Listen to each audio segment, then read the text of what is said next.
Chapter 177.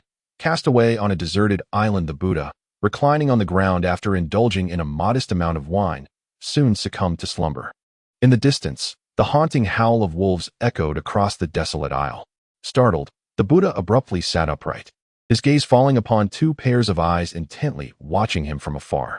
Alarmed, he scanned his surroundings and chose a robust tree to ascend with agility.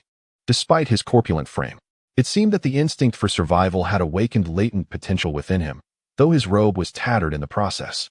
Were he to possess divine powers, such trivialities would scarcely concern him. Perched upon the tree trunk, the Buddha gazed contemplatively at the moon above, lost in profound reflections. Meanwhile, Tang Yu sauntered about on a lion, initially causing concern for Sun Wukong, but he soon adapted to the spectacle. Tang Yu appeared to have discovered a newfound treasure, alternating between riding the lion and frolicking in the skies, leaving the entire Buddhist community in a state of helplessness. When inquiries arose regarding his return to Chang'an, the response was simply that he was meandering about. During these days, the four directions revealed a notable decline in vitality, their eyes sunken and spirits waning. Although the Buddha was temporarily absent, the mission of acquiring scriptures remained under the watchful eyes of Maitreya Buddha and the ancient Buddha of light. However, the question loomed, where had the Buddha gone? Days had passed without his return, leading to speculation that he too was indulging in leisure. As Tang Sanzang ascended into the heavens upon his lion, silver-headed Jeti instinctively rushed forward, only to find that Tang Sanzang had already descended. With a stoic expression, Jeti returned to Ling Mountain, seemingly resigned to this recurring scene. These past days, they had tirelessly scoured the land at the slightest hint of Tang Sanzang's movements. Yet once ensnared in conversation, they were subjected to relentless inquiries. A genuine fear had begun to blossom within the four directions regarding Tang Sanzang, as his incessant queries proved exceedingly irksome. Where is the Buddha? Maitreya Buddha pondered, furrowing his brow. The Buddha had merely mentioned he had matters to attend to before departing, yet the destination remained a mystery. At this moment, Maitreya's focus shifted to the journey of the West, realizing the challenges faced by the Buddha, which were indeed formidable. The old monk too felt a sense of perplexity. The ancient Buddha of light proposed, could it be that the Buddha has ventured to the heavenly court? After all, they had overheard the conversation between the Buddha and the morning star. Maitreya's eyes sparkled with insight as he directed his attention to the dragon subduing Arhut, suggesting, let the dragon subduing Arhut journey to the heavenly court to ascertain the Buddha's whereabouts. With reverence, the Arhut accepted the decree and set forth to the heavenly court. However, after waiting in vain for his return, they were left with no choice but to send silver-headed Jeti once more to investigate. After a considerable time, silver-headed Jeti hurriedly returned, exclaiming, Maitreya, trouble has arisen. The dragon subduing Arhut has been detained by the heavenly court. Instantly, the assembled Buddhas of Ling Mountain were left bewildered. What could it mean to be detained by the heavenly court? Silver-headed Jeti gasped for breath and continued. The Jade Emperor demands that the Tathagata come to him for an explanation before he releases the dragon subduing Arhut. Otherwise, he shall remain a guest in the heavenly court for the time being. Maitreya muttered an expletive under his breath, but he quickly comprehended the situation. If the Buddha was not present in the heavenly court, where could he have gone? This is not a significant issue. Do not panic, said the ancient Buddha of Lamp. We shall await the return of the Buddha and let him arrange matters. The dragon subduing Arhut's temporary stay in the heavenly court poses no problem. We at Ling Mountain can even save on provisions. However, the pressing concern remained. Where had the Tathagata gone? Who could possibly know? Everyone was left in a state of confusion. Although the Tathagata had departed previously, at least there had been some knowledge of his whereabouts, and he had never been away for such an extended period. Perhaps the Buddha is attending to some important matter. Let us not be anxious, Maitreya suggested. All they could do was wait. The ancient Buddha of Lamp recited a verse of the sutra, feeling utterly powerless. If the Tathagata had intentionally gone missing, no one would be able to find him. Could it be that the Buddha is feeling overwhelmed and has slipped away for a moment of solitude without wishing to be disturbed? Silver-headed Jeti speculated uncertainly. Upon hearing this, Maitreya and the ancient Buddha of Lamp exchanged glances. That does seem plausible. Gradually, the Buddhas began to relax. After all, the Tathagata was quite mature and not a child. He had achieved the status of a perfected sage. Thus, it was indeed likely that he had discreetly ventured out for some respite. In the mortal realm, Tang Yu rode leisurely on a lion. The recent happenings in Ling Mountain had been quite taxing. As for the Tathagata, he wondered how the Buddha was faring on that small island. Suddenly, Tang Yu felt an urge to visit. Yet, after a moment's reflection, he decided against it. What would the next calamity entail? Master, shall we rest here for a while? Proposed the simple-minded one. This child tires easily. He would need medicine soon, as his health was not robust. Tang Yu understood and surveyed the surroundings. They were in a vast, open forest. He dismounted from the lion and found a spot to sit down. Let us rest here for a moment, and Wukong, see if there is any game on the mountain. Yes, master, replied Sun Wukong, who took his golden staff and wandered off into the hills. The simple-minded one set down his baggage and sat in silence, habitually removing the necklace from around his neck to fidget with it. The 9 skulls on the necklace gleamed brightly. When the time comes, I will help you refurbish that necklace and adorn it, he said. 9 skulls seem rather monotonous. Along this journey, perhaps we can add some embellishments. Before long, Sun Wukong returned with 2 wild rabbits. The group hurriedly started a fire to roast them. Meanwhile, on a small island, a figure clad in crimson shorts, though at this moment, the hue has faded into an inky darkness. His stomach grumbles incessantly, a testament to his hunger. Rising to his feet, he paces back and forth in a state of bewilderment. What could possibly be the cause of this? Are those in the west all deceased? Without returning, couldn't he simply calculate his predicament? The gnawing hunger is unbearable. 2 days have passed without sustenance. Glancing around, he contemplates venturing deeper into the woods, yet fear of wild beasts holds him back. Sleep has eluded him for 2 nights. On the first night, he encountered a wolf, forcing him to seek refuge in a tree. The following night, believing himself safe in the branches, he was startled by a massive python, which caused him to tumble from his perch, resulting in a painful bump on his forehead. With a cry of distress, he approached a tree and began gnawing at its bark. Chapter 178, The Buddha in Distress. He could not endure the hunger any longer. The thought crossed his mind. Would he truly perish from starvation? Yet, the notion of dying was not the concern. Descending to the underworld held little significance. The embarrassment, however, was unbearable. How could he, the esteemed leader of the West, succumb to starvation without his powers? There would be no place for him in the world thereafter. Thus, the Buddha continues to struggle, even with nothing but a pair of shorts to his name. He awaits the arrival of those from Lingshan. Regarding the sudden loss of his powers, he speculates it may be the result of unforeseen circumstances. He must have unknowingly fallen victim to some taboo. If he could locate the 2 saints of the West, he could easily resolve this predicament. The bark lodged in his throat, causing him to gag and cough, ultimately forcing him to expel it. Could it be that he would truly starve to death? The thought arose suddenly. The howl of a wolf echoed nearby, prompting the Buddha to grasp a branch defensively. Fortunately, the sound gradually faded, allowing him a moment of relief. Yet, the hunger persisted. What was to be done? The immediate priority was to find food. Thus, the Buddha, clad only in his shorts, wandered along the seashore.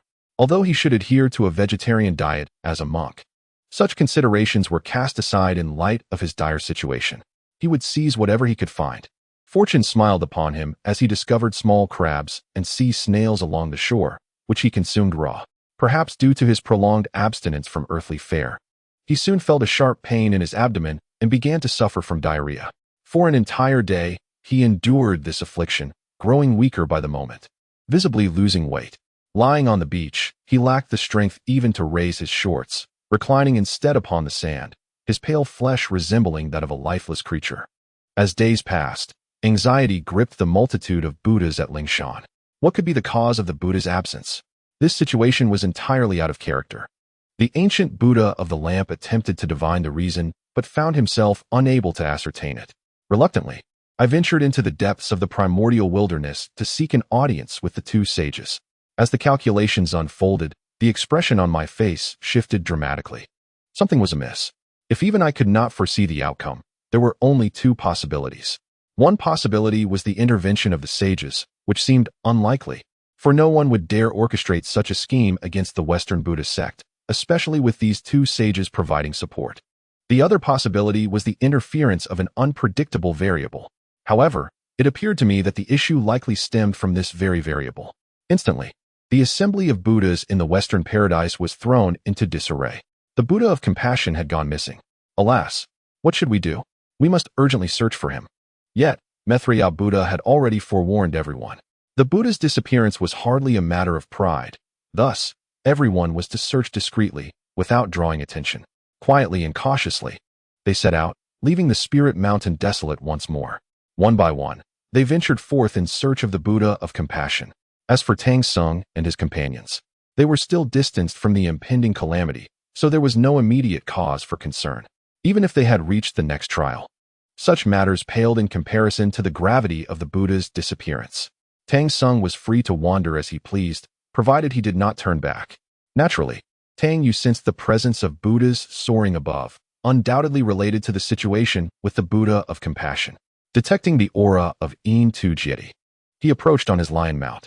Upon seeing Tang Yu, indulging nearly shed tears and turned to flee. Yet, Huang Shijing was swift and pursued him. "Old In, what on earth are you doing?" Tang Yu inquired leisurely atop Huang Shijing. From a distance, several Buddhas, upon recognizing Tang Sung, promptly turned and fled, vanishing without a trace. This left Tang Yu somewhat disheartened. What was happening? Had his reputation declined so drastically? He recalled that he had always been well regarded. Nevertheless, he thought to himself that if relations soured, the fault would lie elsewhere. "Third brother, it's nothing, truly." Indulging managed a smile more sorrowful than tears. "Why not take a stroll elsewhere? I have matters to attend to." "What matters?" "Returning to Spirit Mountain? I too wish to wander there." "Oh, Spirit Mountain is so vast. Alas, the last time I reached the entrance, you all prevented me from entering." "Third brother, no, it's not about returning to Spirit Mountain. I genuinely have matters to attend to. Please allow me to depart first. I promise, I will join you for a chat at a later opportunity." "What do you say?" "Old In, why do I get the impression that you find me bothersome? Am I truly so irritating?" "You are bothersome, and you are aware of it," was the thought that Indulging kept to himself, refraining from voicing it aloud. "Absolutely not. I genuinely have matters to attend to. The Buddha sect is currently beset with issues, and the Buddha has tasked us with dealing with certain affairs. Specifics, however, I cannot disclose." "The Buddha, you say? Your master is still residing on the island, having returned to a primitive era." "Ah, is that so?" Upon catching sight of the Maitreya Buddha in the distance, Tang Yu's eyes instantly brightened, and he soared towards the figure. In contrast, the silver-headed Jedi swiftly turned to flee, his speed resembling that of a desperate escapee. "Maitreya, what brings such a grand assembly?" he inquired. Upon hearing this, Maitreya Buddha shuddered momentarily, then a smirk of obsequiousness crept across his face. "Third brother, oh, it's nothing much. Just out for a stroll. How about you?" "Hee, we too are merely wandering about," he replied. "Yes, I am just taking a leisurely walk." Tang Yu lit a cigarette and offered one to Maitreya Buddha. To Maitreya's delight, Tang Sanzang always extended such courtesies. "Thank you, third brother. No need to be so formal." He chuckled awkwardly. "Third brother, I have matters to attend to. I must take my leave." With that, he vanished in an instant. The semi-saint, Huang Shijing, was naturally unable to keep pace. Observing the multitude of Buddhas soaring about aimlessly, he chuckled to himself and gestured to Huang Shijing, indicating it was time for him to descend. On an island, a man clad in red shorts stood motionless by the shore, wielding a rudimentary fish spear crafted from a tree branch, attempting to catch fish. As fish swam by, he thrust the spear down with vigor, only to have it snap due to excessive force, causing him to lose his balance and tumble into the sand, splattering his face with mud. He lifted his head, on the verge of tears. Another failure. Chapter 179. The Buddha's struggle for survival on a deserted island. This man, of course, was the patriarch of the Western Heaven-S Buddhist order. However, in recent days, he felt as if life was worse than death. Initially, after experiencing a bout of diarrhea, he feared he might perish, yet to his surprise, he recovered the following day, albeit with an even greater hunger. Perhaps fortune favored him, as a fish swam right beside him, allowing him to consume it raw. Replenished with sustenance, he regained his vigor and began to contemplate how to survive on this deserted island while awaiting rescue from the Buddhist disciples. Over these days, he had acquired some wilderness survival skills.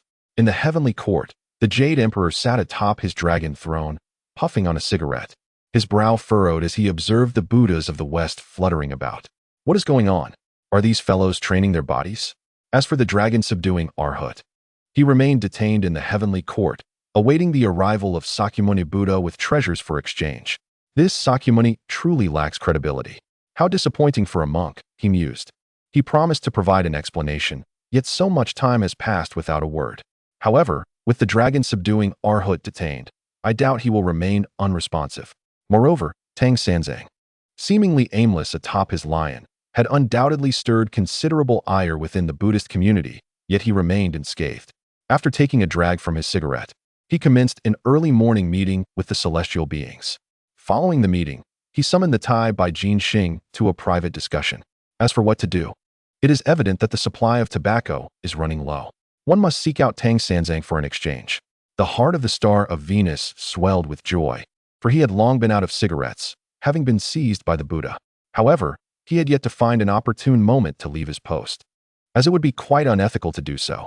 Thus, hearing the Jade Emperor's words was fortuitous. With the Emperor's command, he ventured to the heavenly treasury to select some treasures. He then descended to the mortal realm in search of Tang Sanzang. Tang Yu and his disciples had not strayed beyond 100 miles in recent days. They would walk for a while, then rest, with Tang Yu occasionally riding his lion for a leisurely stroll. At this rate, reaching the Western Paradise would take an indefinable number of years. Soon, the star of Venus arrived, a smile gracing his face. "Heh, third brother, enjoying a meal?" Tang Yu wiped his mouth and lit a cigarette, fully aware of the old rascal's intentions. Eating a bit, Tang Yu gestured toward the bones strewn on the ground. The star of Venus's smile faltered, his mind racing with curses. "Thank you very much. You've devoured all the meat, and you point at the bones and say, 'Eat a bit.' Third brother, heh." The star of Venus maintained his smile. Tang Yu furrowed his brows. "Enough. Hand over the money." With a clatter, a heap of magical treasures was deposited before Tang Yu. After a brief calculation, he tossed 2 packs of cigarettes to the star of Venus and waved him away dismissively. Though the star of Venus was quite displeased, he dared not offend excessively. Like a grand eunuch, he nodded and retreated a few steps before riding back to the heavenly realm. "Master, what is happening with the Buddhist sect?" Sun Wukong inquired, observing the Buddhas occasionally flying by.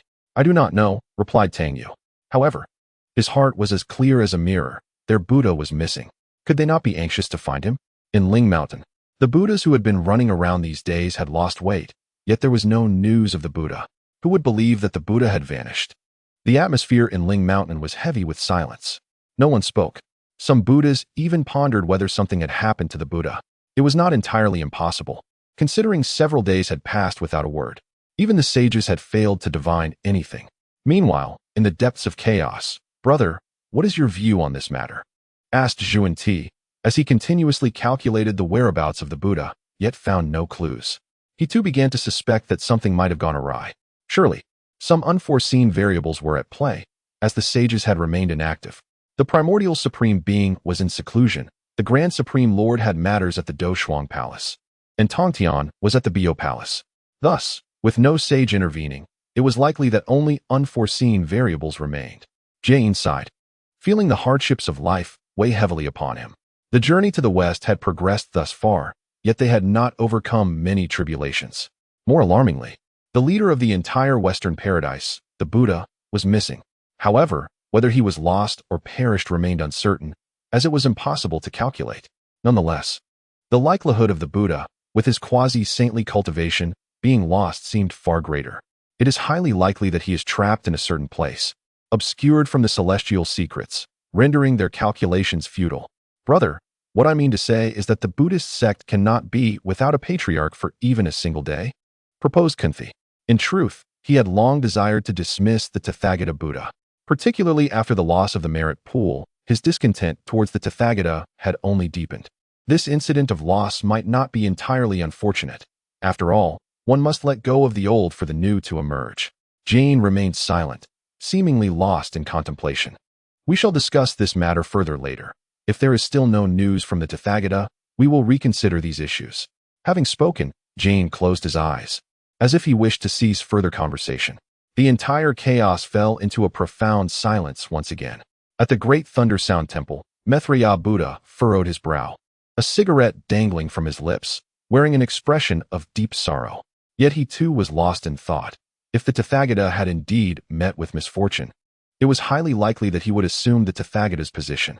The thought filled him with a certain anticipation. Perhaps it would be better if the Tathagata did not return. However, the current state of the Buddhist sect was in disarray. burdened with the task of overseeing the pilgrimage and the unpredictable variables at play. What lay before him was a veritable mess. Thus, it would be for the best if the Tathagata returned.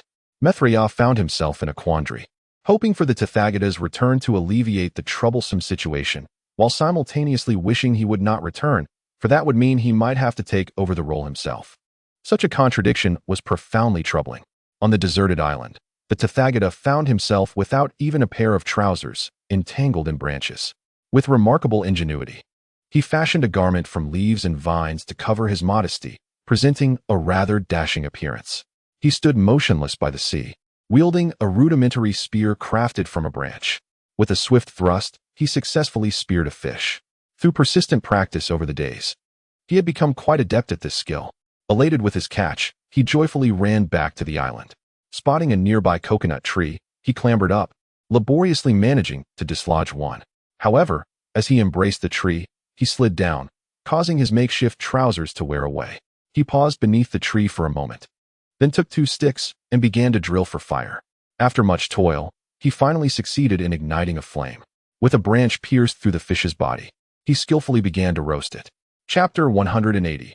The Wild Man is the Buddha. It must be said that the Tathagata demonstrated remarkable adaptability to his surroundings. Within mere days, he had acquired fundamental survival skills in the wilderness, such as spear fishing and fire starting, thereby resolving the most basic survival concerns. He would not go hungry. Now, he awaited the arrival of those from the Western Buddhist realm, fearing he might meet his end in this desolate place. Yet, it was likely he was overthinking. The entire island was shrouded by the celestial obscuration array. To restore his powers would take more than 20 days. Thus, for those 20 days, he would have to live in the guise of a mere mortal, hoping to avoid any fierce beasts. Should he be devoured, it would spell his doom. Having feasted upon a roasted fish, the Buddha, in a moment of desperation, searched his surroundings with fervor. He struggled to crack open a coconut, savoring the refreshing juice it offered. This was his only source of sustenance, and with the aid of this humble fruit, alongside various odds and ends, he had managed to survive for several days. After satisfying his hunger and thirst, he let out a hearty belch. Yet, a new dilemma soon arose. Where would he find shelter for the night? He dared not venture too deeply into the island, for fear of encountering ferocious beasts. Even a mere wolf, in his current mortal state, would pose a formidable threat. However, he also hesitated to remain too close to the shore, wary of the rising tide. The Buddha pondered these matters with great care. Alas, his coconut supplies were dwindling, and locating a fresh water source seemed to be yet another concern. Are there no other living souls?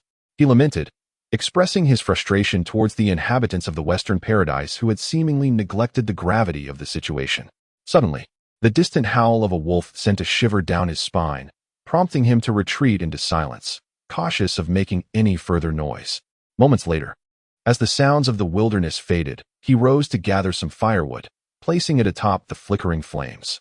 Meanwhile, within the confines of the Thunder Sound Temple in the Western Paradise, the assembled deities exchanged troubled glances, the atmosphere thick with unspoken tension. The Buddha had been missing for days, and despite their exhaustive search across the 3 realms, no trace had been found. More alarmingly, even the sages could not divine his whereabouts. Could it be that the Buddha had met with misfortune? Yet, given his status as a quasi-saint, any significant conflict involving him would not have gone unnoticed. It was perplexing, for the sages had assured that no divine intervention had occurred. As the last search party returned to Lingshan, the expressions on their faces spoke volumes. No news had emerged. Maitreya Buddha furrowed his brow, a cigarette dangling from his lips as he occupied a small stool. With the Buddha absent, he was compelled to take charge of the affairs of Lingshan, a burden he had not anticipated. The previous Buddha's negligence had left him with a veritable mess to manage, and he found himself yearning for the return of the Buddha, if only to alleviate the chaos he now faced. Report to Maitreya Buddha. We still have no news of the Buddha. Silver-headed Jiti stepped forward to relay their findings. He felt as though he were caught in a surreal dream. With the once vibrant Lingshan now stripped bare, followed swiftly by the disappearance of the Buddha. Truly, it was a tumultuous time for the Buddhist community. Very well, I am aware. Maitreya Buddha inhaled deeply from his cigarette. Silver-headed Jiti, I entrust you with a journey to Mount Loajia in the South Sea. Inform Guanyin Bodhisattva to refrain from leading the congregation in mourning. The Buddha is lost, and we must seek him out. The more hands we have, the the better. With a bow of respect, silver-headed Jeti accepted the directive, taking flight with utmost caution, wary of crossing paths with the formidable Tang Sung, who was known to roam with his lion steed. The mere thought of encountering Tang Sung filled him with genuine trepidation, a sentiment shared by all the deities of Lingshan. He cautiously glanced around, breathing a silent sigh of relief upon not spotting Tang Sung. This was indeed a fortunate turn of events. He hurriedly made his way to Mount Luojia in the South Sea.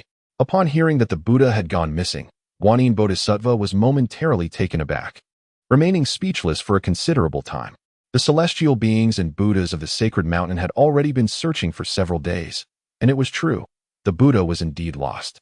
Assuming Guanyin Bodhisattva remained silent out of disbelief, silver-headed Jiti felt compelled to continue, stating, "Maitreya Buddha sent me here, hoping that the Bodhisattva would join in the search."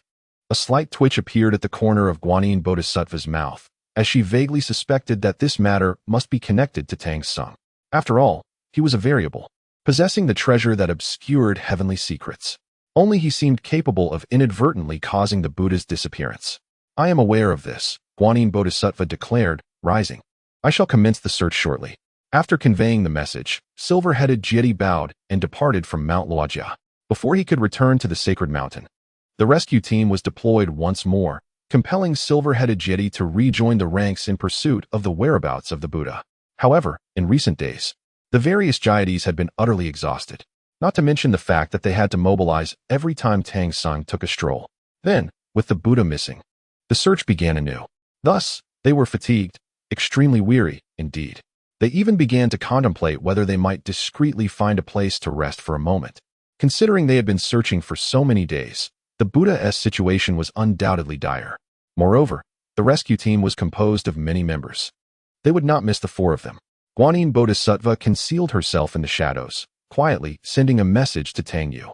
At this moment, the master and his disciples were resting in a grove.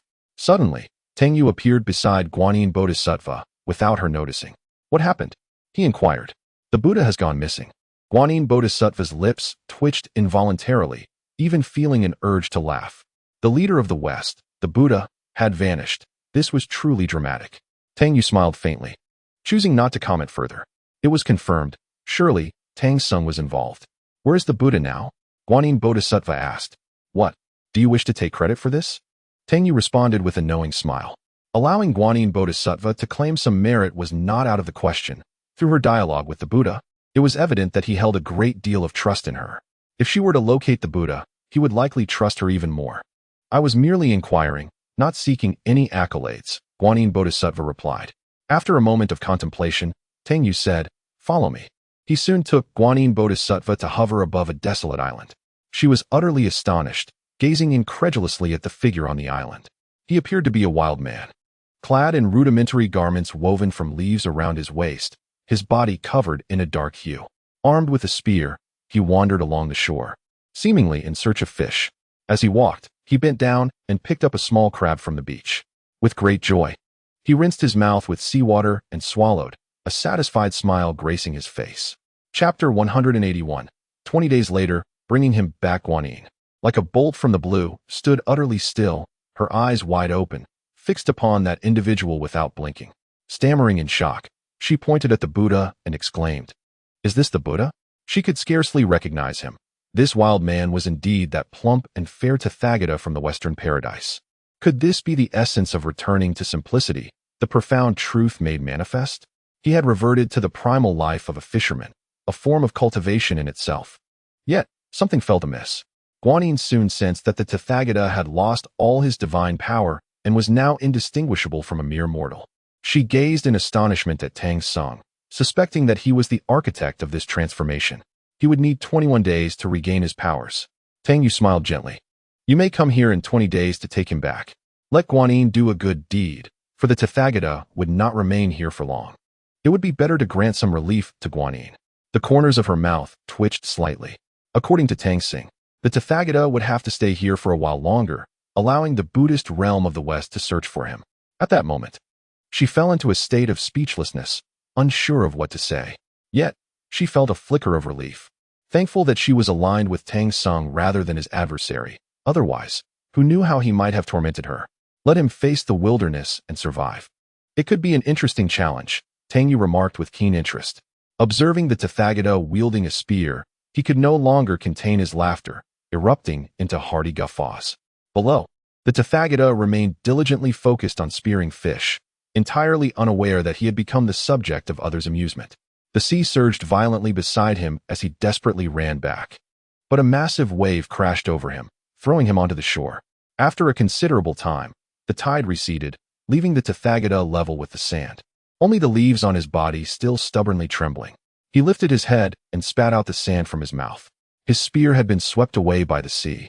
Yet fortune smiled upon him, as the crashing waves had washed ashore numerous fish and shrimp. At least for now, he need not worry about sustenance. With a sorrowful gaze, he stared at the vast sky. How could this happen? He repeatedly questioned himself, but no answer came. The expansive heavens, where he had once soared and traversed the realms, had now turned indifferent. With a heavy sigh, he stood up and began to gather the fish and shrimp. Observing this scene, Guanyin could not help but twitch her lips once more, while Tang Yu laughed uncontrollably. I must return, Guanyin declared. I need to visit the Lingshan, after all. With the Buddha missing, I must see for myself what has transpired. Tang Yu nodded. Very well, return in 20 days and bring him back. Soon, the two figures vanished without a trace. On the island, the solitary figure of Buddha Shakyamuni gazed out at the sea, filled with sorrow, still troubled by his own sustenance. Guanyin Bodhisattva returned to the grand Thunder Sound Temple. Now, only Maitreya Buddha remained to preside over Lingshan, while the others had long been dispatched to search for Shakyamuni. Greetings, Maitreya Buddha, Guanyin Bodhisattva inquired knowingly. Pray tell, what is the situation? What situation? Maitreya Buddha replied, his gaze somewhat vacant. Upon hearing this, Guanyin felt an urge to laugh. Ba, I too shall join the other Buddhas in the search. With that, Guanyin Bodhisattva departed from Lingshan once again. Deep within the chaos, the two saints, Jane and Zhuanti, were still tirelessly calculating, yet had found no clues. Let him be, Zhuanti had given up.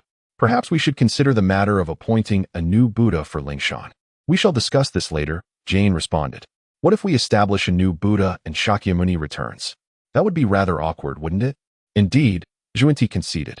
But Shakyamuni has been missing for such a long time. Surely he cannot still be alive. It was undeniable that Zhuanti held a significant opinion of Shakyamuni and harbored thoughts of dismissing him to appoint a new Buddha. However, one could not overlook the immense power of the Buddha.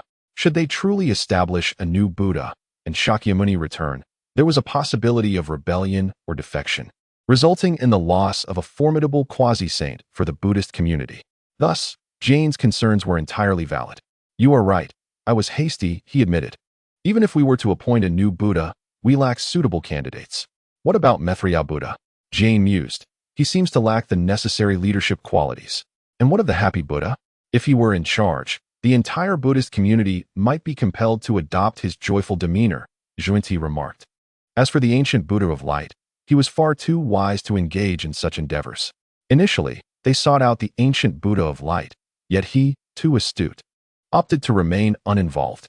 I would rather be second in command than take the lead. Eventually, they turned to Duobao, a naive child who, without consideration, donned the monk's robe and became Shakyamuni Buddha. In truth, Shakyamuni possessed considerable capability, at least ensuring the prosperity of Lingshan. Yet, recent events had become quite chaotic. One could say that Shakyamuni was unjustly wronged, wholeheartedly striving for the development of the Buddhist community, only to face dismissal. This demonstrates that the ancient Buddha of light possessed a profound intellect. After all, none of this concerned him. Let them seek Shakyamuni. How wise he is. Zhuanti seemed to have come to a realization. Therefore, matters regarding the appointment of a new Buddha should never be spoken of lightly again. The guiding figure remarked, if the Tathagata were truly deceased, we might contemplate such a notion. However, for now, he can only be deemed missing. Perhaps he shall return by tomorrow. In the eyes of the guide, the situation surrounding the Tathagata was merely one of disappearance.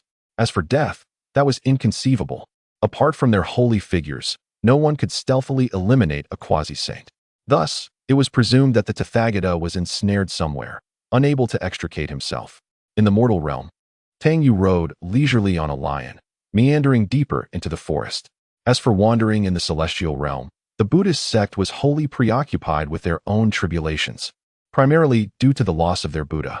Consequently, Tang Yu felt a sense of ennui and refrained from further troubling the Buddhist community, which seemed to be in no position to endure more strife. "Stop!" A voice called out. "This mountain is mine, this tree is mine, if you wish to pass. Leave your toll." Out from the thicket emerged over 20 individuals, each wielding gleaming machetes. Chapter 182.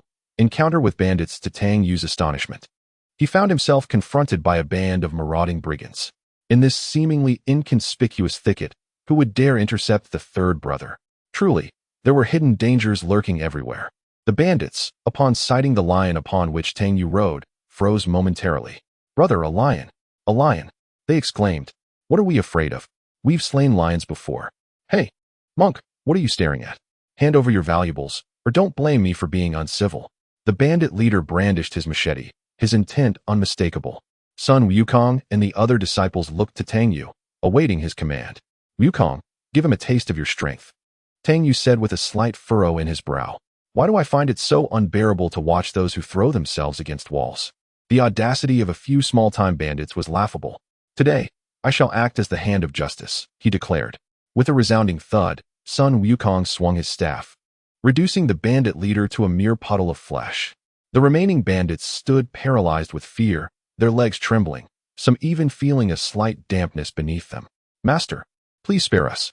One bandit, the first to recover, fell to his knees in desperation, unable to flee due to his quaking limbs. "Spare us, master, have mercy." The bandits knelt, fervently pleading for clemency. Moments later, Tang Yu, still mounted on his lion, departed at a leisurely pace, leaving the bewildered bandits in his wake. Was he truly a monk? Surely not a charlatan? It was entirely plausible. The bandits exchanged glances, each devoid of wealth, having relinquished their ill-gotten gains to Tang Yu. Under the guise of righteousness, they justified their actions, claiming it was only right for a monk to bear the burden of their misdeeds. How ironic it was that, in their pursuit of wealth, they spoke with such pretense of virtue. It seems that education indeed holds great significance. Observe oneself and others. This mountain is mine. This tree is mine. Look at others. This wealth is ill-gotten. Let the impoverished bear the consequences. One must study, and study diligently. These few bandits have increasingly recognized the significance of education. It is essential to note that they are acquainted with similar individuals. The strategies employed by others are indeed formidable. They have assembled a multitude on both the upper and lower roads. Before traversing the upper road, one is presented with a card, after which fees are charged based on the distance traveled. In comparison to them, their own efforts seem trivial, still relying on outdated methods. In this society, innovation and change are imperative. I shall return home to cultivate the land. I will no longer be a bandit. A bandit, witnessing his once formidable leader reduced to a mere pulp, could not help but weep in anguish. The world of the rivers and lakes is perilous if it becomes untenable. Retreat is necessary. Thus, a band of bandits, under the profound influence of Tang Yu's teachings, found their way back from the abyss. Tang Yu, holding a bulging purse filled with ill-gotten gains, felt compelled as a monk to embody compassion and alleviate the burdens of others by expending this wealth. Such is the essence of true kindness. Tang Yu's methods have become familiar to his three disciples. Despite his monastic status, he exhibits none of the expected demeanor of a monk. Just consider the indulgences of this journey: feasting, drinking, and visiting brothels. What monk engages in such activities? He even rides a lion, wandering freely in the heavens. Nowadays, Tang Yu is weary of all precepts. After all, rules exist to be broken. If the rules you establish go unchallenged, they are rendered meaningless. Furthermore, the so-called rules are merely constructs devised by those in power. Their dictates define reality. These rules serve primarily to bind the ordinary populace. Presently, the third brother is entirely indifferent to these conventions. Why? Because he possesses strength. It is as simple as that. With power, one can act as liberally as he does. "Master, these riches have caught Zhu Beiji's eye," he remarked eagerly. "Fear not, my disciple. I shall ensure your satisfaction." Tang Yu replied with a smile. "When we reach the next destination, I will treat you to a delightful excursion, where you may indulge at your leisure." Zhu Beiji's eyes sparkled with excitement, remaining silent. He glanced at Sun Wukong and San Lungzi, wishing to do something for them as well, lest it appear he favored one over the other. However, the two seemed utterly unconcerned with the notion of visiting a brothel.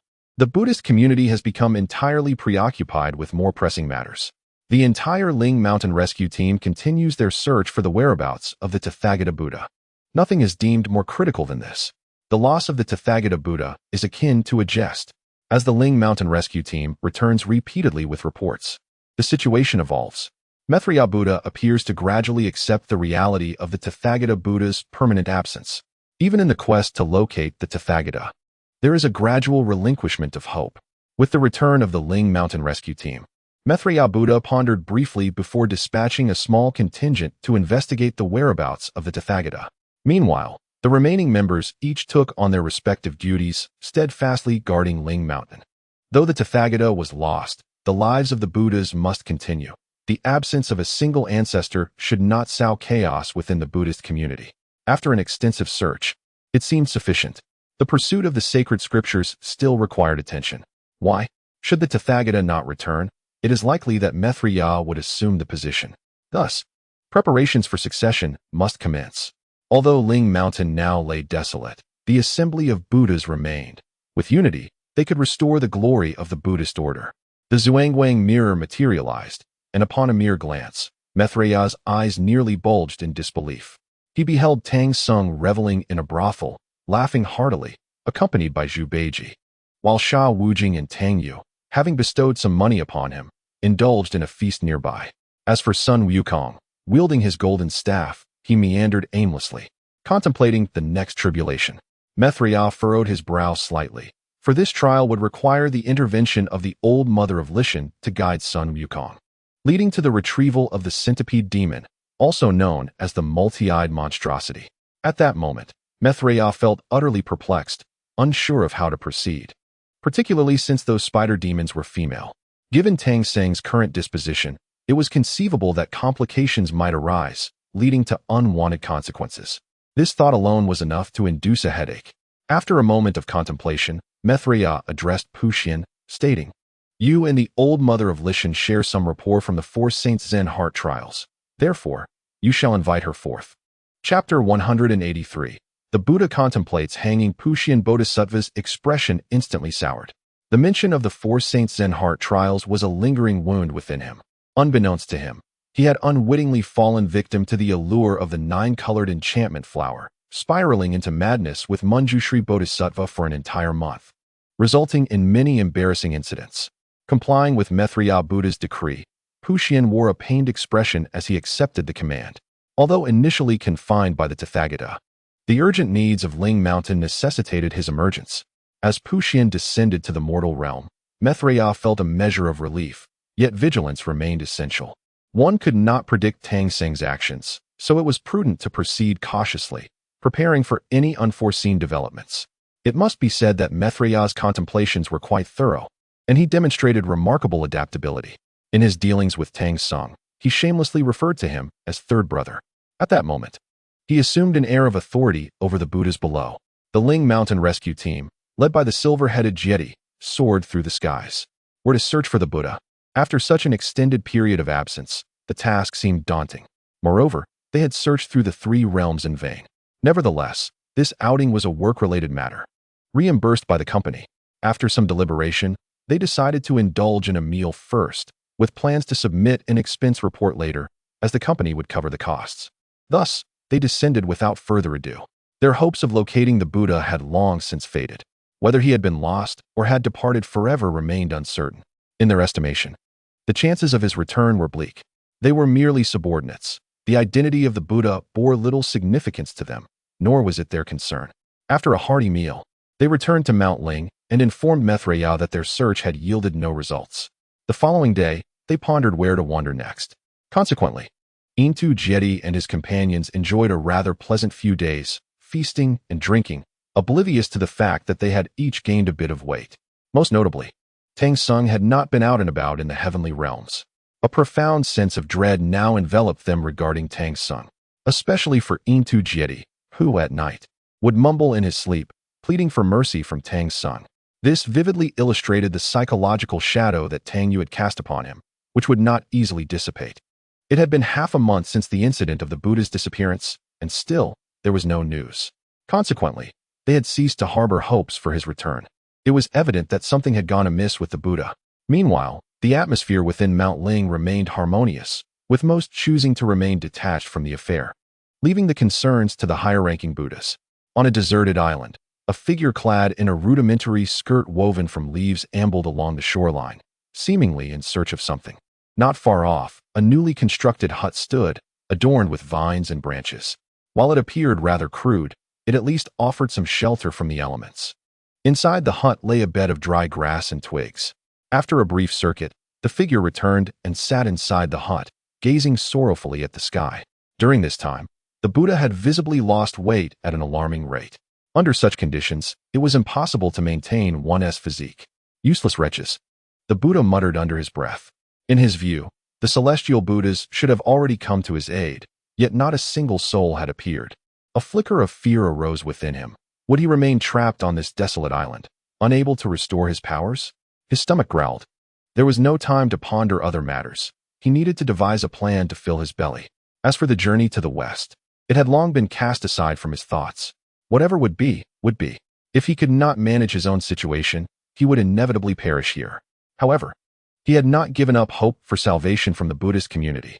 Even without his pants, he continued to struggle. The immediate priority remained finding sustenance. After days of isolation, he had become adept at spearing fish. Armed with a forked stick, he soon returned with a catch, carrying a branch and holding a fish in his hand. The setting sun cast a golden glow upon the vast expanse of the sea.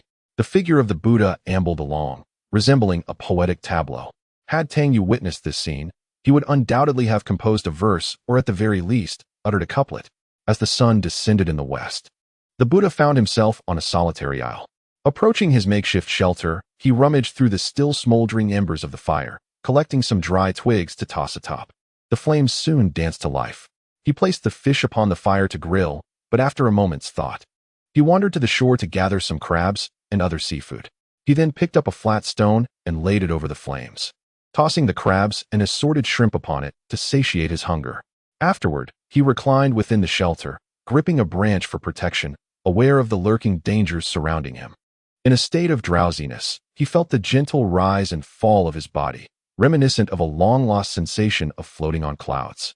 However, a sudden gust of wind sent a shiver through him, prompting him to open his eyes. To his dismay, he discovered the tide had risen, shattering his shelter, and he found himself swept away, drifting upon the sea. The Buddha lamented silently, his painstakingly built refuge now reduced to ruins. Yet, there was no time for despair. He desperately clawed his way toward the shore, lest he be swept further into the ocean.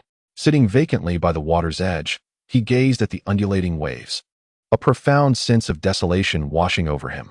As the tide gradually receded, the eastern sun began to rise, its brilliant light piercing through layers of clouds like a vibrant ribbon, illuminating the sea's surface with glistening reflections.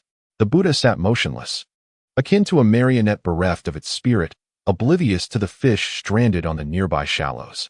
After a fleeting moment, he turned and ascended the island. With great effort, he secured a vine to a sturdy branch of a nearby tree, fashioning a noose that he tested against his head, ensuring it would fit. He then gathered several stones to elevate his feet, standing atop them as he tightened the vine. Breathing deeply under the bright sunlight, he slowly lowered his head into the noose, resolved to end his life. Chapter 184. Riding a wild boar to the island. At this moment, the Buddha had become utterly despondent. The notions of shame or honor had lost all significance. To him, death seemed the only escape, a passage to the underworld, where he hoped the king of hell would grant him passage back to the west. If he could find the two saints, he believed he could regain his former self. His will to live had completely waned, as the days here had become unbearable. After struggling for so long, even his trousers had been lost, a testament to his tenacity. Slowly, he positioned his head within the noose. With a determined glare at the stone beneath his feet, he braced himself for a decisive conclusion. A roar erupted from his lips. The trees below trembled, as if some wild beast were approaching. The Buddha, with wide-open eyes, thrashed his legs in desperation, teetering on the brink of death.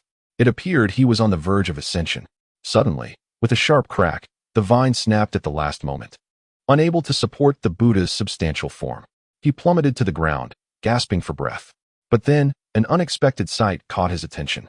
To his astonishment, A wild boar had appeared beneath the trees, and he found himself unwittingly mounted upon it. The boar bolted forward, attempting to throw the Buddha off its back. The Buddha, bewildered, was at a loss for how to react. The boar galloped towards the island, the wind whipping against him, causing him to squint slightly. Clinging tightly to the boar, he feared being thrown off. His partially squinted eyes conveyed a sense of dreamy confusion, yet he exuded the bravado of a general charging into battle. The Buddha rode the wild boar as it charged toward the island. He had no knowledge of what awaited him there, for in recent days, he had scarcely dared to venture deep, merely lingering on the periphery. At that moment, he was utterly indifferent. What was death, after all? He could simply allow Yama to escort him to the Western paradise. He had no desire to persist in this life. Embracing this thought, the Buddha relinquished all concern and urged the boar onward. Meanwhile, after days of searching for the Buddha, it seemed that the matter had been abandoned. Maitreya Buddha had subtly begun to assume the Buddha's responsibilities, managing affairs in his stead. It appeared that the other Buddhas had unconsciously acquiesced to this arrangement, seemingly accepting him as the next Buddha. However, Avalokiteshvara was troubled.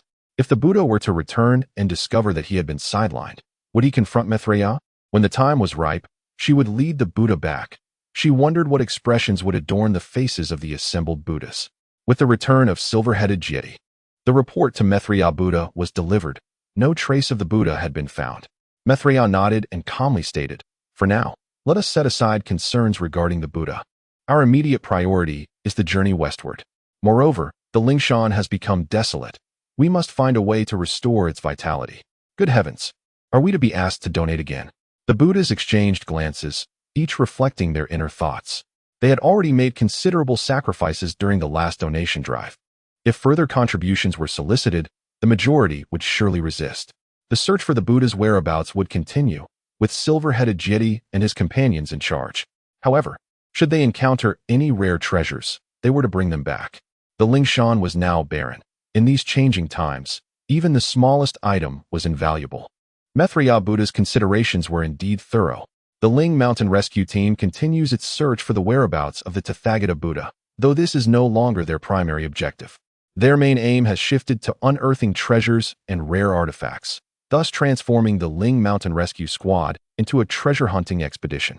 Following the Buddha's decree, Intu Jyoti accepted the divine command with a sense of satisfaction. After all, during this period, they claimed to be on a quest for the Tathagata's whereabouts. But in truth, most of their time was spent in leisure. News of Maitreya Buddha's intention to grant them a mission filled them with delight. Uncertainty loomed over whether Puxian could persuade the mother of Li Mountain. Maitreya Buddha, filled with concern, recognized that the next trial would require the guidance of the mother of Li Mountain for Sun Wukong. He then sought out the Bodhisattva of Pailan to subdue the centipede demon. At this moment, Maitreya Buddha brimmed with motivation, for during the Tathagata's reign, not many tribulations had been completed. Should he suddenly accomplish this, it would undoubtedly earn him the admiration of the multitude of Buddhas in Ling Mountain, as well as the two saints. Waning Bodhisattva, you shall continue to monitor the pilgrimage. Maitreya Buddha, still uneasy, dispatched Guanyin Bodhisattva to keep watch over them. This left Guanyin Bodhisattva somewhat dissatisfied, for even though he was not yet the Buddha, he had already begun to exert control. However, she chose not to voice her discontent and descended to the mortal realm. At Li Mountain, the mother of Li Mountain, clad in a pale yellow dress, tended to her garden. In her presence, Puxian felt a lingering awkwardness, recalling the embarrassing incident witnessed by the mother. Nevertheless, he mustered the courage to greet her. Puxian pays respects to the mother of Li Mountain. With a half-smile, the mother continued her gardening. I must inform you, mother, that for the upcoming trial, your assistance is requested, and I hope you will make the effort, Puxian stated directly. I believe it is unnecessary. The mother of Li Mountain replied nonchalantly. I am merely a guide. My presence or absence bears no significance, as anyone can fulfill such a role. She was acutely aware of the nature of this trial. If not for the variable of Tang Sung, she might have been inclined to assist. However, with Tang Sung's involvement, she held no hope for success. Puxian attempted to say more, but the mother interjected, return and tell Duobao that this is what I mean. With that, she turned and walked into the depths of Li Mountain. Suddenly, a figure emerged. Neza, wielding his fiery spear, stood in front of Puxian. Bodhisattva, my master's words are quite clear. Please take your leave. Since Neza's rebellion against the celestial realm, he had returned to the fold of Jiejiao. The mother of Li Mountain took him back to Bo Palace, where, upon meeting the saint of Tontian, he was entrusted to her as a disciple. Faced with this turn of events, Puxian had no choice but to return to the west. Upon his return, he reported to Maitreya Buddha, who sat on a small stool, puffing on a cigarette, his brow slightly furrowed. After a moment of contemplation, he seemed to agree with Puxian's assessment. She is merely a guide. Moreover, with Avalokiteshvara observing the pilgrims on their journey, it is entirely appropriate for her to assume this role. Puxian, I must trouble you to make a trip and inform Avalokiteshvara that at the right moment, she can step forward as the guide, Maitreya Buddha remarked. In chapter 185, My Reputation Precedes Me, Avalokiteshvara received Puxian's message without any surprise. The look on Puxian's face indicated that the mother of Lishan had declined the offer. However, it would be challenging for anyone to take on the role of the guide. Tang Sung was an unpredictable variable. It would be remarkable if he could overcome this trial. Avalokiteshvara had completely relinquished her concerns regarding the tribulations of the journey to the west, knowing that the variable was the principal pilgrim. And there was nothing she could do about it. Even if the Tathagata became aware that the variable was Tang Sung, he would not dare to intervene. As for ending his life, forget it. This was the final cycle of the journey to the west calamity. No one could perish. Most importantly, Avalokiteshvara was now aligned with Tang Yu, rendering her indifferent to the tribulations of the journey. Nevertheless, on the surface, she still appeared as a member of the Buddhist order and had to act according to its directives. Tang Yu rode on a lion, dashing ahead swiftly. Yet he sat upon the lion as if leisurely strolling. Riding far ahead and then returning, he reveled in the experience. He wondered how the monks of the Buddhist order were faring. It was time for him to take a leisurely stroll. With that thought, Tang Yu gave the lion a playful pat on its rear, signaling it to take flight for their excursion. Watching their master ride off on the lion, the three disciples paused to rest. They had grown accustomed to such antics.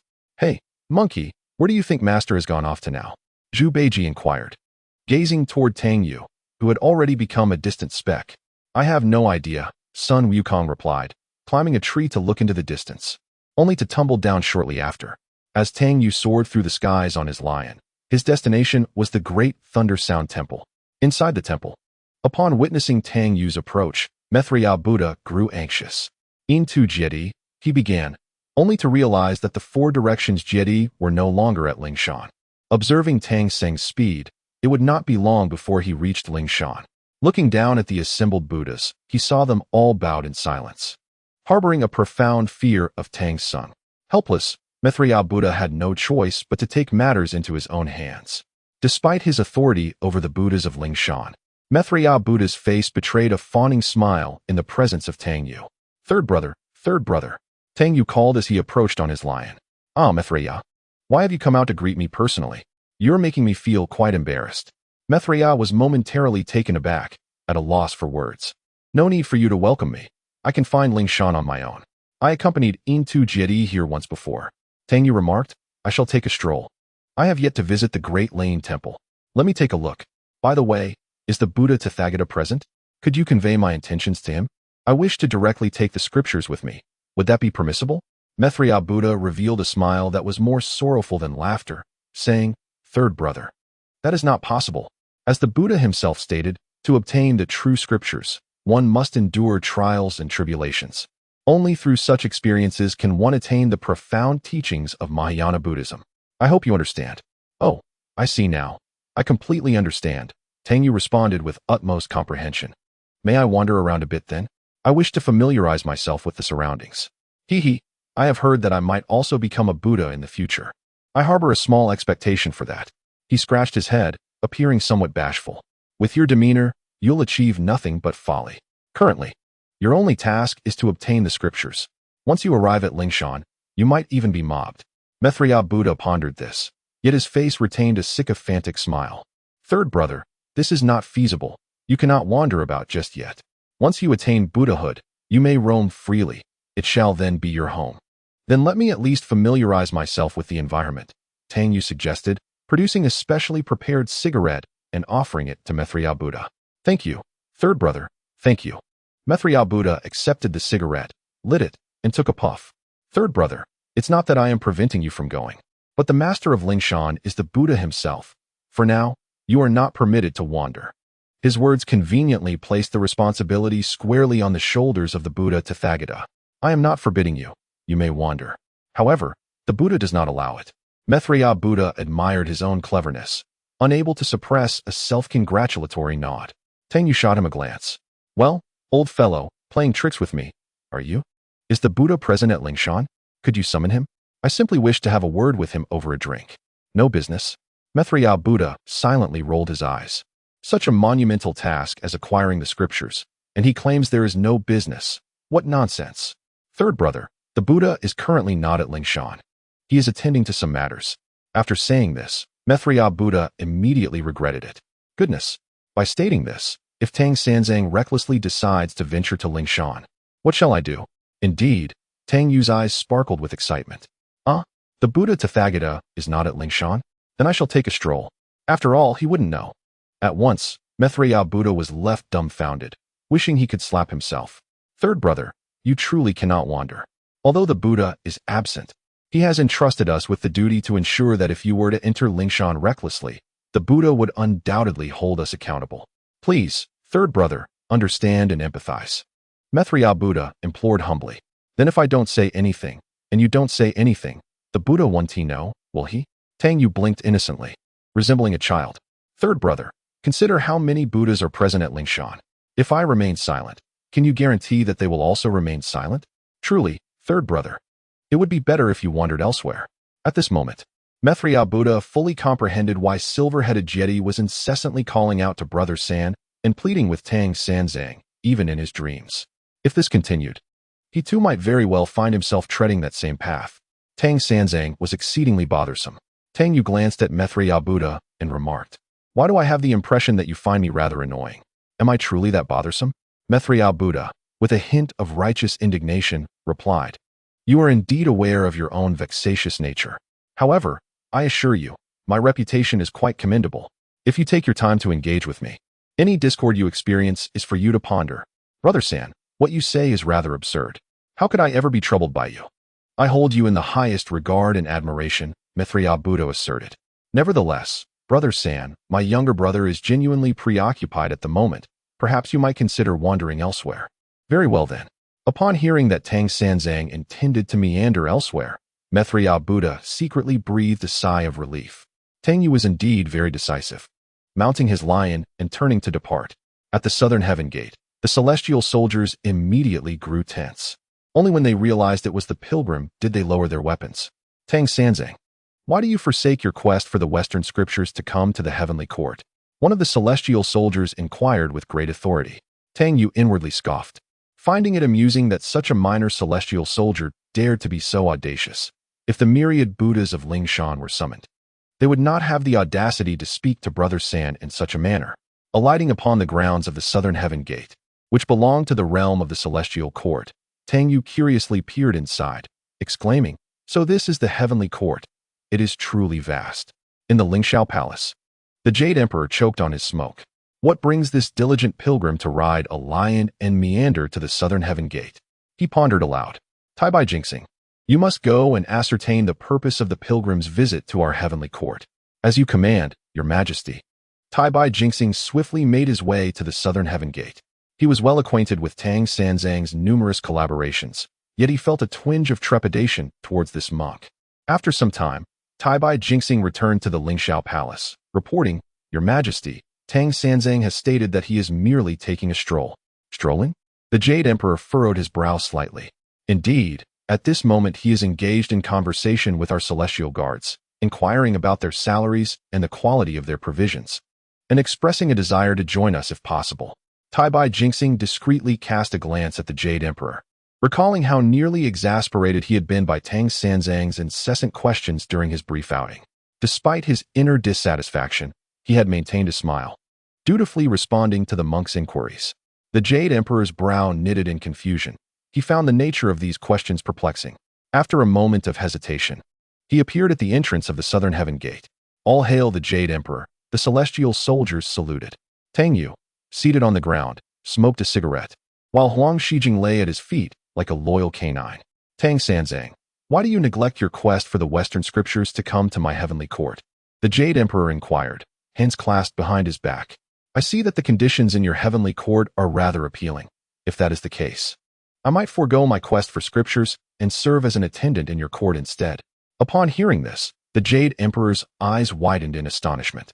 If Tang Sanzang truly abandoned his quest for the Western scriptures to serve in the heavenly court, there is no need to ponder. The Buddhist realm will undoubtedly intervene, and should matters go awry, a conflict between the Buddhist and Taoist factions may ensue. What are you saying, Tang Sanzang? Although the journey to acquire the scriptures is arduous, one must never succumb to lethargy. The Jade Emperor remarked from the perspective of the Buddhist realm.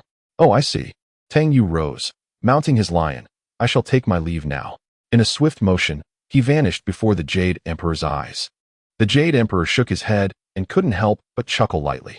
The scripture seeker, painstakingly chosen by the Buddhist order, had devolved into such a state. He felt a twinge of schadenfreude.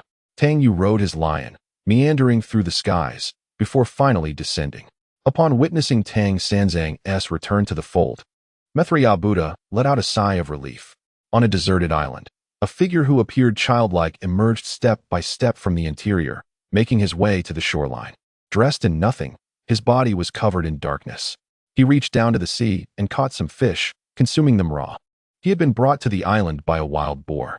Initially, he had surrendered to despair, thinking death might be preferable. Yet, the instinct to survive compelled him to persist. Riding on the wild boar, he had traversed the island. Perhaps fortune smiled upon him, for he grasped a tree branch, managing to climb up after several attempts until the coast was clear. Only then did he descend. However, the jungle was fraught with peril, and wild beasts roamed. Even though he had resigned himself to death, fear crept in. He picked up a branch to use as a makeshift weapon and began to wander slowly across the island, intending to return to the seashore, which seemed comparatively safer. Yet, he lost his way, unable to distinguish east from west, bewildered. However, he was remarkably astute. Possessing an innate talent for survival on such a desolate island, he began to seek the tracks of the wild boar that had dragged him to the island. Following the boar's footprints, he eventually found his way out. Nevertheless, he had gone 2 days without food and was on the verge of starvation. Thus, the first thing he did upon emerging was to head to the seaside to catch fish. As for cooking, he dismissed the thought and opted to eat them raw instead. He reasoned that filling his stomach took precedence. After lying on the beach for a while, he finally rose and rinsed himself off in the sea. Initially, he had no desire to live, but after the incident with the boar, his will to survive was rekindled. The Buddhist scriptures state that even the tiniest ant strives to survive, although death might not be an adverse outcome for him, as it would lead him to the Buddhist realm in the West. He pondered the implications of such an end. If that were to happen, it seemed to him that Buddha himself would find little reason to remain in existence, considering the humiliation involved. Surely, such a disgrace would become known throughout the 3 realms. He would have no face left to live on. Thus, after much contemplation, he resolved to struggle on, even with nothing left, not even his undergarments. Perhaps tomorrow, the Buddhas of Lingshan would come searching for him, wouldn't they? As long as hope remained in his heart, with the courage to survive, he completed his morning rituals and ventured onto the island's periphery, carefully gathering vines and branches. Drawing from prior experiences, he skillfully wove a skirt and secured it around his waist. Next, he fashioned a rudimentary fish spear from twigs, for sustenance was essential. At this moment, he gained a profound understanding of the suffering of all living beings, recognizing that the foremost concern in life is the quest for food. Even celestial beings who transgress are cast down to the mortal realm, enduring the tribulations of reincarnation. This illustrates the profound anguish inherent in mortal existence. He brandished the fish spear a few times, finding it quite manageable. Suddenly, a faint silhouette of a small boat emerged on the horizon, like a beacon of hope. He called out, "Hey, hey, is anyone there? Come over." Yet the vessel remained elusive, drifting further away. Even if the boat were to carry him, how would he return to the sacred mountain? Would he have to retrace his steps like Tangxing? Nevertheless, boarding the ship would offer a glimmer of hope for survival. If he could return to the sacred mountain, perhaps he might fulfill his mission. But alas, the small boat gradually faded from view. Words became futile, the boat was gone. Doubts crept into his mind. Was it truly a boat, or merely an illusion cast by the moonlight upon the water? After spending so many days in this desolate place, He had come to realize it was indeed an isolated island. What are the chances of such a boat passing by, even if it were an illusion?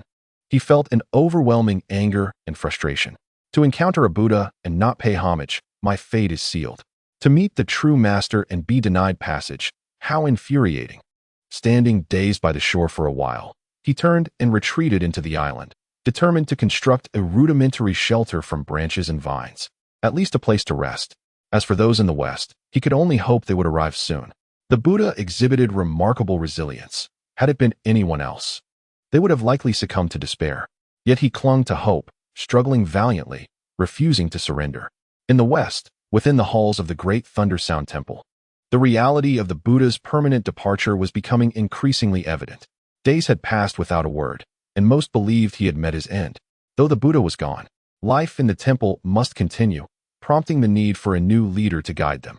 Thus began a new era in Buddhism, marking the end of the time belonging to the Buddha. Among the candidates for election were Maitreya Buddha, the Happy Buddha, and the Ancient Buddha of Light. However, the Ancient Buddha of Light, having no desire for the position, voluntarily withdrew from the election. Consequently, the contest was left solely between Maitreya Buddha and the Happy Buddha, with Maitreya Buddha's support resonating the strongest. After all, Maitreya Buddha is currently keeping a close watch on the journey to the West entourage, which signifies his absolute authority in discourse. However, the Happy Buddha is not idle either. He has begun to bestow gifts upon several other Buddhas, preparing for the upcoming election in advance. Maitreya Buddha is also secretly working behind the scenes, each attempting to win over supporters. Although the Buddhist community is now in disarray and impoverished, both individuals aspire to claim the position of Buddha. Maitreya Buddha, demonstrating his cleverness, squints with a smile and remarks, "Regarding the position of the Buddha of Lingshan, I have little ambition. Moreover, I believe my capabilities are insufficient to lead effectively. Thus, should the Happy Buddha ascend, it may indeed be a great fortune for our Buddhist community." He begins to retreat strategically. The more he speaks, the more some Buddhas feel positively inclined towards Maitreya Buddha. Calls for his support grow louder. In my view, amidst the entire Lingshan, who else but you, Maitreya Buddha, could be elected as the Buddha? The Bodhisattva Samantabhadra was the first to voice this opinion, primarily because Maitreya had discreetly gifted him 2 packs of cigarettes. Though Maitreya did not explicitly state the meaning behind this, Samantabhadra understood that it was time to speak up. Indeed, among us in Lingshan, only Maitreya Buddha is capable of fulfilling this role. I too support Maitreya Buddha as the next Buddha. Many other Buddhas who favored Maitreya began to rally in support. However, those backing the Happy Buddha furrowed their brows, troubled by the developments surrounding the election. The Bodhisattva Guanyin chose to remain uninvolved, fully aware that the Tathagata would return. This current election seemed nothing more than a farce, a futile endeavor. Both the Happy Buddha and Maitreya Buddha had approached her, and she was well aware of their intentions. Yet, she refrained from taking a stance or accepting their gifts. This left both parties somewhat displeased, as they suspected that Guanyin's refusal to accept gifts indicated support for the opposing candidate. Although Maitreya Buddha had entrusted her with monitoring Tangyu and his group, Guanyin busied herself wandering through the 3 realms in search of the Tathagata. Should the Tathagata return, it would certainly be a welcome development. Maitreya Buddha and the Happy Buddha regarded her actions with disdain, thinking it foolish to believe that she alone could succeed where all the Buddhas of Lingshan had failed after searching tirelessly across the 3 realms for so many days. Each had their own motives, harboring ulterior intentions, yet it remained uncertain who would ultimately prevail. Upon hearing about the Lingshan election and the plan to select a new Buddha, Tangyu was taken aback. What the hell? They're playing this game while the Tathagata is still alive? He couldn't help but feel a pang of sympathy for the Tathagata, who was, after all, his brother, with whom he had shared a few meals. At this moment, he was struggling for survival on a deserted island, and they were already coveting his brother's position. This was unacceptable. Even Sangu could not tolerate such audacity. Thus, Sangu resolved to advocate for the Tathagata's honor by declaring his own candidacy in the election. Although the election has yet to commence, both Maitreya Buddha and the Happy Buddha are covertly soliciting votes. Guanyin Bodhisattva remarked, "Both Maitreya and the Happy Buddha have approached me, presenting a variety of gifts, all of which I politely declined. Well, you have handled this matter commendably. At the very least, you must remain aligned with Tathagata," Tangyu said, standing beside her and gazing downwards. He was acutely aware of the forthcoming tribulation. Under normal circumstances, they would have arrived by now. However, Tang Yu found himself needing to rest for a day after merely 2 steps, occasionally taking leisurely rides on a lion in the heavens, which resulted in delays. This explains why the Buddhist community is preparing for the election. Otherwise, someone would have likely urged him by now. One wonders how Tathagata is faring. Guanyin Bodhisattva cast a glance at Tang Yu and smiled wryly. At this moment, Tathagata, stranded on a deserted island, is entirely at the mercy of Tang Sanzang's actions. Unfortunately, Tathagata remains blissfully unaware. In any case, he won T-die, Tang Yu remarked nonchalantly. The last time I checked, Tathagata looked rather disheveled. But at least he is managing to survive. His outdoor survival skills are quite commendable. It seems he possesses an innate talent. If Tathagata were to discover this, he would likely erupt in anger, questioning who possesses such talent. This was all forced out of him, Guanyin continued. Initially, the mother of Lishan was to serve as a guide for the next tribulation, but she declined, so I must step in. She turned her gaze toward Tang Yu. Tang Yu chuckled softly, fully aware of the next tribulation. It merely involves the issue of the multi-eyed monster, where the mother of Lishan would guide Sun Wukong to locate the Pylon Bodhisattva and subsequently subdue the centipede demon. However, I believe I will not need to act as a guide, Guanyin Bodhisattva added. Indeed, it is unnecessary. I will handle the centipede demon directly, Tang Yu replied, slightly furrowing his brow. What do you think about my participation in the Buddhist election? Guanyin Bodhisattva was momentarily taken aback, incredulously staring at Tang Sanzang.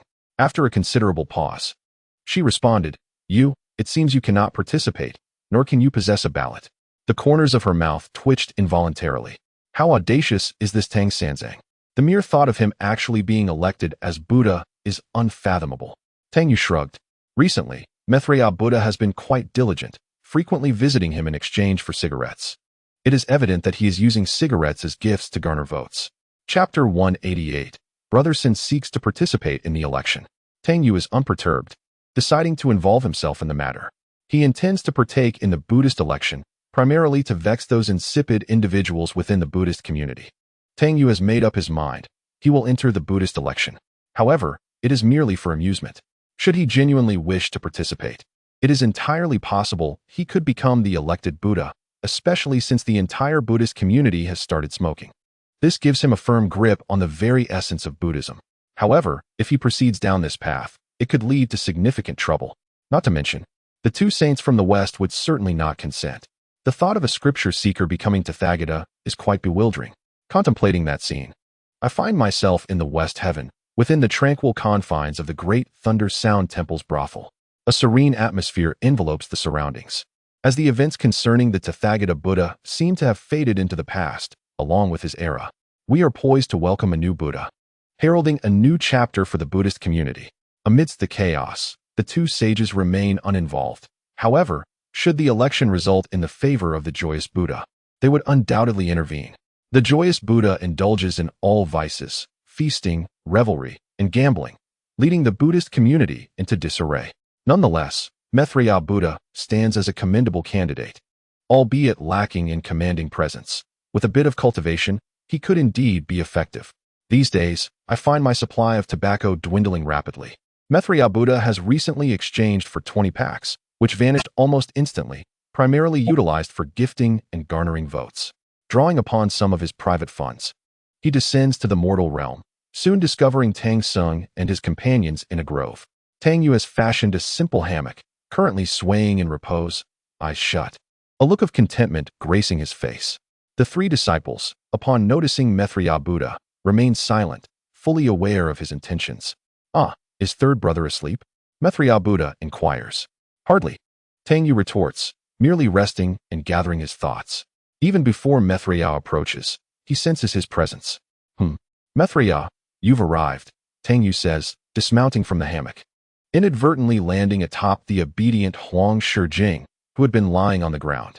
Third brother, Maitreya Buddha exclaims, a sycophantic smile adorning his face. I find myself out of tobacco and came to exchange some with you. With a wave of his hand, a plethora of magical treasures lands before Tang Yu. He coughs lightly, contemplating how to broach the subject of his involvement in the election. Come, Maitreya, I wish to discuss something with you. Tang Yu beckons towards the grove. eliciting a bemused reaction from his 3 disciples. What is this about? Why the secrecy? He produces a cigarette and offers it to Maitreya Buddha, who expresses his gratitude repeatedly. Thank you, third brother, thank you. I hear there have been troubles within the Buddhist community. Tangyu poses knowingly. The matters concerning the Buddhist order are well within his grasp. Maitreya Buddha pauses, hastily denying. No, third brother, what troubles could the Buddhist community possibly face? Are you jesting? Pointing at him, Tangyu asserts, I have heard that the Tathagata Buddha is in distress, and the Buddhist community is preparing for a grand election to appoint a new Buddha. Maitreya Buddha appears bewildered, questioning how Tang Sung could possibly be aware of this. Yet, the conversation has ventured too far for denial. After a brief hesitation, he concedes, indeed, third brother, the Buddhist community is facing some issues. The Buddha has disappeared, and his fate remains unknown. He pauses and continues. Third brother, you must understand, the Buddhist community cannot be without a leader for even a day. Thus, under the comprehensive strategy of the Buddhas in the West Heaven, preparations are underway for an election to establish a new Buddha. He glances at Tangyu, perplexed as to why he is concerned about such matters. He is a seeker of knowledge, and the pursuit of wisdom far outweighs all else. Why then does he concern himself with the significant affairs of the Buddhist realm? Have you also decided to run for election? How do you assess your chances? Tangyu inquired. Maitreya Buddha smiled sheepishly. Third brother, I lack confidence in this endeavor. In truth, I had no intention of running. It was the assembly of Buddhas from Lingshan who propelled me into this position, leaving me with no choice. This fellow is merely feigning modesty while reaping benefits. Tangyu couldn't help but sneer. I can offer you cigarettes free of charge. Maitreya Buddha's eyes sparkled momentarily, yet he regarded Tangyu with suspicion. Could Tang Sanzang truly be so benevolent? That seemed highly unlikely. Through numerous encounters, he had come to understand that Tangyu was certainly not one to suffer losses. Receiving cigarettes without reason? Surely, there must be a catch. Third brother, you are being overly polite. I insist we settle this with money, paying exactly what is due. Maitreya Buddha chuckled. Damn it, the old lad is quite clever, Tangyu remarked, casting a glance at him. Brother, you speak as if it were otherwise. You and third brother have exchanged favors countless times. I truly cherish you, my hefty little friend. This statement felt oddly uncomfortable to Maitreya Buddha, who harbored some dissatisfaction, yet found no words to express it. So, is the Buddhist election entertaining? Tangyu chuckled. Third brother wishes to partake in the election as well. Do you think you could lend a hand? Maitreya Buddha was utterly taken aback, staring at Tangyu in disbelief. After a lengthy pause, he uncertainly repeated, Third brother. What did you say? I said I wished to participate in the Buddhist election, Tangyu replied, frowning slightly. What's wrong? At such a young age, why is your hearing failing? Third brother, please don't jest, Maitreya Buddha nearly wept. If Tang Sanzang truly entered the Buddhist election, what chaos would ensue? Third brother, this is an internal matter of the Buddhist community. What do you mean by that? Am I not a part of it? Tangyu asserted, pointing at him with righteous indignation. No, third brother, that is not what I meant at all, Maitreya Buddha pondered for a moment before saying. Consider this. While you are currently recognized as a seeker of the Buddhist scriptures, you have yet to be conferred a position among the Buddhas, correct? It would be rather inappropriate for you to contest for the title of Buddha, wouldn't it? Moreover, even if you were to run, there is no guarantee you would receive any votes. You might end up feeling embarrassed, wouldn't you? To hell with that. You simply don't want me to participate in the election. You are indeed correct, but I simply wish to partake in the experience. Tangyu grinned. Brother, put my name down and allow me to run as well. I do not care for the title of Buddha. My primary desire is participation, after all. You hesitate for no reason. Let me make this clear. If you refuse, there will be no cigarettes for you. And I am well aware of your watchful gaze upon us. But mark my words, I will ensure my presence is felt. I will not merely disappear. In his final words, Tangyu resorted to direct threats. Maitreya Buddha wore a look of distress, torn with indecision. What on earth did Tang Sanzang intend to achieve? Was it not sufficient to pursue knowledge earnestly? The notion of participating in the Buddhist election left him bewildered, utterly at a loss for how to respond. Chapter 189. Namo Sangu unwilling to comply? The cigarettes are undoubtedly gone. Furthermore, Tang Sung desires to stroll, and there is little you can do about it. However, Tang Sung is not even a Buddha, thus he lacks the qualification to participate in the grand election. Very well. Sangu, I concede to your request. Maitreya Buddha acquiesced, for in his view, Tang Sung would surely not be elected. Since he wishes to nominate someone for the sake of amusement, let him do so. This way, at the very least, he would not offend Tang Sung. The issue of cigarettes would be resolved, and it would also be a favor bestowed upon Tang Sung. Future collaborations would become more convenient as a result. After a brief discussion, Tang Yu directly handed him 10 packs of cigarettes, all given freely, without any request for treasures. Holding the cigarettes, Maitreya Buddha felt somewhat bewildered and incredulous that Tang Sung was so accommodating, actually gifting them to him. Moments later, he returned to the Western paradise of Buddhism with the cigarettes. Within the grand hall of the Great Lane Temple, Maitreya Buddha convened the assembly of Buddhas and made an announcement. Tang Sung, Sanggu, shall also participate in the Buddhist election, adopting the title, Namo Sanggu Ni Dai Buddha. Instantly, the assembly of Buddhas was rendered speechless, collectively astonished. Even the ancient Buddha of lanterns and the joyful Buddha turned their gazes towards Maitreya Buddha, perplexed by his intentions. What scheme was this? Allowing Tang Sung to partake in the election and announcing it publicly? Was this a jest? However, Maitreya Buddha had not intended for such a public declaration. He initially assumed he could deceive the matter. Yet, Tang Sung was cunning and urged him to make a celestial oath, compelling him to announce it publicly, thereby legitimizing the election. Although he was a pilgrim, this did not diminish his potential to succeed the Buddha's position in the future, if he were indeed elected. Upon the completion of his pilgrimage, he could assume office immediately. All of this was relayed to him by Tang Sung. Even now, Maitreya Buddha's mind buzzed with confusion, and he earnestly informed him that upon his election, Maitreya would be the prince. Was Tang Sung truly aspiring to the Buddha's position? How absurd! Moreover, what was the significance of his self-bestowed title, Namo Sanggu Ni Dai Buddha? Was he certain this was not an insult? What qualifications did he possess to participate in the election? I have not even entered the fray. What an astonishing situation! That a pilgrim would contend for the position of Buddha. The assembly of Buddhas began to murmur among themselves, while some remained silent, deep in thought. The pilgrim, Tang Sung, possessed immense merit. Additionally, the matter of the cigarettes was indeed his doing. If Tang Sung were to be elected, the cigarette issue would undoubtedly be resolved. In the depths of chaos, two saints were equally perplexed. What was Tang Sung scheming? Brother, this is beyond comprehension, pondered the saint of adept understanding. The saint of guidance fell into contemplation. Tang Sung, as the bearer of monumental merit, if he truly accomplished the journey to the West, would herald a great flourishing of Buddhism. The two of them owed a debt of merit to the celestial order, which they could potentially repay. Especially now, as the journey to the West encountered unforeseen changes, this issue was indeed grave. To this day, the trials of the journey to the West remain far from completion, and it is evident that unforeseen variables are at play. Even if they wish to rectify matters subsequently, it seems exceedingly difficult. What if Tang Sung were to be elected? If he were to be candidly informed about the tribulations of the journey to the West, by then he would have ascended to the position of the Buddha in the Buddhist realm. It is certain that he would consider the implications for Buddhism, especially regarding the calamity of the journey to the West, which he would undoubtedly navigate according to the predetermined trials. One must concede that Jain has considered all angles meticulously. However, the sole issue at present is that Tang Sung lacks a position within the Buddhist hierarchy.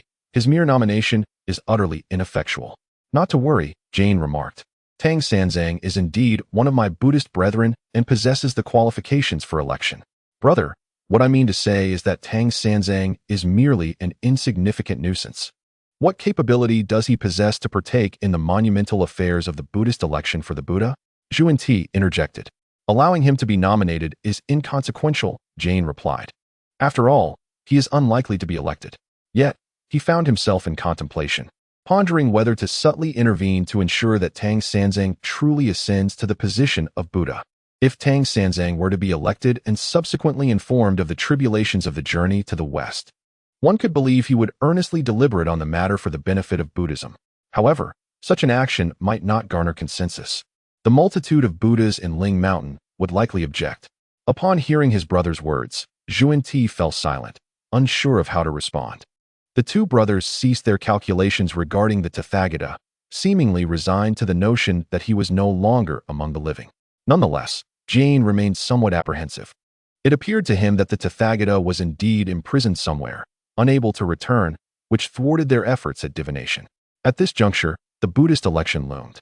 Should the Tathagata truly return, it could potentially disrupt their plans. In the celestial realm, Tang Sanzang's name was added to the election roster, alongside Maitreya Buddha and Huangqi Buddha. Initially, the list included only the two, but now Tang Sanzang was included. Let it be, Maitreya Buddha and Huangqi Buddha thought nothing of it. In their eyes, Tang Sanzang would not secure a single vote. He was merely a name to be dismissed. Thus, they regarded him not as a rival. Maitreya Buddha and Huangqi Buddha continued their preparations for the election, having entirely set aside the matter of the journey to the west. They believed that if this trial could not be overcome, it would not pose a problem. Once they became Buddhists, they would find a way to amend it. In the mortal realm, Tang Yu and his companions remained resting deep within the forest. He yawned, appearing drowsy and lethargic, as sunlight streamed through the foliage, illuminating his face. Tang Yu soared into the distance, eager to observe how this trial would unfold. Emerging from the woods, he soon spotted a small river not far off. There, 7 spider spirits were frolicking and bathing. Upon seeing Tang Yu, they exchanged glances and gasped at his presence. How shocking it was! They were bathing without any garments.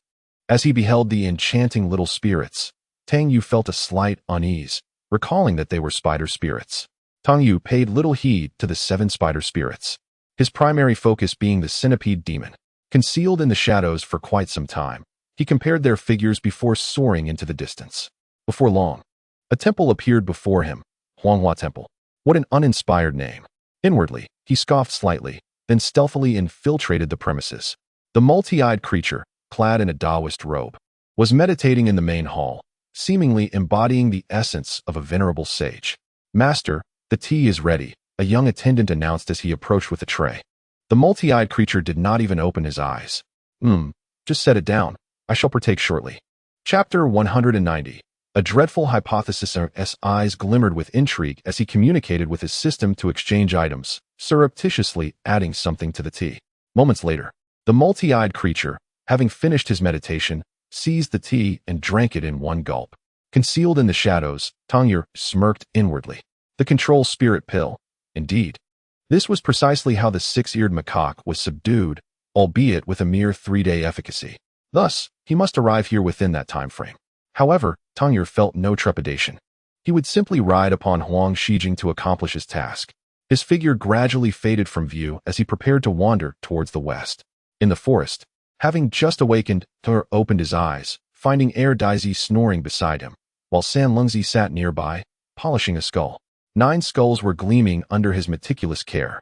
As for Sun Wukong, he perched atop a tree, relishing a peach. "Air Daisy, wake up, wake up," Tang Yu shouted as he kicked Zhu Beiji awake. "We must set off and seek the scriptures." Air Daisy blinked in confusion, wiping drool from his lips.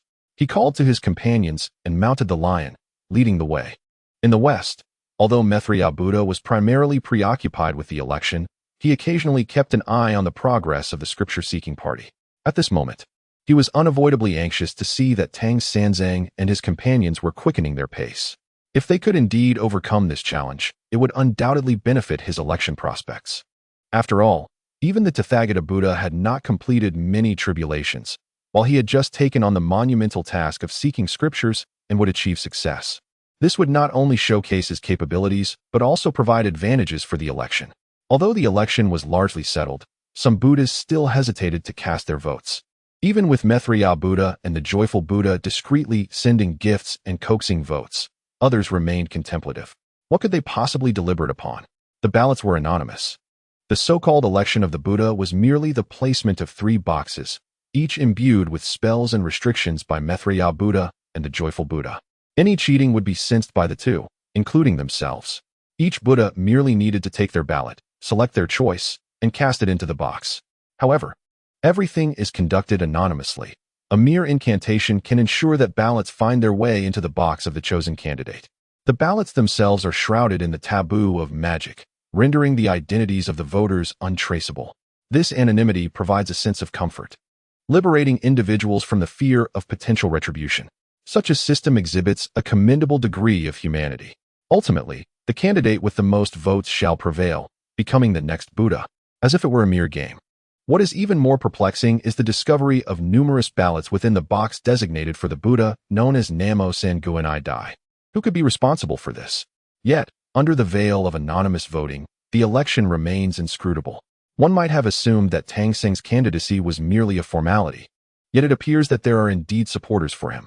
Particularly, his self-bestowed title as Buddha has left both Maitreya and Happy Buddha feeling somewhat disheartened. Namo Sengu and I die? What on earth is this? Surely, it is not a mere insult.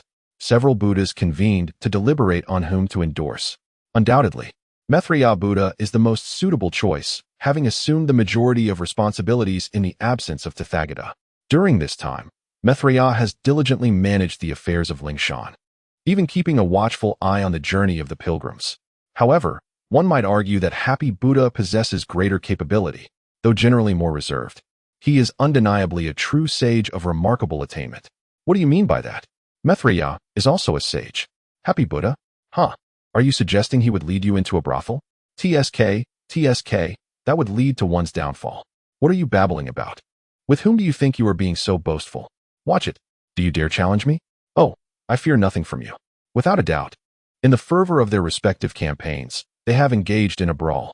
What started as a dispute between two has escalated into a chaotic melee involving dozens.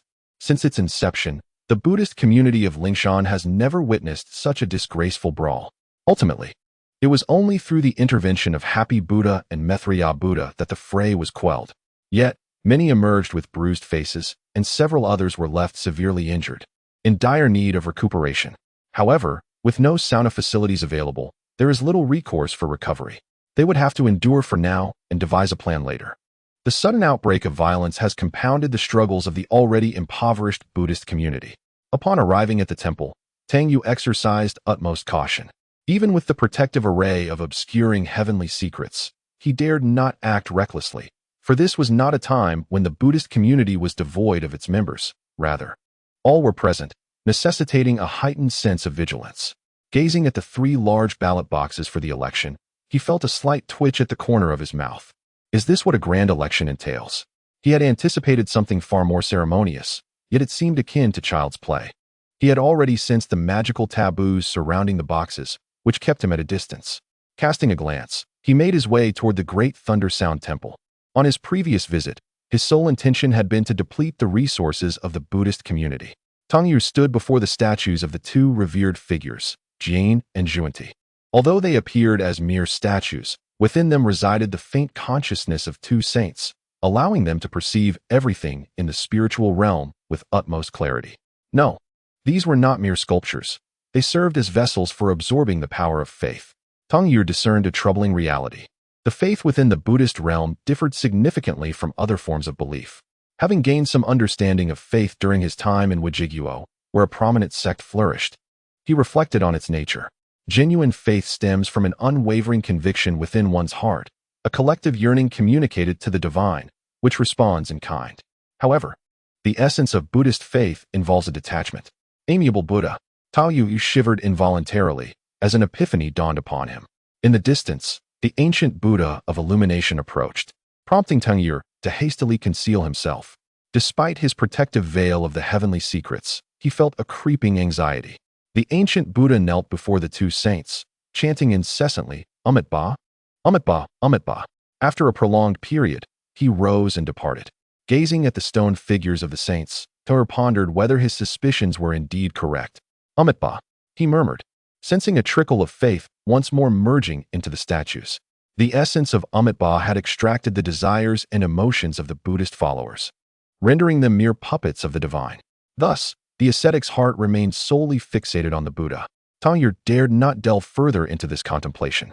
If such were the case, and if all beings silently chanted Amitba, transforming into followers of Buddhism. Chapter 191, The Dauntless Third Brother. Amitba, Amitba. This was not merely a chant of Buddhism. It represented a method of siphoning the very essence of human emotions from the devotees, thereby controlling them like puppets. If one were devoid of emotions, could they still be considered human? Buddhist disciples are forbidden from consuming meat, marrying, or raising children, devoting themselves entirely to the Buddha. Ultimately, they would be transformed into mere puppets of the faith. Moreover, marriage and procreation are intrinsic to the cycle of existence. Yet, within the tenets of Buddhism, this fundamental aspect is altered. If all beings were to believe in the Buddha, What then would become of humanity? The old bamboo withers, making way for the new. The withered grass dies, only for new shoots to emerge. This reflects the cyclical nature of existence, a truth that applies to humanity as well. However, Buddhism seems intent on harvesting the old bamboo while suppressing the new. Should this continue, all beings would become Buddhas, a prospect both daunting and unsettling. Amitabha, Amitabha. This was not merely a chant. It was a means of transforming oneself into a puppet. With each silent repetition, the Buddhist faith expanded, while one's own humanity was gradually siphoned away. Standing before the statues of the two saints, Taylor remained in profound silence. It appeared that what was deemed Buddhism was, in essence, mere puppetry, with the faith coalescing into something that primarily benefited the two saints. Yet, Tanya faintly sensed the truth, all beings as Buddhas, detached from their faith. Amitabha. It seems that the situation is far more complex than one might have initially believed, likely concealing greater issues beneath the surface. After a brief moment, Tangyu departed from that place and arrived at the Buddhist treasury, where he paused in astonishment. The Buddhist realm seemed quite prosperous, merely days after his last visit. It had once again become replenished. Without a second thought, he resumed his endeavors. Consequently, several treasures acquired through crowdfunding were once more available at a bargain for Tangyu. With the Buddha now stripped of his powers, the prohibitions he had established were no longer in effect, allowing Tangyu to effortlessly clear out the Buddhist treasury once again. Maitreya Buddha sat upon a small wooden bench, smoking, with a furrowed brow that hinted at his melancholy. He felt confident that he was virtually assured of becoming the next Buddha, yet he was burdened by concerns regarding the economic downturn of the Lingshan realm. Should he ascend to the position of Tathagata, he would need to devise means to enrich the Lingshan treasury. Moreover, the dragon subduing Arhut remained detained by the heavenly court, awaiting the Buddha to procure rare treasures for his release. Additionally, the quest for scriptures posed another challenge. Contemplating these matters, how could he not feel troubled? With greater responsibility comes increased pressure. Report, Maitreya Buddha. We have yet to uncover the whereabouts of the Tathagata, announced 3Journey and his companions upon returning to Lingshan. Briefly summarizing the day's endeavors, Maitreya Buddha met this news with a calm nod. For finding the Tathagata had become less of a priority compared to the search for rare treasures. Such items, once regarded with disdain by the Buddhist order, were now considered valuable, for even the smallest of gains could prove advantageous in their current circumstances. Maitreya Buddha set aside his worries, eager to observe the progress of the scripture-seeking party. With a wave of his hand, the Xianguang mirror materialized. Tangyu, riding swiftly on a lion, was nearing the territory of the spider spirits. Maitreya Buddha felt a surge of anxiety, fearing unforeseen complications. The 7 spider spirits were bathing and laughing, entirely unaware that they had caught Tangyu's attention. "Who are you?" one of the spider spirits called out loudly. Tangyu, with a grin, dismounted his lion and reassured them. "Fear not, fair maiden. I am merely wandering to the west, with no ill intentions. Please, continue as you were." The spider spirits exchanged glances, their understanding deepening. A monk from the Tang dynasty, journeying to the west to seek scriptures, a virtuous soul with 10 lifetimes of cultivation. Consuming his flesh, they believed, would grant them immortality. "Oh, so you are a high monk from the Tang dynasty," the leader of the spider spirits remarked, her gaze toward Tangyu turning somewhat flirtatious. "I have heard that eating the flesh of Tang Song can bestow eternal life." "That is nonsense," Tangyu replied dismissively. "Do you truly believe such childish tales?" TSK, indeed, a figure of ample proportions, yet lacking in intellect. The spider spirits were momentarily taken aback, realizing that this was the revered monk from the Tang dynasty, a virtuous individual with 10 lifetimes of cultivation. Yet, from his demeanor, one would hardly discern the essence of a monk. The most pressing matters were yet to unfold. At this moment, Sangu has grown his hair, and just a few days ago took it upon himself to cut it into a crew cut. Moreover, he has modified his robe. The outer layer has been tailored to reach his waist, and the originally oversized sleeves have been transformed into fitted ones. The fabric that was cut away has been repurposed into a small vest for himself, showcasing his remarkable craftsmanship. However, Sanji's current appearance is indeed rather unique. Though he is a monk, he sports hair, and while his robe remains a robe, its alteration gives it an unconventional flair. "Are you truly Tangsun?" the elder spider demon inquired, bewildered. He was a far cry from the monks she had seen before. "Is this how the monks of the Tang dynasty appear?" Absolutely, Tang Yu declared, pointing at his chest before beginning to disrobe. Ah, what are you doing? Although they were all demons, they were still female, and the sight of Tang Yu starting to undress made them all tense. I'm taking a bath, Tang Yu replied matter-of-factly. It's too hot today. I, a humble monk, also need to cool off. With that, he stripped down to his undergarments. The spider demons covered their eyes, gasping and exclaiming, unable to look. Look at you, shy indeed, he teased. It was evident that there was a distinction between young maidens and older women. Previously, Bai Susu and Gao Zuolan had been just as bashful. But after days of San Gu's diligent instruction, they now understood exactly what to do with just a glance or a gesture. Quick, go outside. Hurry up. As Tang Yu stepped into the water, the others shouted in alarm. The water was fragrant and at the perfect temperature, neither too hot nor too cold. Grabbing his small vest from the shore, Tang Yu began to scrub himself with enthusiasm. Lady disciples, allow me to help you wash your backs, he said with a grin. Approaching them. Ah, another spider demon shrieked. The elder spider demon, unfazed, cast a spell towards Tang Yu, disregarding her own exposure before him. She opened her mouth and shot out a long strand of spider silk aimed directly at him. Protect! Protect! Tang Yu shouted. How audacious, you demon! A flash of light appeared in the sky as Sun Wukong emerged, breaking the spider silk with his golden staff. He then swung the staff towards the group of female demons. Meanwhile, Dazi and San Lingzi also arrived. In a flurry, Tang Yu hastily put on his pants, picked up a stick from the shore, and, bare-shouldered, chased after one of the spider demons, shouting, You stand right there. Don't run. You think I want to catch you? Chapter 192. The Buddha's sentence is nearly complete. The spider demons screamed loudly and scattered in all directions. The master and his disciples pursued them, especially Tang Yu, who, stick in hand and shoulder bare, sprinted swiftly, calling out, You stop right there. Don't run. You think you can escape? Sangha noticed that among the spider demons, one had the most appealing figure, thus he chased after her with determination. Huang Shijing hurried over, and with a leap, Tang Yu mounted him, brandishing a staff and relentlessly pursuing. The spider spirit spat out webs twice. But there was no need for Tang Yu to intervene. Huang Shijing swiftly dealt with the threat. At that moment, the spider spirit realized that this lion spirit was not to be underestimated, and recognizing her disadvantage, she fled in panic. Tang Yu continued his relentless chase. In the Western Paradise, within the grand halls of the Great Thunder Sound Temple, the assembled Buddhas were nearly taken aback by this spectacle. Is Tang Sanzang truly this formidable? They wondered, witnessing him brandish a staff against the demons. However, his demeanor while wielding the staff resembled that of a rogue. All eyes turned towards Maitreya Buddha, as he was expected to provide guidance. Yet, even he was at a loss, utterly bewildered by the unexpected turn of events. The situation had deviated from the anticipated narrative, and the Buddhist order found themselves caught off guard, their expressions reflecting confusion. Concern began to rise. If these spider spirits were to perish, it would spell trouble when they reached the Yellow Flower Temple and encountered the centipede spirit. Puxian, it falls to you to intervene discreetly and rescue these spider spirits. Guiding them to the Yellow Flower Temple to inform the centipede spirit, came the directive. The Buddhist order had no choice but to intervene.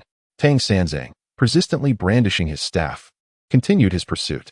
As for Sun Wukong and Zhu Beiji, after a brief chase, they eventually relented.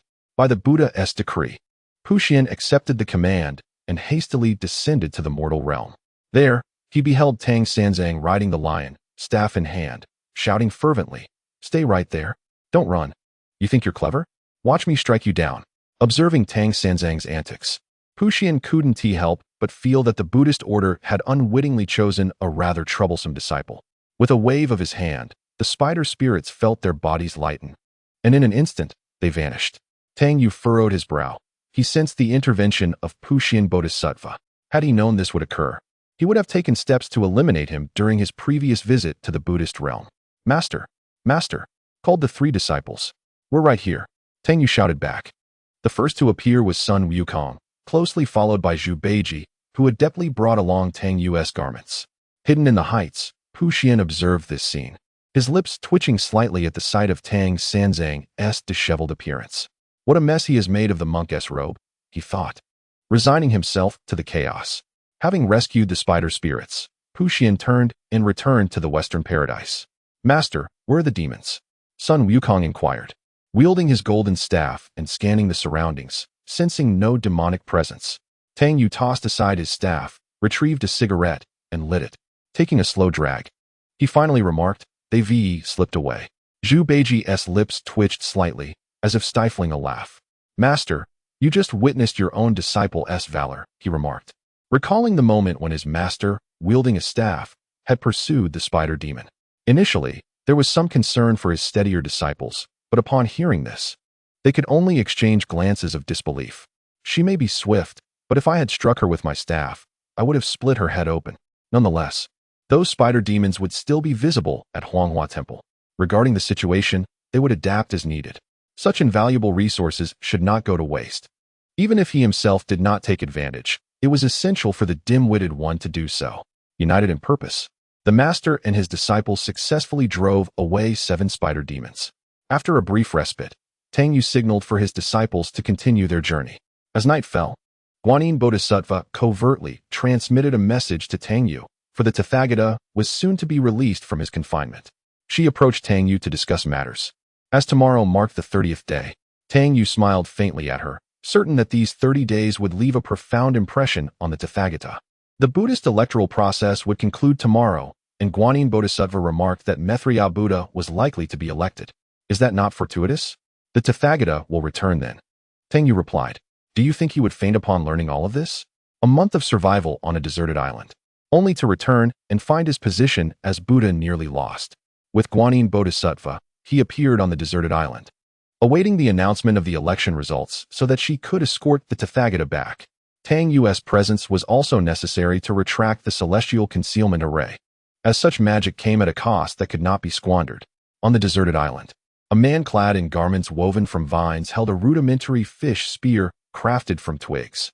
It seemed he had completely adapted to the island life. Catching fish and starting fires had become second nature to him. Nearby stood a thatched hut, and on a coconut tree hung some dried fish. Clearly, the Tathagata had exhibited foresight, drying the fish that could not be consumed, thus alleviating the daily toil of finding sustenance. However, a month of such existence had rendered him feral. Had Guanyin Bodhisattva not recognized him as the Tathagata, she would have never suspected it. At this moment, the Tathagata appeared significantly emaciated, no longer the plump figure he once was. With spear in hand, he approached the shoreline. Moments later, he returned with 2 fish, skillfully roasting them. Sitting in his makeshift shelter, the Tathagata gazed sorrowfully at the heavens, seemingly reminiscing about the glorious days of yore. After a while, with a tree branch in hand, he ventured out onto the island, gathering more vines and twigs to renovate his dwelling. Unbeknownst to him, he was on the verge of being released from his confinement, yet he continued to improve his living conditions, interweaving the vines and branches atop his hut. After all was accomplished, the Buddha let out a satisfied sigh. Concealed in the heavens above, Tang Yu and Guanyin Bodhisattva silently observed the scene. Suddenly, Tang Yu felt the key to the heavenly emperor's treasury subtly radiating warmth against his skin, an occurrence that struck him as peculiar, for it had not happened previously. Upon reflection, he realized that during his last 2 visits, he had not brought the key with him. The key now felt increasingly heated, as if something within the deserted island was beckoning him. A thought occurred to him. Could it be that the treasury was hidden nearby? In an instant, Tang Yu grasped the significance of this revelation. Chapter 193, Bringing the Buddha Back to Mount Ling. With a flash, he vanished from the skies above the island and began to survey the area. As he ventured deeper into the island, the key felt even hotter. The Heavenly Emperor's treasury. At that moment, he surmised that the treasury was likely concealed on this very island. Otherwise, the key would not exhibit such peculiar behavior. Regrettably, even with the knowledge that the treasury lay in proximity, he was unable to unlock it, for his key remained incomplete. Currently, he possessed 3 fragments of the treasury key, yet 2 pieces were still missing. His aim in surveying the surroundings was to ascertain the general location of the Heavenly Emperor's treasury. Unexpectedly, a mischievous twist of fate had led to an unforeseen discovery, as the Buddha had intended to challenge the island's survival trials. It was known that the heavenly treasury had been left behind by the ancestral dragon after the ancient calamity of Long Han, a repository of immeasurable wealth. Both the Jade Emperor and the Buddha had once dispatched individuals to seek it, yet their efforts had been in vain. To his astonishment, he had stumbled upon it himself.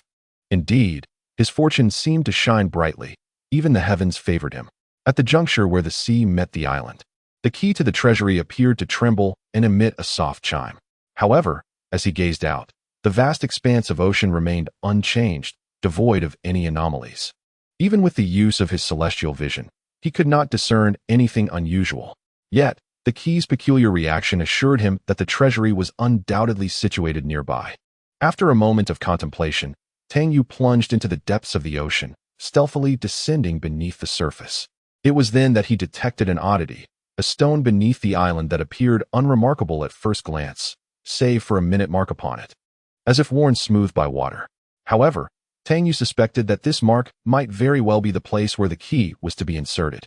As he reached out to touch it, the key grew even warmer in his grasp. Moments later, he flashed into existence beside Guanyin Bodhisattva. At this juncture, he felt powerless, as he had yet to assemble the complete key to the heavenly treasury. Although he had located the treasury, without the key, it was akin to not having found it at all. Who knew where the two missing pieces might be? Thus, Tang Yu felt little exhilaration in his discovery. Originally, he intended to retract the concealment of heavenly mechanisms formation, but it now seems prudent to leave it here. What are you doing? Guanyin Bodhisattva inquired, her confusion apparent. Tang Yu chuckled lightly. Nothing much, merely observing. He glanced at the time. It's nearly time. You may take him back now. I estimate you will arrive at Ling Mountain just as the grand selection concludes. Isn't this a manipulation of fate? Whether it be Maitreya Buddha or the blissful Buddha who is elected, they will undoubtedly be enveloped in the joy of having attained Buddhahood. At that moment, the long-absent Tathagata Buddha returned unexpectedly. Just imagine that scene. Could it possibly induce a stroke? Especially considering the efforts both candidates exerted in forging connections and offering gifts for the election. With the Tathagata's sudden return, the aspirations of the Buddha would be dashed, and those gifts would certainly amount to naught.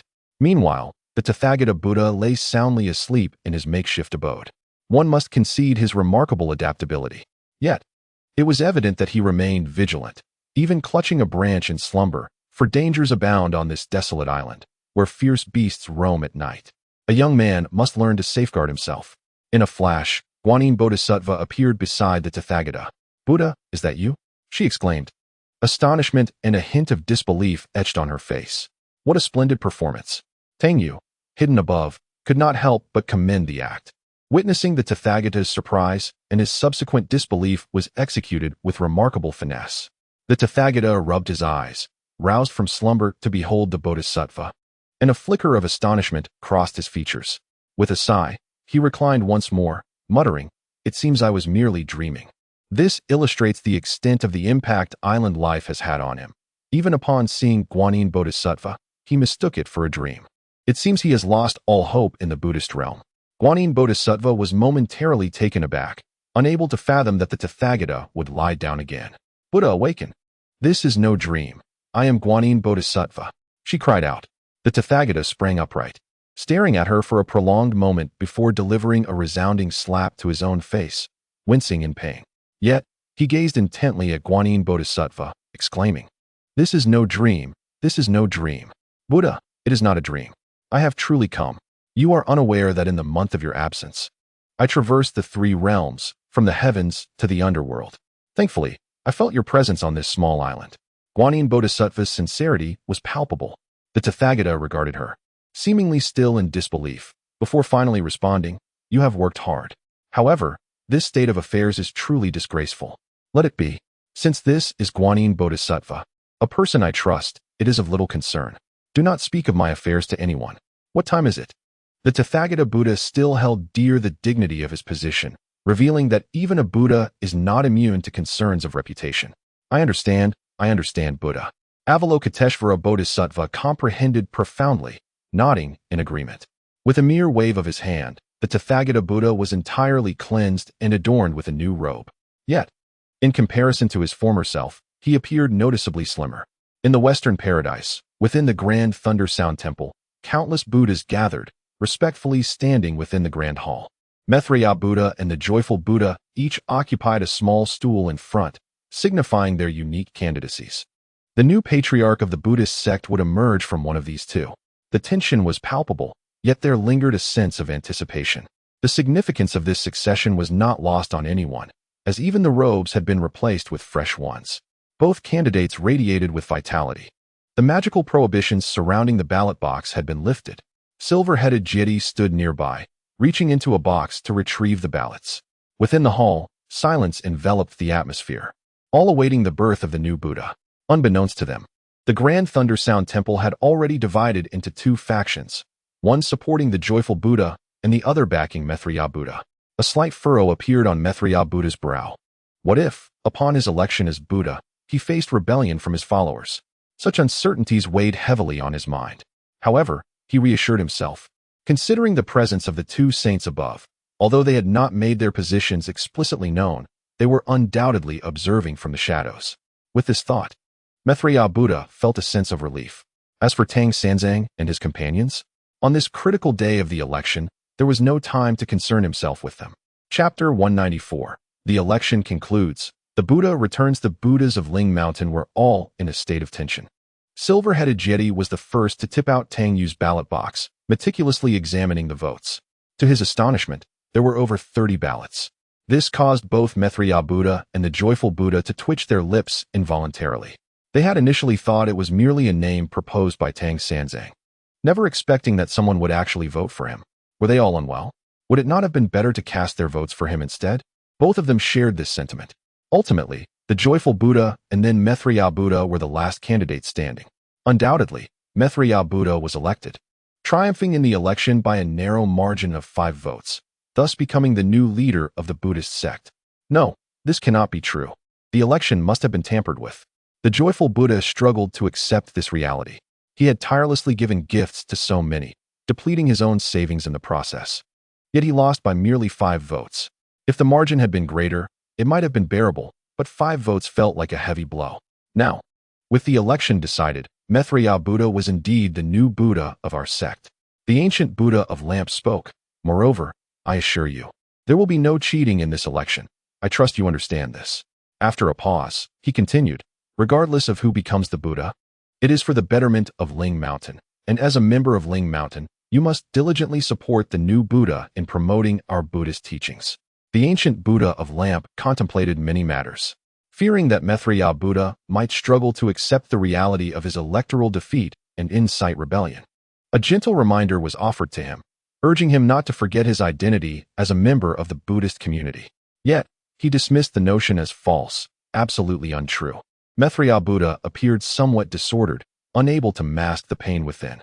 How could he not be heartbroken? He had invested considerable effort in preparation for this election, even parting with some of his treasured relics in an attempt to garner votes. And yet, he found himself defeated, having poured his heart and soul into the endeavor only to reap nothing in return. It was indeed a difficult reality to accept. The ancient Buddha of Lamp, in a low voice, urged him to confront the truth. He had failed in the election. With a smile, Maitreya Buddha stood upon a wooden bench, waving to the assembly of Western Buddhas.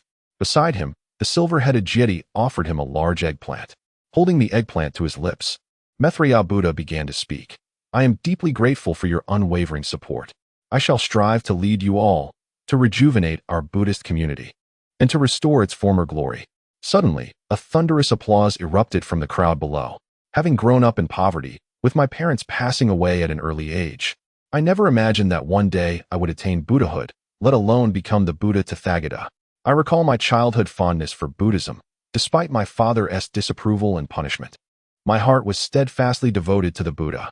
At this poignant moment, Maitreya Buddha wiped his eyes, discreetly applying a touch of balm to the corners.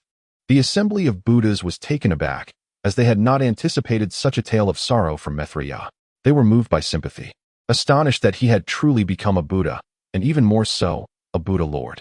Here, I wish to express my gratitude to my parents and to my 6th aunt, who secretly shared Buddhist scriptures with me in my youth. I am also thankful to the previous Buddha for his recognition and nurturing, as well as to all of you for your support and affection. It is fair to say that without you, I would not be who I am today. I will diligently manage Ling Mountain, ensuring our Buddhist community thrives even more than in times past, leading us all to a resplendent future. Maitreya Buddha rambled on with a multitude of thoughts, and applause resounded once more. Now that the election had concluded, the next step was to inherit the position of Buddha. A ceremonial bathing and change of attire was in order, a formality that felt somewhat hollow as Ling Mountain stood empty. Even the lotus throne belonging to the Buddha had been taken away by Tang Yu, leaving only a small wooden stool for the time being, awaiting the current Buddha to take his seat. Bodhisattva Guanyin, accompanied by the Tathagata Buddha, made their way to Ling Mountain. As the Tathagata had yet to acquire any powers, he was akin to an ordinary mortal, inquiring about recent events, especially concerning the pilgrimage for scriptures. The Tathagata was met with complete transparency from Guanyin, who explained that the election had taken place several days prior, and today marked its conclusion. The Buddhas of Ling Mountain had all participated, while Guanyin had remained silent, tirelessly searching for the Tathagata's whereabouts over the past month without rest. For nearly a month, she traversed the realms in search of answers. Upon receiving this news, the Buddha, Tathagata, nearly fainted from disbelief. Am I not yet deceased? You are already coveting my position? He thought. Just wait until I regain my strength. Then we shall see what becomes of you. Subsequently, Avalokiteshvara Bodhisattva humbly acknowledged her oversight. Throughout this time, she had been preoccupied with locating the Buddha and had not kept tabs on the journey for scriptures. Thus, she remained oblivious to the fate of the travelers. This does not concern you, the Buddha remarked, affirming his trust in her loyalty. Avalokiteshvara indeed proved to be steadfast. Had she not found him, who could say how long he would have languished on that desolate island? As for those at Mount Ling, not a single one possessed a shred of conscience. Thank you for your understanding, Buddha, Avalokiteshvara replied, fully aware that he had been stranded on the island all along, yet choosing to rescue him only on the last day. The Buddha gazed at her with profound gratitude. This incident would undoubtedly deepen his trust in her. Meanwhile, at Mount Ling, Maitreya Buddha had completed his purification rites and was poised to ascend to the Buddha's humble seat. This day had finally arrived. From this moment forth, he would be the Tathagata, leading all of Mount Ling, a being on par with the Jade Emperor, the sovereign of the three realms. The Buddha has ascended the throne, shouted silver-headed Jeti, prompting all Buddhas to prostrate themselves in reverence. We pay our respects to the Buddha, they intoned. The countenance of joyful Buddha was far from pleasant, yet he succumbed to the prevailing circumstances and knelt as well. Silver-headed Jeti drew back the curtain, revealing Maitreya Buddha, adorned in a fresh robe, holding prayer beads, and smoking a pipe. As he gazed at the Buddha's seat, he inhaled deeply and took steps towards it. Below, the assembly of Buddhas observed the rotund figure with the pipe. Suddenly, a flash of brilliance heralded the arrival of Avalokiteshvara Bodhisattva at the entrance of the great Thunder Sound Monastery, causing all to pause in astonishment. Avalokiteshvara, the new patriarch of Buddhism has ascended. Should you not hasten to pay your respects? Urged Samantabhadra, prompting her to bow before the new patriarch. Avalokiteshvara remained silent, slightly tilting her body. I am not yet deceased. This voice, laced with a hint of frustration, signaled the appearance of Tathagata at the doorway. Chapter 195, The Reclamation of Mount Ling. It was as if thunder had erupted at Mount Ling, leaving all the Buddhas in utter bewilderment. The once vanished Tathagata had miraculously returned after more than a month. Before they could confirm his demise, they had already taken it upon themselves to initiate a grand election, establishing a new Buddha. Now, Tathagata had returned, and on the very last day of the election, especially Maitreya, who dropped his pipe in shock, having been a mere step away from ascending to the Buddha's humble seat. With a thud, he fell from the seat to the ground, still staring blankly at Tathagata, feeling as though he were ensnared in a dream. He has returned. Tathagata has returned. You have done well, Tathagata remarked, a mix of anger and irony in his tone. The esteemed presence has not yet succumbed to death, and already there are those who covet my position. Quite remarkable. The silver-haired celestial beings, regaining their composure first, hastily bowed down, imploring, please forgive us, Buddha. Please forgive us, Buddha. All the enlightened beings of Ling Mountain knelt in reverence. A glimmer of schadenfreude flickered in Maitreya Buddha's eyes. Initially disheartened by the failure of the grand election, he was unexpectedly elated by the return of the Tathagata. Neither had ascended to the position of Buddha, thus restoring a sense of equilibrium within him. However, the thought of the treasures he had dispatched during this period brought him a pang of regret. Buddha, forgiveness, forgiveness. Maitreya Buddha quickly rolled over and approached on his knees, stating, esteemed Buddha, it has been a month since your disappearance, and Ling Mountain is in a tumultuous state. The Buddhist realm cannot be without a leader. So I earnestly hope for your wise discernment. I have no desire to usurp your position, but the other enlightened beings have persistently advocated for it, leaving me with no choice. Casting a furtive glance at the Tathagata, Maitreya murmured, "Such is the situation. This is the state of affairs. Now that the Tathagata has returned, all talk of elections seems trivial. With the return of the supreme leader, it would be prudent for everyone to embrace their subordinate roles." Yet, the frustration that lingered in Maitreya's heart was palpable. He returned on the very last day, at the final moment. He had believed the position of Buddha was within his grasp, and indeed it had been, but at the crucial juncture, reality delivered a resounding blow to his aspirations. The Tathagata's chest heaved violently, his countenance dark and foreboding. After a moment of silence, he addressed the Bodhisattva Avalokiteshvara, saying, "Respected Avalokiteshvara, escort me to the primordial chaos to seek an audience with the two saints." He glared at Maitreya, gritting his teeth, and added, "You awaited my return." His immediate concern was to locate the two saints to restore his lost powers. That was of utmost urgency. Upon reaching the primordial chaos, the Tathagata proclaimed, "Tathagata seeks an audience with the two saints." Regarding the grand election within the Buddhist realm, could the saints truly be unaware? Moreover, having been missing for so long, could they not have deduced his whereabouts? With their capabilities, finding him should be but a thought away. Yet, they had not intervened. Furthermore, as Avalokiteshvara indicated, it seemed he had been shrouded from the heavenly secrets. Had he not been particularly close, his presence would have remained undetected. At this moment, it was evident that external variables were at play concerning his lost powers. But how had the heavenly secrets been obscured? The Tathagata chuckled coldly to himself. "You two old immortals, just wait." Returning, Zhuan-Ti and Jie-in exchanged glances. They were somewhat relieved that they had not interfered in the Buddhist election. Otherwise, the Tathagata's return would have complicated matters. "What is it?" Zhuan-Ti inquired. The Tathagata respectfully bowed and recounted his circumstances, perhaps sensing some guilt regarding the election. Zhuan-Ti promptly assisted the Tathagata by dispelling the scattered spiritual essence. For the saints, such a task was effortlessly accomplished. The system had also stated at that time that it was ineffective against saints. Thus, the Buddha soon regained his powers. In truth, had he waited just a few hours, the dispersing spirit elixir would have ceased to work, allowing him to recover his faculties just the same. However, the Buddha was naturally unaware of this. As his powers returned, he once again felt a profound sense of security. Power equated to safety. Otherwise, just moments ago, on Mount Ling, he had been on the verge of exploding with rage, but had done nothing due to his lack of strength. With the restoration of his powers, the Buddha returned to Mount Ling, where the ground was littered with prostrating figures. The assembled Buddhas dared not even breathe. The Buddha approached, lifted a small stool, and sat down with a thud. Avalokiteshvara stood beside him, secretly amused, realizing that his virtuous nature had not gone unrewarded. "You all have done well," the Buddha smiled, though his grin held a deeper significance. "Buddha, atone, atone." The assembly trembled, bowing low, their gazes cast downward, not daring to meet the Buddha's eyes. With a cold snort, the Buddha's voice reverberated, dispersing the ominous clouds outside the great thunder sound temple. With a wave of his hand, he summoned Maitreya to his side. "Buddha, atone, atone." Maitreya's face contorted into a smile more painful than tears. A series of resounding slaps echoed as the Buddha struck him back and forth. Maitreya's face visibly swelled, losing several teeth in the process.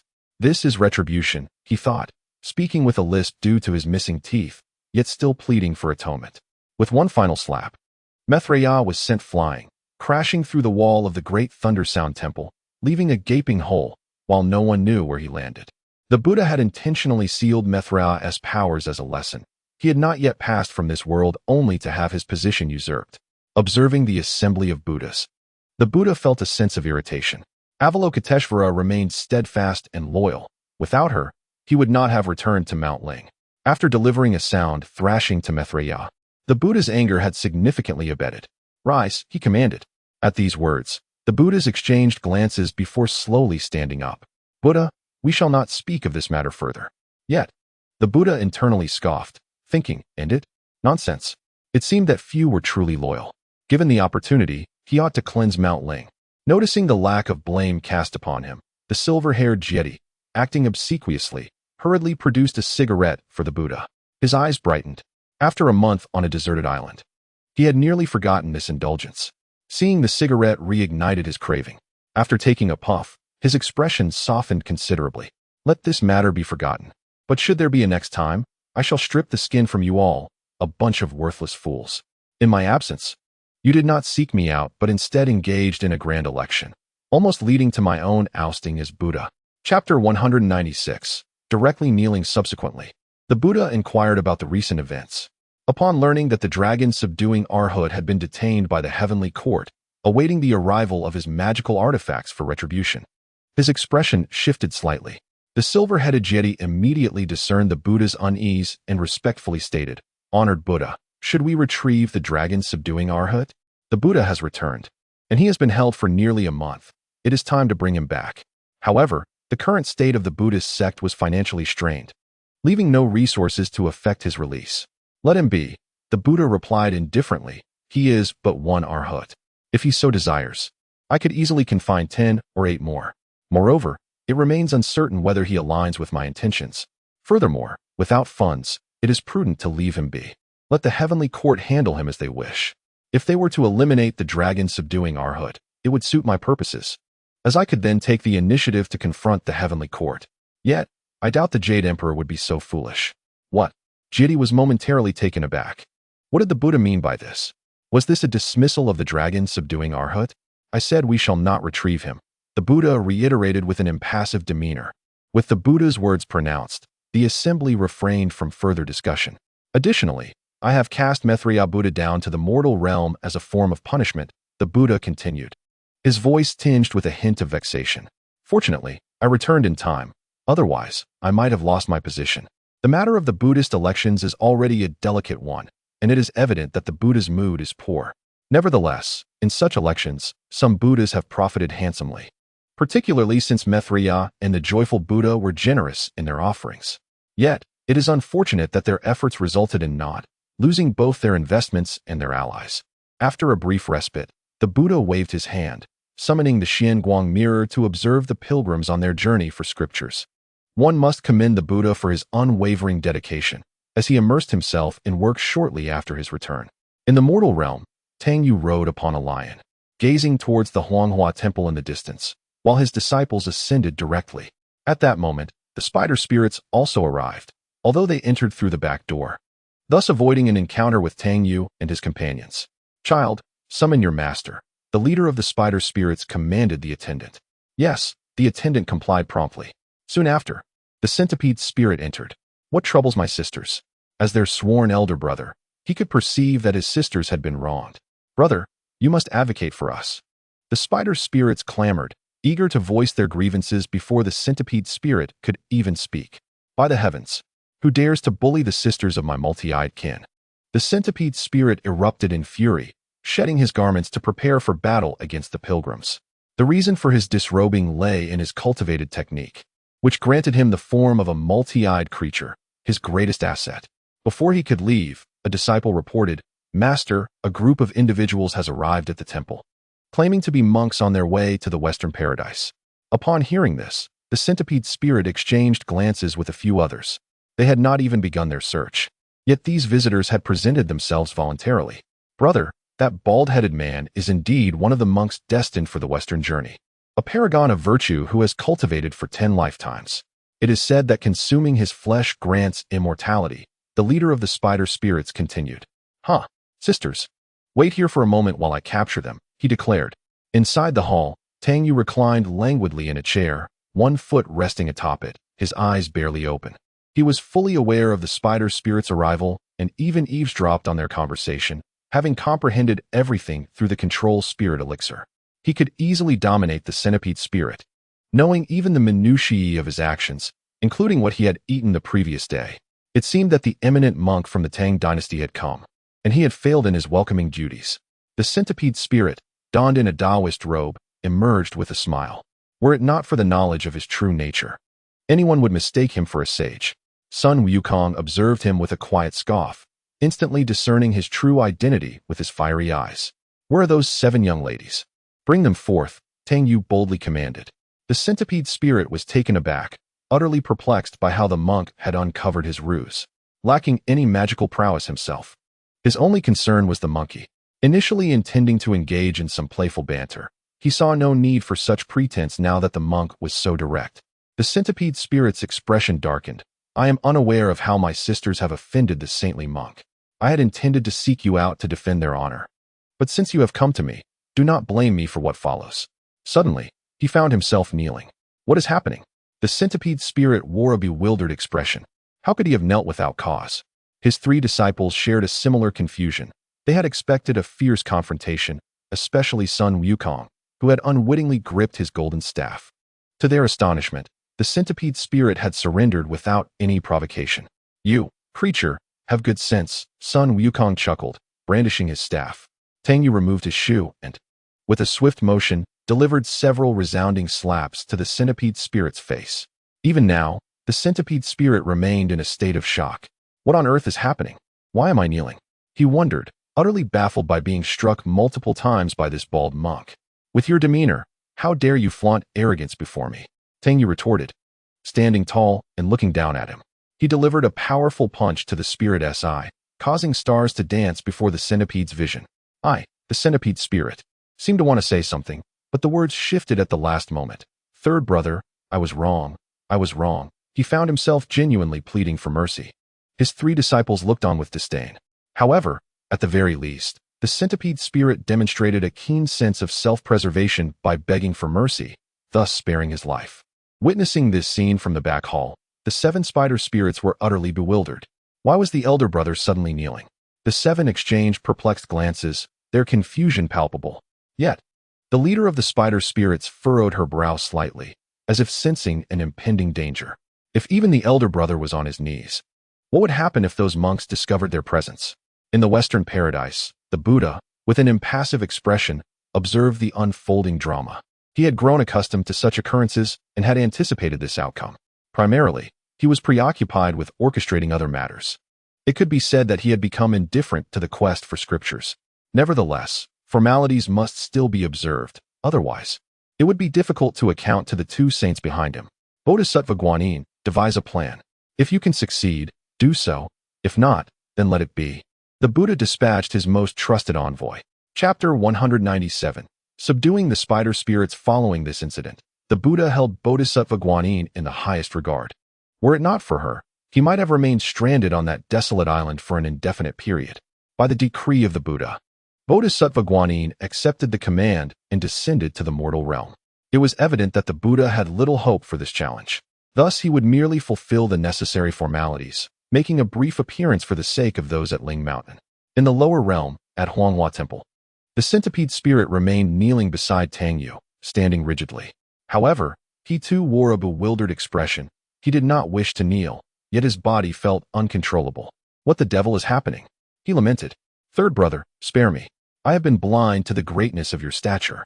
The centipede spirit continued to plead for forgiveness, insisting on rising, only to find himself kicking the 7 spider spirits out of the back hall. You all need to strip down. No, wait. Kneel and apologize at once. Seeing their 3 disciples momentarily stunned, the 7 spider spirits quickly regained their composure. What was going on? Just a moment ago, they had been fervently vowing to take revenge on him, yet now they were being commanded to kneel and apologize. What are you staring at? Hurry up and kneel, the centipede spirit insisted. Of course, all of this was under the influence of the 3rd brother. Let us go. The spider spirit leader was the first to react. Realizing that something was seriously amiss with her elder brother, the spider spirits opened their mouths, ejecting strands of silk that shot toward the master and disciples. Do not harm my 3rd brother. The centipede spirit rose, loyally shielding Tang Yu. Seizing this opportunity, the spider spirits vanished without a trace. Stop! Where do you think you're going, you demon? Sun Wukong pursued them with his golden staff in hand. Tang Yu glanced around, grasped a broom at the entrance, and with a great leap, the yellow-hued spirit appeared beneath him, riding the lion to chase after them. The 2 simpletons exchanged glances. Their master had taken matters into his own hands, and they could not remain mere spectators. On the lion, they sped along, soon catching up with the spider spirits, where Sun Wukong was engaged in battle with them. Wukong, do not kill them, Tang Yu shouted anxiously, fearing that Sun Wukong might inadvertently cause their demise. The monk understood her intent. At that moment, Erdai Zi and Sanlung Zi also rushed over. The 4 of them surrounded the 7 spider spirits. You 7 are completely encircled, Tang Yu declared loudly. Upon hearing such shameless words, the three disciples turned their heads away in disbelief. Just you alone? What about the three of us? With a benevolent heart, the monk proclaimed, Heaven has compassion for all living beings. I am willing to save you. Listen to my words, strip off your garments, and I shall spare your lives. Hidden in the shadows, Guanyin Bodhisattva felt dizzy, nearly toppling from the heights. How could Tang Sanzang utter such disgraceful words? In the West, the Buddha looked on impassively. From the moment he witnessed the centipede spirit kneeling before Tang Sanzang, he sensed that this tribulation was destined for disaster. Yet, why would the centipede spirit bow to him? It was evident that unforeseen circumstances were at play. Moreover, Tang Sanzang now appeared rather sinister, leaving everyone perplexed as to his intentions. The seven spider spirits exchanged glances, utterly at a loss. Forget about others, even Sun Wukong. The monkey was not to be trifled with. They initially thought to rely on their elder brother in times of trouble, but to their astonishment, he had knelt down instead. With their last support gone, they were left bewildered. Humph, you think I would believe a bald-headed monk from the Tang dynasty? The leader of the spider spirits scoffed, her words laced with skepticism. I am a monk and do not speak in jest. Tang Yu pointed to the cassock he wore, indicating his sincerity as a seeker of scriptures, yet the modified robe appeared quite peculiar. I advise you to heed my words. Do not be ungrateful. You must realize that we can easily subdue you, he continued. Seeing your beauty, I have decided to spare your lives. Otherwise, do not blame me for being merciless. Tang Yu, riding the yellow spirit, brandished a broom a few times. His demeanor suggested he was genuinely prepared to take action, though the broom in his hand somewhat marred the scene. Master, what use is there in keeping such monsters alive? Sun Wukong swung his golden staff. Foolish monkey, have you forgotten that you are a monster too? The child seemed rather dim-witted. Brother monkey, the master has his own plans. It must be said that Zhu Beiji understood Tang Yu's intentions best, immediately discerning what the master aimed to achieve. Clearly, he wished to subdue them in a more intimate manner. Tang Yu believed he had expressed himself quite clearly.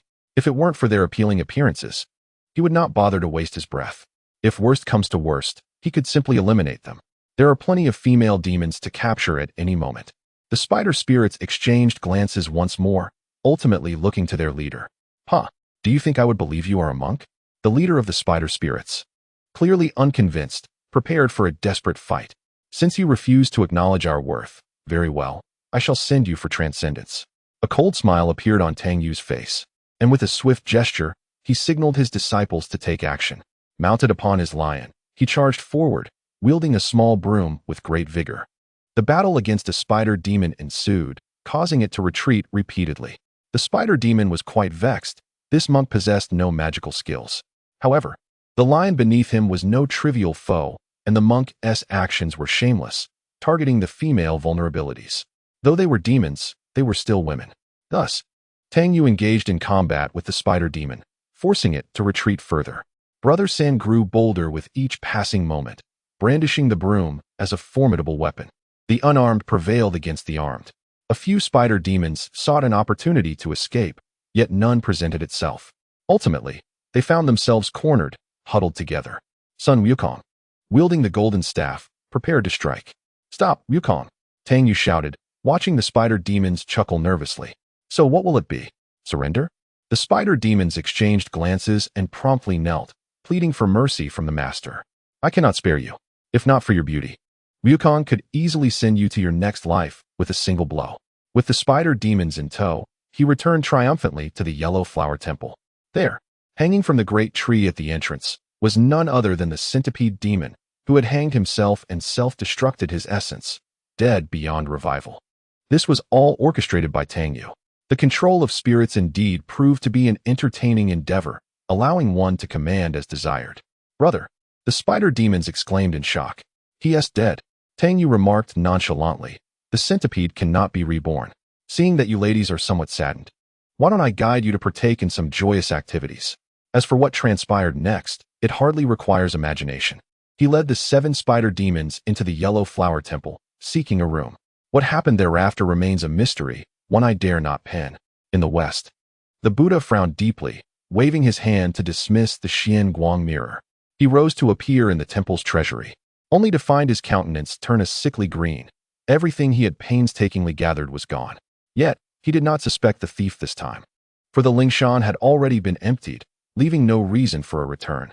If the thief were of the Buddhist order, however, it would be a different matter altogether. This act would sever the very roots of the Buddhist faith. Such fundraising matters were known only to the Buddhist community. Therefore, it was undoubtedly an insider's doing. Though this traitor was deeply concealed, and uncovering them would take time. With a silent huff, he returned to his modest seat. After a moment's thought, he waved his hand, summoning the Bodhisattva of Lingshan to appear amidst the chaos. The Bodhisattva, somewhat bewildered, had no understanding of the Buddha's intentions. Go and trade 2 packets of cigarettes with Tang Sanzang. Initially, it was the Bodhisattva who exchanged cigarettes with Tang Sanzang. Subsequently, through a series of unforeseen circumstances, he was ensnared into the golden gourd by Tang Sanzang and was left with no choice but to indulge in a hot spring retreat. It was then that this delightful task fell upon the shoulders of Maitreya Buddha. At this moment, hearing that his own assignment had returned, Lingji Bodhisattva was overjoyed by the Buddha's decree. He cast a furtive glance at the Tathagata, his meaning unmistakable. He needed to receive compensation for this. Consider it a loan from you, the Tathagata replied, furrowing his brow. Never had he imagined that such a day would come when he could not even afford a cigarette. Once renowned as the illustrious Duobao Taoist, he now possessed nothing. Alone, it was certain that it would not be repaid. Lingji Bodhisattva, though filled with indignation, dared not voice his discontent and reluctantly accepted the Buddha's decree by the Buddha's decree. Furthermore, he was to visit the abode of the Pylon Bodhisattva, requesting her assistance in bringing back these spider demons to guard the mountain gate. The primary concern was that if these spider demons were not captured, Tang Sanzang might have to take them along on his journey to obtain the scriptures from the West. Such incidents had already been witnessed before. Moreover, within the calamities originally orchestrated by the Buddhist realm, this was precisely how things had unfolded. Bringing these spider demons back to guard the mountain gate would at least recoup a small fraction of the losses. By the Buddha's decree, Lingji Bodhisattva accepted the decree and descended to the mortal realm. Huanghua Temple. The sun was high in the sky. Tang Yu emerged with 7 spider demons, all of whom bore an unusual shyness that was not typically seen. It seemed they were even embarrassed to meet each other's gaze. You must be hungry. I will have them prepare a meal immediately. Spider demon number 6 said coldly to the attendant, get to preparing the food. The transformation that occurred overnight was truly remarkable. It was indeed rewarding for San Ji's diligent efforts. Just the thought of turning these demons towards redemption made his endeavors feel worthwhile. Although it was somewhat exhausting, he was nonetheless quite willing to guide these demons towards the path of benevolence.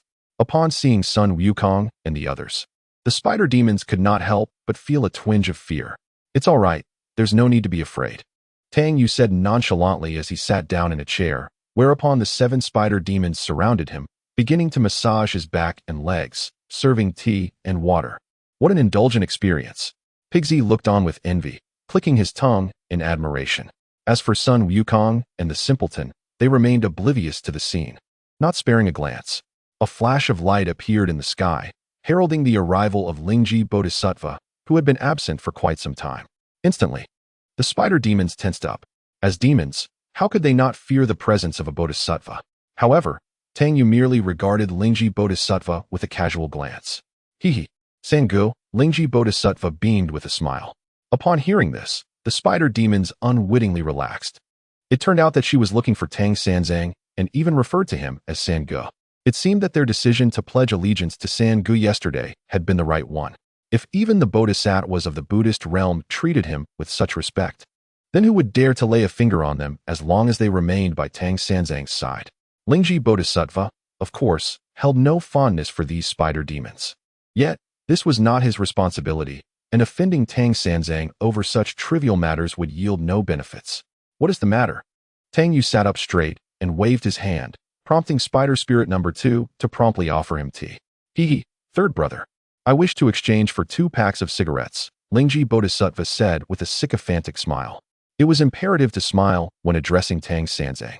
One must remember that when Pu Xian exchanged for cigarettes, Tang Sanzang had reprimanded him thoroughly, and he returned to face the wrath of Tathagata.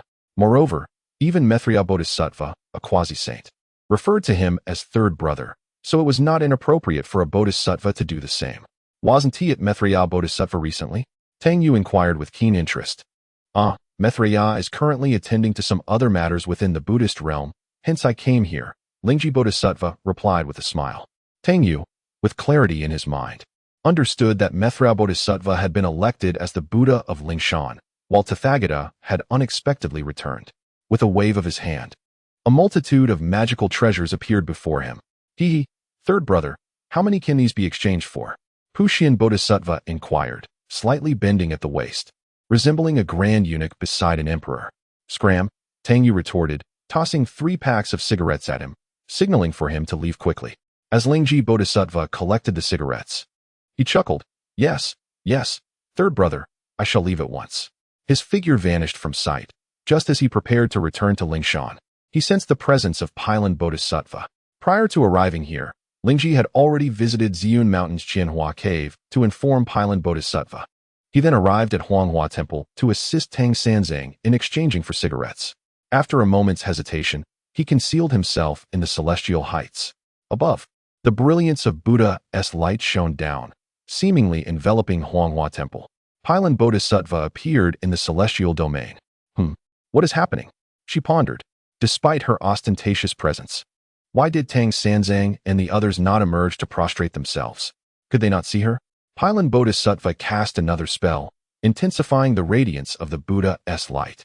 Yet, within the hall, Tang Sanzang and his disciples appeared oblivious. Tang Sanzang, do you not come forth to kneel before me?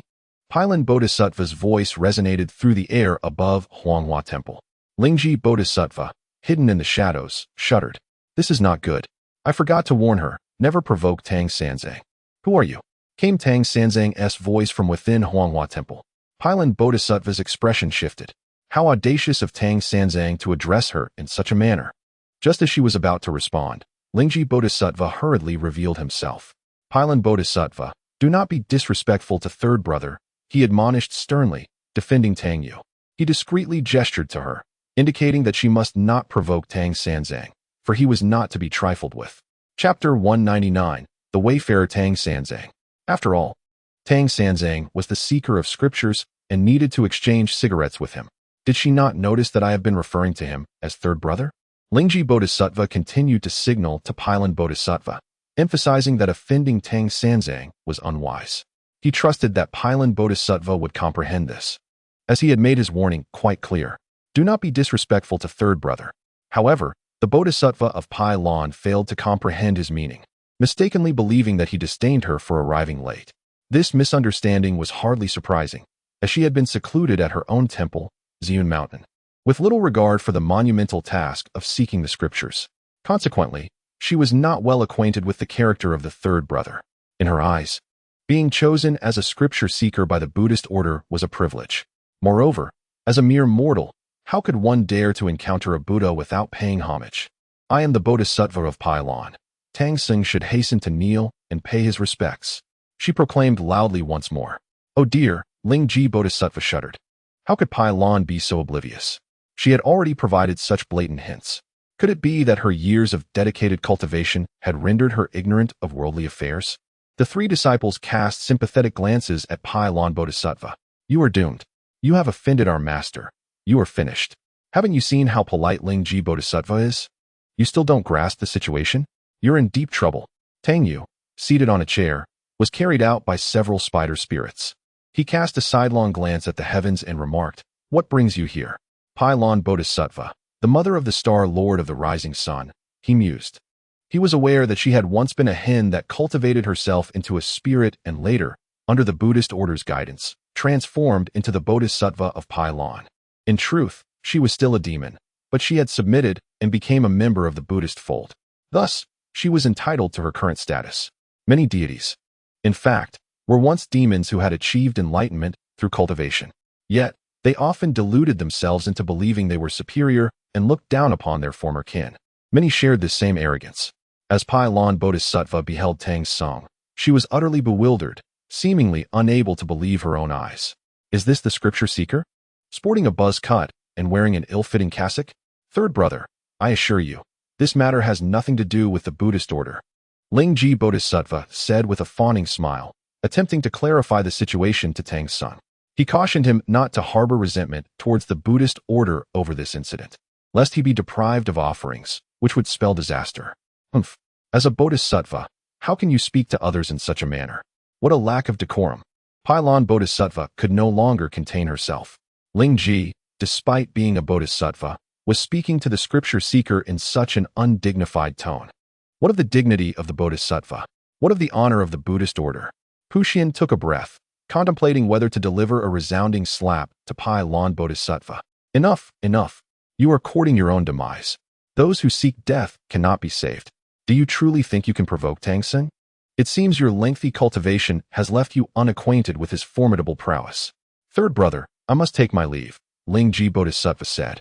Exchanging a brief greeting with Tangyu, completely disregarding Pylon Bodhisattva. Though he claimed to depart, he was, in truth, concealing himself. Lighting a cigarette, he thought, this is going to be entertaining. Who wouldn't want to witness it?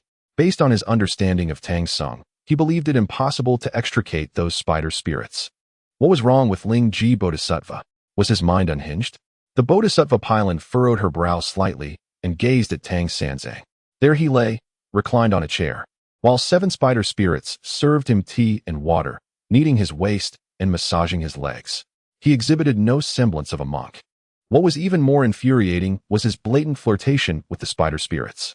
Tang Sanzang, as a disciple of the Buddha, a seeker of scriptures, how can you be so shameless? Pylon Bodhisattva exclaimed. In broad daylight, engaging in such disgraceful acts with demons is truly a dishonor to the Buddhist order. What are you fussing about? Tangyu remarked dismissively, having just eaten a grape and irritatedly tapping his ear. Lingji Bodhisattva, hidden in the shadows, anticipated this outcome. Tang Sanzang had always been indulged in his actions. Casting a glance at Pylon Bodhisattva, a trace of amusement flickered in Lingji's eyes, reveling in her misfortune. Despite her obvious warnings, he failed to comprehend, and now he had retaliated against her. Pylon Bodhisattva was utterly taken aback, never expecting Tang Sanzang to speak to her in such a manner. You audacious one, she thundered. A mere mortal dares to address me in this fashion. However, she also understood the significance of the scripture seeker. It was imperative that no mistakes occurred. Had it been anyone else, a slap would have sufficed to silence them. Tangyu stared at her blankly. Are you even all right? Pylon Bodhisattva gasped, clearly infuriated by Tangyu's audacity. The Buddha light enveloping her flickered erratically, revealing her inner turmoil. Tang Sanzang, as a seeker of scriptures, you are utterly lacking in decorum. Do you not realize that this tarnishes the Buddhist order? You are the designated scripture seeker. You must cherish this opportunity. Pylon Bodhisattva fixed her gaze on Tangyu, wishing fervently to strike him down. From the shadows, Guanyin Bodhisattva couldn't help but smile. She had once been similarly vexed by Tang Sanzang, causing her own tranquility to waver. However, now aligned with Tangyu, her inner peace was no longer a concern. The designated scripture seeker? Tangyu mused, furrowing his brow slightly. To Pylon Bodhisattva, it seemed that Tang Sanzang was about to relent. She hurriedly added, indeed, this is a great merit in liberating sentient beings. You must cherish it and not squander this opportunity. Yet, her words were merely a means to intimidate Tang Sanzang. Regardless of his appreciation, the opportunity was his alone. I quit, Tangyu declared, waving his hand dismissively. You should tell your brother that I am very saddened and resigning. He gestured for the spider spirits to carry him back inside, instructing them to close the gates of Huanghua Temple. In truth, this was of little consequence, for Pylon Bodhisattva's strength soared above, observing the scene below. Nonetheless, this gesture expressed his discontent. Instantly, Pylon Bodhisattva was left in a state of shock, utterly bewildered and unsure of how to proceed. Tang Sung, I implore you to heed my counsel and not be so foolish, roared the Bodhisattva of Pylon in exasperation. How could a virtuous being, designated by the Buddha as the seeker of scriptures, descend to such a state? She removed the disheveled robes with a flourish. Though he donned a Taoist robe fashioned from the essence of a centipede demon, Tangyu appeared to be genuinely contemplating severing ties with Buddhism and embracing Taoism instead. Addressing his disciples, he proclaimed, from this day forth, I shall be known as Taoist Sanzang. Chapter 200. Quickly apologized to third brother. Who does he think he is? Does he truly believe he wishes to pursue the scriptures? Perhaps it is for the best. He can take residence in this yellow flower temple, surrounded by women and attended by acolytes, free from all burdens. He could devote himself entirely to cultivation, occasionally indulging in revelry, a most perfect arrangement. Yet, this was merely Tangyu's fanciful notion. In reality, it was utterly impossible for him to resign. After all, he was the ordained seeker of scriptures. If he abandoned his mission, would the entirety of Buddhism simply slumber in silence? This scene was vividly observed by the Bodhisattva of Pai Lon, her eyes aflame with fury, wishing to deliver a couple of resounding slaps to Tang Seng. To speak of resignation and swiftly shed one's garments was an astonishing speed indeed. In the celestial realm, within the brothel of the great Thunder Sound Temple, the Buddha furrowed his brow and muttered, "What is Pai Lon Bodhisattva up to? What game is she playing? Is she seeking unnecessary trouble?" The Buddha's words held truth. Indeed, Pai Lon Bodhisattva was somewhat overstepping her bounds. Originally, she intended to enlist the spider demon to guard the mountain gate, which required a consultation with Tang Seng, accompanied by some persuasive words. Now, however, she had irreparably offended him, making the prospect of taming the spider demon exceedingly bleak. The silver-headed deity interjected. His apprehension towards Tang Seng was profound. He fervently wished to never encounter him again. This trepidation stemmed from the harrowing days when Tang Yu roamed upon a lion, instilling a lasting dread within them. "Buddha, what should we do about this?" The Bodhisattva of Puxian discreetly inquired, casting a glance at the Buddha's countenance. The Buddha produced a cigarette, lit it, and took a deep drag. After a moment of contemplation, he declared, "Silver-headed deity, descend to the mortal realm, assist the Bodhisattva of Lingji, and thwart Pai Lon Bodhisattva's intentions," compelling her to apologize to Tang Seng. He has already donned the robes of a Taoist. It would be all too easy for him to abandon his post. If the seeker of scriptures refuses to journey to the West, the consequences would be dire. Let us not forget, the two saints behind the scenes would not spare him. After all, they are eagerly awaiting the completion of the journey to the West to accrue merit. Should this avenue of earning merit be obstructed, both brothers could very well descend into madness. "By your command, Buddha." Though the shadows left by Tang Yu loomed large over silver-headed deity, this was the Buddha's decree. With a grimace, he accepted the directive and set forth towards the mortal realm. The Buddha, cigarette in mouth, gazed into the Xian Guang mirror, his visage betraying a sense of helplessness. Why was Tang Seng so obstinate? Could he not simply pursue the scriptures without involving himself in such trivialities? In the mortal realm, the Bodhisattva of Pai Lon found herself suspended in mid-air, utterly at a loss. She had merely intended to frighten Tang Seng, yet she had not truly intended to discard her robes. "Tang Seng, how dare you show such disrespect to me?" The Bodhisattva Pailan's voice echoed above the yellow flower temple. However, the people within the temple seemed utterly oblivious to her words. Tang Yu had felt somewhat fatigued the previous night and had instructed the attendant to prepare lunch.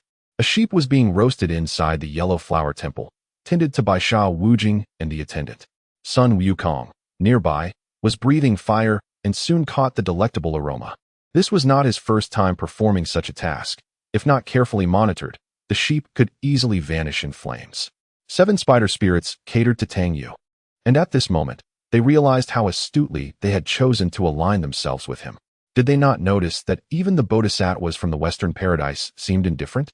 As long as they remained by his side, they believed their lives were assured. The leader of the spider spirits had a flicker of longing in her eyes, recalling how she had once blushed upon unintentionally viewing a small picture cherished by the centipede spirit. Now, she felt an urge to learn how to serve their elder brother well. The expression of the Bodhisattva Pailan was dark and foreboding. Ignoring her was one thing, but to witness the roasting of a whole sheep before her very eyes was intolerable. "Tang Seng." Tang Yu furrowed his brow. "Are you unwell, making such a racket?" Clad in his Taoist robe, sporting a crew cut, he held a leg of roasted lamb in his hand, devouring it with abandon, grease smeared across his mouth. "You dare to show such disrespect to me?" she exclaimed, her words echoing with indignation. "You've repeated that several times already," Tang Yu replied nonchalantly. "Is it only me you consider disrespectful? What do you intend to do about it?" "How absurd. A mere bodhisattva dares to flaunt herself before me. Even the Bodhisattva Maitreya would exhibit restraint in my presence." Taking a deep breath, Pailan repeatedly chanted the Buddha's name, eventually finding a semblance of calm. She no longer wished to engage in idle conversation with Tang Seng, for it could easily incite her anger. She intended to subdue the spider spirits and return to her purple cloud mountain. As for the grand mission of obtaining the scriptures, that was a matter for Buddha Tathagata. It was of no concern to her. Once she had subdued the spider spirits, her task would be complete. "All you little demons, quickly kneel before me," Pailan commanded. a faint aura of Buddhist light enveloping the spider spirits. The spider spirits trembled in fear, having found their only refuge in Tangyu. With a flash of golden light, the golden staff stirred a gust of wind, causing the Buddhist light surrounding the spider spirits to vanish without a trace. Bang! Sun Wukong forcefully slammed his golden staff onto the ground. Sun Wukong, are you rebelling? Pylon seethed, utterly astonished that he would dare to act against her. The old monkey, am fulfilling the will of the Bodhisattva Guanyin, escorting the scripture seeker to the Western paradise to worship the Buddha and seek the scriptures. And since he is my master, it is only natural for me to take charge, Sun Wukong chuckled. The monkey was now at the pinnacle of the great Luo Jingxian, a mere step away from becoming a quasi-saint, thus holding no fear of the bodhisattvas. Most importantly, he had Tangyu backing him. Tangyu had told him more than once to act with abandon, promising to bear the consequences should anything go awry. Observing the situation with disdain, the Bodhisattva Palanda felt an involuntary ripple of energy around her, yet she composed herself and calmly stated, I have come for an important matter that requires your attention. Tangyu, savoring a roasted whole lamb, did not lift his head and abruptly interrupted her. What nonsense! The Bodhisattva Palanda felt an overwhelming urge to strike down Tang Sanzang. I have come to subdue the spider spirit and other demons, to serve as a guardian at my Ziyun mountain. Addressing the spider spirit, Palanda remarked, this is a grand opportunity, do not let it slip away. What a farce of an opportunity. Isn't this merely an attempt to recruit individuals for the Buddhist order through the trials of the journey to the West? The spider spirits all turned their gazes towards Tangyu, as they now belonged to him. They are mine. Tangyu wiped his mouth, rose, and walked outside with a stick in hand. Pointing at Palanda, he asked, so, are you seeking to take my people? Palanda felt a wave of dizziness. It was unprecedented for a pilgrim to act so defiantly, wielding a stick and directing it at her. Silver-headed Jiejing soon discovered the concealed presence of Bodhisattva Lingji and conveyed the Buddha's will to him, prompting both to reveal themselves simultaneously. Bold Palanda, how dare you disrespect my elder brother? Bodhisattva Lingji bellowed, hurry and apologize to him. Palanda stared at him in disbelief. Apologize to Tang Sanzang? Has Lingji lost his mind? Chapter 201. Seeking forgiveness from the Buddha at that moment, Palanda felt utterly bewildered. As a bodhisattva of the Buddhist realm, she was expected to apologize to Tang Sanzang. Although Tang Sanzang's status was indeed significant, he was still a mere mortal. What did you say? Palanda thought she had misheard and asked again. I said, apologize to my elder brother, Lingji Bodhisattva retorted through gritted teeth, subtly urging her with his eyes to comply. After finishing the roasted lamb, Tangyu had a chair brought outside, sitting leisurely while observing the unfolding drama. Upon seeing Tang Sanzang, Lingji's face contorted into a smile more grotesque than tears. He hurriedly approached, wearing a fawning smile. Elder brother, what are you doing? We are all family here. Why have you changed your attire? I understand that Palanda was in the wrong, and I will ensure she apologizes to you. Palanda was utterly flabbergasted, completely at a loss for what was happening.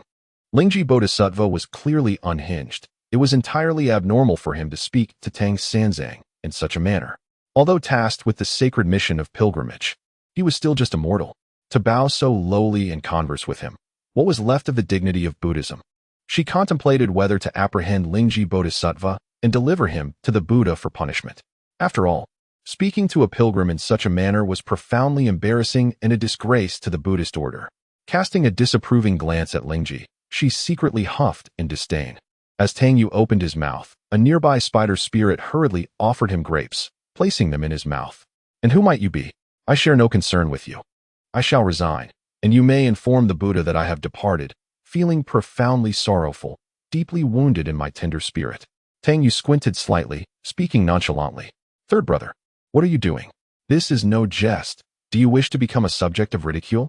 This matter is indeed the fault of Pylon, and I shall ask her to apologize to you.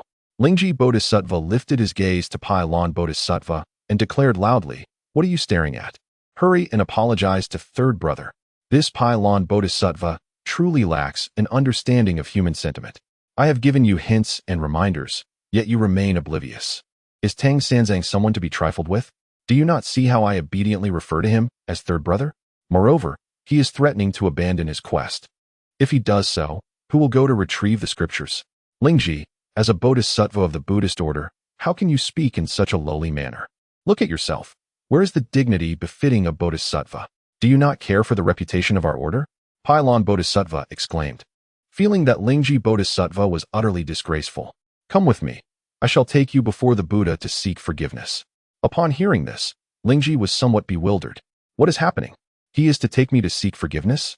Is it possible that Pylon Bodhisattva, in her secluded meditation on Ziyun Mountain, has become deluded? Enough of your ramblings. Lingji Bodhisattva retorted. Hurry and apologize to third brother. As he spoke, he gestured for her to come forth. Tang Yu found great amusement in their internal strife within the Buddhist realm, even anticipating a potential conflict.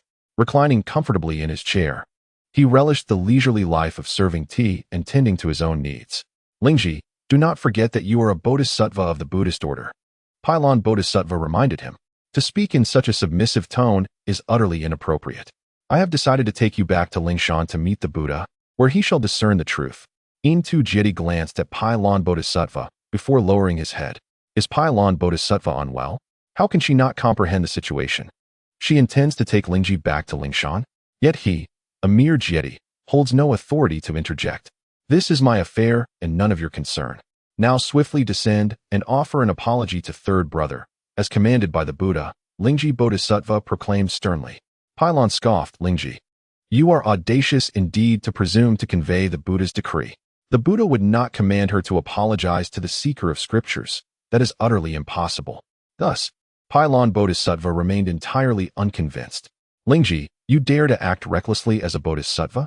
Today, I shall escort you back to Lingshan to meet the Buddha. Pylon Bodhisattva stated with righteous indignation. In truth, she was not entirely in the wrong. Her intentions were solely for the betterment of the Buddhist order. Moreover, she had been engrossed in her meditation on Ziyun Mountain, rendering her unaware of third brother's actions. Had she been informed, she would not have dared to behave so arrogantly. Lingji Bodhisattva's expression darkened, but before he could retort, a flash of brilliance momentarily blinded him. He realized he was incapable of movement, having been ensnared by Pylon Bodhisattva's cunning. Pilin nodded in satisfaction, revealing a golden needle in her hand. This needle was no ordinary one. It had been forged from the eye of her son, the celestial sovereign. Upon its first use today, it indeed proved extraordinary, swiftly capturing Lingji Bodhisattva. The old fellow displayed a lack of martial ethics, launching a sneak attack. Lingji Bodhisattva, caught off guard, did not evade, primarily because he had not anticipated that this individual would strike without forewarning. Humph, I will take you back to Mount Ling to meet the Buddha. It is truly unfortunate for the Buddhist realm to have such a bodhisattva among them. With a disdainful huff, Pilin took hold of Lingji Bodhisattva and soared towards the Western Paradise, intending to discuss this incident with the Tathagata. Meanwhile, Intu Jeti was left utterly bewildered. They were really leaving? Going back to Mount Ling to meet the Buddha? Tang Sanzang glanced over at him, and Intu Jeti instantly felt a shiver run down his spine, a smile creeping onto his face. Brother San, I take my leave. With that, he vanished without a trace, seemingly eager to avoid any further entanglement with Tang Sanzang. After flying a considerable distance and confirming that Tang Yu had not pursued him, he finally breathed a sigh of relief. It was not without reason. The psychological impact left by Tang Yu was profoundly daunting. Sacred monk, we have witnessed the bodhisattva depart, remarked the spider spirits, their worries beginning to dissipate. Though their apprehensions only deepened, they were merely minor demons, and Pilin Bodhisattva had already indicated intentions to take them to guard the mountain gate. What if the Buddhist order truly aimed to subdue them? Do not panic, it is not a significant issue, Tang Yu replied nonchalantly. Upon hearing this, the spider spirits exchanged glances, realizing that if this individual was unconcerned even with a bodhisattva, perhaps there was indeed no cause for alarm. Moreover, they had already allied with him. We sisters place our trust in you. Tang Yu chuckled, pulling one of the spider spirits into his embrace as they journeyed westward. Pilin Bodhisattva was determined to confront the Tathagata regarding Lingji, for this incident had severely tarnished the image of the Buddhist order. Chapter 202. The bewildered Pilin Bodhisattva. As soon as Pilin Bodhisattva stepped into the great Thunder Sound Temple, she was struck dumb, unable to believe that this was indeed the great Thunder Sound Temple. The pink candles, mingled with the yellow Buddhist light, flickered in a manner that was somewhat unsettling. The delicate silk curtains swayed gently, brushing past numerous bald heads. And where were the individual thrones? Only the Tathagata occupied a humble wooden stool. What on earth had transpired? However, having cultivated for many years on Purple Cloud Mountain, she found it understandable that the Great Thunder Sound Temple had undergone a change in decor. Yet, where were the individual lotus thrones? Why did it seem as though the Buddhist realm was experiencing a sense of destitution? Before she could fully recover from her shock, she noticed the surrounding Buddhas gazing at her with unfriendly expressions. Quickly, Pilin silently recited a few sutras to steady her mind. Subsequently, she tossed the imprisoned Lingji Bodhisattva before the Tathagata. I beseech you, O Buddha, that the actions of the Bodhisattva Lingji towards the mortals of the lower realm, particularly the subservience displayed by Tang Sanzang, are indeed a disgrace to the Buddhist teachings. I fervently hope that the Buddha will take stringent measures in response. The Bodhisattva Pilin secretly smiled, anticipating praise from the Tathagata. However, after a prolonged silence, the Tathagata remained unresponsive, casting a dark gaze upon her. Witness the disgraceful behavior of this unworthy Lingji, which has undoubtedly vexed the Buddha, darkening his countenance. As a bodhisattva, to commit such acts that tarnish the dignity of the Buddhist order is deserving of punishment. Pilin Bodhisattva continued to embellish her words. The peculiar glances from the surrounding Buddhas left her perplexed. Oh, it must be that I have just emerged from my retreat and have discovered Lingji's disgraceful actions against the Buddhist order. Such merit. They must be envious of me. I implore the Buddha to impose a penalty as a warning to the Buddhist community. Although Tang Sanzang is a seeker of the scriptures, his status remains that of a mere mortal. As a bodhisattva, to be so obsequious towards a mortal is a misfortune for the Buddhist order, a blemish on its honor.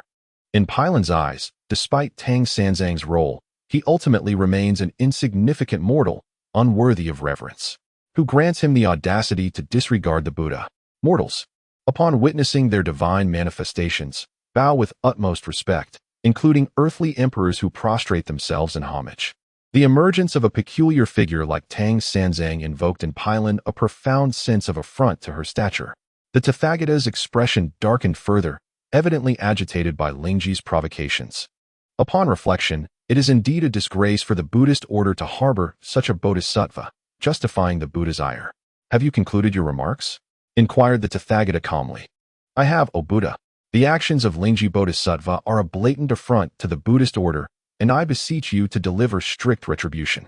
At that moment, the silver-headed Jeti returned, bowing respectfully to the Tathagata before returning to his place. However, Pilin was struck by a sense of oddity when silver-headed Jeti cast a glance her way, imbued with an air of sympathy. With a wave of his hand, the Tathagata lifted the prohibitions on Lingji's abilities. He shot Pilin a pointed look, and had the circumstances been different, he would have relished a confrontation with her. Taking advantage of his inattention, she had attempted a sneak attack, as if Lingji were inferior to Pilin. Lingji then approached the Tathagata, bowing respectfully before offering him a cigarette. Before returning to her place with reverence, Pilin was left utterly bewildered. What transpired? Surely, the Tathagata would be incensed by this. Yet, the reality appeared to be quite the contrary. Her mind struggled to comprehend the situation. As the Tathagata lit the cigarette and took a puff, he turned his gaze towards Pilin Bodhisattva, remarking, "You have done well." At this moment, the Bodhisattva of Pilin sensed something amiss. The words of the Tathagata seemed rather cold. After a brief contemplation, she mustered the courage to speak. Upholding the dignity of the Buddhist order is my duty as a Bodhisattva. The assembly of Buddhas averted their gazes, no longer wishing to regard her. Did she truly believe that the Tathagata was extolling her virtues? I commanded Intu to convey the Buddha's will, instructing you to apologize to Tang Sung. Do you take my words lightly?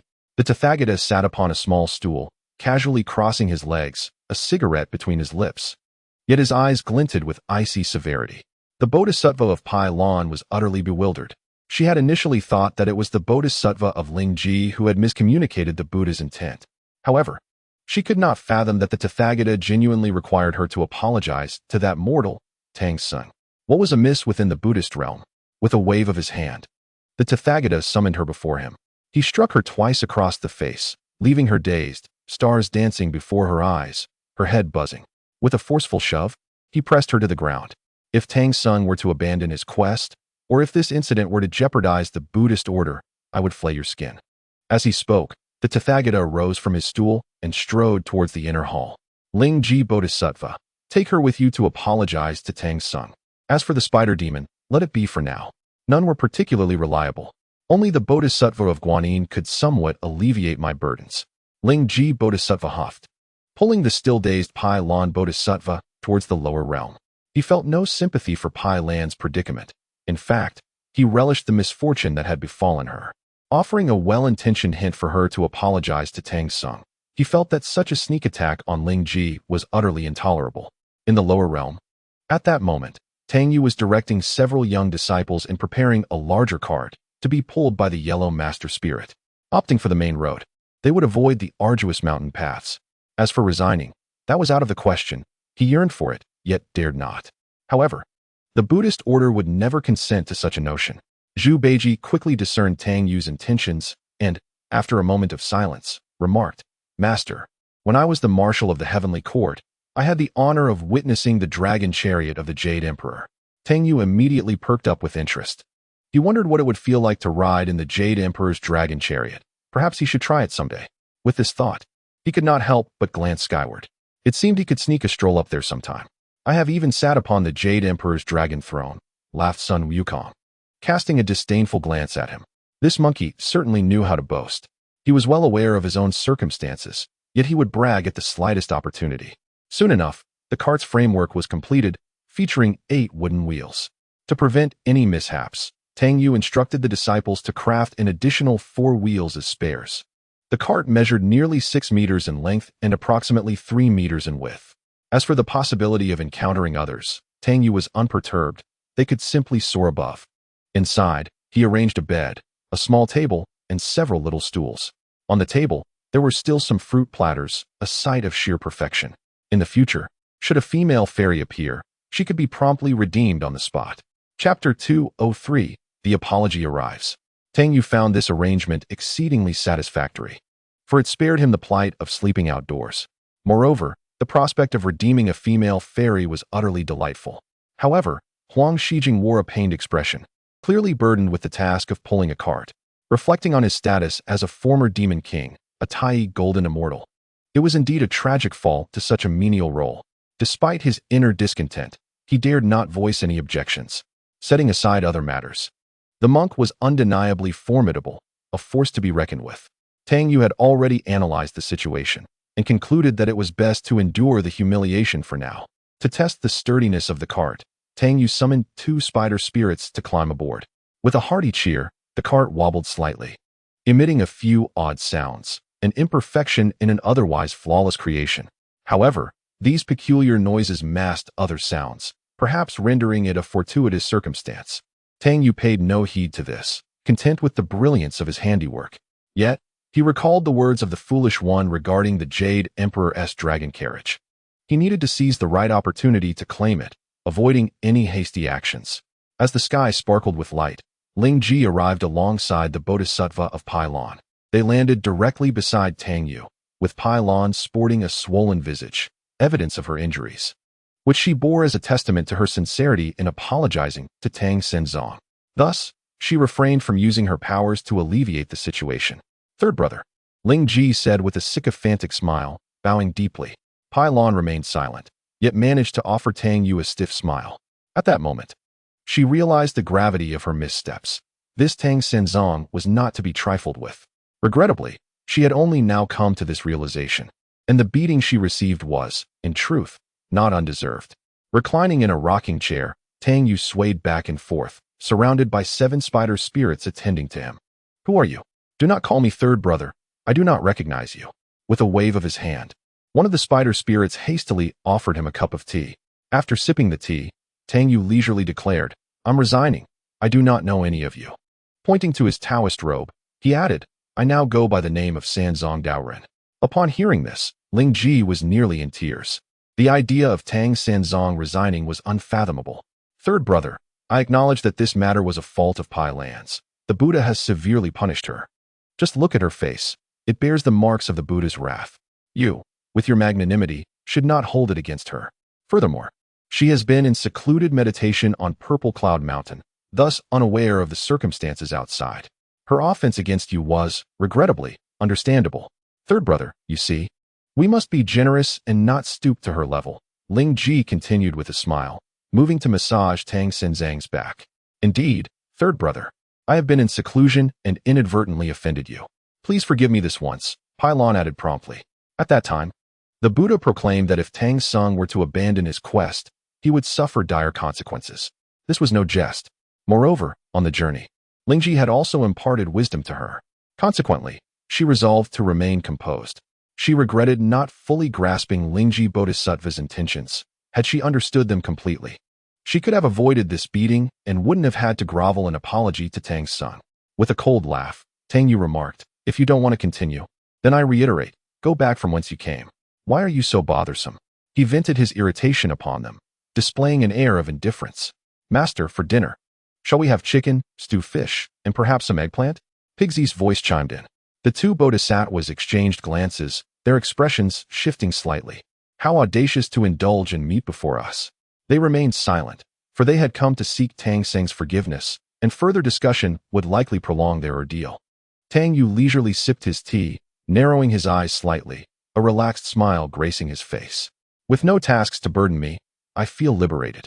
Initially, the trek to the west was fraught with sleepless nights, fearing encounters with monsters. Now, I find it effortless, truly delightful. Third brother, what are you saying? Why refer to yourself as this poor monk? Lingji continued to coax him. Let us not stoop to the level of Pylon Bodhisattva. Moreover, the task of retrieving scriptures from the West is magnificent, an opportunity to enjoy the journey while accruing great merit for the Buddhist teachings. Once we obtain the true scriptures, attaining Buddhahood shall be a cinch.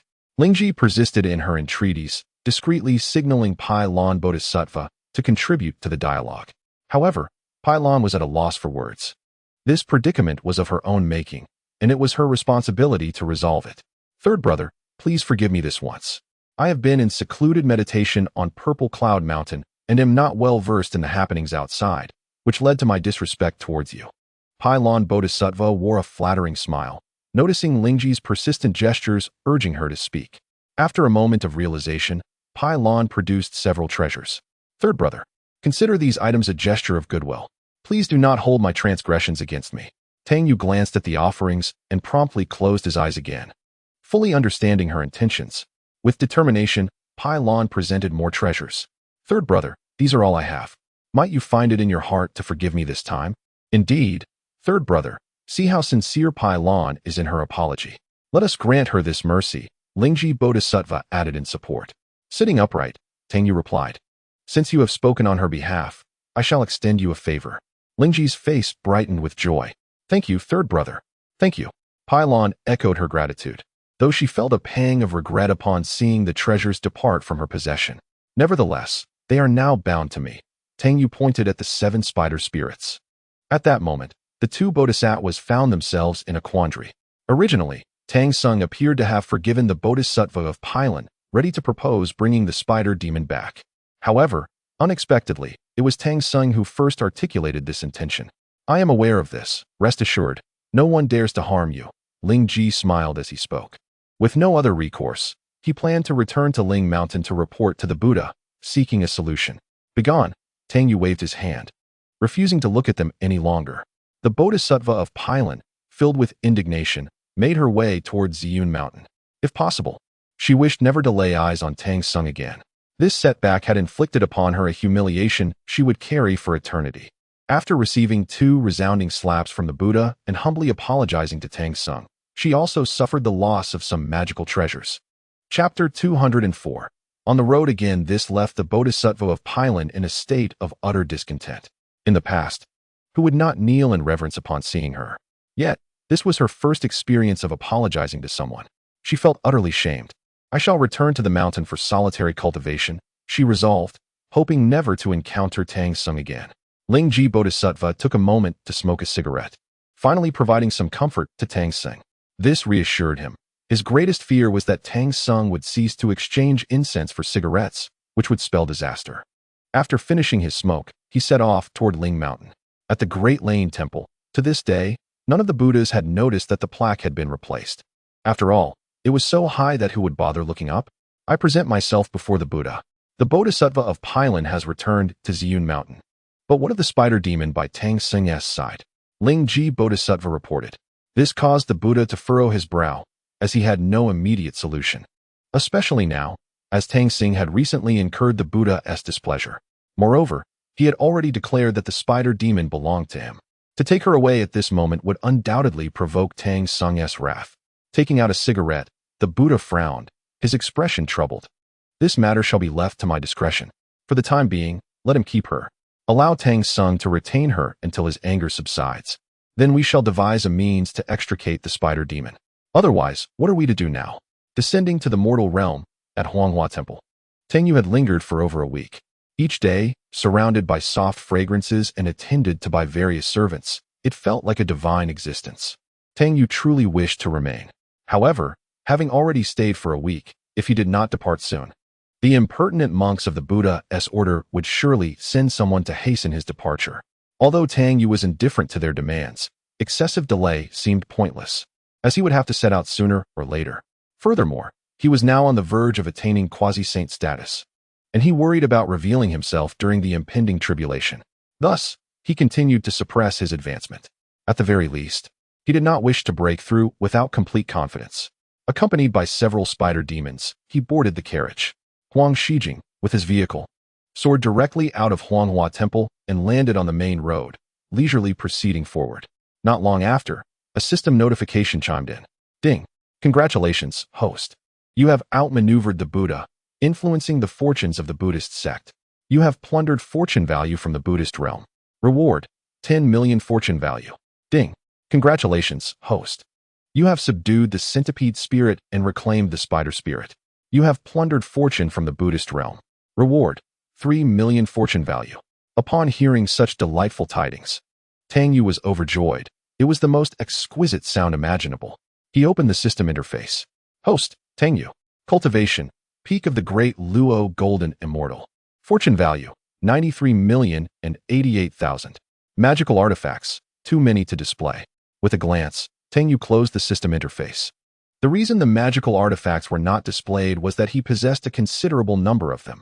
After all, he had thoroughly emptied the Buddhist treasury. Now, with over 90 million fortune value, he seemed quite wealthy. Yet, he still felt impoverished. Not to mention the primordial purple energy promised to the mother of Lishan, which cost 50 million fortune value. He also wished to assist Guanyin Bodhisattva in attaining quasi-saint status, as well as elevate his disciples collectively. Alas, contemplating this made Tang Yu feel woefully underfunded. If only he could vanquish the two Western saints, that would surely result in an abundance of fortune value. However, such thoughts were mere fantasies. Saints are not so easily dispatched. In the West, the multitude of Buddhas gazed at Tang Yu seated in his vehicle, pulled by Huang Shijing, exchanging perplexed glances. What is this maneuver? They were astonished by the audacity of it all. All eyes turned towards the Buddha. Let it be, the Buddha replied calmly. There was no alternative but to tolerate his whims. Yet, Buddha, I fear the discontent of the saints behind us, voiced Puxian Bodhisattva with concern. On the journey to the West, how curious it is that they arrived by vehicle, accompanied by 7 spirits. No, certainly not just 7. If this continues, who knows how many female spirits Tang Sanzang might encounter by the time they reach the West. This matter has crossed my mind as well. But there is little that can be done, the Buddha sighed wryly. Tang Sanzang's nature is so unconventional that he is difficult to contend with. A single misstep could sever the incense of the Buddhist sect. What then shall we do? The ancient Buddha of light secretly reveled in his own cleverness. Grateful he had not assumed the position of Buddha, otherwise, the burdens would have fallen upon him. It is far better to remain the second in command. After all issues are directed at the leader, leaving him unscathed. What was the next trial? The Buddha rubbed his temples, feeling overwhelmed by the multitude of matters and unable to recall clearly. The flaming mountains. The 800 li of flaming mountains were formed when Sun Wukong wreaked havoc in the heavenly palace, toppling the furnace of Taishang Laojun. From that moment began the planning of the journey to the West Calamity. Except for Princess Ironfan's banana fan, no magical artifact exists that can extinguish the flames of the flaming mountains, merely hoping that such difficulties shall not arise again. The incessant troubles have already stirred discontent among the celestial beings. Although the Buddha, Tathagata, has grown indifferent towards the quest for scriptures, the continuation of such circumstances leaves the saints with no recourse for explanation. After a moment of contemplation, the Tathagata declared, Silver-headed Jiti, descend to the mortal realm and inform Guanyin Bodhisattva. to see if she can devise a means to separate the spider demon from Tang Sung. It is imperative that no female demon accompanies us on this pilgrimage. The thought of such a scene, a battalion of women warriors heading towards the spiritual mountain, evokes trepidation. Upon receiving the Buddha's command, silver-headed Jeti prepared to descend, only to encounter the illustrious Tai Bai jinxing en route to the spiritual mountain. With a fleeting glance, he proceeded to the mortal realm, for he had his own mission to fulfill. Upon entering the grand hall, Tai Bai jinxing was momentarily struck dumb, unable to fathom that this was the current state of the Buddhist order. What had transpired? Had the temple been plundered? He murmured to himself. Tai Bai pays respects to the Buddha. What brings you to the Western paradise?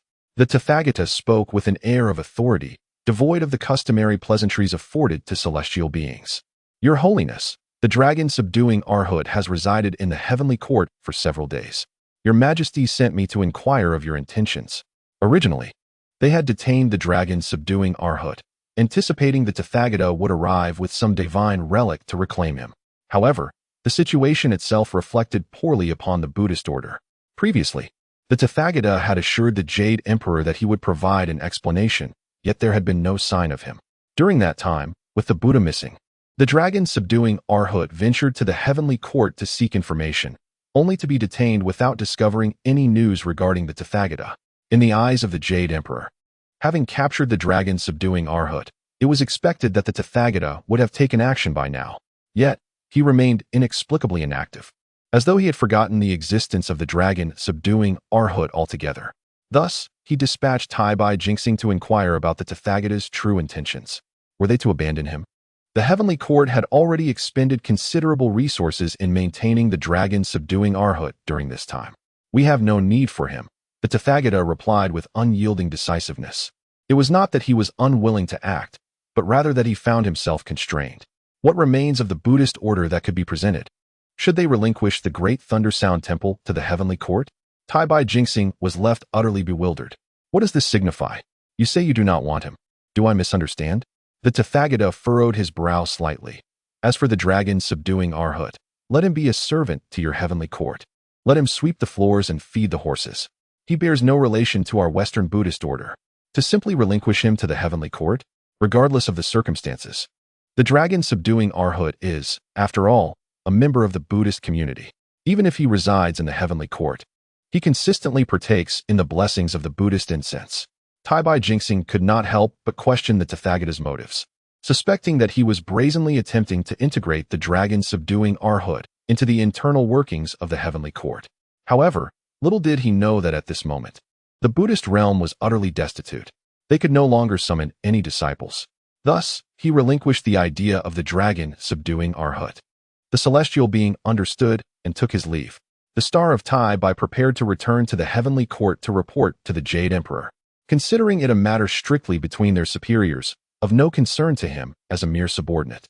Upon his return, he conveyed the message to the Jade Emperor, whose countenance darkened instantly. Despicable. He had never anticipated that the Buddha would audaciously declare his abandonment of the dragon subduing Arhat. To him, it was blatantly evident that the Buddha's words were intentionally provocative. What use would the dragon subduing Arhat serve in the heavenly court? It would merely squander resources. Initially, he had believed that leveraging the Arhat would compel the Buddha to acquiesce, yet he had not foreseen such treachery, with the Buddha simply discarding the notion. What shall we do, Your Majesty? Tai Bai jinxing remarked. Surely we cannot keep the dragon subduing Arhat detained in our heavenly court indefinitely? The cost of sustenance would be astronomical. The Jade Emperor, lighting a cigarette, scoffed, since the Buddha has stated that he no longer desires the Arhat. Let him be sent to tend to the horses. After all, that is what the Buddha has decreed. To have the dragon subduing Arhat feed horses in the heavenly court was a blatant affront to the Buddhist sect, a striking slap in the face to the Buddha. It was clear that the Buddha intended this insult, believing that such a statement would deter him. Humph, if that is the case, I shall indeed allow your Arhat to tend to the horses. So be it. Tai Bai jinxing accepted the decree and subsequently escorted the dragon subduing Arhat to the imperial stable for his new duty. Moreover, Tai Bai jinxing subtly reminded him, your esteemed sect in the West no longer requires you, and has suggested you be handed over to the heavenly court. This was a deliberate ploy to stir the internal dynamics of the Buddhist realm. The dragon subduing Arhat's expression darkened. A figure of such renown, reduced to feeding horses? This was not only a personal insult, but also a disgrace to the Buddhist sect. Yet, under the eaves of another, one must bow their head. Tang Yu had been reveling in life these past few days, enjoying the scenic views along his journey. With a grand bed and the company of the spider spirits, life was exceedingly delightful. However, an unexpected incident occurred last night. While he was merrily engaging with several spider spirits, disaster struck. One of the wheels of their carriage fell off. Fortunately, he had anticipated such misfortune and had arranged for spare wheels. Is it appropriate for us, a group of demons, to accompany you to fetch the scriptures? The leader of the spider spirits inquired with concern. Although Tang Yu had managed to elicit apologies from the bodhisattvas with his unexpected behavior, the idea of a band of demons embarking on such a sacred quest seemed rather inappropriate. Now that they were under Tang Yu's banner, their loyalty lay with him. Making it clear that their participation was not feasible, the Buddhist authorities would certainly not permit it. Nevertheless, it was essential to ruffle their feathers a bit. Fear not, I shall handle everything, Tang Yu declared with a robust confidence. Regarding the monks of the Buddhist sect, he remained utterly indifferent. Yet he was cognizant that keeping them in such a manner could not persist indefinitely. Would they truly be sent to the kingdom of 10,000 demons? As night fell, Tang Yu lit a cigarette, a faint frown etching his brow. In that moment, another Tang Yu materialized in the sky above. What is it? He inquired. Lord Buddha has commanded me to find an opportune moment to escort the spider spirit back to the South Sea's Putoa Mountain, Guanyin Bodhisattva replied, with a serene demeanor. I believe you ought not to retain them for such an extended period. Merely to vex the Buddhist sect, Tang Yu chuckled softly. How fares the Buddhist order now? What could possibly change? Guanyin Bodhisattva responded with a hint of amusement. The Buddhist sect is utterly destitute. The dragon subduing Arhat is detained in the heavenly court, lacking funds even to intervene. I've heard he is currently tending to horses in the heavenly stable. As for Maitreya Buddha, due to the recent electoral turmoil, the Lord Buddha was incensed and cast him down to the mortal realm with a single strike. Not long ago, I calculated his fate. He is now begging for alms among mortals and has established a group called the Beggars' Alliance, rallying some followers. It seems he has clashed with another beggar over territory and ended up on the losing side. Tang Yu was utterly astonished. Initially, he had presumed that Maitreya Buddha was merely under house arrest when Lingji Bodhisattva approached him for cigarettes. Little did he expect that he had been cast down to the mortal realm and had formed a beggaress organization. The very thought of Maitreya Buddha in such a plight made Tang Yu's lips twitch involuntarily. Manjushri Bodhisattva, reduced to a mere spirit, drifted aimlessly around Mount Ling, devoid of the merit pool that once sustained him. To restore his corporeal form, he would need to beseech the supreme Lord Laozi for an elixir. Yet the Buddhist sect currently lacked the means to procure one. Guanyin Bodhisattva continued, tomorrow, find a suitable opportunity for your appearance and return them to your South Sea Luojia Mountain. She nodded in agreement. The next trial lies at Flame Mountain. Do you have a strategy? Tang Yu flashed her a grin. Adaptability is key. Is it merely Flame Mountain? If passage proves impossible, we shall not proceed. After all, I am in no rush. It is the Buddhist monks who are anxious. They will fall where they may, for the Buddhist sect will surely assist them. Chapter 206. Mahjong Guanyin Bodhisattva refrained from further comment, trusting that Tang Sanzang had his own plans regarding the trials ahead. Her figure gradually faded from sight. As it dawned upon Tang Yu that the 7 spider spirits would soon be taken away by Guanyin Bodhisattva, he resolved not to squander this final moment. Thus, he arose with renewed determination. One must commend Guanyin Bodhisattva for her adeptness. She had appeared in the afternoon, affording Tang Yu ample time. Tang Sanzang, I have come on the authority of the Buddha to escort several female spirits back to the mountain for quiet cultivation, Guanyin Bodhisattva proclaimed with an air of authority. Who are you? You assert quiet cultivation as a mere command? Tang Yu retorted boldly. Indeed, all of this has been meticulously planned in advance. If the Bodhisattva Avalokiteshvara were to effortlessly escort individuals back, it would undoubtedly raise suspicion. Tang Sung, do not forget your solemn duty as a seeker of the sacred scriptures. Associating with these spirits is truly a misfortune for the Buddhist path. Avalokiteshvara continued, stating that she would lead them up the mountain for quiet contemplation. Once you have obtained the true scriptures and attained Buddhahood, you will naturally be able to see them again. This statement elicited a silent nod of approval from the Buddha Tathagata, who resides far in the west. Indeed, it is befitting of my capable assistant. This admonition serves to remind Tang Sung of his identity and the importance of retrieving the Western scriptures. Furthermore, it reassures him that once he attains Buddhahood, he shall see them again. From the Tathagata's perspective, this was flawless, devoid of any blemish. Tang Yu furrowed his brow slightly, seemingly deep in thought. The spider spirits observed him intently, fully aware that their fates lay within Tang Seng's thoughts. They each harbored a strong desire to remain. However, the eldest spider spirit considered the matter more comprehensively. It was patently unrealistic for a seeker of scriptures to bring them to the West. Setting aside the unnecessary troubles it would cause Tang Sung, they could perish unnoticed at any moment. Although Tang Sung appeared indifferent to divine matters, he was, after all, immortal and incapable of safeguarding them. They were the monk's charges. How could he so easily take them back? Tang Yu huffed softly, casting a discreet glare in his direction.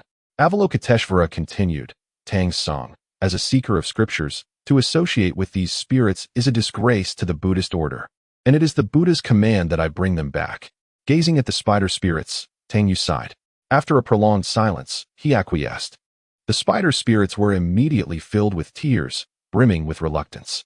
Yet Tang Yu assured them that once he had completed his quest for scriptures, he would come to find them. Now, as they accompany Avalokiteshvara for their cultivation, they belong to the Buddhist order, which will greatly benefit them. Of course, Avalokiteshvara was already his ally, and such sentiments could not be conveyed to the others. Ultimately, the spider spirits reluctantly returned with Avalokiteshvara to the Loggia mountain in the South Sea. In the west, the Buddha Tathagata secretly breathed a sigh of relief. It was indeed Avalokiteshvara who examined these beings below. What are these creatures? None seem capable of accomplishing anything. Reflecting on the previous issues during the great election of the Buddhist order, he increasingly perceived their ineptitude. The Buddhas ought to learn from Avalokiteshvara to alleviate my burdens. The assembly of Buddhas appeared rather bewildered, particularly Lingji Bodhisattva, who believed that Tang Sung should not have so easily allowed the spider spirits to accompany Avalokiteshvara. However, at least this matter had been resolved, serving to rectify the oversight of the Pairan Bodhisattva. Yes, we shall indeed learn from Avalokiteshvara. The Buddha Tathagata nodded in satisfaction, gazing towards the Shuangguang mirror, keeping watch over the master and his disciples. As they descended to the mortal realm, the heat intensified with every step forward. In the not-so-distant horizon lay the fiery mountains, their flames faintly visible, a torrent of heat surging towards them. Master, I have gathered the information. This place is indeed the Flame Mountain, reported Sun Wukong. How shall we proceed? There is no rush, Tang Yu responded nonchalantly. You are right, Master, no need to hurry. Chuckled Zhu Beiji. With a wave of his hand, Tang Yu summoned his 3 disciples to the cart and produced a set of mahjong, acquired through the system's exchange. Ordinarily, with their powers, they could easily see through a standard set of mahjong. However, as this was a special set from the system, there was no cause for concern. What is this, Master? Sun Wukong inquired, his eyes filled with confusion. Why do you possess so many strange items? This is called mahjong. Let me teach you. Tang Yu replied with a grin. He briefly explained the rules to his 3 disciples, and soon they were engrossed in the game within the cart, playing with fervor. Meanwhile, in the West, the assembly of Buddhas was utterly bewildered. What were these beings engaged in? They had lingered for 3 days, seemingly unperturbed by the journey ahead. The Buddha, with a slight frown, grew curious about the peculiar activity, observing Tang Yu and his companions as they played several rounds. Although he did not join in, he gleaned an understanding of the rules from watching. Buddha, what shall we do about the pilgrims who remain idle? Asked Bodhisattva Samantabhadra. Silver-headed Jiti. You go and urge the pilgrims to hasten their journey, instructed the Buddha. Silver-headed Jiti wore a look of distress. He dreaded the thought of confronting Tang Sanzang. As you command, Buddha, he acquiesced, descending to the mortal realm. The master and his disciples were deeply engrossed in their game, positioned close to the Flame Mountain, where the climate felt remarkably pleasant. Despite a slight warmth, the weather was quite suitable for human habitation, truly perfect. Unperturbed by silver-headed Jiti's arrival, they continued their game. Pong, Tang Yu declared, 2 dots. What are you all up to? Silver-headed Jiti inquired with a forced smile. Well, the Buddha noticed your prolonged delay and sent me to urge you onward. With flames ahead, and you want me to proceed? It seems you genuinely wish for me to embark on the journey. Tang Yu retorted with irritation before excitedly declaring, I win. The 3 disciples presented their money to Tang Sanzang, each possessing their private stash. Particularly, Tangyu had no shortage of funds. Moreover, their gambling was merely for amusement. Brother, this is indeed one of the tribulations you must face. As the one tasked with the sacred journey, it is your responsibility to devise solutions. Otherwise, how can you seek the true scriptures and attain Buddhahood? Silver-headed Jiti admonished, his curiosity piqued by their pastime, for Tangyu had already won a considerable sum. Enough with your pointless chatter, Tangyu dismissed him. Tangyu rose to his feet, exclaiming, "Are you skilled at this? Allow me to engage for a moment. I shall step aside to relieve myself." Chapter 207. The primordial purple chi, silver-headed Jiti, experiencing this for the first time, had not participated previously but had gleaned some understanding from observing for a while. He found the game rather intriguing. "Brother San, let me give it a try," he said, taking Tangyu's place. As Tangyu stepped aside, seemingly to answer nature's call, silver-headed Jiti appeared to possess an innate talent for mahjong. Initially, during the first few rounds, he felt somewhat bewildered. However, he soon accumulated experience, learning from his failures. As he became increasingly adept, his exceptional skills and analytical mind enabled him to win a considerable amount of money for Tangyu. Silver-headed Jiti found this pursuit genuinely captivating. Even upon Tangyu's return, he did not relinquish his position, continuing to engage fervently with the three disciples. What on earth? Shitian was utterly bewildered. What is silver-headed Jiti doing? Did the Buddha instruct you to urge the pilgrims onward, and yet you are here playing? The other Buddhas turned their gazes towards the Buddha Tathagata, who indeed wore a troubled expression. Cursed silver-headed Jiti, how dare he disregard my divine command? The Buddha Tathagata murmured. When silver-headed Jiti finally registered the passage of time, he was astonished at how long he had been engrossed in the game. Yet, he felt an insatiable desire for more, as it had proven to be exceedingly enjoyable. Brother San, I must return to Lingshan. You all should hasten your journey. Journey? Are you blind? Just look around. It's ablaze. We cannot pass. How shall we proceed? Tangyu retorted, exasperated. He then produced a set of mahjong tiles and handed them to silver-headed Jiti. You have won me quite a sum. Take these and play with them back home. Consider it your reward for helping me win. Instantly, silver-headed Jiti's heart soared with joy. He truly wished to acquire a mahjong set from Tang Sanzang to enjoy with the other Buddhas at Lingshan. Most importantly, he was the first to engage with the game, and he was confident in his ability to win. Thank you, Brother San. Thank you. Silver-headed Jiti exclaimed as he hurried back to Lingshan with the mahjong set. However, upon his return, he sensed an unusual atmosphere. Many Buddhas regarded him with sympathetic glances. Yet, he was not foolish. He understood the implications. I beseech the Buddha for forgiveness. Silver-headed Jiti knelt. As for the journey, Tang Sanzang mentioned that the path ahead is engulfed in flames, rendering it impassable. The Buddha Tathagata's expression turned icy. Could you not have urged them onward or provided some subtle hints? Before he could voice his concerns, silver-headed Jiti presented the mahjong set. Revered Buddha, this game is called mahjong. It is what Tang Sanzang and his companions engage in. It is indeed quite fascinating. His hands itched with eagerness, for it was exceedingly delightful. The Buddha Tathagata's eyes sparkled with interest. As silver-headed Jiti explained the gameplay, he gained a deeper understanding. Consequently, the Buddha Tathagata summoned the ancient Buddha of the light of wisdom, the joyful Buddha, and the Bodhisattva Samantabhadra. The four of them began to practice together, embarking on a simple trial of the game. At the side of the Tathagata, Intu Jiti occasionally offered reminders and dutifully served tea, as well as lighting cigarettes. Apart from Samantabhadra Bodhisattva, the others, including the Tathagata, employed their mystical arts to probe their respective hands, yet none uncovered anything substantial. One could not help but marvel at the extraordinary nature of this game, which, despite being merely a form of entertainment, possessed a value that might rival that of quasi-sacred treasures. Why not increase the stakes? The Tathagata suggested, feeling that the current play was rather trivial and lacked excitement. After a period of time, he felt quite proficient and was eager to raise the ante, confident in his winning streak, which had been considerable. The Buddhist community was impoverished, and even the Tathagata found himself short of funds for cigarettes, having borrowed from Lingji Bodhisattva last time. He contemplated winning some cigarette money from his companions. The old monk deemed this plan feasible.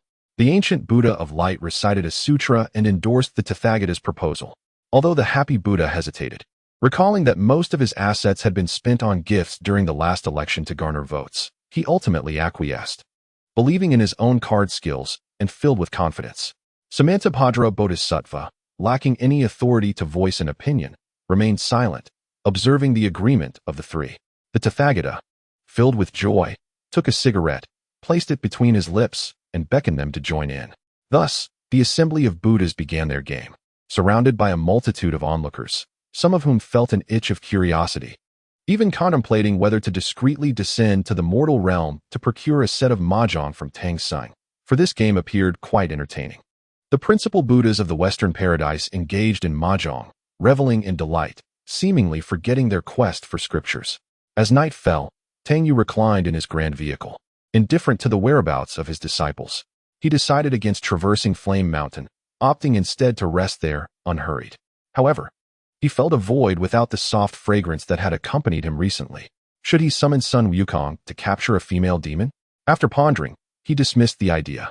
He had grown wary of further cultivation, fearing that he might inadvertently transcend his current realm and ascend to quasi-saint status, which would lead to his complete exposure. After a moment of contemplation, a figure soared forth to listen. Tang Yu surveyed his surroundings, appreciating the pleasant environment adorned with blooming flowers, the air imbued with their sweet fragrance. He swiftly sensed the presence of the Lishan mother. Standing outside her abode, he bowed slightly, announcing, "Tang Sing seeks an audience with the Lishan mother." The door creaked open gradually. Inside, a woman clad in a flowing yellow gown knelt, meticulously tending to a potted plant, a small, exquisite purple flower. Even Tang Yu, who was not particularly interested in horticulture, recognized the extraordinary nature of this blossom. "What brings you here?" the Lishan mother inquired, her charming visage graced with a subtle smile. "To fulfill a promise." The revered mother of Li Mountain was momentarily taken aback. Before she tremulously uttered, "The primordial purple chi?" Tang Yu responded with a faint smile, gradually extending his hand, within which a wisp of purple aura coiled like a small serpent, held securely in his palm. The primordial purple chi, as legend has it, is the essence distilled from the purest energies of heaven and earth. It embodies the laws of the universe and the opportunities for attaining sanctity. Before Pangu split heaven from earth, it coexisted with the Tao of heaven. This Tao is composed of 49 strands of primordial purple chi. The great Tao comprises 50, with the heavenly transformations resulting in 49, one strand having been evaded. After the creation of the world, it is said that Hong Jun obtained the creation jade plate on the mountains of Buzhou, which contains several strands of primordial purple chi. This is the foundation of the great Tao, the essence of the Tao of heaven. Upon merging with the Tao of heaven, Hong Jun once bestowed strands of primordial purple chi upon his disciples to aid their sanctification. "Could it be that you truly possess primordial purple chi?" the mother of Li Mountain exclaimed, her voice filled with astonishment. Chapter 208. The deception of primordial sanctification. Initially, it was merely a jest from Tang Sanzang, for it was widely believed that the primordial purple chi of the universe had long been fully dispersed, never to return. Yet now, Tang Sanzang had presented a strand of it. This was the essence of sanctification. She had already ascended to the pinnacle of quasi-saint status for many years. Yet she had been unable to take that final step, attributing her stagnation to a lack of primordial purple chi. The presence of it now before her was almost unbelievable. Hastily, she summoned her master, the heavenly teacher, for a glimpse. Tang Sanzang bowed before the saint of heaven. Tang Yu offered a slight nod to the heavenly teacher, who acknowledged him with a flicker of appreciation in his eyes, at the pinnacle of the great Luo golden immortal realm. "I presume you are on the verge of stepping into quasi-sainthood." "Indeed, yet I hesitate to take that step for fear of exposure," Tang Yu replied with a wry smile. Master, do take a look. Is this not primordial purple chi?" the mother of Li Mountain exclaimed excitedly. After a thorough examination of Tang Yu, the heavenly teacher recognized the significance of the primordial purple chi, pondering its origin. With his discerning gaze, he immediately discerned its authenticity. "This is genuine," he remarked, astonished. "Marvelous." The mother of Li Mountain erupted into a fit of joyous laughter, akin to that of a youthful girl. Gratefully glancing at Tang Sanzang, the heavenly teacher said, "I thank you for this primordial purple chi, my friend." "Dear saint of heaven, please do not belittle the younger generation," Tang Yu replied with a rueful smile. With the heavenly teacher present, the mother of Li Mountain eagerly integrated the entirety of the primordial purple chi. Both Tang Yu and the heavenly teacher observed her intently. Should the mother of Li Mountain ascend to the rank of saint, it would inevitably attract the attention of the heavenly tribulations associated with such an elevation. Meanwhile, Tang Yu seized this opportunity, perhaps to boldly step into quasi-sainthood himself, concealing his own tribulation within the chaos of hers. As the primordial purple qi coursed through her body, it was as though countless paths of the great Tao unfolded before her, only to gradually recede, coalescing into an awe-inspiring force that took root within her. At that moment, the Mother of Li Mountain felt she was on the brink of breaking through the final barrier. Yet, immediately thereafter, everything faded into obscurity. Apart from the augmentation of her magical prowess and the strengthening of her foundational path, there appeared to be no discernible change. How could this be? The Mother of Lishan exclaimed in disbelief. At that moment, when she was on the brink of becoming a sage, why did she falter? Both Tang Yu and Tong Tian sensed the overwhelming might of her sage presence, yet in the final moment, she succumbed to a downfall. Tang Yu found himself somewhat astonished. Though he intended to utilize her sage tribulation to ascend to quasi-sainthood, he was equally eager to witness her path to sagehood, believing it would greatly aid him in his future endeavors. But how could this happen? The Mother of Lishan had entered quasi-sainthood for many years, her foundation solid. The only thing she lacked was the primordial purple energy, that fleeting opportunity. Now, having acquired it, she indeed grazed the threshold of the great Tao. Yet at the last moment, she inexplicably fell short, remaining at the pinnacle of quasi-sainthood. Nonetheless, her magical abilities had significantly increased compared to the past. Yet, the step towards sagehood still lay behind a nebulous barrier. It seemed that apart from the improvement in her magical power, there was no other change. How could this be? She couldn't help but murmur again. After a moment of silence, Tong Tian suddenly laughed. I understand now. We have all been deceived. The concept of attaining sagehood through primordial means is merely a ruse. Tang Yu was taken aback, then cautiously inquired, is it he who deceives? Or is it the heavenly Tao that suppresses? It could be him. Having fused with the heavenly Tao and possessing the primordial purple energy, he deceives the masses, asserting that only through primordial means can one attain sagehood, for the primordial purple energy is no longer available. Thus, no one else can achieve sagehood. As for us, though we have attained sagehood, our progress over the years has been negligible, and we remain unable to break through the final barrier. In his eyes, even we sages are inconsequential. Our ascension may not be unrelated to the causal workings of the heavenly Tao, using us to contend with others. Ultimately, even sages, under the heavenly Tao, remain mere pawns. Rather than suggesting that we were granted sagehood through his bestowal of primordial purple energy, it is more accurate to say that he orchestrated our ascension. Tong Tian sighed deeply. I fear that my elder brother must have discovered these matters long ago. As he spoke, he shook his head. No, she must have been the first to realize this. She, the Mother of Lishan, perplexed, soon felt a flicker of understanding. Are you referring to her?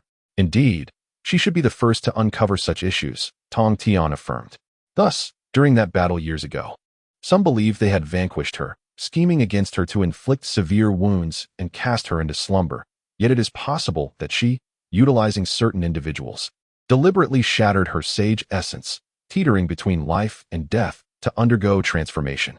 However, I suspect she had made extensive preparations for this step. What exactly it entails, I cannot say, including what her path truly is. However, the last time she unleashed a force that shook the heavens, injuring Jane with her roar, I could sense her momentum at its peak, even surpassing her former self. She must have discovered an alternative path. As for who she is, Tang Yu had his suspicions. Tang Yu remarked, if we adhere to the sage's perspective, does this not imply that if he disallows it, no one shall ever attain sagehood again? Hong Jun, that old rascal, seems to be playing quite deviously. According to Tong Tian, it appears he has deceived everyone, including these sages. It can be said that unless a new method is discovered, or perhaps a way to transcend the heavens, the situation remains unchanged. A spark of brilliance erupted from Tong Tian's eyes. Transcend the heavens? To ascend above the Tao of heaven. But is that even feasible? Moreover, how can the likes of Mother Lishan, who have yet to attain sagehood, hope to transcend the heavens? Sages find themselves unable to take a single step beyond their current state, trapped in their limitations. His prohibitions may suggest that no one in this world can achieve sagehood. Living within this realm, how can one hope to transcend the Tao of heaven? Undoubtedly, she is on a path aimed at breaking through the heavens. Yet, Tong Tian remained skeptical. For in his view, breaking through the heavens seems utterly impossible. Nevertheless, it cannot be denied that she must have discovered an unconventional method, a path toward transcendence. Tang Yu furrowed his brow. Initially brimming with confidence about his potential ascent to sagehood, he now felt a sense of foreboding. This is not something that external forces can elevate. It requires recognition from above, or else one remains forever constrained and unable to take that crucial step. But what exactly does that scoundrel Hongjun intend to do? Is it truly impressive to merge with the Tao of Heaven and become its spokesperson? This remains a matter of speculation. Whether it is Hongjun's meddling or the Tao of Heaven's suppression is uncertain. However, Tang Yu leans more towards the belief that Hongjun is indeed pulling strings, undoubtedly employing some insidious tactics. Chapter 209. The inability to achieve sagehood. If even entering the realm of sages proves to be a daunting task, how could one possibly hope to transcend the heavens? Although sages possess great strength, they remain comparatively weak against Hongjun, who has fused with the Tao of Heaven. Transcend the heavens? Mother Lishan furrowed her delicate brows. Master, if I cannot even enter the realm of sages, how can I transcend the heavens? Unless a sage of your caliber makes further advancements and steps beyond sagehood, only then can one hope to transcend. While we may be sages, we are subject to greater scrutiny, if there truly exists the prospect of breaking through. Do you think he would remain idle? Tong Tian replied calmly. Thus, it remains unsolvable, regardless of whether it is Hongjun's interference or the suppression of the Tao of Heaven. In Tang Yu's view, he must find a way to ascend to sagehood. Otherwise, as the journey of the westward journey unfolds, an unexpected variable, such as himself, may arise. Moreover, he is pursuing the path of attaining sagehood through sheer force. Given Hongjun's cunning nature, he may very well eliminate him. Although the calamity of the westward journey is an unalterable trend, Hongjun has already integrated himself into the Tao of Heaven.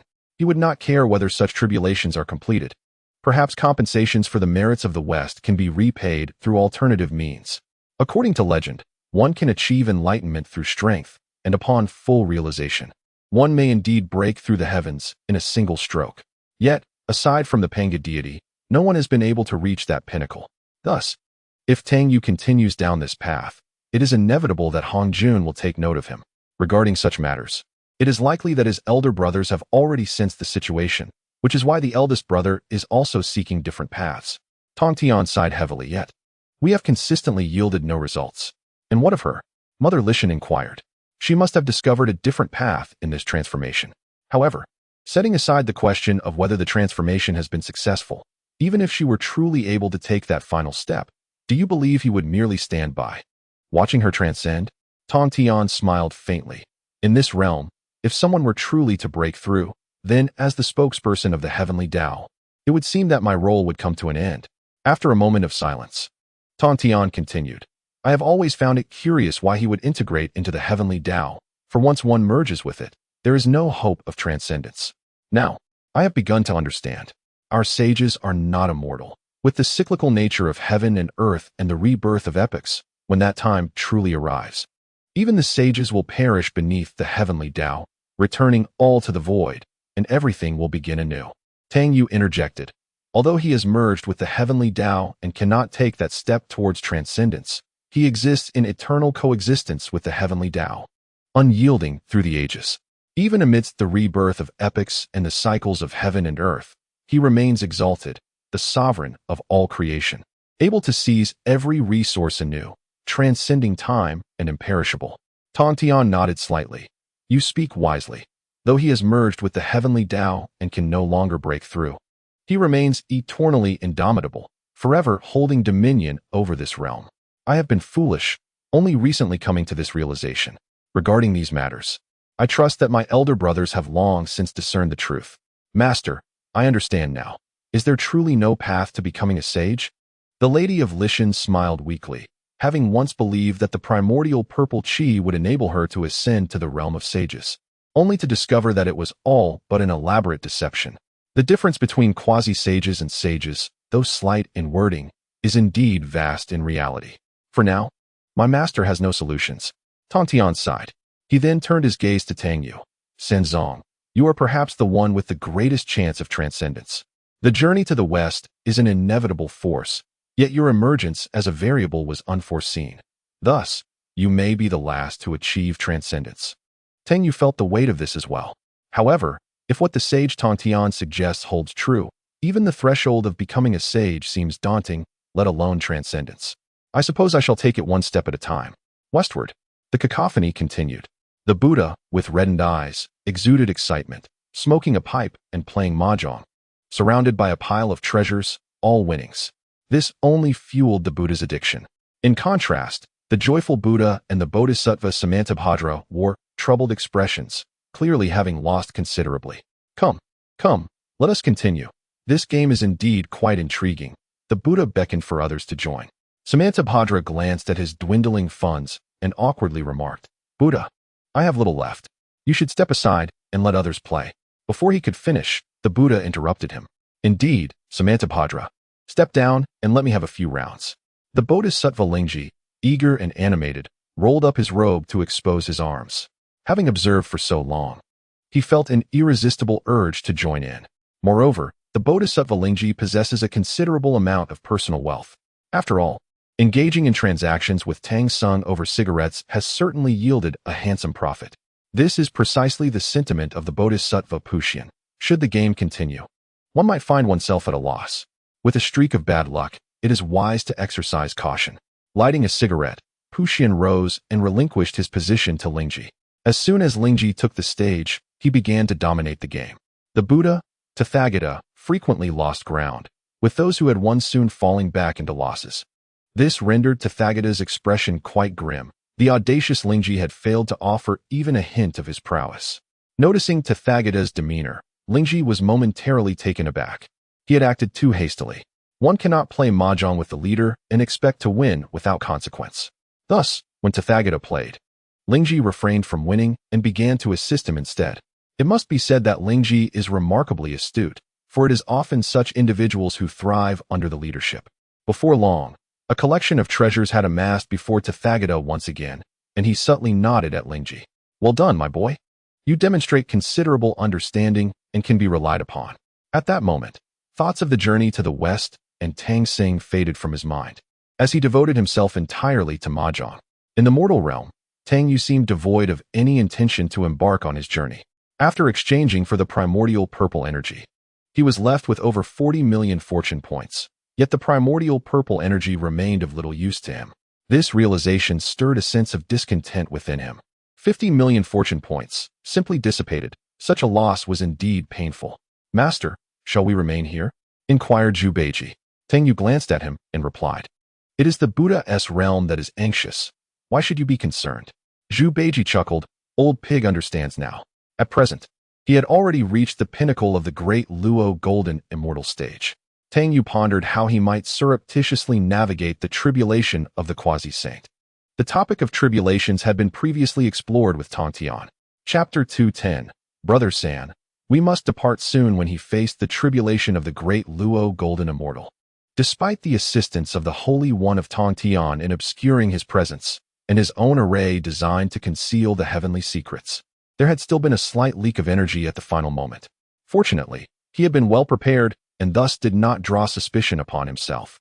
However, the tribulation faced by a quasi-saint is vastly more formidable than that of a great Luo golden immortal. Even the slightest misstep could lead to exposure. Tang Yu sighed heavily, still devoid of a viable plan. The most pressing matter remained the acquisition of fortune points. Once he amassed sufficient points, he could exchange them for various treasures. Even if he were to be revealed then, it would be of little consequence. His own quasi-saint cultivation, coupled with a few artifacts, would be enough for self-preservation. What he truly feared was the potential exposure of his hidden identity, as he walked the path of strength to prove his worth, wary of the hidden machinations from above. Moreover, acquiring fortune points with the intention of deceiving the Buddha's realm would not be a simple task. You fool, what are you discussing with Master? What do you understand? Sun Wukong somersaulted over from the side, approaching with a casual demeanor. Nothing much, Wukong, Tang Yu remarked, gesturing towards the flame mountain ahead. Let us linger here for a few days before we soar across.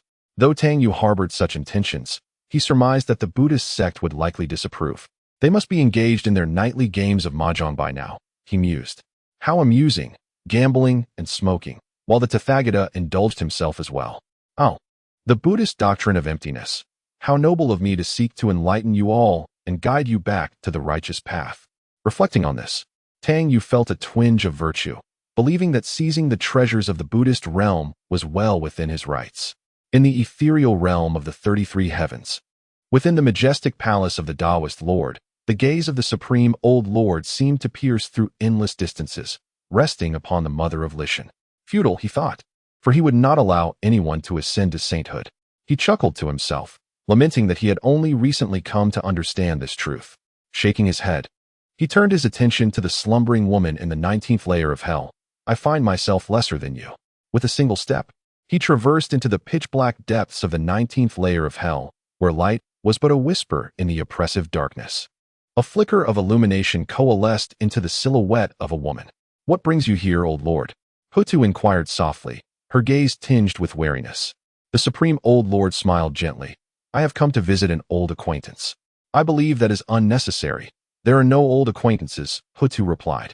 Oh, the matters of yesteryears, why cling to them? One must learn to let go in due time for true transcendence. How does one let go? I of the Wu clan remain entombed here. How can you expect me to release my burdens? The Supreme Old Lord sighed and approached the sleeping woman. Her eyes were tightly shut, devoid of any visible cultivation, resembling an ordinary mortal, yet she was enveloped by an overwhelming aura. Did you come here for her? Hutu questioned. Will the heavens forever allow him to remain exalted? I have clung to my desires longer than she did. The Supreme Old Lord spoke softly. Can one truly break the heavens in such a manner? In the past, breaking through the heavens was impossible, but now it may not be. Hutu replied quietly. After years of scheming, I awaited merely an opportunity. Do you understand? The old lord inquired, observing her. Hutu's spirit flickered like wraith, almost ethereal, in the past. I was oblivious, but recently I have begun to grasp it. Indeed, the Supreme Old Lord laughed heartily. I shall see whether you can pierce the heavens. Hutu huffed. Remaining silent, the Supreme Old Lord's form began to fade, gradually vanishing from sight. Sister, what is this all truly for? Hutu murmured, gazing at the slumbering figure. The human race? The demon clan? The Wu clan? Everything in this world. Once more, a figure materialized, a silhouette cloaked in purple, silently observing the sleeping woman, her eyes glistening with unshed tears. You have arrived, Hutu said without turning. Indeed, the purple-clad woman replied, her voice quivering. After a moment of silence, she continued, my heart.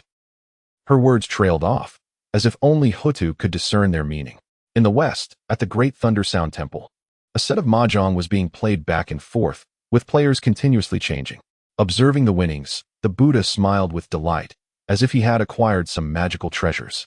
Money for smoking was secured. But where was Tang Sung? Silver-headed Jeti, it is time for you to descend once more and urge them to set forth. The Buddha, with a cigarette in his mouth, made arrangements. Additionally, a simple hint could be provided, stating that the banana fan of Princess Iron Fan could extinguish the flames of the fire mountain. Noticing Tang Sung's reluctance to depart, a prompt was necessary to hasten their journey. With respect to the Buddha's decree, Silver-headed Jeti accepted the order and descended to the mortal realm. At that moment, Tang Yu was napping in his caravan. With Silver-headed Jeti's arrival, he sensed it but chose to remain in feigned slumber. Observing Tang Sung still asleep, Silver-headed Jeti hesitated to disturb him, feeling quite stifled. As a celestial being, he found it rather disheartening to avoid offending a mere mortal.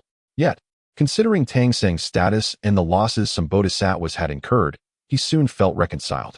If even bodhisattvas and Maitreya Buddha could not manage him, how could a humble Jeti like himself?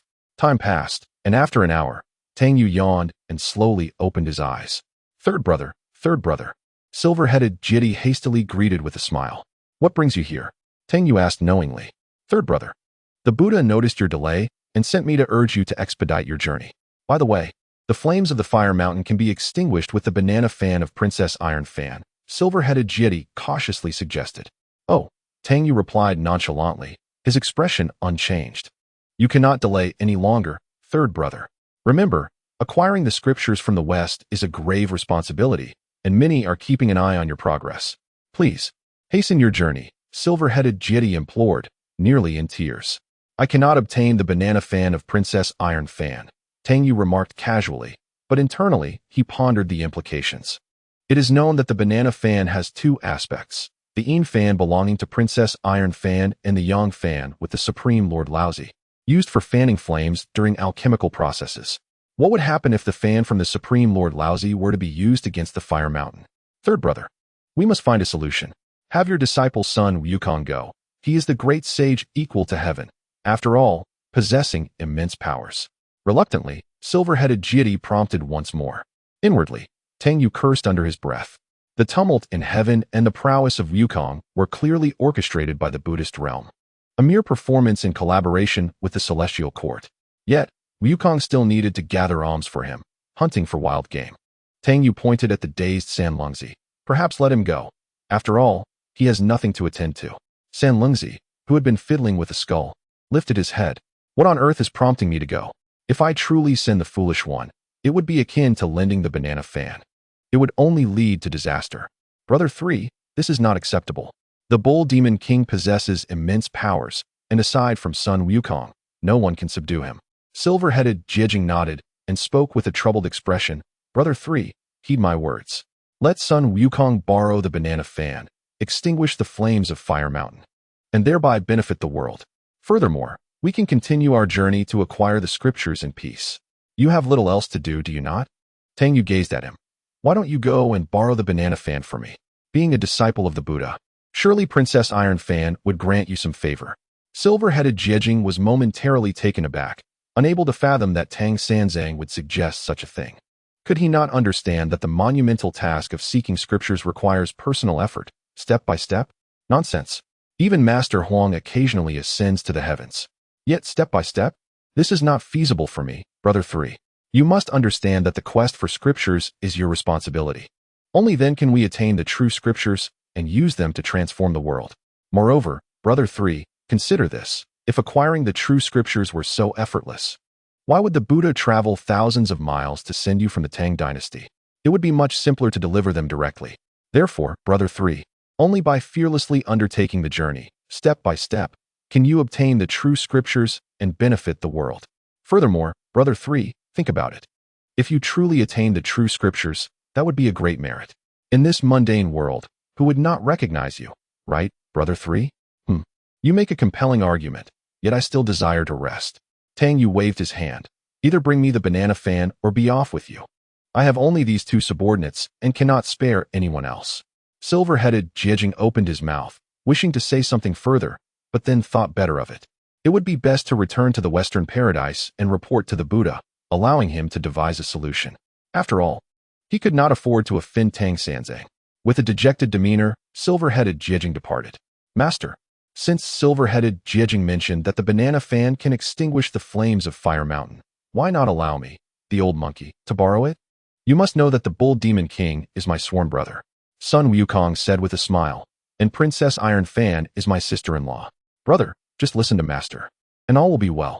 Zhu Beiji nonchalantly replied. Master, you may arrange things as you see fit. Tang Yu cast a glance at Zhu Beiji. Having already perceived that this simpleton understood much more than Sun Wukong, even the foolish one grasped some concepts. Yet, this monkey, after all this time, showed little progress, which was somewhat disappointing. Was it perhaps due to the absence of that one soul? Sun Wukong blinked his eyes and, after a moment, scratched his head and smiled. Master, I understand now. What have you come to understand? Please enlighten me. We are not in a hurry. It is the Buddha's teachings that are urgent. Sun Wukong chuckled. After spending so much time with Tang Yu, he had naturally sensed certain things. His master indulged in smoking, drinking, and visiting brothels, yet the Buddhist realm was so tolerant. This evidently proved that he must possess great utility for the Buddhist teachings. Moreover, concerning this journey to the West, Sun Wukong was already well aware. It was an arrangement orchestrated by the Buddhist sect. It seemed that through this endeavor, the Buddhist realm aimed to flourish. Tang Yu, slapping his thigh in admiration, remarked, Wukong, your ability to grasp this is truly commendable. The days of diligent contemplation have not been in vain. The monkey has finally matured. Yet, he continued, if it were the former Demon King, he would have effortlessly discerned these proceedings without a word. Nonetheless, Wukong, there is indeed a matter I require your assistance with. Tang Yu said mysteriously. Sun Wukong's eyes brightened. Master, what is it? Leaning closer to whisper in Sun Wukong's ear, Tang Yu subsequently asked, Do you understand? Master, I comprehend. I shall set off at once, Sun Wukong chuckled, performing a somersault into the sky. As for Sun Wukong's destination, he was on his way to seek out the Supreme Lord Lao Jun. Due to Tang Yu's delicate circumstances, he was still concealing his identity. Perhaps apart from Tong Tian and a select few others, no one was aware that he had reached the pinnacle of the De Luo Jinxian realm. Furthermore, he did not fully trust the Supreme Lord Lao Jun. He harbored a lingering suspicion that Lao Jun was also scheming something, particularly regarding the primordial purple energy, which he believed to be a ruse. This further deepened Tang Yu's doubts. Tong Tian had once stated that the combat prowess of the Supreme Lord Lao Jun was likely the strongest beneath Hong Jun, unfathomable in depth. In the Do Shui Palace, the Supreme Lord Lao Jun rose. You monkey head, what brings you to my Do Shui Palace? I report to you, my lord. My master has commanded me to come and borrow an item. Sun Wukong replied respectfully. Oh, the Supreme Lord Lao Jun responded meaningfully. And then he tossed a fan toward Sun Wukong. Sun Wukong caught it in his hand. Thank you, my lord.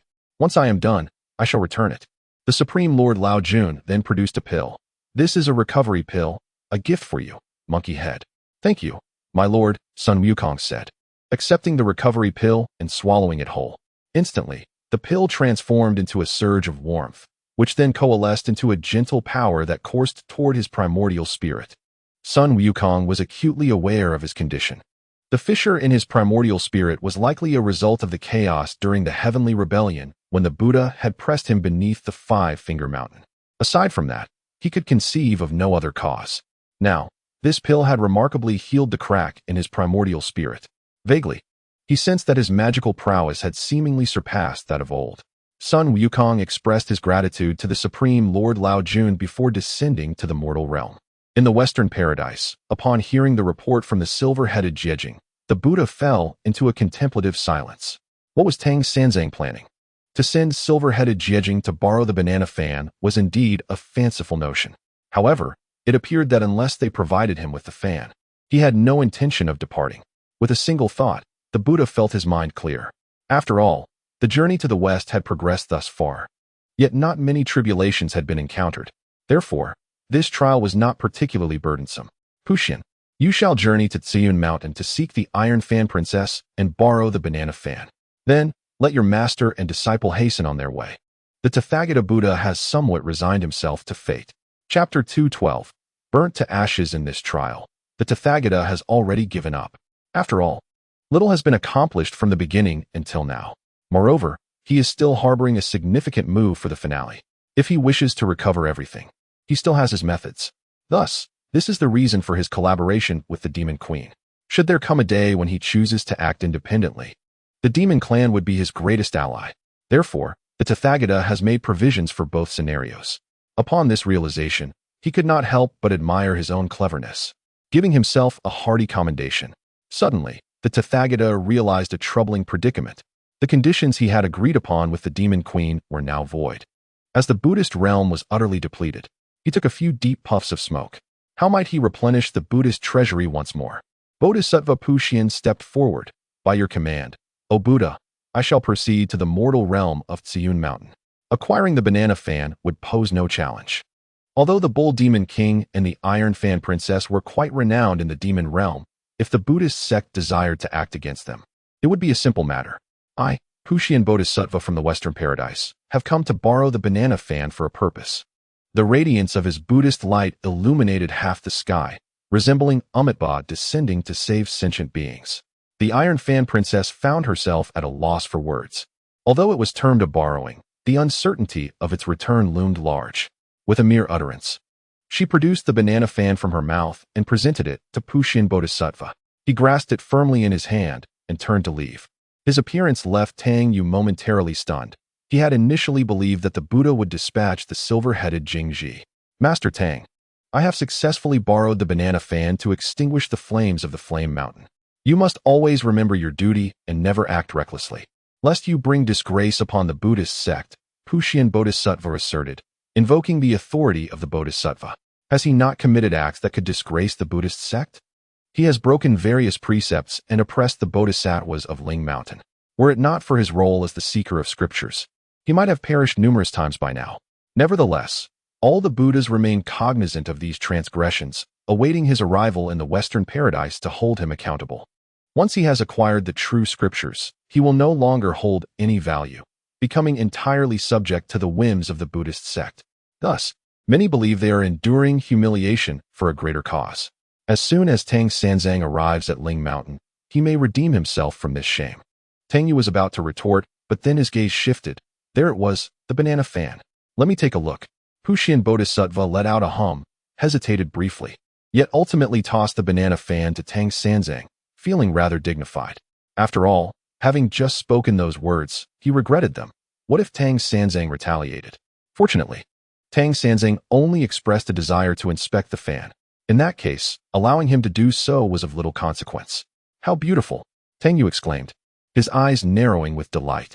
A sudden realization struck Sun Wukong, prompting him to instinctively take several steps back. It was rather captivating. Tang Yu casually tossed the banana fan to Bodhisattva Puxian and then produced a cigarette, offering it to him. Here, old Puxian, have a smoke. Puxian, with a touch of pride, let out a huff. He unexpectedly found Tang Sanzang to be rather agreeable. At least he acknowledged the gesture of offering a cigarette. This reflects the complexity of human emotions. Tang Yu's sharp retorts towards the Buddhist sect had inadvertently fostered a modicum of goodwill, leaving them with a sense of satisfaction. Their essay saying, if you deliver a slap to someone daily and refrain from striking them for just one day, they will feel grateful. Conversely, if you give someone 100 yuan one day and withhold it the next, they will curse you internally. Such is the nature of human sentiment, a trait common to most. Despite the arduous journey to the West, Tang Sanzang must not forget his identity as a seeker of scriptures. Observing Tang Yu's restraint, Puxian donned a facade of composure. Tang Sanzang couldn't help but smirk internally. Just wait, your arrogance will lead to your downfall. With the merit pool depleted, I wonder how you intend to enjoy the hot springs. Rumor has it that the soul of Manjushri Bodhisattva is adrift upon the spiritual mountain. Without the merit pool, it is impossible to exchange for elixirs from the Grand Master Laozi, thus leaving Manjushri to float aimlessly. Currently, he is of no immediate use. And the spiritual mountain is indeed in a state of scarcity. There is no need to exert effort in seeking elixirs for him. Let him drift for now. The Bodhisattva's teachings shall be etched in my heart, Tang Yu proclaimed, joining his hands in a gesture of reverence. Alas, his close-cropped hair diminished the resemblance to a venerable monk. If not for this simple hairstyle, he might have appeared more fitting. Yet, this very simplicity rendered him somewhat peculiar. Puxian gazed deeply at Tang Yu, sensing an unusual quality in this version of Tang Sanzang. In the past, a single word from him would have elicited 10 retorts. This newfound docility left Puxian somewhat unaccustomed. Now, I sincerely hope you do not forget your true intentions, steadfastly adhering to your responsibilities, and reach the Great Thunder Sound Temple to obtain the true scriptures. Puxian continued to guide Tang Sanzang. Tang Yu discreetly rolled his eyes. The reason for his indifference was the futility of engaging with a lifeless entity. Puxian had begun to boast once more. Yes, Bodhisattva, I have duly noted your teachings and shall strive to acquire the true scriptures at the earliest opportunity. Sanzang, as long as you grasp this notion, it is enough. Puxian nodded with a sense of satisfaction. It seemed that Tang Sanzang had indeed found his way back, which was a positive sign.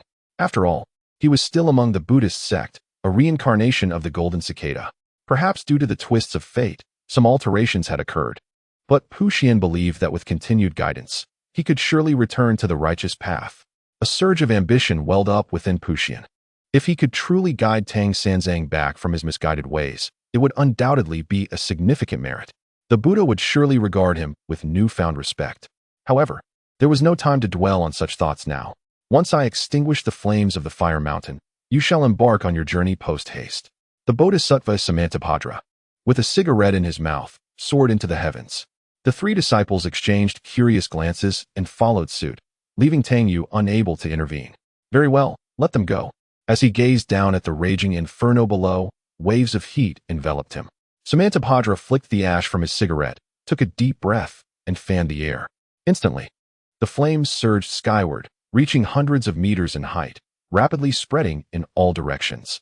Originally spanning 800 miles, the fire mountain now expanded at least 500 more with Samantabhadra's single gesture. Nearby forests were instantaneously reduced to charred earth. This is dire, exclaimed Sun Wukong, alarmed. In a flash, he somersaulted into the sky, narrowly evading the rising flames.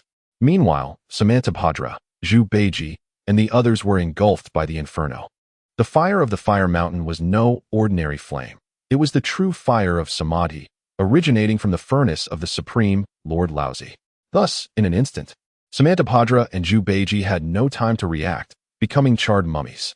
Chapter 213, The Three Mummies. Sun Wukong had previously endured 49 days in the 8 trigrams furnace, emerging not only unscathed, but with the gift of fiery eyes. In Tang Yu's view, this was all a deliberate act by the Supreme Lord Laozi, who was preparing for the calamity of journey to the west. Therefore, this monkey was destined to survive. Yet, Samantabhadra and Zhu Beiji were less fortunate.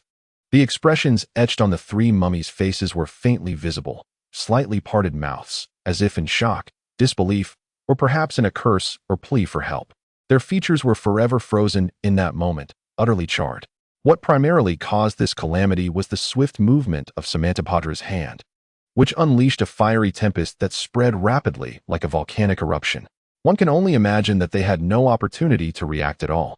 Fortunately, Sun Wukong had his wits about him and realized that his master's request to fetch the palm leaf fan from the Supreme Lord Laozi was not made with good intentions.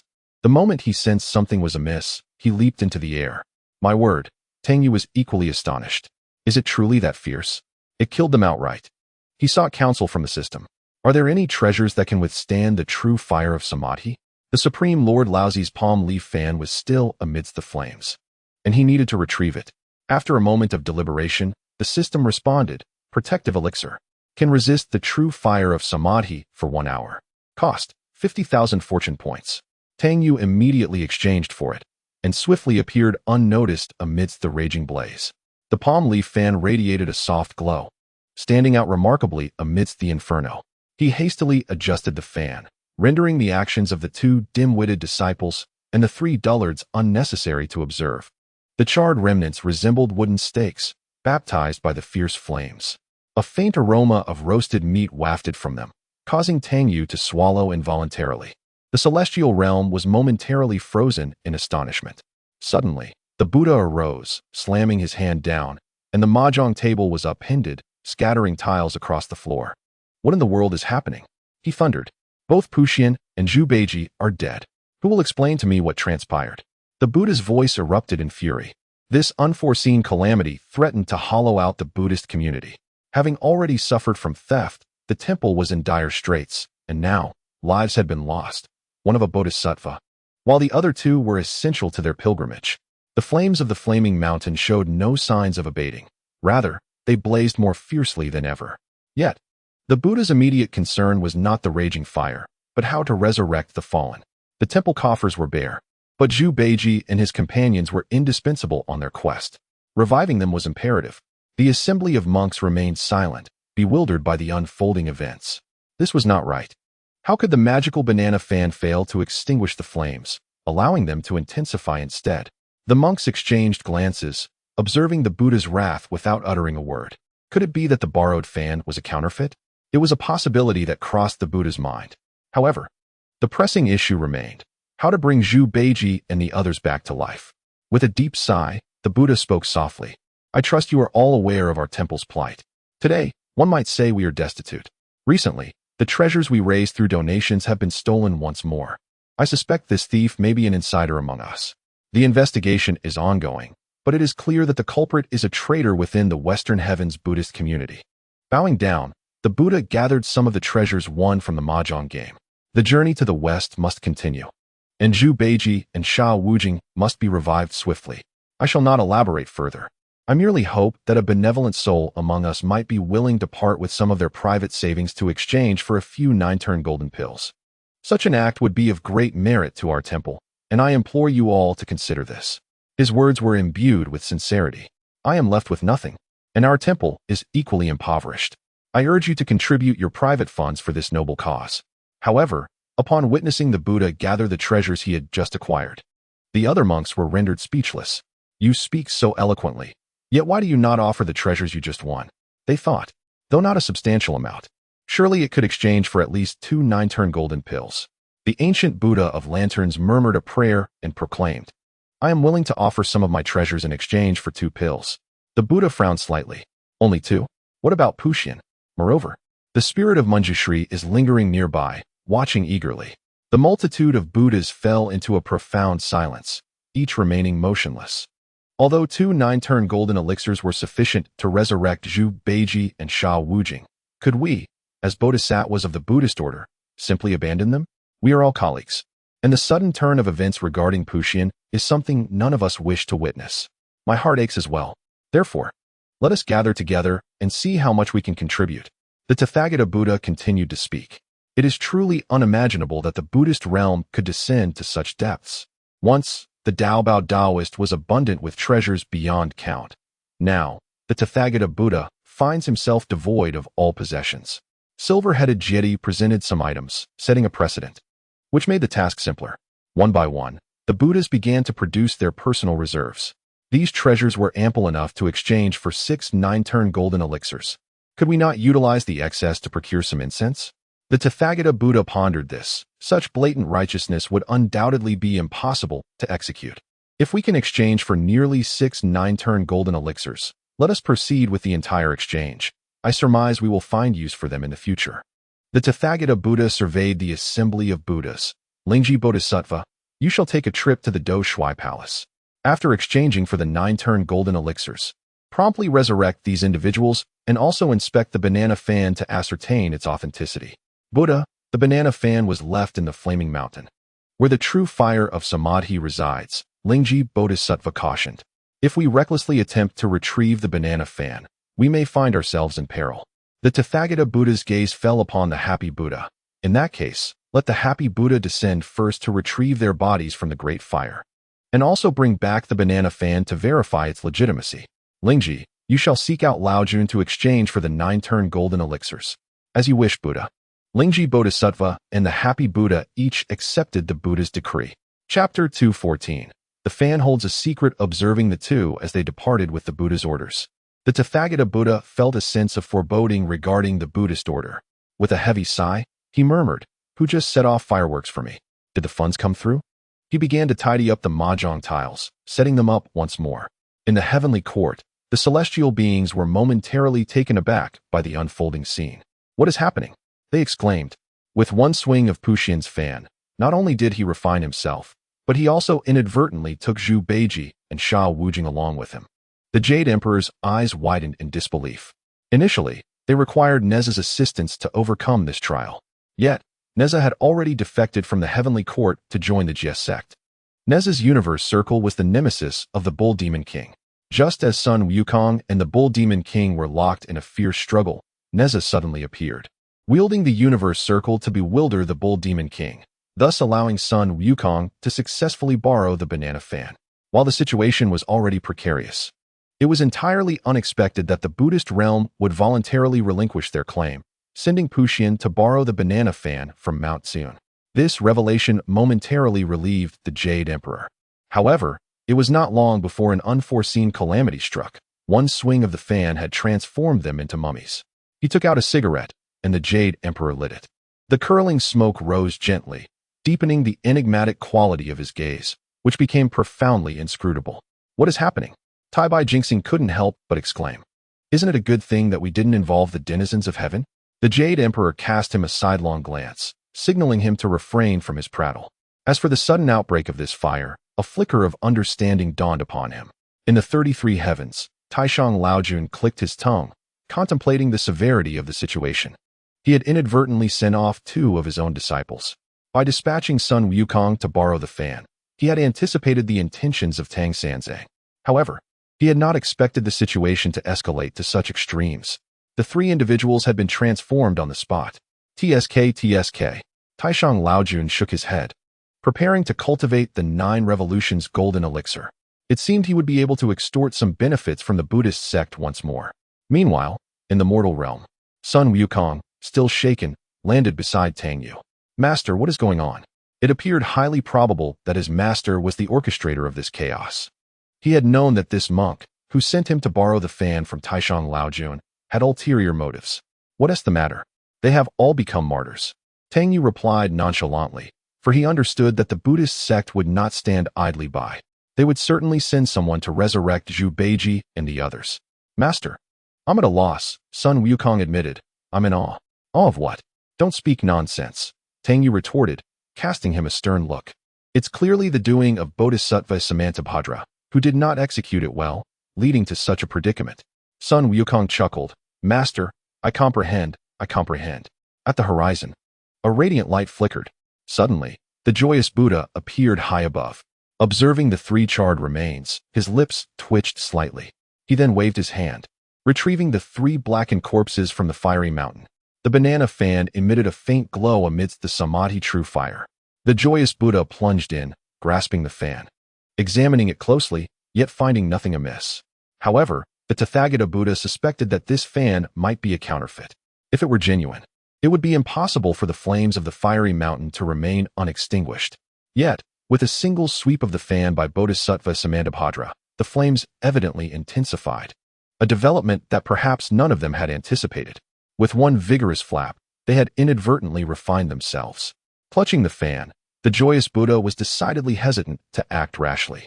The flames of the fiery mountain were fiercer than ever. Should he fan them again, the conflagration could extend and obliterate nearby towns into ashes. Thus, until he could ascertain the authenticity of the fan, he dared not use it again. Gazing at the three charred bodies, still emanating wisps of smoke, Bodhisattva Samantabhadra's mouth slightly parted, as if he had something to say. The joyous Buddha pried open his mouth and discovered a cigarette, but merely a remnant of what had once been. This fellow has quite the smoking habit, he mused. To extinguish the flames, he still needs a smoke. The joyous Buddha furrowed his brow slightly as he regarded the corpses and then took out a cigarette, placing it between his lips and taking a puff. Tang Sanzang, what is the matter? Asked the joyful Buddha. Buddha, the situation is as follows. The Bodhisattva Puxian received the banana leaf fan, intending to extinguish the flames so that we, the humble monks, might embark on our journey to seek the true scriptures. Out of curiosity, my disciple followed along, and to our surprise, with a mere sweep of the fan, the fire blazed forth. I harbor serious doubts about whether the Bodhisattva Puxian encountered some provocation in the spirit mountain, harboring thoughts of self-destruction and even a desire for vengeance against the Buddhist order, dragging down my two disciples as companions in death. Tang Yu rambled on, so much so that he almost convinced himself. The joyful Buddha snorted. Tang Sanzang, as a disciple of the Buddhist order, how dare you slander the Bodhisattva in secret? This remark left Tang Yu somewhat perplexed. I did not do so in secret. My intentions are transparent. The joyful Buddha took a deep breath, nearly choking on his words. He held no affection for Tang Sanzang. During their time in the Baoshan kingdom, Tang Sanzang had invited him to indulge in debauchery. Who would have known that he would flee? It was not a significant matter. He could afford the expenses of such pursuits. However, it cost him his life, leading to a prolonged period of torment. The joyful Buddha did not wish to engage further, fearing that he might not restrain himself from striking Tang Sanzang dead. It is well known that Tang Sanzang casts a long shadow over the multitude of Buddhas in the spirit mountain, to say nothing of the silver-headed deity, who, even in dreams, begs for mercy from Tang Sanzang. In recent days, however, things have improved slightly.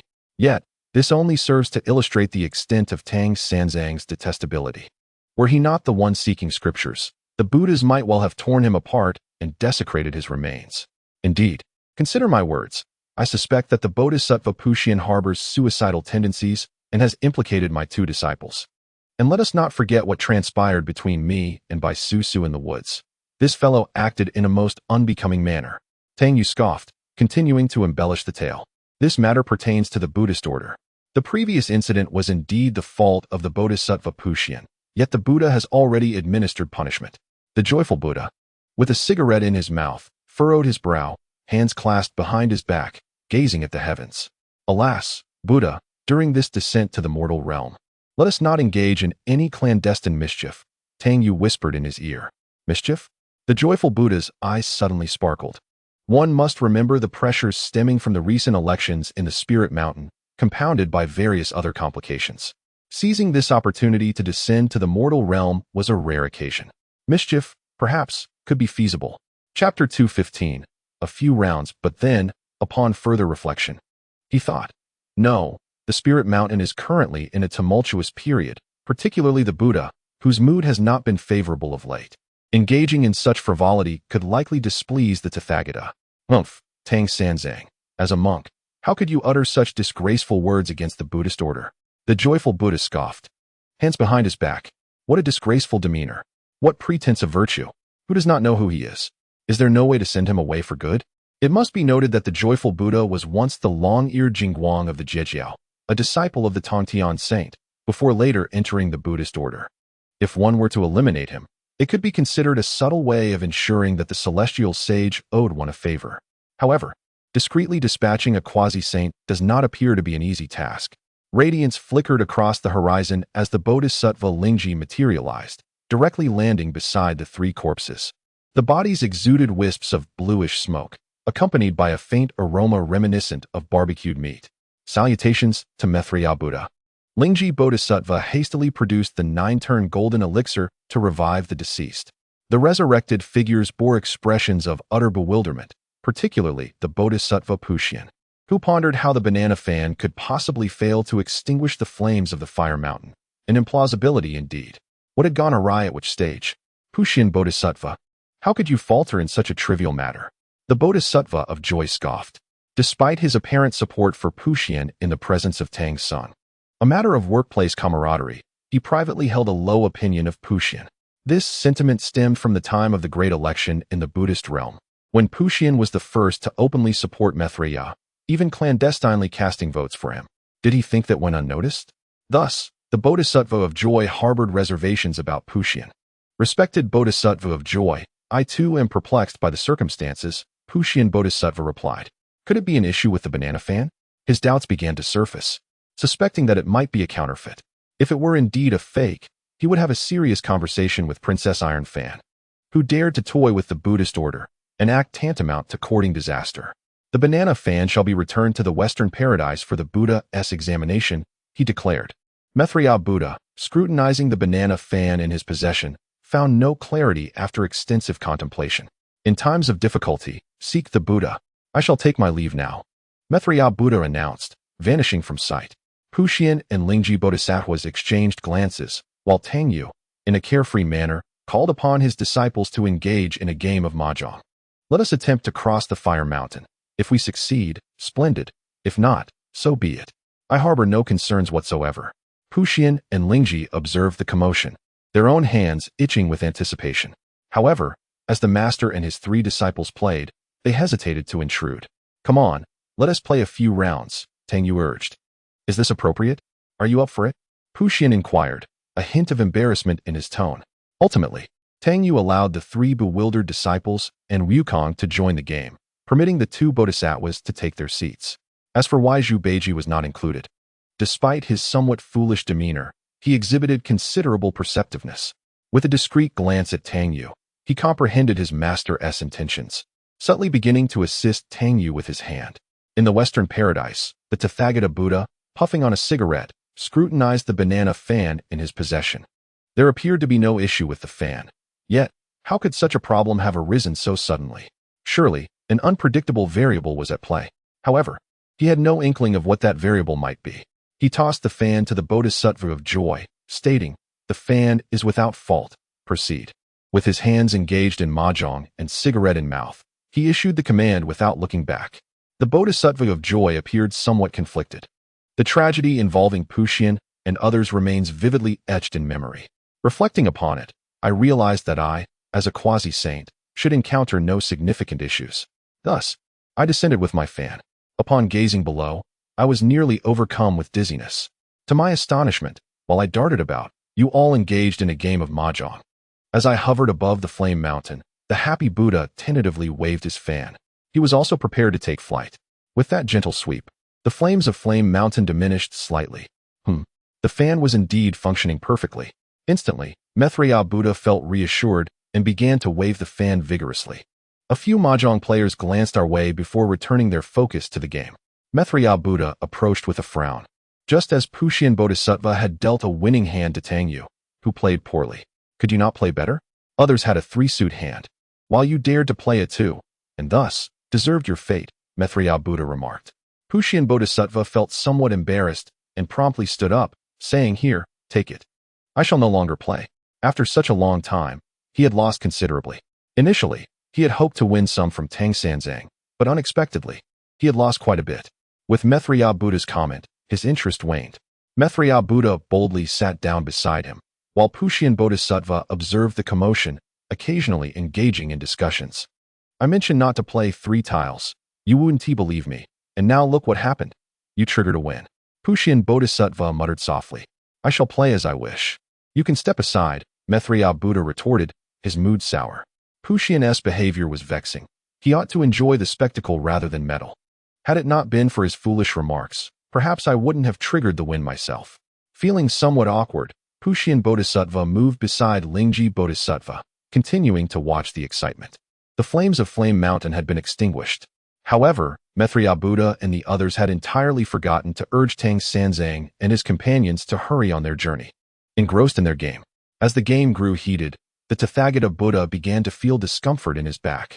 Were the merit pools still available? He would insist on indulging in a sauna. The thought alone caused him distress. He cast a glance at the Xianguang mirror. To his dismay, what were those 3 doing? The flames of Flame Mountain had died down. They should quickly commence their journey. How could they be playing mahjong together? Their game was truly terrible. They could not compare to my skills. Observing Maitreya Buddha's hand through the mirror, the Tathagata Buddha scoffed. Playing 4 tiles? Why insist on 7? You've triggered a win. Suddenly realizing the urgency, he knew he must encourage the disciples to set off. They could not linger idly any longer. Just as he prepared to send Intu Jeti down to remind them, he noticed that Tang Sanzang and the others had already dispersed. Moments later, Maitreya Buddha returned to Ling Mountain with a furrowed brow, clearly having lost significantly. The Tathagata Buddha cast a dark look at the group, letting out a heavy grunt directed at Maitreya Buddha. However, the 2 bodhisattvas, Puxian and Lingji, were not treated with such courtesy. Grasping their collars, they were pulled before him, and several resounding slaps were delivered. Chapter 216, Modifying the Sacred Edict. The 2 bodhisattvas were left dazed. Yet, they understood the reason behind the Buddha's ire. They had become so engrossed in playing mahjong that they forgot to urge Tang Sung and his companions to hasten their journey. We beseech the Buddha for forgiveness. They hurriedly implored. Humph, the Tathagata Buddha scoffed. You 2 have been so preoccupied with your game of mahjong that you have completely disregarded the monumental task of acquiring the scriptures. They silently thought to themselves, but you, too, indulge in this pastime. However, they dared not voice such thoughts, for that would invite trouble. We beseech the Buddha for forgiveness. This time, let it pass. Should there be a next time, I shall strip the skin from your backs, the Buddha warned. He reached for a cigarette, only to find that he had but 1 pack left. With a swift motion, he seized Lingji Bodhisattva and rummaged through his belongings, eventually discovering half a pack of cigarettes. After lighting one, he carelessly pocketed the remaining half. Lingji Bodhisattva could only stifle his indignation. In the mortal realm, Tangyu did not rush to set off. Instead, he lingered for another day, allowing Huang Shijing to leisurely lead the lion out of the flaming mountains. Upon seeing Tang Sung and his companions finally embark on their journey, the Buddhist Order of the West collectively sighed in relief. Yet, the subsequent tribulation caused the Tathagata to furrow his brow once more. Seated on his modest stool, he pondered deeply. The next trial appeared to be when the master and his disciples arrived in the kingdom of Jisai. The kingdom's treasure had been stolen by the 9-headed insect and Princess Wanxing. However, this fact was unbeknownst to others. The king, in a fit of rage, suspected the monks of Jingguang Temple of colluding in the theft and imprisoned them within the temple, preparing for execution. Ultimately, the master and his disciples recovered the treasure, proving the monks' innocence. Suddenly, the Buddha felt a headache coming on. What a predicament! To send Tang Sung to rescue them? That seems implausible, for he has shown no compassion throughout this journey. A single grievance, and he exclaims, Wukong, take care of it. What a dilemma! Moreover, given the time lost, by the time they reached the kingdom of Jisai, those monks may very well have already faced execution and descended into hell. Intu Jeti, you shall travel to the kingdom of Jisai and devise a means to persuade the king to delay the execution of those monks. With no other choice, the Tathagata Buddha decided to intervene. As you command, Buddha, Intu Jeti replied, promptly descending to the mortal realm. Meanwhile, Tangyu lay in his vehicle, deep in contemplation. The 9-headed insect and Princess Wanxing. Indeed, it was on their wedding night that Princess Wanxing betrayed the white dragon and sought refuge in the arms of the 9-headed insect. What a peculiar choice. Spurning a dragon for an insect. The white dragon is the son of the dragon king of the West Sea, undoubtedly a scion of privilege. Due to a sense of helplessness, I administered medicine to the little white dragon, allowing him to remain steadfast for 3 months. Reflecting on this, Tang Yu felt a twinge of guilt. Eliminating that pair of unscrupulous individuals could be seen as an indirect compensation for the little white dragon. Master, we are not far from the kingdom of Jisai, Zhu Beiji expressed with a hint of eagerness, having refrained from indulging for quite some time. Furthermore, through the collaboration of master and disciple, they had won a considerable sum while playing mahjong, attributing half of the success to his own efforts. Tang Yu was well aware of the thoughts occupying the simple-minded Zhu Beiji. Yes, once we enter the city, I assure you we shall find a brothel where you can indulge yourself, Tang Yu remarked. We shall rest outside the city for these 2 days. The reason for not entering the city directly was to wait until the emperor of Jisai dealt with those bald monks. The national treasure of Jisai, the relic, had gone missing, and the emperor suspected the monks of Jingguang Temple of being involved in the theft. Consequently, he prepared to execute them all. Tang Yu intended to wait until they were all eliminated before entering the city, spending a couple of days in a brothel before seeking the king's seal to depart. As for the national treasure, it held little significance for him. However, while he thought this way, the monks of the Western Paradise would undoubtedly not let it rest easily. It was quite possible that the 9-headed insect would come forth to flaunt its power. Tang Yu, however, did not mind sending them into eternal slumber, which could also be seen as a form of retribution for the little white dragon's humiliation. Thank you, Master, Zhu Beiji chuckled. Wukong and the simpleton exchanged glances, perplexed by the allure of a brothel. Not wishing to elaborate further for the two who lacked romantic understanding, Zhu Beiji remained silent. Master, why must we rest outside the city? Sun Wukong inquired, confused. Do not ask. The master certainly has his own plans, Zhu Beiji replied, well acquainted with Tang Yu's character. Throughout their journey, Tang Yu's various maneuvers had garnered his admiration, to the point where he began to suspect that during their ordeal at Flaming Mountain, the involvement of his master might have been a factor. Such treachery seemed too extreme for anyone but his master to orchestrate, even at the cost of sacrificing his own disciple. Yet, Zhu Beiji only harbored suspicions. Even if it were indeed his master's doing, he dared not voice any objections. What you say holds merit, Tang Yu remarked appreciatively, casting a glance at Zhu Beiji. Although Sun Wukong possessed the greatest strength, he lacked a certain social finesse and cunning, qualities in which Zhu Beiji excelled. However, Tang Yu believed that Sun Wukong's behavior was likely a consequence of his missing memories, resulting in a less astute demeanor. I, Sun Wukong, shall heed the master's words, Sun Wukong acknowledged, recognizing the wisdom in following his master. Outside the city, the group quickly set up camp. Meanwhile, in the Western Paradise, as the Buddha engaged in a game of mahjong, the watchful eyes of Samantabhadra and silver-headed Jyoti were upon them. Upon witnessing this, they hurriedly reported the situation to the Buddha. The Tathagata Buddha hastily rose, temporarily entrusting the game to Bodhisattva Samantabhadra, while reminding him, play 5 tiles. Approaching the Shuangguang mirror, the Tathagata's eyes widened in astonishment. Outside the city, he beheld several disciples gathered around a fire, roasting 2 wild rabbits that sizzled and oozed with fat.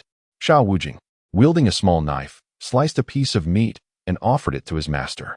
What is Tang Sanzang doing outside the city? Why not enter? Surely there are brothels within, the Tathagata mused, but quickly realized the inappropriateness of his words, clearing his throat awkwardly. Master, what shall we do? The monks of the kingdom of Jisai are to be executed tomorrow. Given Tang Sanzang's current disposition, entering the city today seems impossible. Even if they manage to enter tomorrow, those monks will still face the guillotine, Intu Jyoti said, his expression laden with worry. Taking a puff of smoke, the Tathagata replied, Intu Jyoti, once more descend to the mortal realm and persuade the king of Jisai to amend the decree, postponing it for a few days. Based on my understanding of them, Tang Sanzang and his companions will undoubtedly indulge in the brothels, requiring at least 2 days. Adjust the decree to 3 days hence. Chapter 217, The King of Jisai. Intu Jyoti bore a pained expression, reflecting on the futility of his endless errands. Yet, he had no choice, given his lowly status. As you command, Buddha. Furthermore, make a trip to Mount Laojia in the South Sea to summon Avalokiteshvara. Such prolonged absence from work is unacceptable, the Tathagata said with a furrowed brow. I tasked you with investigating the traitors within the Buddhist order, yet you remain confined to your own sanctuary.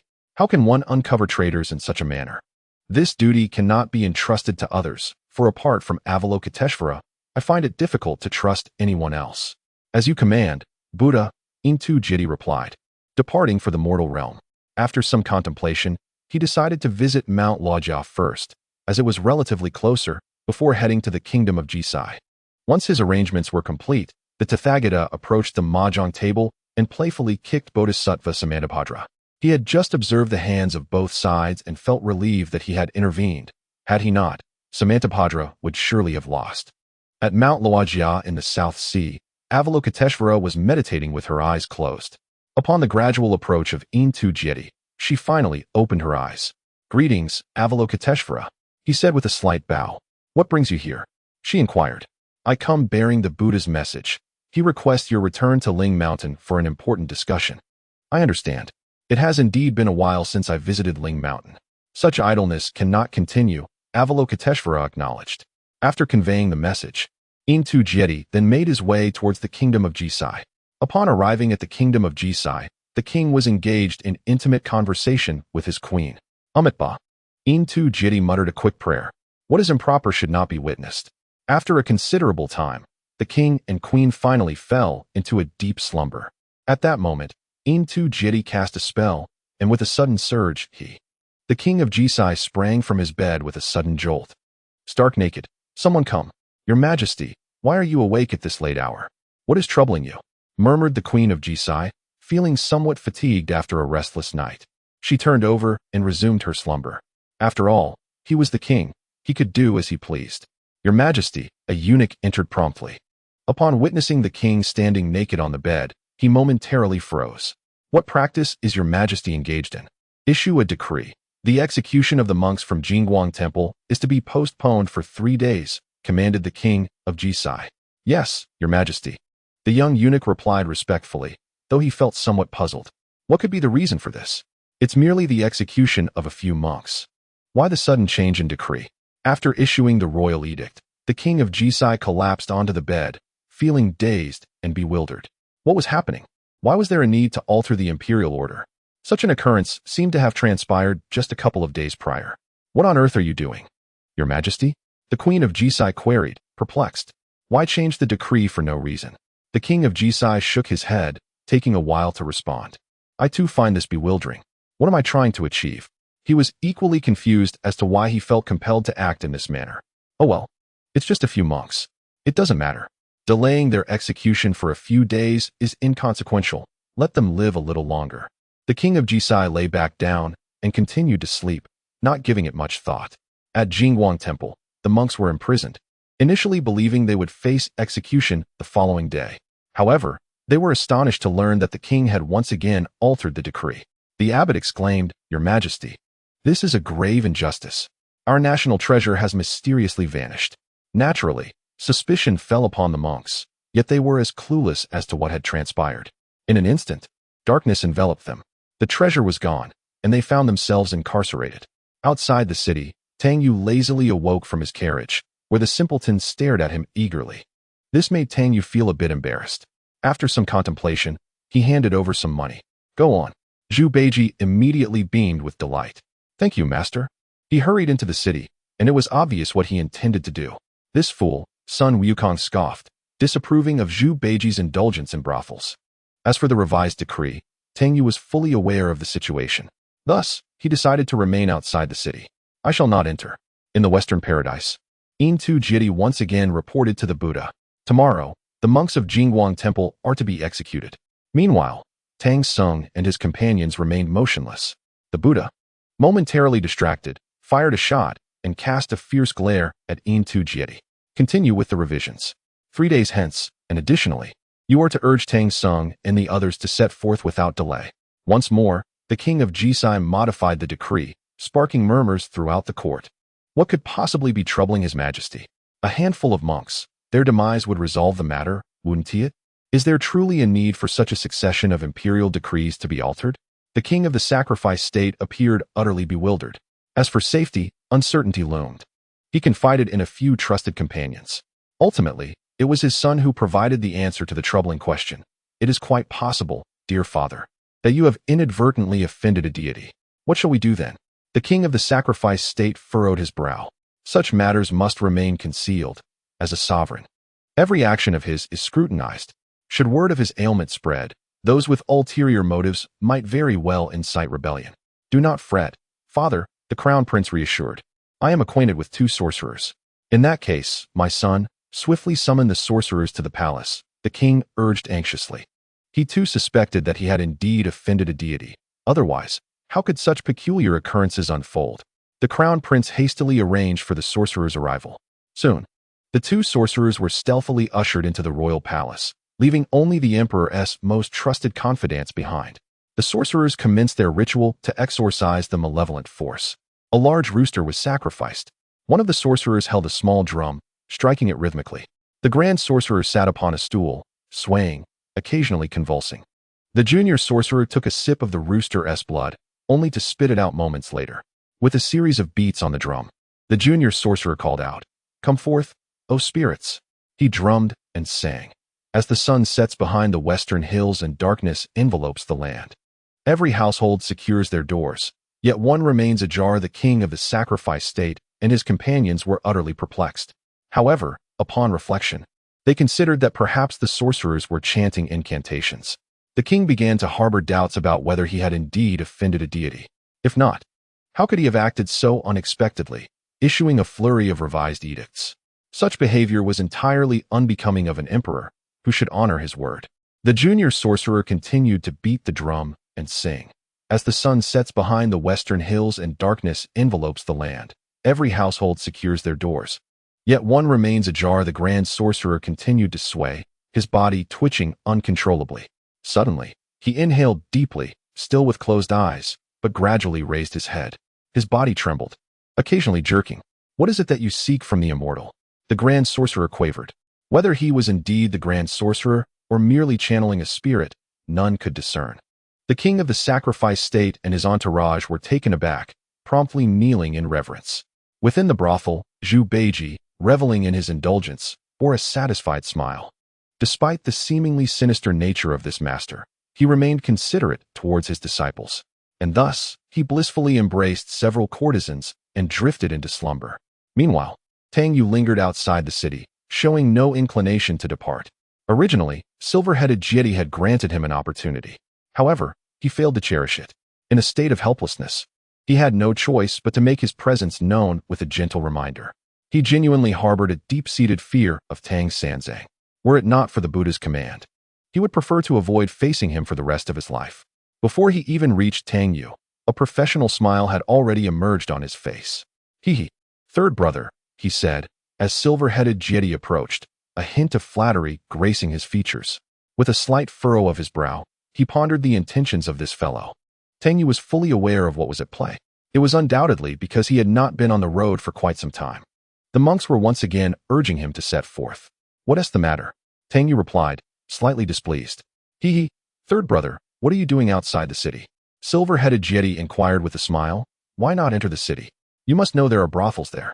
The moment the words escaped his lips, he immediately regretted them. Goodness! As a monk, how could I utter such words? Tang Yu's eyes brightened slightly, only to be followed by a sigh. The poor monk wishes to enter as well. But I find myself in rather tight circumstances lately. The little savings I had were given to my disciple, Beiji, for his journey to the west. In response, Sun Wukong let out a scoff. "You're short on cash. Don't make me laugh. You're wealthier than anyone." After all, in their eyes, the treasures exchanged for incense in the Buddhist realm amounted to quite a fortune. Moreover, he had recently won a considerable sum playing mahjong. Silver-headed Jiedi was taken aback. "Third brother, you can't be serious. You're poor?" Tang Yu continued. "How about this? Lend me some, and once I reach the Western paradise and attain Buddhahood, I shall repay you." Silver-headed Jiedi was momentarily stunned. Goodness, I never imagined Tang Sanzang would utter such words. Alone, given Tang Sanzang's character, would he even repay it? If he refuses, word might reach the Buddha's ears, and I would be seen as lacking ambition, neglecting such a monumental task as the journey to the West. Surely, the Buddha would reprimand me in silence. Gritting his teeth, silver-headed Jiedi asked, "How much?" Tang Yu smiled faintly, remaining silent. The implication was clear. You decide. What a calamity. Silver-headed Jiti sighed inwardly, then produced 2 treasured items. He knew these 2 artifacts were exceedingly precious in his eyes.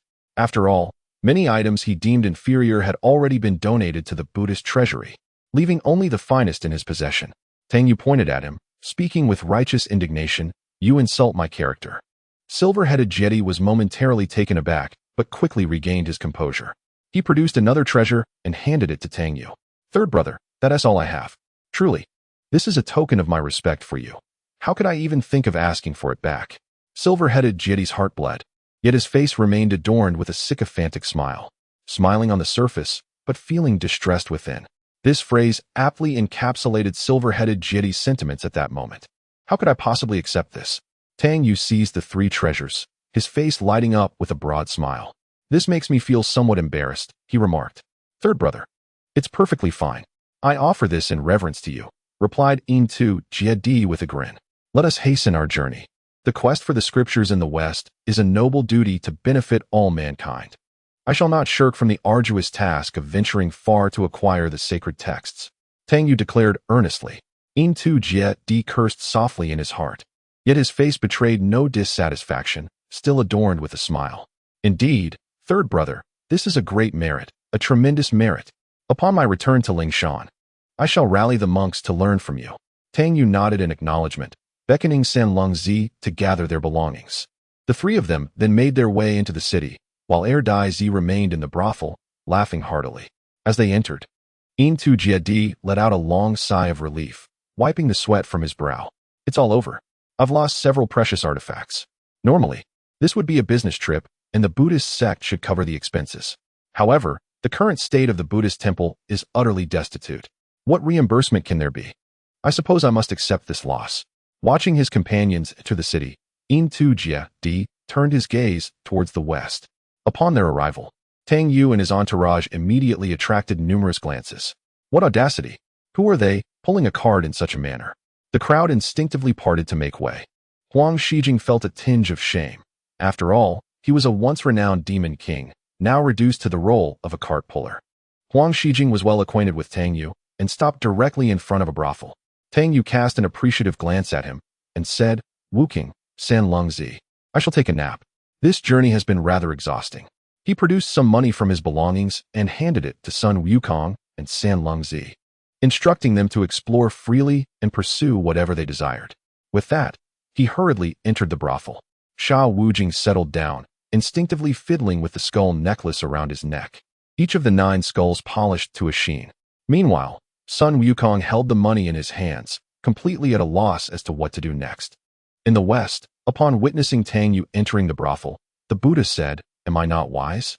I anticipated he would head to the brothel, which is why I instructed Intu Jedi to postpone the imperial decree for 3 days."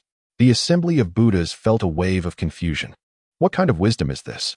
Yet, they dutifully offered their flattery. The Buddha is indeed wise. Chapter 219.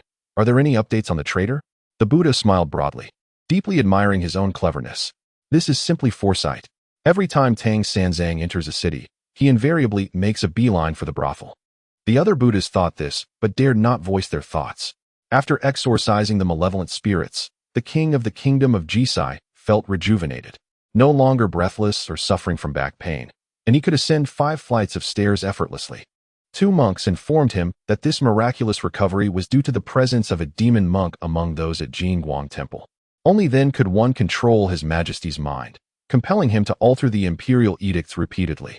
This further convinced the king of Jisai that the loss of the national treasures of Jingguang Temple was likely the doing of this demonic monk. Consequently, after expelling the evil, the king of Jisai issued a decree ordering the execution of all monks from Jingguang Temple that very night. Fearing he might again fall under the sway of the demonic arts, he issued a second edict. There would be no alterations. Even if I were to have second thoughts and wish to amend the decree, you need not comply. Simply execute them. The monks of Jingguang Temple were swiftly taken to the execution ground, where they were met with the swift stroke of the blade, sealing their fate for this lifetime. Yet the aged abbot continued to cry out, "Injustice!" Having lived a long life, he feared not death. However, the weight of such wrongful persecution upon his shoulders left him unable to find peace even in death. At that moment, Tangyu was at a brothel, peacefully asleep. There were no distractions, just a simple massage and foot therapy. In the West, upon witnessing this scene, the onlookers were momentarily stunned, exchanging glances, utterly at a loss. What was happening? If the monks of Jingguang Temple were to perish, then this calamity could be deemed a complete failure. The gazes of the assembled Buddhas turned towards the Buddha of the West. The Tathagata blinked, for even he was uncertain of how to proceed. Yet, as the Tathagata of the West, he knew he must devise a plan. Otherwise, with so many Buddhas observing, it would be a disgrace. Lighting a cigarette, he took a puff, and clarity returned to his mind, allowing for a more comprehensive contemplation of the situation. indulging, descend to the mortal realm and devise a means to cast Tang Sanzang onto the execution ground, the Tathagata commanded. If you do not save the monks of Jingguang Temple, I shall cast you there directly. Let us see how you will evade this predicament. As the Tathagata chuckled while smoking, the assembled Buddhas flattered him, though inwardly they felt disdain. What kind of plan was this? indulging wore a pained expression. Your Holiness's decree is noted. Such a lowly status means one has no power. Running on legs that barely touch the ground, time and again. Shortly after indulging departed, the figure of Guanyin Bodhisattva appeared at the entrance of the great Thunder Sound Temple, hearing the clamor within. Meanwhile, the Tathagata, along with the ancient Buddha of the Lamp and Happy Buddha, sat together, engaged in some peculiar game, leaving her somewhat bewildered. Regaining her composure, Guanyin Bodhisattva spoke. Amit Ba? I pay my respects to the Buddha. The Tathagata nodded slightly, not even glancing at her. Wait a moment. Let me finish this round before we discuss matters. The game was quite engaging and should not be interrupted at this juncture. Upon hearing the Tathagata's words, the Bodhisattva's Puxian and Wenshu hurriedly stepped forward, ready to take over the Tathagata's turn. At that time, Lingji Bodhisattva exchanged 6 9-turn golden pills, reviving Zhu Beiji and the 2 Bodhisattvas Wenshu and Puxian, with 2 remaining. The Tathagata foresaw that these would undoubtedly be of use in the future, hence the need for preparation. The soul of Manjushri Bodhisattva floated back and forth in the spiritual mountain, having finally regained corporeal form. He was resolute in his decision to refrain from participating in the affairs of the journey to the West, for the restoration of his physical body was no trivial matter. This opportunity was to be cherished. The Buddha's command was acknowledged by Guanyin Bodhisattva, who, intrigued, approached the side of the Tathagata to observe the unfolding spectacle. The Tathagata sat upon a wooden stool, one leg crossed over the other, smoking a pipe while squinting slightly. After days of practical experience, he believed his card-playing skills had reached an extraordinary level, allowing him to draw cards without even glancing at them. This was primarily due to the fact that he consistently emerged victorious. Yet, he failed to consider that, as a Buddha, others were reluctant to defeat him. Thus, whether intentionally or inadvertently, they often facilitated his wins, much to the chagrin of those below. Some even pondered that rather than letting the Buddha win, it might be wiser to simply offer him their cards outright, at least earning a favor in return. Nevertheless, the Buddha, steadfast in his integrity, insisted on winning through merit alone. Despite the spiritual mountain being in dire straits, he had no need for pity. His formidable prowess was sufficient to secure victory. This predicament left many feeling despondent, yet there was no recourse. Whoever the Buddha appointed to would inevitably find themselves in misfortune. After the game concluded, the Buddha rose, collecting the treasures he had won. Due to the recent thefts at the spiritual mountain, he dared not leave them elsewhere, for nowhere felt as secure as upon his own person. With a wave of his hand, he led Guanyin Bodhisattva deep into the chaos. This action stirred discontent among the other Buddhas, as it was well known that Guanyin was the Buddha's most trusted ally, especially since she had been the one to retrieve him when he had been lost, further solidifying his trust in her. In the midst of chaos, the Buddha lit a cigarette, furrowing his brow with concern as he inquired, "Have there been any updates regarding the traitor?" Guanyin, feeling guilty, replied, "I regret to inform you, my lord, that I have uncovered nothing. Do not remain solely at Logia Mountain. You will not discover anything that way. Return to the Great Thunder Sound Temple occasionally." The Tathagata advised, "Focus your investigation on the individuals I mentioned." He specified a few names, undoubtedly including the Joyful Buddha and Manjushri Bodhisattva among them. "Understood, my lord," Guanyin replied, reciting a Buddhist chant in acceptance. "Such matters I cannot entrust to others," the Buddha sighed. "Moreover, I suspect that the thefts at the spiritual mountain may well be the work of this traitor. We must devise a means to uncover their identity swiftly. His animosity towards the traitor was palpable, having robbed the great Thunder Sound Temple of its treasures, leaving even the funds for his smoking habit depleted. Yes, my lord. I shall exert every effort to investigate, Guanyin vowed unwaveringly. In the lower realm, silver-headed Jiedi plunged into the brothel, preparing to cast a spell to ensnare Tang Song at the execution site. With even a hint of compassion, he would never stand idly by in the face of death. What was this fellow up to? From the moment the silver-headed demon entered, Tang Yu sensed his presence. Yet, he continued to feign sleep, the young woman in his arms clutching him tighter. The silver-headed demon slightly furrowed his brow. If he were to cast his spell this way, the maiden would be transported to the execution ground alongside him, which was unacceptable. Chapter 220, The Executioner Tang Sanzang. The silver-headed demon stealthily advanced, like a wisp of a ghost, unnoticed and unheard. He cast another spell on Tang Yu, compelling him to sink deeper into slumber. Then, he pried open Tang Yu's hands, preparing to transport him to the execution ground, intending to awaken him there. The silver-headed demon believed his plan to be flawless.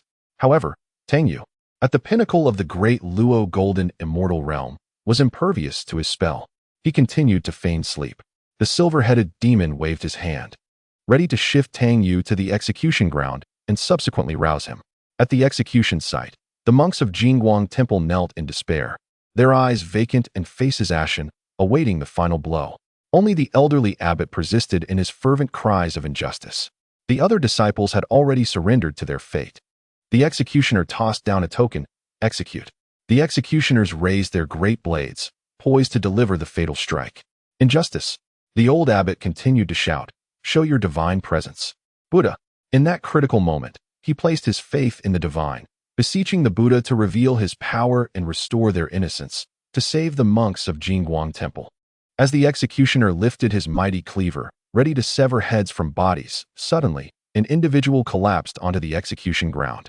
The onlookers were bewildered, utterly perplexed by the sudden appearance of this newcomer, who still clutched a quilt in his arms. Clad in an ill-fitting robe and sporting a flat haircut, it was impossible to discern his sect. Particularly striking was the vibrant red quilt he bore. Some experienced individuals recognized it, exclaiming, isn't that from the Wanhua Pavilion? Consequently, a murmur of confusion spread among them. Goodness, the Buddha has manifested, one monk from Jingguang Temple uttered in astonishment. Tang Yu was fully aware of the situation. He had merely been pretending to sleep. From the moment the silver-headed demon stumbled into the brothel, he had sensed the unfolding events. This was clearly an arrangement from the Buddhist realm, orchestrated to bring him here to rescue the monks. Rescue? What a jest. Tang Yu had always maintained a detached stance. The executioner stood up abruptly, gazing incredulously at this inexplicable figure.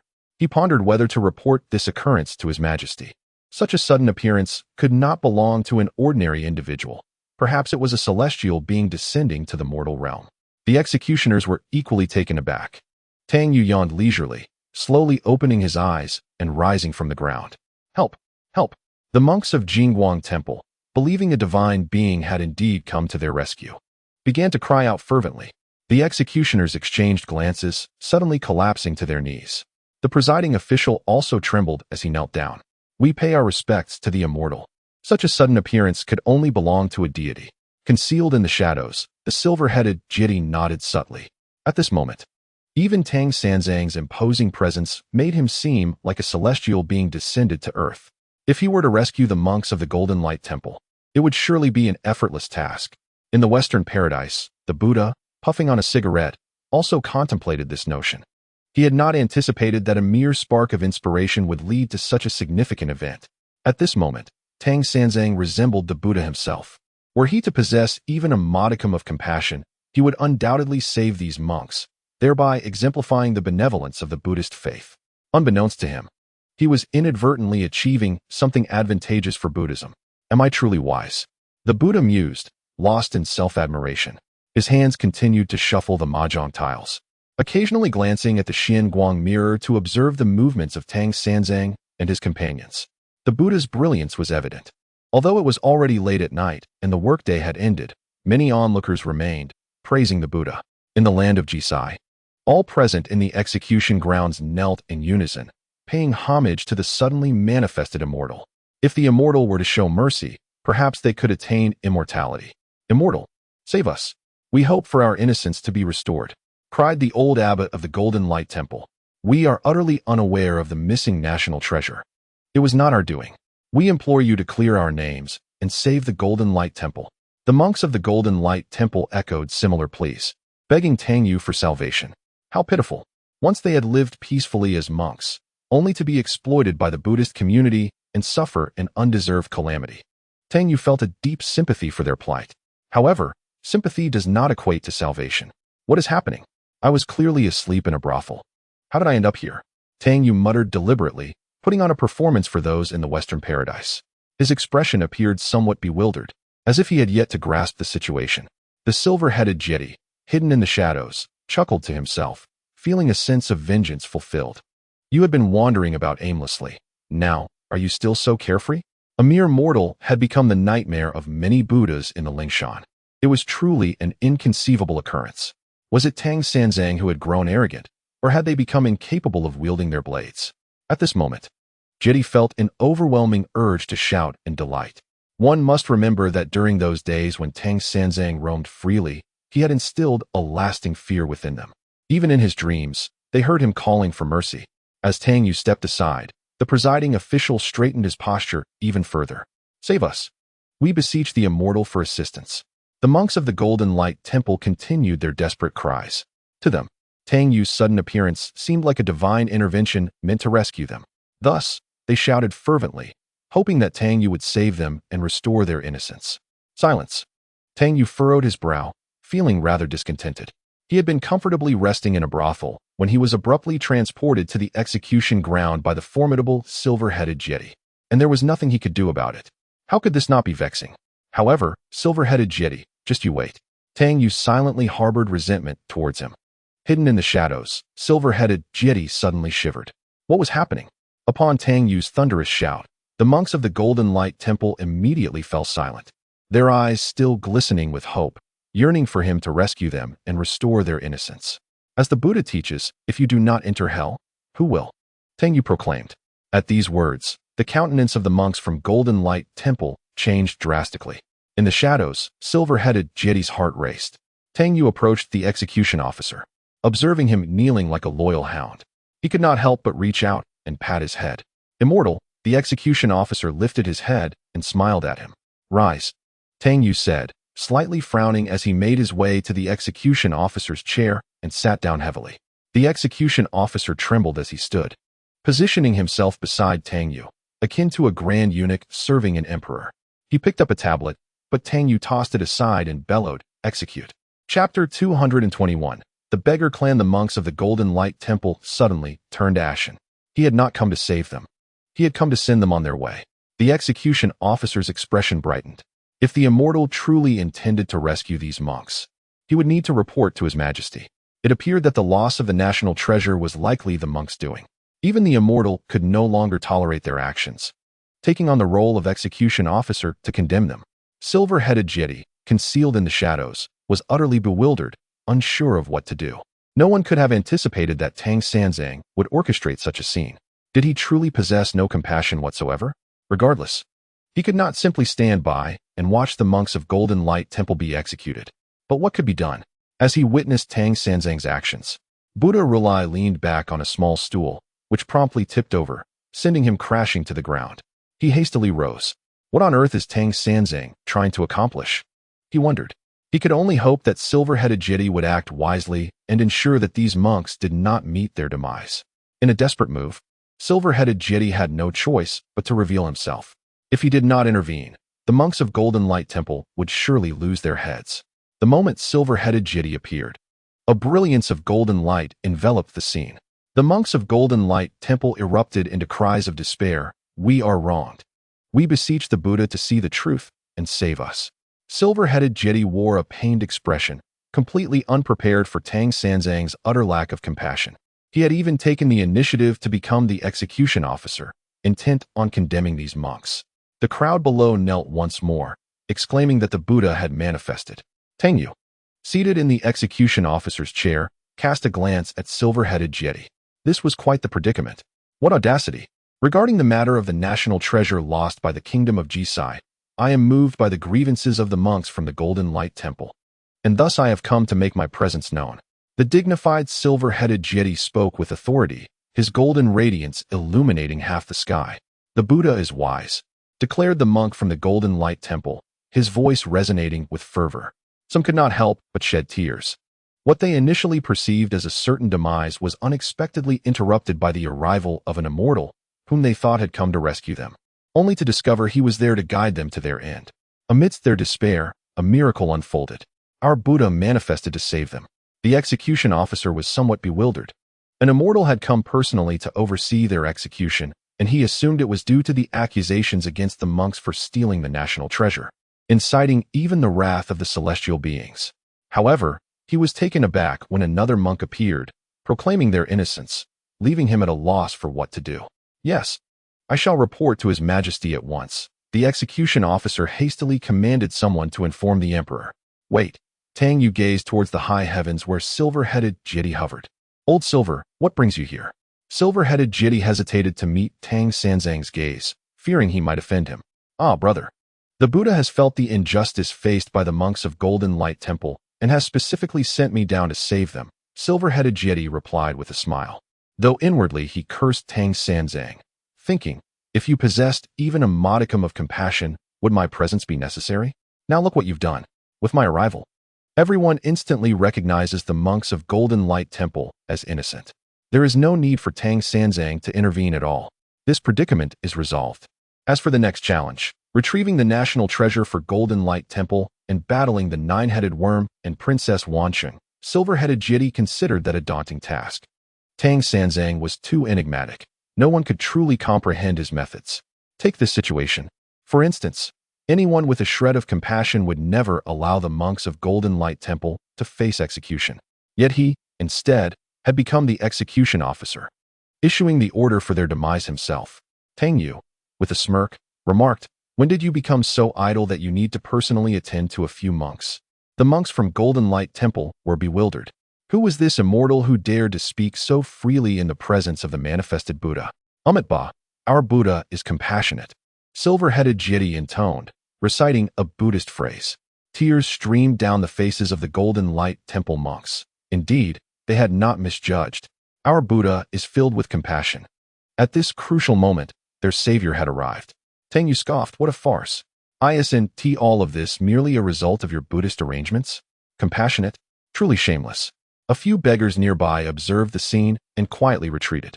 In a dilapidated temple sat a beggar clad in a tattered robe, his hair noticeably unkempt. Boss. A beggar rushed back, panting. The Buddha has manifested. The one referred to as the boss sprang to his feet in excitement. Is this true? He exclaimed. Maitreya Buddha. Indeed, the boss was none other than Maitreya Buddha. At that moment, he was struck down by the Tathagata Buddha, landing in a town not far from the kingdom of Jisai. Stripped of his powers, he found himself unable to return to the Western paradise. Most importantly, as a mere mortal, he felt the pangs of hunger. In a moment of desperation, he noticed a beggar on the roadside. How could I, the Maitreya Buddha of the Buddhist order, stoop to such a demeaning act? Yet, confronted by hunger and dignity, Maitreya pondered for a brief second before resolutely abandoning his pride. Thus, he knelt in the street, raising his voice in a plea. Please. Show me some kindness, have pity on me. However, it wasn't long before several beggars approached and gave him a beating, for that was their territory. Nevertheless, having spent considerable time in the Western paradise, Maitreya was well acquainted with the ways of the world. Consequently, he intentionally and unintentionally began to mingle with the beggars, integrating himself into their ranks and gradually becoming a significant figure among them. Maitreya seemed to possess an innate talent for begging. He began to gather followers, scout locations, and inadvertently expand their numbers. Maitreya, being quite astute, soon realized that he was in a small town beneath the kingdom of Jisai, a crucial passage for Tang Sung and his companions. Therefore, he led his group to the capital of Jisai, awaiting Tang Sung and his party. Now devoid of magical abilities, he could only rely on them to return to the Western paradise. Surely, after all this time, the Buddha's anger would have subsided. Along the way, he had gathered a considerable number of followers, and Maitreya naturally became their leader, known as the chief of their organization. which he thoughtfully named the Beggars' Gang. Unbeknownst to Maitreya, due to a moment's decision, this gang he established would endure for millennia to come. Chapter 222. The Buddha's Manifestation at that moment. Upon hearing reports from the disciples of the Beggars' Gang about a manifestation of the Buddha, Maitreya felt a surge of excitement. Regardless of who this person was, as Maitreya, a figure of high esteem, it would be effortless to hitch a ride back to the Western paradise. I assure you it is true. The Buddha has indeed manifested at the execution site, reported a disciple of the Beggars' Gang with conviction. Excellent, excellent, Maitreya exclaimed, rising to rush outside. Yet, he quickly reconsidered. He couldn't let the efforts he had invested in the mortal realm go to waste. Hongbaju, he pointed to the disciple who had just spoken. I need to step out for a moment.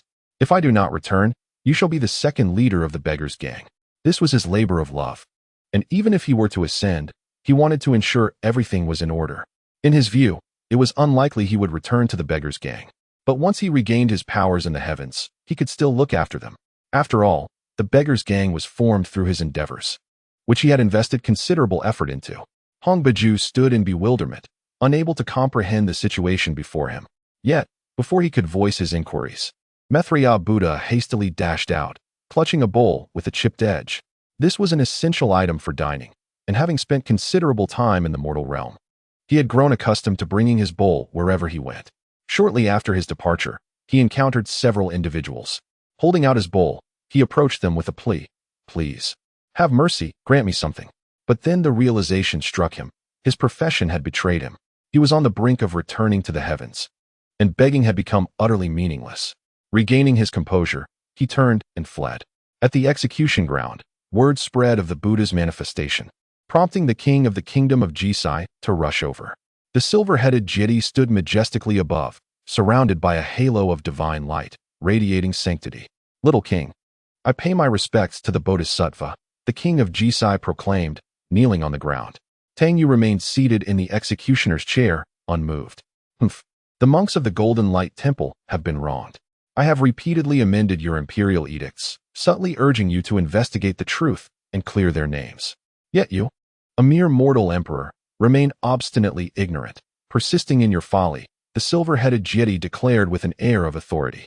He was so impressed with his own rhetoric that he couldn't help but commend himself. What a thrill it was to stand above, basking in the reverence of the crowd. In that moment, the silver-headed deity felt as though he were a deity, the sovereign of these mortals. Observing his demeanor, Tang Yu was tempted to strike him down with a brick. Yes, yes, yes, it is the little king's fault. I hope for forgiveness, the king of Jisai stammered, trembling. Given the circumstances, it was evident that the monks of the Golden Light Temple were blameless, especially with the Buddha himself intervening on their behalf. Humph, the silver-headed deity scoffed. It is good that you understand. Tang Yu strolled over leisurely, causing a wave of tension to ripple through the crowd. Who was this audacious individual? So brazen as to disregard the Buddha? The silver-headed deity covertly gestured to Tang Yu, implying that he should show some leniency and refrain from confronting him. Tang Yu furrowed his brow slightly, contemplating for a moment. He made a gesture that was unmistakable. 5 treasures. I will grant you some face, he implied. The silver-headed deity understood, responding with a gesture of acknowledgement. Thus, Tang Yu departed without uttering a word, having afforded him some semblance of respect. Watching Tang Sanzang's exit, the silver-headed deity secretly breathed a sigh of relief, feeling a modicum of gratitude towards him. Although he had lost a few treasures, at least he had retained some dignity. Such opportunities for confrontation were rare. Consequently, the silver-headed deity proceeded to deliver a lesson to the mortals, showcasing the compassion of the Buddhist doctrine. After all, the plight of the Golden Light Temple and its monks had reached a critical juncture. It was perhaps better to seize this opportunity to educate these mortals, subtly revealing the compassion inherent in Buddhism. Maitreya Buddha, resembling an old dog, raced with fervor towards the scene. However, by the time he arrived, the crowd had already dispersed, leaving only the desolate execution ground behind. Infuriated, he erupted into a tirade of curses. With mouth agape and tongue extended, he gasped for breath. The crowd had dispersed. It seemed he must devise a plan to seek out Tang Sanzang and his companions, and subsequently have Sun Wukong escort him back to the Western Paradise. The silver-headed deity returned to the Western Paradise, his heart fluttering with apprehension. His sudden appearance had disrupted the trial, and he wondered if the Buddha would hold him accountable. Yet, He felt there was no alternative. At that moment, Tang Sanzang had been appointed as the executioner. Could he truly stand by and watch the monks of the Golden Light Temple perish? He approached the Buddha with a racing heart, even bracing himself for a rebuke. The Buddha cast a glance in his direction and nodded. Rise. You have handled this matter quite well. You displayed considerable wit, knowing when to act. However, it appeared this trial had reached its conclusion. The king of the kingdom of Jisai had already absolved the monks and issued an edict to restore their honor. As for Tang Sanzang, well, it was evident he had returned to the brothel once more. The silver-headed jiti felt a surge of joy and promptly stood. Buddha, what lies ahead? He inquired. Upon hearing this, the Buddha paused momentarily. Although this trial had concluded, the next challenge of retrieving the national treasure and confronting the nine-headed insect and Princess Wansheng seemed equally daunting. The Buddha furrowed his brow, troubled by the matter at hand. The assembly of Buddhas remained silent, acutely aware of the Buddha's concerns. Suddenly, a look of realization crossed the Buddha's face. It appeared a solution had emerged. All awaited his pronouncement. However, the Buddha merely pushed the playing cards aside, declaring, I fold. The assembly of Buddhas felt a wave of confusion wash over them. Having won a few treasures, the Buddha stood and ceded the game to Bodhisattva Puxian, lost in contemplation regarding the impending tribulations. Engaging in games of mahjong daily had left him little time to ponder the challenges facing Tang Sanzang and his companions. How would they navigate the next trial? The Buddha found himself at a loss. After all, the nine-headed insect and Princess Wansheng were not easily deceived. They did not subscribe to the notion that consuming Tang Sanzang's flesh would grant immortality. The essence of this trial lay in recovering the national treasure of Jisai. Yet the underlying conflicts remained. Given Tang Sanzang's character, was it plausible he would selflessly assist others without provocation? It was utterly improbable. By his nature, he would rather indulge in leisure at the brothel than engage in such endeavors. The Buddha massaged his temples, overwhelmed by the predicament, exhaling a cloud of smoke and frustration. A glimmer of inspiration sparked in the Buddha's eyes. A plan had formed. He surveyed the assembly and said, Happy Buddha, enough of the games. It is your turn to take action. Find a way to leave Tang Sanzang by the shores of the Baibo pool. The Buddha elucidated that leaving him by the water's edge was preferable to casting him into the pool itself, which could lead to unnecessary trouble and the risk of drowning. Chapter 223. Are you certain you wish to ascend to the Western Paradise? Happy Buddha felt somewhat perplexed, listening intently. The Buddha of Enlightenment continued, then devise a way to place the relic upon the shoulders of Tang Sung. Furthermore, discreetly inform the likes of the nine-headed worm to capture him, while simultaneously alerting Sun Wukong and his companions to come to his aid.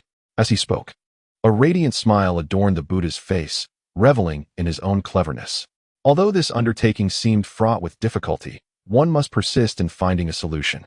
Truly, his intelligence was remarkable. No wonder he was revered as the Buddha. The reason for dispatching the joyful Buddha was that, with his quasi-saintly cultivation, he could execute the plan without a soul being the wiser. The joyful Buddha bore a troubled expression. Though the Buddha spoke with ease, the practicalities appeared far more complex. As you command, my lord, he replied. However, I believe it prudent to wait until Tang Sung and his companions have departed before I descend, as they still require the necessary travel documents. Upon uttering this, the joyful Buddha regretted his words. What a fool he was to have spoken so. It would have been far better to descend directly and discreetly monitor Tang Sung's every move in the mortal realm. The Buddha nodded in agreement, finding merit in the suggestion. If that is the case, we shall wait until Tang Sung and his party have secured their documents before you descend and find a way to abduct him. The joyful Buddha longed to bestow a sharp rebuke upon himself for his imprudent remarks. Had he not spoken, he could have already been in position to act. In the mortal realm, Maitreya Buddha returned dejectedly to the headquarters of his beggars' guild. He had missed the opportunity to board the silver-headed carriage. Thus, he needed to redirect his focus back to Tang Sing. Leader, called out Hong Biju. The individual you instructed us to investigate seems to have arrived in the kingdom of Jisai. Furthermore, some brothers have witnessed a lion-drawn carriage entering the city, clearly indicating the presence of the one you spoke of. Maitreya Buddha's hopes reignited. Indeed, where? At the Wanhua Tower, right at the entrance. Maitreya Buddha sprang to his feet, silent and swift, rushing towards the Wanhua Tower to await Tang Sung's arrival. If Tang Sung were to leave, his journey back to the west would be indefinitely postponed. Thus, He could not afford to miss this opportunity. Upon reaching Wanhua Tower, he immediately began to beg, diligently working while waiting, ensuring he was not idle in either pursuit. A royal decree soon followed. The king of Jisai issued a proclamation declaring the innocence of the monks from Jingguang Temple regarding the recent accusations, as many had witnessed the Buddha's divine manifestation. It was unequivocally impossible for the monks to be implicated. The miraculous occurrence of the Buddha's manifestation spread like wildfire. However, the whereabouts of the national treasure remained elusive, shrouded in mystery. This left the king of Jisai in quiet regret, wishing he had inquired of the manifested Buddha, who surely possessed knowledge of its location. Furthermore, regarding the celestial being who had suddenly appeared the previous night and ordered the execution of the monks from Jingguang Temple, the monks lamented their plight, asserting that the figure was merely a malevolent spirit, and beseeched the emperor to issue a decree for their capture, lest they bring calamity upon the realm and its people. Because the Buddha and the monks of the Golden Light Temple had manifested their divine presence, the king of Jisai could not help but regard these shaven-headed men with newfound respect. Consequently, he placed great faith in their words. After some contemplation, he issued an edict to apprehend the rogue. Based on the descriptions provided by the monks and the execution officer, a likeness of Tang Yu was sketched, and a citywide manhunt was launched for this individual. Meanwhile, Tang Yu found himself amidst the company of courtesans in a brothel, blissfully unaware of the events unfolding around him. Even if he were to learn of this, it would hold no significance for him. The monks of the Golden Light Temple had narrowly escaped disaster, and he believed their troubles would soon cease. However, concerns lingered regarding the national treasure and the nine-headed worm. Those monks might yet devise some underhanded schemes. Their audacity was evident, willing to stoop to nefarious tactics to fulfill their plans for the journey to the west. Following the manifestation of the Buddha, it was likely that the monks would become even more devout, fools, indeed, unaware that all these events had been orchestrated by the Buddhist sect. Nonetheless, it mattered little. He would simply counter whatever schemes they devised. As for any destructive endeavors aimed at undermining the Buddhist order, Tang Yu felt a certain sense of duty. Rising, he made his way to Air Dai Zi's quarters, kicking the door open with a swift motion. Air Dai Zi was in high spirits, laughing heartily. A courtesan suddenly screamed, hastily covering herself with a blanket. "Hurry up, it's almost time to leave," Tang Yu reminded. After a brief wait, Air Dai Zi emerged, a satisfied grin upon his face.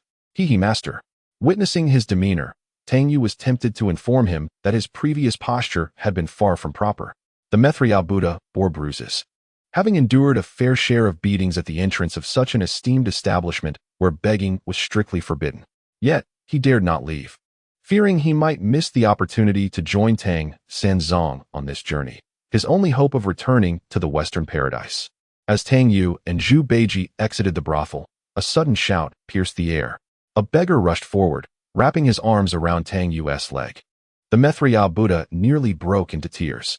Tang Yu was taken aback and instinctively kicked him aside. "Who are you?" he demanded. One could hardly blame him. A beggar had unexpectedly lunged, shouting "Third brother" while sporting a buzz cut. "Third brother, it's me," the Maitreya Buddha exclaimed repeatedly. The kick was insignificant compared to the excitement swelling in his heart. Tang Yu scrutinized him closely, gasping in astonishment. "Maitreya fatty." He had already heard from Guanyin Bodhisattva that Maitreya Buddha had been cast down to the mortal realm by the Buddha's hand and had even formed a beggar's gang. "Third brother, it's me, it's me." Maitreya Buddha nodded fervently. "Third brother, I've been waiting for you." He lamented the hardships he had endured during this time. Although he had established the beggar's gang and risen to the position of leader, the trials and tribulations he faced were known only to him. "How have you become like this?"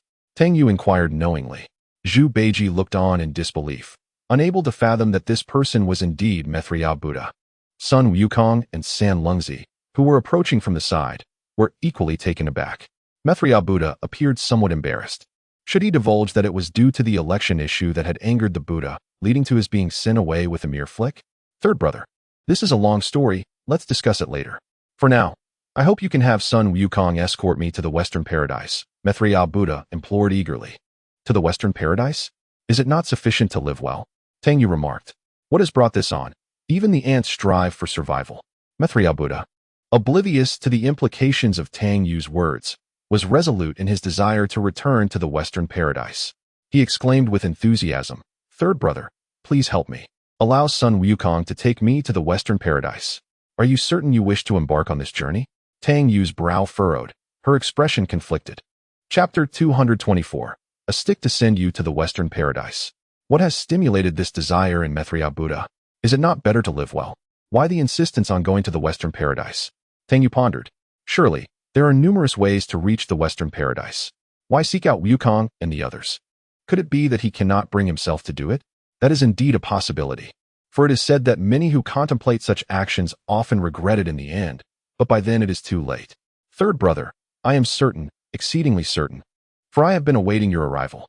Please, escort me to the Western Paradise, Maitreya Buddha insisted fervently, placing all his hopes upon Tang Sanzang. Entirely unaware of the deeper implications of his words, this Western Paradise is not the same as the other. Tang Yu's brow slightly knitted. But I fear the Buddha's wrath. Goodness, does Tang Sanzang know that it was due to the election that the Buddha cast me away? Maitreya Buddha's heart raced. Nevertheless, whether he knew or not was inconsequential. After all, returning to the Western Paradise was paramount. After such a lengthy duration, the Buddha's anger would surely have subsided. Once back in the Western Paradise, he could sincerely apologize to the Buddha. There should be no significant issue after that. Third brother, it will be fine. The Buddha would not blame you. Maitreya Buddha reassured him repeatedly. Passers-by watched the scene with curiosity. A beggar with a buzz cut was beseeching a man who had just exited a brothel. That man seemed somewhat familiar. Some individuals began to surreptitiously observe. After all, his hairstyle was quite distinctive, making him easily recognizable. Goodness, is that not the sorcerer wanted by the emperor? Consequently, several people hastily departed to report to the authorities. Seeing Maitreya Buddha's earnestness and unwavering conviction, Tang Yu could not bear to decline. Just as she was about to ask Erdazi to find Wukong and San Lingzi and urge them to return promptly, she spotted Sun Wukong approaching leisurely, wielding his golden staff, with San Lingzi trailing behind, clutching a skull and incessantly twirling it. Wukong, Tang Yu called out, signaling for them to hasten over as there was a matter to discuss. Maitreya Buddha let out a quiet sigh of relief. The long days of waiting had not been in vain. It appeared he was soon to return to the Western Paradise. Though the world of mortals had its merits, devoid of spiritual power, there was no sense of security. Most troubling were the intricate plots and schemes that ran rampant. At this moment, after enduring considerable suffering, Maitreya Buddha seemed to grasp the tribulations of humanity with deeper insight. Each person is born with a fate unlike any other. For some, no matter how fiercely one struggles or labors, all efforts remain futile. Yet others are born into a life of luxury, adorned in silks and satins. Having undergone the trials of the beggar's sect, Maitreya felt his heart and mind elevate to a new level of understanding. While he felt a profound sorrow for the suffering of humanity, it mattered not to him as long as he could return to the Western Paradise. Once restored to his divine powers, he would still be the exalted Maitreya Buddha.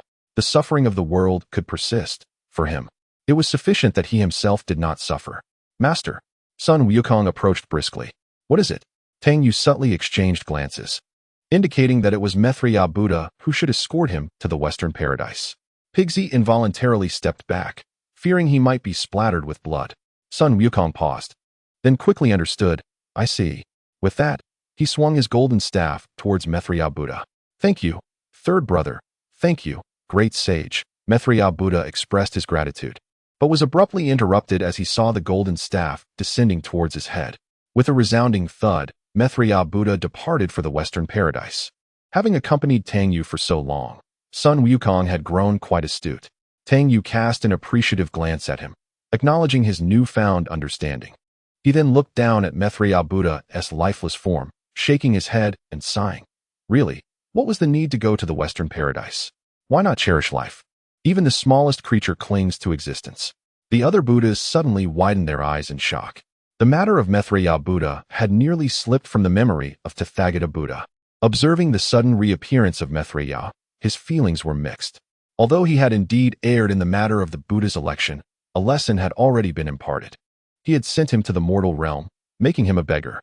Now he was contemplating whether to send someone to bring Maitreya back. After all, he was one of their own, a figure of great potential. Moreover, the king of the Jisai kingdom was currently issuing a decree to hunt down Tang Sanzang, branding him a demon. If he were to be found, who could predict the outcome? It was entirely plausible that Tang Sanzang could be swept away by his 3 disciples. As had happened before in Yuhua Prefecture, the king of Jisai was merely stirring trouble. What business did he have in pursuing Tang Sanzang? Was he not inviting chaos upon himself? Tathagata Buddha discerned that all of this turmoil stemmed from the monks of the Golden Light Temple, whose deceptive words had led the masses astray. These bald-headed monks truly knew no bounds, relying on the miraculous appearance of Intu Jeti to flaunt their power. Tathagata Buddha was just about to send the joyful Buddha down to intervene, implementing his own plans, while simultaneously addressing the matter of Tang Sung being wanted.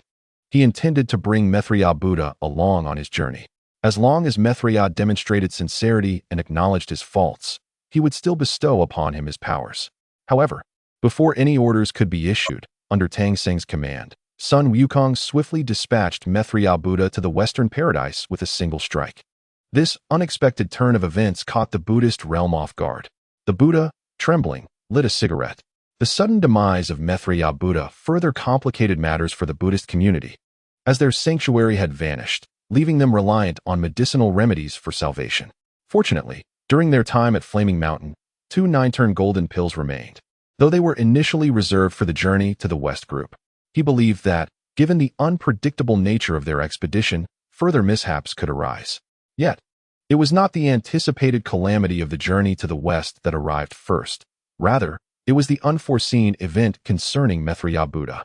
During this time, the Buddha's anger had long dissipated. Being a figure of the Buddhist order, he could not bear to witness Maitreya's spirit wandering like a lost soul. Buddha, what is happening? Inquired Samantabhadra Bodhisattva, snapping back to reality. The Buddha, exhaling smoke, replied with a vacant expression, "What is there to say? Maitreya Buddha has perished. What shall we do now?" The assembly of Buddhas turned their gaze toward the Buddha, recognizing that as the leader of Lingshan, he was their last hope in this critical moment. Flicking the ash from his cigarette, the Buddha instructed, "Maitreya, you shall descend to the mortal realm at once. Find a way to halt the pursuit of Tang Sung by the kingdom of Jisai. Manage this as you see fit. Additionally, take a 9-turn golden pill with you to revive Maitreya Buddha. Once Tang Sung and his companions have secured their travel documents, we shall proceed with our plan." "As you wish, Buddha," Maitreya responded, descending to the earthly realm. In the kingdom of Jisai, the sudden death of a figure caused an uproar among the populace, with some individuals crying out loudly and others preparing to report the incident to the authorities. Nearby, a group of soldiers approached briskly, the leader holding a notice. They surrounded the group of masters and disciples, scrutinizing the image of the wanted person on the notice, then glancing at Tang Yu. Indeed, it was a clean-cut hairstyle. Chapter 125. Has the Buddha's anger subsided? The sudden appearance of the soldiers momentarily stunned Tang Yu. The death of Maitreya Buddha had drawn the attention of the authorities. Furthermore, it was Maitreya who had implored him to escort him to the Western Paradise. "You sorcerer!" exclaimed the leading soldier, pointing at Tang Yu. "Seize him, sorcerer!" The accusation left Tang Yu bewildered. Upon noticing the notice in the soldier's hand, he could not help but smirk. Wasn't it merely a matter of being the executioner for those bald monks at the Golden Light Temple? He never imagined they would label him a sorcerer. Good grief. His 3 disciples looked at him in unison, asking, "Master, what should we do?" They could easily handle these mortals, but it was still unwise to resort to violence. The soldiers unsheathed their swords, watching the 4 of them warily, clearly sensing that they were not mere ordinary beings. The leading soldier, with his cropped hair, pointed accusingly at Tang Yu. A monkey, a pig, and a man adorned with a beard, draped in a necklace of 9 skulls, stood before Tang Yu, who smiled faintly, exuding confidence. Mere mortals, he mused, could be easily dealt with. Tang Yu rummaged through his belongings until he finally retrieved the necessary travel documents. The leading officer scrutinized them closely. "By the heavens, from the Tang dynasty, either let him pass, or I shall proceed." The inscription bore the imperial seal of the Tang, a declaration of power that spoke volumes. A mere disagreement could escalate into conflict. If this truly involved the Tang, matters would become complicated. The officer raised his hand, commanding, "Halt! We cannot act recklessly against someone from the Tang dynasty without informing the emperor." In the celestial realm, a radiant light flashed, and the joyful Buddha appeared, causing all to kneel in awe. Yet, doubts lingered in their hearts. What was transpiring? Why had the Buddha manifested repeatedly? How audacious of you mortals to offend the holy monk sent to journey to the west. Do you not recognize your transgressions? The voice of the joyful Buddha boomed like thunder. He had been dispatched to resolve the matter of Tang Sanzang's summons. However, he had found no viable solutions along the way and had decided to confront the issue directly. Looking upon the deceased Maitreya Buddha, the joyful Buddha secretly chuckled. It served him right. During the grand selection at Ling Mountain, none had ascended to the Buddha's seat. Yet the rivalry with Maitreya had left a lingering grudge in the joyful Buddha's heart. The lead soldier felt utterly bewildered. What was happening? Hadn't the monks from Golden Light Temple labeled him a demonic figure misleading the masses? Suddenly, the Buddha claimed to be a holy monk on a mission to the west. The soldier was utterly perplexed, especially considering that this holy monk had emerged from a brothel. Setting aside all else, the mere fact that this crew hailed from the Tang was enough to invoke fear. Moreover, the presence of the Buddha himself, manifesting because of him, was overwhelming. The king of the kingdom of Jisai felt as though he were losing his mind. He could not comprehend this individual. Regardless of who he was someone he could not afford to offend. I beseech forgiveness for my offenses, the king implored, kneeling before Tang Yu. Tang Yu stepped back with his 3 disciples, seated himself upon the threshold of the brothel, and lit a cigarette, exhaling clouds of smoke. Your transgressions are noted, the joyful Buddha remarked with a huff. Below, many knelt, including Tang Yu and his companions, alongside the lifeless form of Maitreya Buddha. Tang Sanzang, how could you allow your disciples to commit such violence against the followers of the Buddha? The joyful Buddha thundered. Rabbit, this cannot be laid at my feet. Tang Yu retorted with conviction. It was Maitreya who insisted that Wukong escort him to the west, and despite my counsel, urging him that even ants cling to life, he remained resolute in his decision to journey westward. Thus, I had no choice but to allow Wukong to accompany him. Rabbit? The joyful Buddha felt a wave of dizziness wash over him, nearly causing him to falter. Despite his inherently good nature, a flicker of anger surged within him. How dare you speak to me with such disrespect? The joyful Buddha exclaimed, his voice resonating with authority. The title seemed to evoke memories of past grievances within him. Tang Yu curled his lip in disdain. What of it? For him, the desire to eliminate the joyful Buddha was palpable. Yet, dealing with a quasi-saint was no trivial matter. It required a subtlety that eluded the untrained. If he were to ascend to the status of quasi-saint himself, he would possess myriad means to bring about the Buddha's demise. The assembled crowd, kneeling around them, collectively inhaled sharply, including the king of the kingdom of Jisai. Who is this audacious individual, bold enough to address the joyful Buddha in such a manner? The joyful Buddha inhaled deeply, contemplating his next move. Very well. It seems this Tang Sanzo is beyond my influence. After all, I must rely on him for the journey westward. However, he silently marked an account against him, vowing to settle it upon their arrival in the west. Now, Tang Sanzo, it is time to proceed on your journey, the joyful Buddha stated, his tone having softened. Angering him could lead to dire consequences. Stealing a glance towards the brothel, he declared, you all may disperse. Only then did the crowd rise and gradually depart. The joyful Buddha positioned himself beside the lifeless body of Maitreya Buddha, touching it gently. It had grown cold. Tang Yu approached and whispered, Rabbit, are you not feeling well? The term startled the joyful Buddha, who could do naught but stare in disbelief. This place has its merits. Tang Yu continued to tempt him. The joyful Buddha had indeed come with such intentions, wishing for a simple exchange, while secretly planning to leave a token for him in the Baipa pool once Tang Sanzo and the others completed their formalities. Observing the flicker of interest in the Buddha's eyes, Tang Yu continued to entice him. Let us discuss this later, once I have resurrected Maitreya Buddha. Though the joyful Buddha felt a surge of temptation, he recognized the gravity of the situation. If he were to become distracted by trivial matters, the consequences would be severe.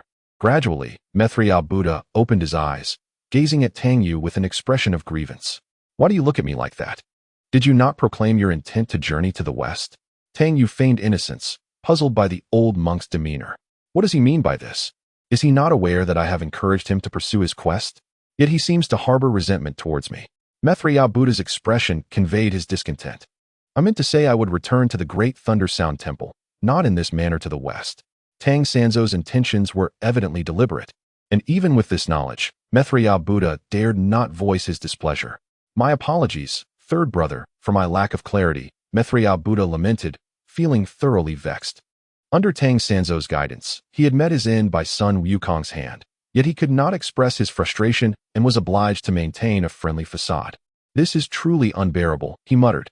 The joyful Buddha, with a huff, regarded Maitreya Buddha with disdain. Although he looked down upon him, they were colleagues, and it would be ill-mannered to voice such opinions. Naturally, Maitreya Buddha was aware of this sentiment. Both held a mutual disdain for one another, and the joyful Buddha inquired, "Might I ask, has my Buddha's anger subsided?" Maitreya Buddha cautiously inquired. Chapter 226, Granting Tang Sung Some Consideration. To this day, despite the passage of considerable time, Maitreya Buddha remained apprehensive about the potential ire of the Buddha. However, one cannot entirely blame him. After all, it is prudent to prepare for all eventualities. Should the Tathagata still harbor anger, a single strike could be catastrophic. He might as well not return at all, for he has established his foundation here, namely, the beggaress sect.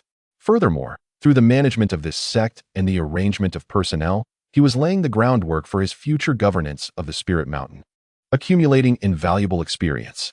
Observing the small to understand the large, he intended to apply the model of the beggar's sect in managing Spirit Mountain. It must be said that Maitreya Buddha's aspirations of becoming a Buddha remain unfulfilled, as he fears that a misstep could lead to his downfall. As the saying goes, a bald donkey who does not aspire to become a Buddha is not a good bald donkey. Should his thoughts be discovered by the Tathagata, his fate would surely be sealed. Thus, Maitreya Buddha tentatively posed the question of whether the Tathagata's anger had subsided. If not, returning would be unnecessary. A single slap could herald a fresh start, making it more advantageous to remain in his current position. However, he believed that the Tathagata's anger had likely diminished. Otherwise, his rival, the joyful Buddha, would not have so willingly revived him. It was highly probable that this act bore the Tathagata's endorsement. "Humph, do you not know what you have done? In due time, you shall personally seek forgiveness from the Tathagata." The joyful Buddha snorted dismissively, clearly reluctant to engage with Maitreya Buddha. Maitreya Buddha discerned this disinterest, yet he sensed through the joyful Buddha's words that the Tathagata's wrath was indeed waning.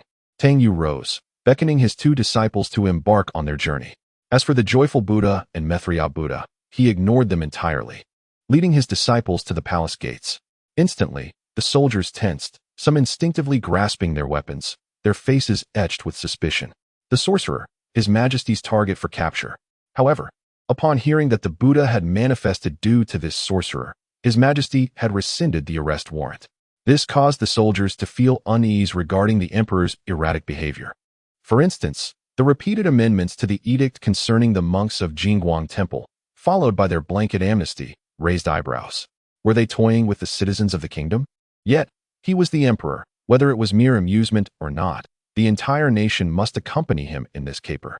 Tang Yu pondered the situation, sensing something amiss. His transformation into a sorcerer stemmed from the issues surrounding those monks at Jingguang Temple. He needed to have a serious discussion with them. Thus, Tang Yu gestured to his disciples, "Follow me."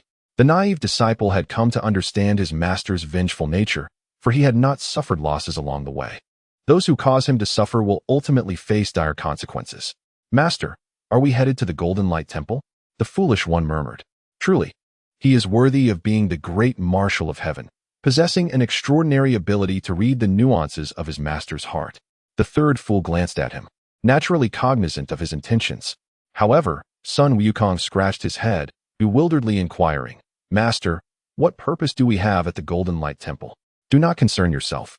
Simply follow me," Tang Yu replied, casually pulling a passerby to inquire about the temple's location. With his 3 disciples in tow, he set forth with determination, instructing the third fool to prepare some provisions along the way. The monks of the Golden Light Temple were presently engaged in chanting and meditation within the main hall. Originally facing certain doom, they were miraculously saved by the manifestation of the Buddha, restoring their honor. This event only solidified their faith further and provided them with a tale to boast about. For even the emperor had begun to regard them with newfound respect due to the Buddha's divine appearance. The elderly abbot, glowing with vitality, seemed to have regained years of youth. Bang! The door of the Golden Light Temple was forcefully kicked open, startling the meditative monks. "Who dares to disrupt our sanctity?" they exclaimed in shock. Little did they know that the current Golden Light Temple commanded respect even from the emperor himself. With a bold swagger, Tang Yu kicked the door open and strode in, utterly disregarding the monks within. The third fool bore a freshly slaughtered sheep upon his back. The monks were not unfamiliar with Tang Yu. They once regarded him as a savior, but now saw him as the harbinger of their demise. Their discontent grew, leading them to lament to the emperor about him, labeling him a demon who warranted a bounty. "So it is you, demon." The elder abbot trembled as he pointed at him. Tang Yu, not even sparing him a glance, instructed the third fool, "Prepare the fire, roast the sheep." The third fool placed the sheep in a clean spot and retrieved a large knife from their belongings, beginning to carve intricate patterns into the meat. He then sprinkled some seasoning over it. "Master, here is the firewood," he said. Tang Yu gestured towards the temple's entrance and then to the plaque, saying, "Select any piece you fancy, we shall burn that one." With that, he marched directly to the donation box, lifting it and smashing it to the ground, unapologetically collecting the offerings within. "Since you accused me of being a demon, I shall collect some interest." The elder abbot was left speechless, his chest heaving with rage, as if he were on the verge of passing into the afterlife to meet the Buddha. "Expel them." He finally managed to utter a complete sentence. They had taken their offerings and brazenly roasted a whole sheep within their temple, a gross affront to the Buddhist faith, especially in light of the Buddha's recent manifestation. In the elder abbot's eyes, no one should dare insult his beliefs. Yes, master, some monks had long harbored disdain for them, believing they could easily deal with a few mere mortals. Tang Yu, without acknowledging his disciples, directly picked up an object that was almost suitable for his hand from the pile of wood that had been discarded as firewood. He swung it towards an approaching bald monk, who narrowly dodged the blow, yet emerged drenched in cold sweat. The onlookers, including the Buddhas from the West, fell silent at this scene. Many were well aware of Tang Sanzang's petty nature, and it was evident that he was retaliating against the monks who had falsely accused him of being a demonic sorcerer. All eyes turned to the Buddha, for it was clear that they could not manage Tang Sanzang. Decisive action was needed from the Buddha himself. Seeing the situation, the Buddha furrowed his brow, contemplating the audacity of the monks from Golden Light Temple, who dared to slander even Tang Sanzang, a figure of such stature. Lighting a cigarette, the Buddha mumbled under his breath before issuing instructions. "Silver-headed Jeti, descend to the mortal realm. After all, this is a sacred site of Buddhism. Do not be overly harsh. Engage Tang Sanzang with a sincere attitude and grant him some respect." Chapter 227. A disrespect towards Brother San. This behavior must be curtailed. It was imperative to prevent a repeat of past tragedies. Some monks had already indulged in wine and meat due to Tang Sanzang's actions. To avert further calamity, the Buddha had no choice but to send someone to intervene with Tang Sanzang, for one could not predict what actions he might take next. Originally, the descent of Silver-headed Jeti had rescued the monks of Golden Light Temple, showcasing the compassion of Buddhism. This event had indeed fostered a more sincere devotion to the Buddhist faith among some temples in the Kingdom of Sacrifice. However, they had overlooked the fact that Tang Sanzang was not one to let the monks of Golden Light Temple off lightly, if he did not torment them to their limits. It would be a miracle. These monks, oblivious to their fortune, had created trouble for themselves by slandering Tang Sanzang, demonstrating a lack of awareness of their precarious situation. In compliance with the Buddha's decree, Silver-headed Jeti's expression was one of distress. He felt on the brink of ruin, as he had promised to offer Tang Sanzang 5 treasures to gain his favor. Initially, he believed that by avoiding contact with Tang Sanzang for a while, the issue might fade away and he could save himself some trouble. Yet, after just a couple of days, how could he possibly forget? The consequences of his earlier arrogance were now upon him. He had relished the initial pride, but must now bear the bitter fruit of his actions. Perhaps this is the essence of cause and effect in Buddhism, a truth that Silver-headed Jeti began to grasp more profoundly. Meanwhile, in the mortal realm, Tang Yu leisurely dined on mutton, while the monks of Golden Light Temple huddled together at a distance, exchanging perplexed glances, utterly unsure of how to proceed. They all turned to the abbot, hoping he would offer guidance. The tantalizing aroma of mutton wafted through the air, carried by the gentle breeze. The aroma enveloped their nostrils, causing even some monks to swallow nervously. "Master, what should we do?" The old abbot trembled all over. Cursing them only made them dismissive, as they indulged in their roast lamb, seemingly unconcerned. Should we fight? It appeared futile, for even the oddly shaped trio was formidable, let alone the buzz-cut fellow, who seemed no easy opponent. "Let's report to the authorities." Reluctantly, the old abbot resorted to this most base and desperate measure. A young monk cast a wary glance at Tang Yu and his companions, as if fearing they might notice his actions. When he saw they were oblivious, he hurriedly slipped out through the back door to seek help. Having feasted to their fill, Tang Yu took a couple of steps back and gazed at the Golden Light Temple. The dilapidated pagoda towered impressively.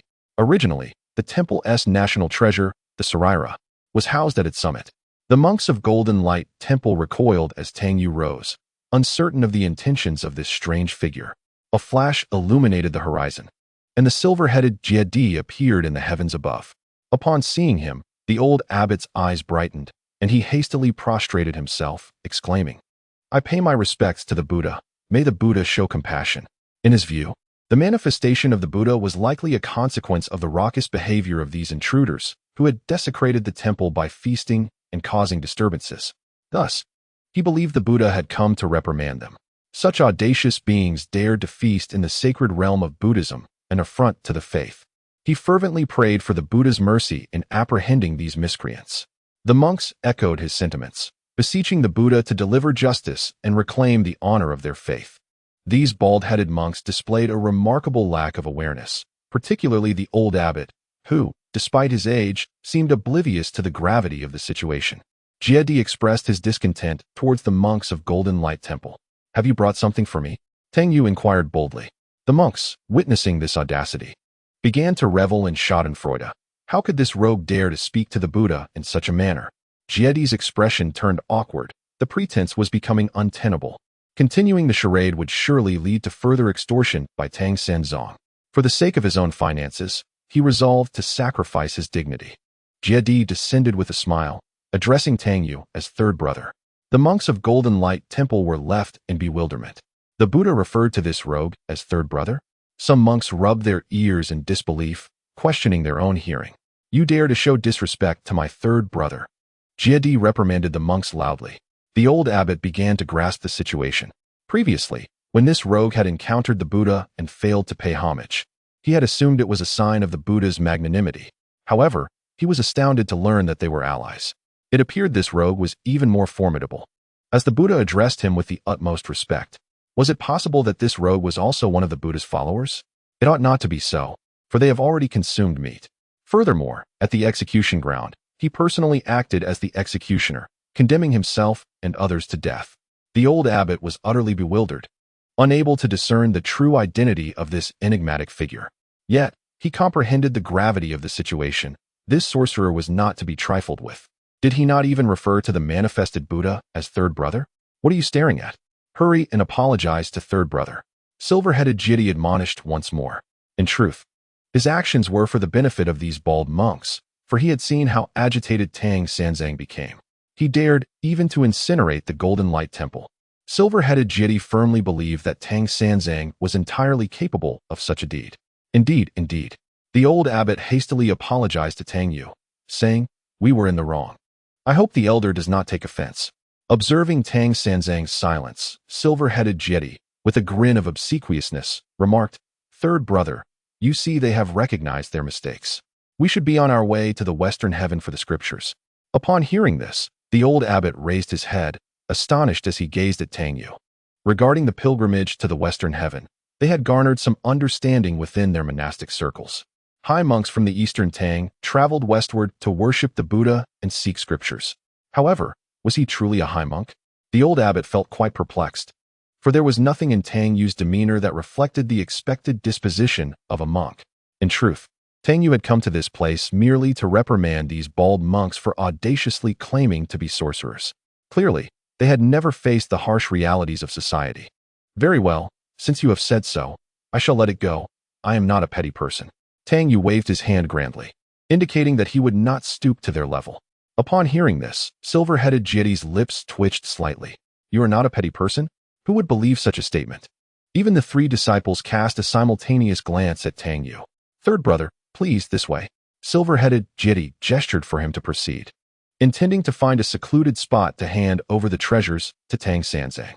Otherwise, under such open scrutiny, he felt a sense of embarrassment. Although he had lost face long ago, salvaging some dignity was still preferable. Tang Yu, with a knowing look, moved aside. Chapter 228, left behind at the Bai Bo pool. Noticing that no one was paying attention, silver-headed deity produced several treasures and handed them to Tang Yu. Naturally, Tang Yu was not shy about accepting them, his face radiant with delight as he took them. However, he secretly chuckled to himself. For the reason he had orchestrated such a ruckus at the Golden Light Temple was to draw silver-headed deity down.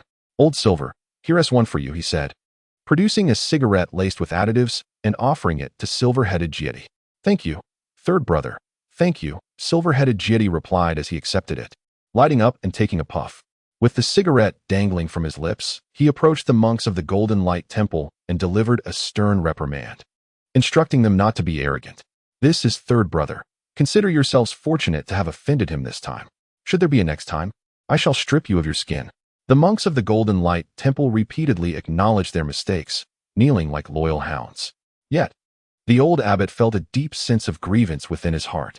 Devoting one's life to vegetarianism and the recitation of Buddhist scriptures, yet finding oneself overshadowed by a mere carnivore, is a disheartening revelation. Such a person can even be dispatched to the Western paradise to seek sacred texts. Inadvertently, it seems that faith has begun to wane. Tang Yu, displaying remarkable magnanimity, chose not to stoop to their level and departed from the Golden Light Temple with his disciples. He confidently strode into the imperial palace, declaring, "I am here." He exhibited no courtesy towards the king of the kingdom of Jisai, perplexed by how such a character could ascend to the throne. The ministers surrounding him appeared utterly insignificant, failing to instigate a rebellion despite recognizing the king's inadequacies. What were they waiting for? Tang Yu's audacious remarks sparked whispers among the ministers, who speculated about his identity and his audacity. Some, however, were aware that he was the very sorcerer sought by the emperor. Subsequently, it was reported that the Buddha had manifested, prompting the emperor to revise his decree. Yes, I shall promptly affix the seal," the king of Jisai muttered, feeling quite vexed. After all, the manifestation of the Buddha was not something to be trifled with. The monks at the Golden Light Temple, once respectful, now regarded him with disdain, clearly no longer holding him in high esteem. Yet, they were powerless. The Buddha's manifestation provided a formidable backing that dwarfed his authority as a mere emperor, concealed in the celestial realm. The joyful Buddha observed Tang Yu and his companions as they completed the necessary formalities and prepared to embark on their journey.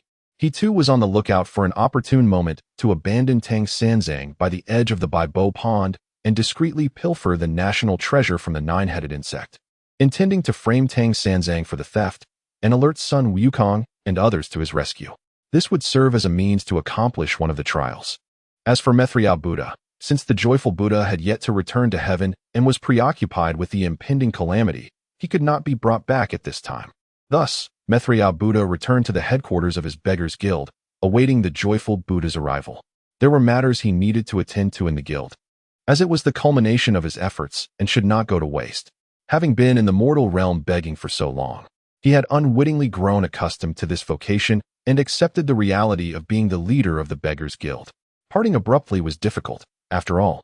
He was in charge here, but once he returned to the spiritual mountain, that would no longer be the case. After securing the necessary travel documents, Tang Yu signaled to his disciples to set off.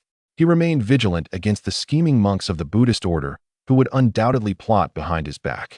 Having previously cast him into the execution ground, there was no telling what further indignities they might inflict to fulfill their nefarious designs. In Tang Yu's estimation, these cunning individuals were sure to resort to underhanded tactics. Nevertheless, he resolved to counter their moves as they came, for overthinking was futile and exhausting. Huang Shijing slowly pulled the cart out of the capital of Jisai. Thus, it heralds the complete demise of the Golden Light Temple. As for the subsequent trials, battling the nine-headed insect and retrieving the national treasure, no one can ascertain whether they will succeed. After all, the character of Tang Sung is rather enigmatic, leaving others uncertain of his strategies.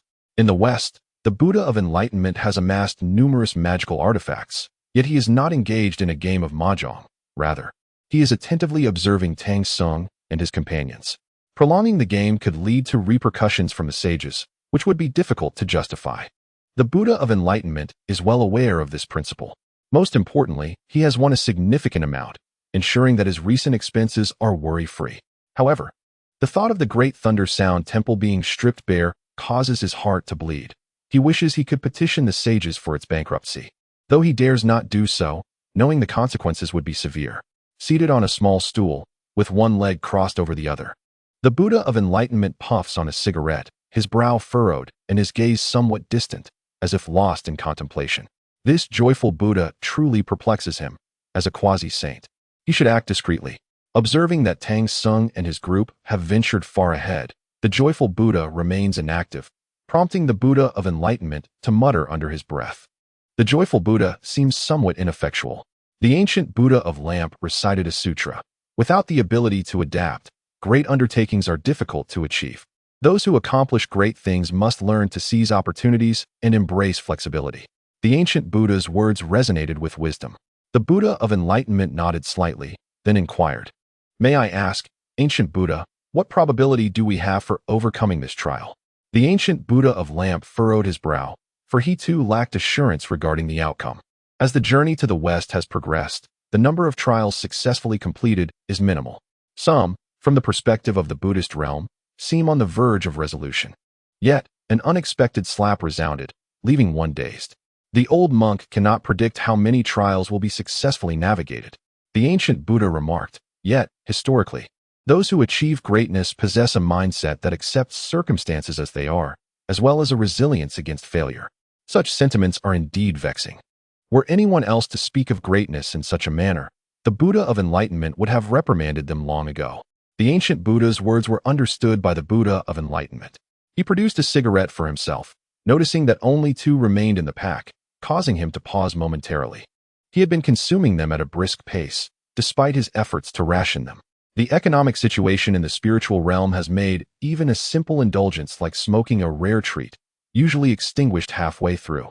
The ancient Buddha of Lamp resumed his ponderous reflections on greatness, eliciting further frustration from the Buddha of Enlightenment. Meanwhile, in the mortal realm, the joyful Buddha finally seized an opportunity, for at that moment, Sun Wukong had ventured quite far, performing acrobatics. Zhu Beiji, too, had unknowingly distanced himself, while only the dim-witted monk trailed behind Tang Yu in silence. With a wave of his hand, the joyful Buddha conjured a sudden gust of wind, intentionally signaling Sun Wukong and the others that a demon has spirited away their master. Chapter 229. Speak to me with courtesy otherwise. With the cultivation of the joyful Buddha, a quasi-saint, he could effortlessly take Tang Yu away without anyone being the wiser. Tang Yu cursed inwardly. His mind as clear as a mirror, recognizing this as merely a trick employed by the unscrupulous practitioners of the Buddhist sect. Yet, he found himself unable to resist. In a state of disorientation, Tang Yu was drawn to the banks of the emerald wave pool, where the joyful Buddha plunged into the water and soon resurfaced, placing the national treasure, the relic from the Golden Light Temple, upon Tang Yu. Mission accomplished. The joyful Buddha smirked to himself, confident that the likes of the 9-headed insect would soon discover the treasure's absence and come searching for it. Lighting a cigarette and taking a puff, the joyful Buddha's figure flickered as he prepared to inform Sun Wukong and the others, intending to lure them into a confrontation with the 9-headed insect, thereby resolving this trial. As the winds dissipated, Sun Wukong and Zhu Beiji naturally realized their master was missing. Strangely, there was no sense of demonic energy. How could he simply vanish? Sun Wukong gripped his golden staff, on guard. However, a glint of shrewdness appeared in Zhu Beiji's eyes as he chuckled. "Brother, I believe there is no cause for concern regarding Master's safety." "You fool, what are you saying? Master has been captured by a demon." Sun Wukong retorted with dissatisfaction. "Monkey brother, you truly are a demon," Zhu Beiji replied with a knowing tone. "Do you sense any demonic energy?" This left Sun Wukong momentarily stunned, while the third fool appeared indifferent, as if the situation did not concern him. The joyful Buddha, observing them, knew he could not reveal himself. That would expose his true identity. Thus, he transformed into an old man, leaning on a cane, and approached them with a shaky gait. "Ah, the old fool," Zhu Beiji remarked, having spent much time by Tang Sung's side. He had made significant progress in his speech. This address nearly caused the joyful Buddha to reveal his true form and deliver a resounding slap. With the cane in hand, he hobbled closer, asking, "What brings you here?" He coughed softly twice for effect. "It's nothing, just wanted to remind you, at your age, it's best not to wander about. What if you tripped over a stone and couldn't get up? What would you do?" Zhu Beiji kindly cautioned. Instantly, the joyful Buddha was filled with indignation. He had anticipated being summoned to inquire if any demons lurked nearby, at which point he could casually mention the nine-headed insect at the Emerald Wave Pool as a simple warning. However, he discerned that the group had been completely led away by Tang's song, showing not a shred of compassion. Their apparent indifference to Tang Sing's sudden disappearance left the joyful Buddha feeling helpless. Could he openly inform them that their master had been seized by the nine-headed insect and that they should hasten to rescue him? That would surely reveal his hand. It must be said, the joyful Buddha was quite astute, contemplating many angles. Sun Wukong, with his discerning eyes, scrutinized the old man closely and inquired, "Old man, are there any demons in this vicinity? Our master has been captured. One must hasten to devise a means of rescue." Instantly, the joyful Buddha expressed great delight and promptly declared, "Not far from here, 300 miles away, lies the Bai Bo Pond, which is home to a nine-headed creature. This creature is, in fact, the consort of Princess Wanxing, possessing extraordinary powers." Zhu Beiji cast a deep glance at him, his heart gradually grasping the underlying truth. "You two stay here. I shall go to save my master." With that, Sun Wukong soared into the air, heading towards the Bai Bo Pond. Meanwhile, the elder transformed by Maitreya Buddha had vanished without a trace. Calculating with his fingers, he located Maitreya Buddha, who was currently at the headquarters of his beggar-esque sect, a dilapidated temple, delivering his last words to the gathered crowd, for he was to return to the Western paradise. Maitreya Buddha felt a twinge of reluctance regarding his legacy.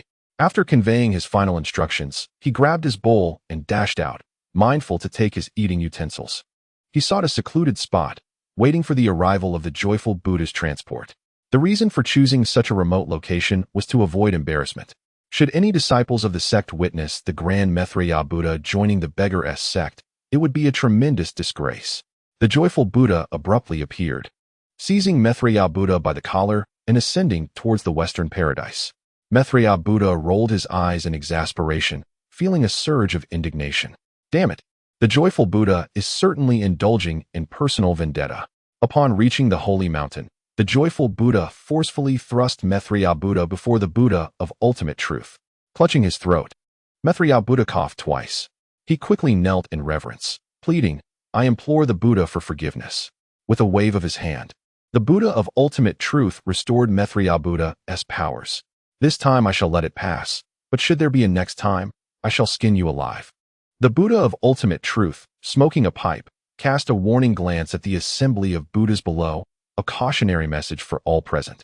"Thank you, O Buddha, thank you." Maitreya Buddha expressed his gratitude repeatedly before stepping aside. At Bai Bo Pond, the nine-headed creature suddenly awoke, sensing something amiss. "Where is the sacred relic? Someone come quickly!" it cried out, frantically searching, even overturning the bedboards. "Your Highness, what has transpired? The sacred relic is missing. Quickly, send someone to search for it," the nine-headed creature hastily commanded.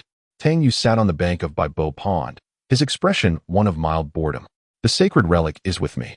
Such a scheme of frame-up is truly a testament to the cunning of those in the Buddhist sect. These scheming individuals have managed to shift the blame onto me time and again. It is evident that, to fulfill their trials, the Buddhist sect is relentlessly resourceful and unscrupulous. I wonder if their treasury has been replenished. Perhaps I shall pay a visit when time permits. The waters of Bai Bo Pond shimmered, and a legion of shrimp soldiers and crab generals emerged from its depths. The sacred relic has been lost. Despite a thorough search of the Dragon Palace, we found nothing. The nine-headed creature sent them forth to investigate in the kingdom of Jisai. As they appeared on the shore, they spotted an individual holding something emitting smoke, occasionally bringing it to his lips for a puff. A pale blue smoke wafted from his lips, its origin unknown, perhaps some celestial artifact. "What are you doing?" It was evident they were in search of the relic. Tang Yu contemplated whether to simply relinquish the relic to them. The crustacean soldiers exchanged glances. "Who are you to wreak havoc by my crystal wave pool?" One of them, brandishing a small fork, pointed at Tang Yu. "How dare you sit here and cause a disturbance?" Initially, he had no intention of provoking trouble. In fact, he was even considering returning the national treasure to them. Yet, their audacity was astonishing. If even these minor soldiers could behave so brazenly, one could only imagine the arrogance of the nine-headed worm and the king of the 10,000 saints. Tang Yu resolved to avoid entanglement in their misdeeds. A peaceful coexistence would be preferable. However, it seemed that while he sought tranquility, others sought to provoke him. Please speak to me with more courtesy, Tang Yu replied, his voice tinged with displeasure. Impudent mortal, this is my crystal wave pool. Leave at once, or you shall find us less than courteous. Chapter 230. Is this still Tang Sanzang? Tang Yu's expression froze. The audacity of these crustacean soldiers was astonishing. After some contemplation, he smiled faintly. Very well. I shall take my leave. With that, he took a few steps back. Humph. Impudent mortal, you should hasten your departure. The leader warned, retreating with his companions. The nine-headed worm had sent them to investigate the whereabouts of the national treasure, and there was no time to waste. In the western heavens, within the brothel of the great Thunder Sound Temple, the monks were taken aback by Tang Sanzang's agreeable demeanor. Could this truly be Tang Sanzang? What was happening? Given his temperament, he should have confronted them directly, only to be captured and handed over to the nine-headed worm, leading to a fierce rescue by Sun Wukong, culminating in a battle that would vanquish the nine-headed worm and the king of the 10,000 saints. That would have resolved this trial. However, no one anticipated that Tang Sanzang would deviate from the expected path and, instead, respond with remarkable politeness. Is this really Tang Sanzang? Ling Ji, in astonishment, inadvertently uttered an expletive. Having spent considerable time with Tang Sanzang, he was well aware of his character. He never shied away from confrontation. To suddenly see him bowing and scraping to a few crustacean soldiers raised profound doubts in Ling Ji's mind about the authenticity of this man. For those of the Buddhist order, there was no need for courtesy. One could speak their mind freely. Yet, here he was, showing deference to minor soldiers. Had the dignity of the Buddhist faith become so devalued? Even the Buddha was perplexed. When had Tang Sanzang changed his nature, given his character? How could he be so compliant? This was entirely unexpected. I, too, find this perplexing, the Buddha murmured, glancing at the last cigarette remaining in the box. After a moment's hesitation, he decided to place it between his lips. What shall we do, Buddha? Asked Manjushri Bodhisattva. If you ask me, to whom shall I turn for answers? However, from the perspective of the Buddha, this trial seemed to be doomed to failure. Had I known this would be the case, it would have been better not to worry at all. Retrieving the relic would have sufficed, as it could nearly be exchanged for a pack of cigarettes. Silver-headed Jiti, with your descent to the mortal realm, devise a plan to create discord and compel Tang Sanzang to reveal the national treasure. After taking a puff of his cigarette, the Buddha issued his commands. No difficulty should deter us. If none exists, we shall fabricate one. Moreover, should this trial indeed come to fruition, the treasures of the Bai Bo pool must be reclaimed for the Buddhist treasury, conveniently allowing me to exchange their riches for a couple more packs of cigarettes. As he spoke, the Buddha's countenance brightened with mirth. The treasure of the Bai Bo pool? In the past, the Buddhist sect would have shown little regard for it. However, for the present-day Buddhist community, it is akin to a timely gift in a snowstorm. The relentless pursuit of this trial is largely due to the significance of the Bai Bo pool's treasure. In obedience to the Buddha's decree, silver-headed Jiti descended. The multitude of Buddhas on Mount Ling were still attentive to Tang Sanzang. I must report to the Buddha that it won't be long before that monkey, Sun Wukong, arrives at the Bai Bo pool. Thus, sending silver-headed Jiti down holds little substantial significance, remarked the Bodhisattva Puxian, perplexed. Given Sun Wukong's fiery temperament, he would surely deal with any small demons he encountered, potentially igniting discord with the likes of the nine-headed insect. The Buddha, already envisioning the treasures of the Bai Bo pool beckoning to him, felt a surge of joy and offered an explanation. Puxian pondered this logic and agreed. The intent behind dispatching silver-headed Jiti was primarily to secure the treasures of the Bai Bo pool and to procure cigarettes from Tang Sanzang. In the mortal realm, Tang Yu sat quietly to the side, regarding the trial posed by the nine-headed insect. Should they indeed perish, it would merely serve to unwarrantedly deliver a challenge to the Buddhist community. He held no desire to assist in matters advantageous to them. Initially, he had contemplated eliminating them as a means of avenging the White Dragon, but given the benefit to the Buddhist sect, he reluctantly set aside his quest for vengeance for the greater good. Suddenly, a flash of light appeared in the sky, and Sun Wukong, wielding his golden staff, materialized. Observing his master idly seated nearby, he was momentarily taken aback. "Master, are you well?" Sun Wukong inquired, puzzled. Logically, his master should have been captured by the demons, for he had vanished in a gust of wind. Clearly, it was the work of malevolent beings. Yet, at that moment, seeing Tang Sanzang, he found the reality starkly different. As his master sat there, seemingly bored and doing nothing. I'm fine, Tang Yu replied nonchalantly. In light of Sun Wukong's unexpected arrival, it was evident that the machinations of the Buddhist sect were at play. Master, were you captured by a demon? Sun Wukong asked, his face a mask of confusion. Tang Yu scoffed. I know not which rascal brought me here. I awakened in this place, and fear I may catch a chill. If only I could uncover the identity of the scoundrel behind this misdeed, I would ensure their demise. The celestial realm must surely be observing this. Thus, he inadvertently directed a tirade towards the Buddha of Joy. In the Western paradise, the countenance of the Buddha of Joy darkened, and his body trembled slightly. After a lengthy pause, he uttered a single phrase of reverence, Ba.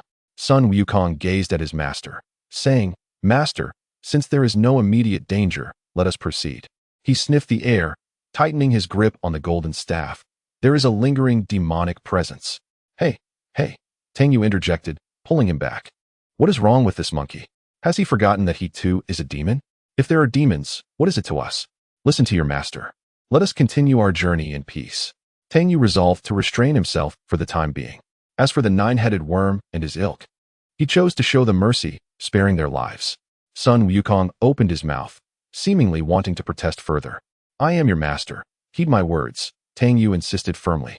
The shrimp and crab soldiers who had recently returned from the kingdom of sacrificial rites were taken aback to find Tang Yu still present, now accompanied by a monkey. They resumed their threats. Why do you not hasten to depart? This is the sacred abode of the Baipa Pond.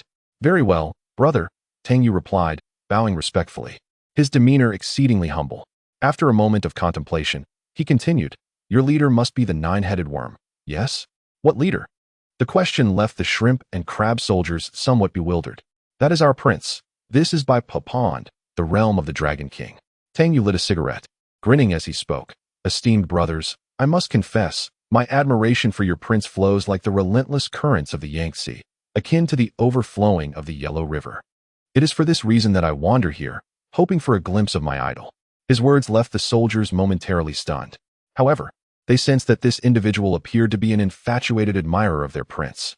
Chapter 231, The Great Battle with the Nine-Headed Worm. Consequently, the hostility of the shrimp and crab soldiers towards Tang Yu diminished. Their tone softened. Ah, it is because of our prince that you have come seeking. Indeed. Tang Yu nodded earnestly. Sun Wukong regarded him with a wary glance, instinctively taking a few steps back. He sensed that his master was not entirely sincere. However, our prince is a celestial being. How could a mere mortal like you hope to meet him? You should depart at once. Very well, we shall take our leave. Tang Yu replied obediently, retreating a few steps. The shrimp and crab soldiers snorted and vanished into the Baipa Pond. Master, why must you prevent me from vanquishing these vile creatures? Sun Wukong twirled his golden staff. To slay them would be to invite unnecessary trouble.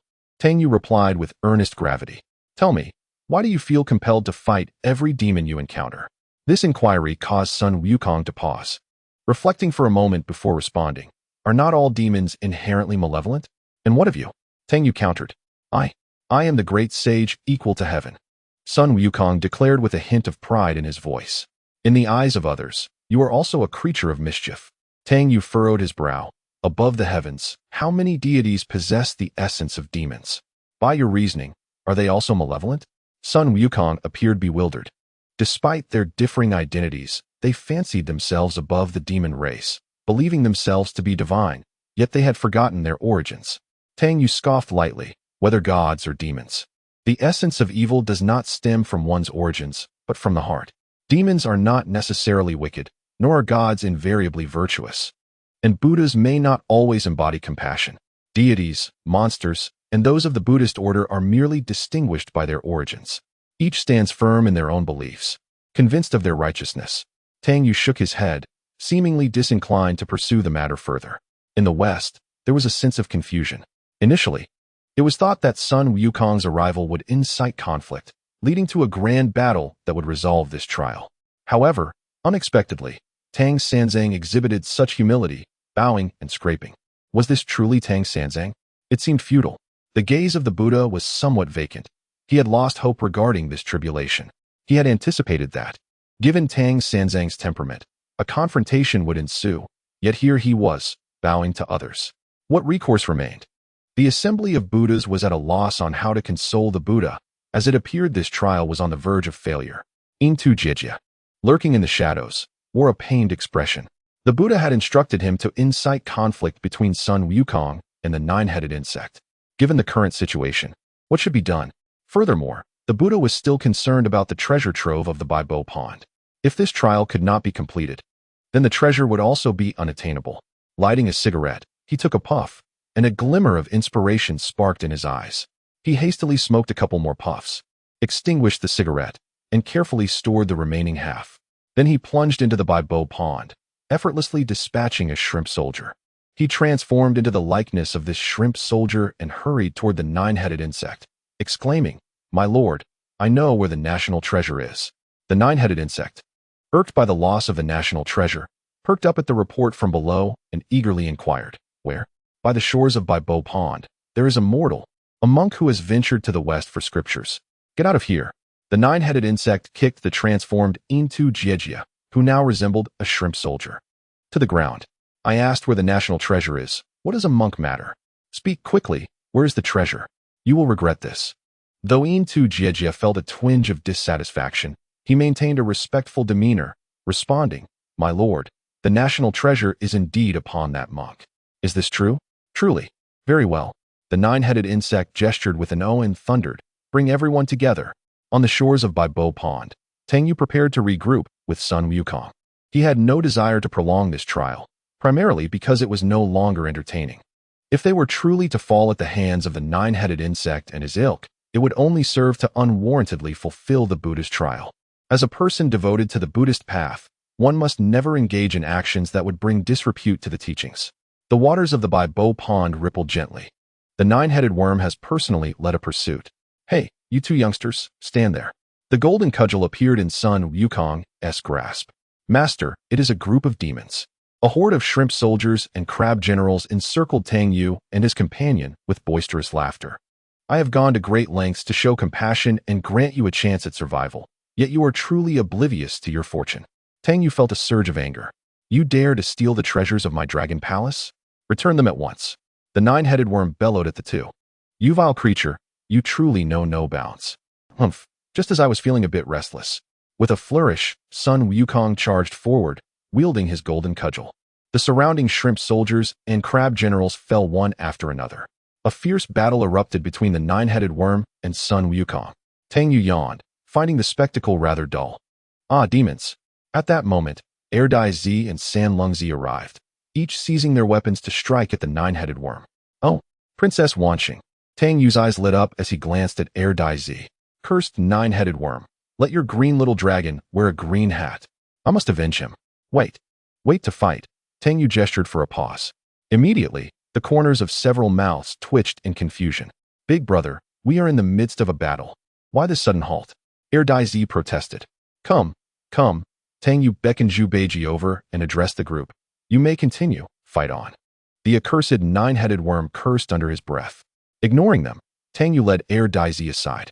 In a hushed tone, he said, "Is there not a lovely maiden here?" "Huh."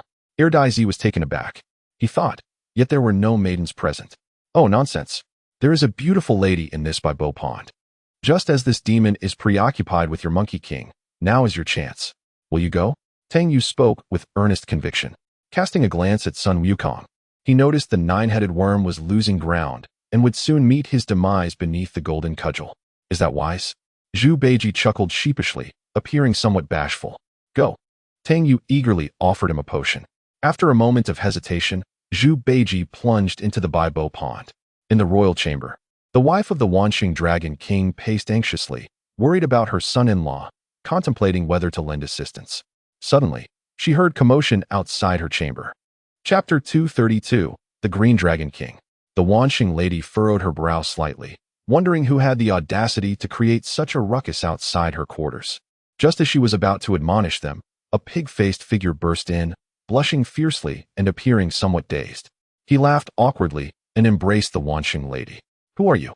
Release me at once," wailed the Lady of Halloween, as she beheld the gaping maw of Zhu Beiji drawing near, seemingly intent on devouring her whole. Startled, she cried out, though her voice soon devolved into pitiful sobs. Above the Baibo pool, the nine-headed insect was steadily retreating, and it seemed that before long, it would meet its demise beneath the formidable staff of Sun Wukong. Tang Yu squatted nearby, observing the unfolding drama. Truly, the great sage equal to heaven was impressive. Witnessing the staff whirl with such vigor, golden light danced around him. With a resounding thud, the nine-headed insect was struck and sent flying, landing squarely in the Baibo pool. Without a backward glance, it plunged into the depths of the water. Cursed beast! Sun Wukong shouted from the shore. Come out, demon! Face me! Tang Yu, unfazed, knew he had already infiltrated its ranks. Much time had passed, and he assumed that Daisy, the fool, had resolved all matters. He wondered what expression the nine-headed insect would wear upon realizing it had been betrayed. He felt no concern for Daisy's safety. After all, resurrection was assured, and each revival was a thorn in the side of the Buddhist order. What joy there was in that! Were Zhu Beiji to learn of his sentiments, he would likely unleash a torrent of curses. What sort of master would so carelessly send his disciple into peril at the slightest disagreement? Wukong, it seems that beast has likely fled. There's no need to shout, Tang Yu advised. Sun Wukong, gripping his golden staff, huffed in indignation. Damnable creature. It merely escaped swiftly. In the west, the assembly of Buddhas stood in utter astonishment. The tides had turned. The actions of silver-headed Jyeti were indeed commendable. Even the Buddha could not suppress his desire to commend him. Well done. Your years of tutelage have not been in vain, nor have my teachings gone unappreciated. This challenge had nearly reached its end. Yet, unexpectedly, silver-headed Jyeti had, through his wit and intellect, reversed the situation entirely. Such adaptability was a testament to the wisdom imparted by the Buddha. The Tathagata nodded in satisfaction, acknowledging the brilliance of his disciple. The assembly of Buddhas hastened to praise him, although many recognized that the ingenuity displayed by silver-headed Jyeti had played a significant role. Nevertheless, no one dared voice dissent. After all, the Buddha was indeed wise. Instantly, the Tathagata's expression brightened. To achieve greatness, one must possess both the cunning to seize opportunities and the courage to face challenges head-on, qualities that silver-headed Jyeti had demonstrated admirably. The ancient Buddha murmured a sutra, his words laced with admiration for silver-headed Jyeti. The ancient Buddha speaks truly, the assembly echoed in agreement. However, their expressions soon shifted to one of shock and disbelief, for they beheld Zhu Beiji entering the chamber of the Lady of Halloween. The assembly of Buddhas was collectively taken aback. The Tathagata trembled slightly. He knew well that such smooth sailing was implausible. Since the journey to the west commenced, nothing had ever unfolded without turmoil. The rapid swings of fortune were too swift to comprehend. Just as they were on the verge of surrender, the silver-headed sage cleverly turned the tide. However, while the multitude of Buddhas basked in joyous tranquility, a sudden blow struck, leaving their minds buzzing. So be it, echoed the voice of the Buddha, laced with a hint of hollowness. But surely this time, the calamity is destined to unfold. There is no escaping it. In the Baibo pool, the nine-headed worm fled. Dazed, towards its chamber. Curse that wretched monkey, it muttered under its breath, directing its ire at Sun Wukong. As it passed the Lady of Halloween's palace, faint sounds reached its ears. Its father, that ancient figure, still possessed considerable vigor. Upon returning to its chamber, the nine-headed worm found the Princess of Halloween and the Dragon King of Halloween anxiously awaiting its arrival. My lord, are you unscathed? The princess hurriedly approached, supporting the nine-headed worm. The creature, utterly bewildered, looked at the Dragon King. What is happening? With the Dragon King present, who could the figure in the Empress's chamber be? Shadows of two figures flickered in its vision, laughter echoing. Has my father been cuckolded? My lord, what troubles you? Seeing the nine-headed worm remain silent, the princess inquired once more. It is nothing, merely some minor injuries. That monkey is quite formidable, the nine-headed worm replied nonchalantly. Should it disclose the troubling matter of its father's infidelity? Given the father's temperament, discovering such a betrayal could lead to dire consequences, potentially even personal vendettas. The empress would not be spared either. If this were to transpire, the family would be irrevocably shattered. Thus, the nine-headed worm found itself in a precarious dilemma. To keep the secret from the father would mean allowing him to remain oblivious to the betrayal, yet revealing the truth could lead to the family's ruin. That monkey must surely be the legendary Monkey King who once wreaked havoc in the heavenly realm, remarked the Dragon King of Halloween. Your defeat at his hands is rather expected. Yet I have heard that this monkey protects Tang Sung on his pilgrimage to the west. Surely, Tang Sung is also present. Have you encountered that monk? This left the nine-headed worm somewhat perplexed. A monk? I have not seen any monk. It stammered, momentarily taken aback. Could it be that shaven-headed fellow? He was dressed in a robe, albeit altered in a rather peculiar manner. Nevertheless, it was still discernible as a monk's attire. If they truly are that group, it would be wise to refrain from any confrontation. They are embarking on their journey to the west, and have no need to provoke that monkey, the Dragon King cautioned, concerned that his son-in-law might not be able to swallow his pride. The national treasure, the nine-headed worm, pondered aloud. Could it be they are the ones in possession of it? It is said that Tang Sung is a man of virtuous tenets, having cultivated goodness over 10 lifetimes, and is on a sacred quest to the west for enlightenment. Such thievery is utterly inconceivable, the Dragon King asserted. The nine-headed worm furrowed its brow. A virtuous man of 10 lifetimes? Is Tang Sung truly that shaven-headed fellow? He does not embody the demeanor one expects from a monk. Rest well, it was advised. The Dragon King of Halloween rose to his feet, preparing to return to his palace. Father, the nine-headed bug urgently called out. If father were to return at this moment, he might inadvertently witness something he should not see. The king was advanced in years. What if he were to succumb to anger? Setting aside that possibility, he could hardly endure the thought of being cuckolded. Such a calamity would surely shatter their harmonious family. Father, it has been quite some time since we last shared a drink together. Why not indulge in a small toast? The nine-headed bug suggested with a smile. Though his heart was heavy with bitterness, it was no small feat to provide cover for them. He could only hope that his older brother would arrive soon. No. The Dragon King of Halloween shook his head and stepped outside. The nine-headed bug's face turned ashen, cold sweat pouring down his forehead. It was a disaster. Husband, what is the matter? Princess Halloween inquired. The nine-headed bug forced a laugh, explaining, My dear, prepare the coffin. Why are you preparing that? Princess Halloween furrowed her brows, perplexed. To accommodate your parents, and possibly others, he replied hastily, rushing out. No, I must find a way to prevent this. He could not stand idly by and watch a tragedy unfold. Chapter 233. Tang Sanzang of the Great Tang Princess Halloween, filled with confusion, followed her husband to see what he intended to do. Upon arriving outside the palace, they faintly heard some commotion, prompting the Dragon King to quicken his pace. Suddenly, the old Dragon King froze, nearly stumbling forward. Father! Father! The nine-headed bug called out, running and stumbling alongside him, seemingly urging him to remain calm. The Dragon King let out a heart-wrenching scream, his eyes immediately reddening. I will kill you. By the by, Bo-Pool. Tang Yu reclined on the ground with his arm propped up, a wild grass clutched in his mouth. He wondered how the foolish Zhu Beiji was faring. It seemed that the cuckold had already been placed upon the nine-headed bug's head. He pondered whether seeing the truth would drive him to his demise. Without a fight, one may conquer the enemy, he mused. Master, that fool has been gone for quite some time. Could he be in trouble? Sun Wukong asked. Standing at the edge of the Baibo pool with his golden staff, worry etching his features. Fear not. Nothing of concern has occurred, Tang Yu replied nonchalantly. Regardless of what transpired, the Buddhist disciples from the West would be there to clean up any mess.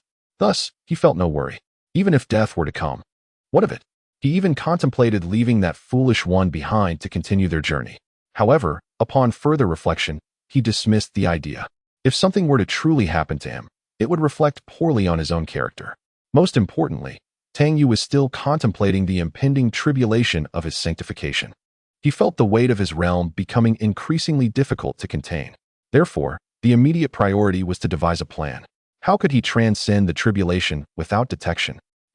Perhaps he could venture to Ling Mountain for the tribulation. It seems not entirely impossible. One might attempt to transcend before the statues of Jane and Juanti. A commendable thought, yet he hesitates, for such an act would undoubtedly reveal his intentions. However, upon reaching the threshold of quasi-sainthood, exposure may not pose as significant a concern. Saints seldom intervene lightly, yet vigilance remains essential. Most critically, there looms an ancient being above. The revelation that the primordial purple energy leading to sanctification is but a deception has heightened Tang Yu's wariness.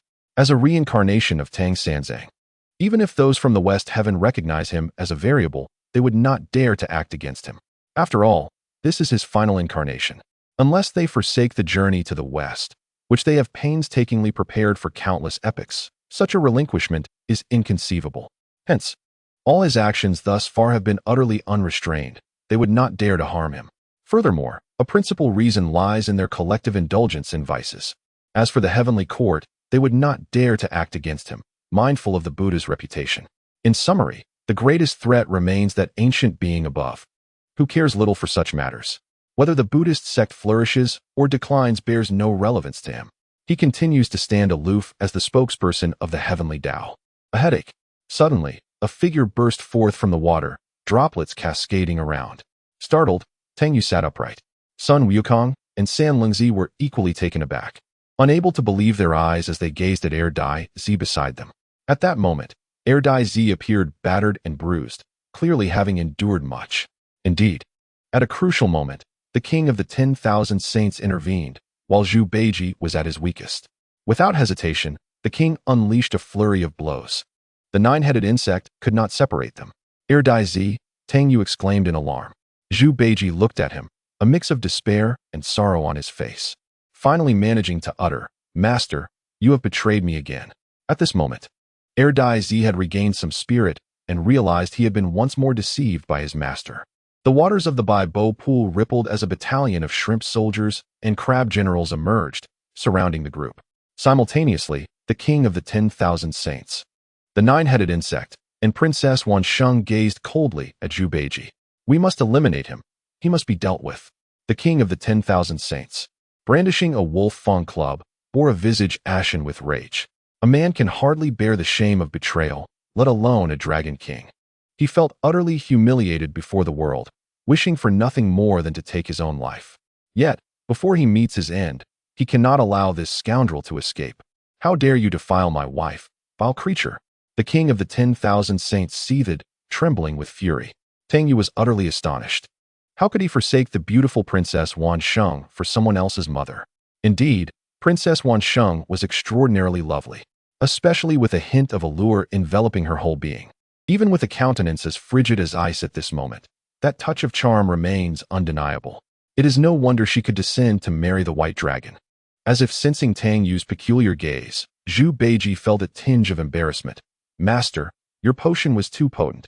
Before I could locate Princess Wansheng, I was already invigorated, and in a moment of desperation, I found myself in the quarters of Lady Wansheng." A hint of reminiscence flickered across the face of the simpleton. Tang Yu's lips twitched slightly. Eliminate him. Upon hearing this, the Wansheng Dragon King leapt 3 zhang into the air, enraged, instructing his shrimp soldiers and crab generals to eliminate Zhu Beiji. "Hold your actions. Allow this humble monk a moment of speech." At this critical juncture, Tang Yu had no choice but to intervene. Originally, the plan was for Zhu Beiji to engage the green nine-headed worm. Yet he had inadvertently aggravated the Wansheng Dragon King instead. The matter of wearing a green hat is rather complex. Throughout history, countless tragedies have arisen from the shame of wearing one. "Who are you? Begone at once." The Wansheng Dragon King had surmised Tang Yu's identity. Observing their formation, it was evident they were the small squad sent to journey westward for scriptures. What was surprising, however, was that the legendary holy monk had transformed into such a figure. His robe appeared rather unseemly, and he sported a buzz cut. The Wansheng Dragon King retained a sliver of reason, not allowing his fury to entirely cloud his judgment. Yet, regardless of the cost to his own life, he was determined to slay Zhu Beiji. Pointing to his own chest, Tang Yu declared, "I am of the great Tang. Tang Sanzang." Chapter 234, A Scheme to Break the Heavens? Although he had long suspected that this buzz-cut fellow was likely Tang Sanzang of the great Tang, the moment he confirmed it, disbelief still lingered. The incredulity did not stem from the identity of Tang Sanzang, but rather from his appearance. As a monk, his robe was disheveled, and his buzz cut was hardly conventional. Such a visage made it nearly impossible to recognize him as a monk. However, whether or not he was indeed Tang Sanzang, the matter of the Wansheng Dragon King being cuckolded could not simply be overlooked. It was a profound humiliation for a male dragon. What of it if you were Tang Sanzang? Today, this king vows to slay Zhu Beiji.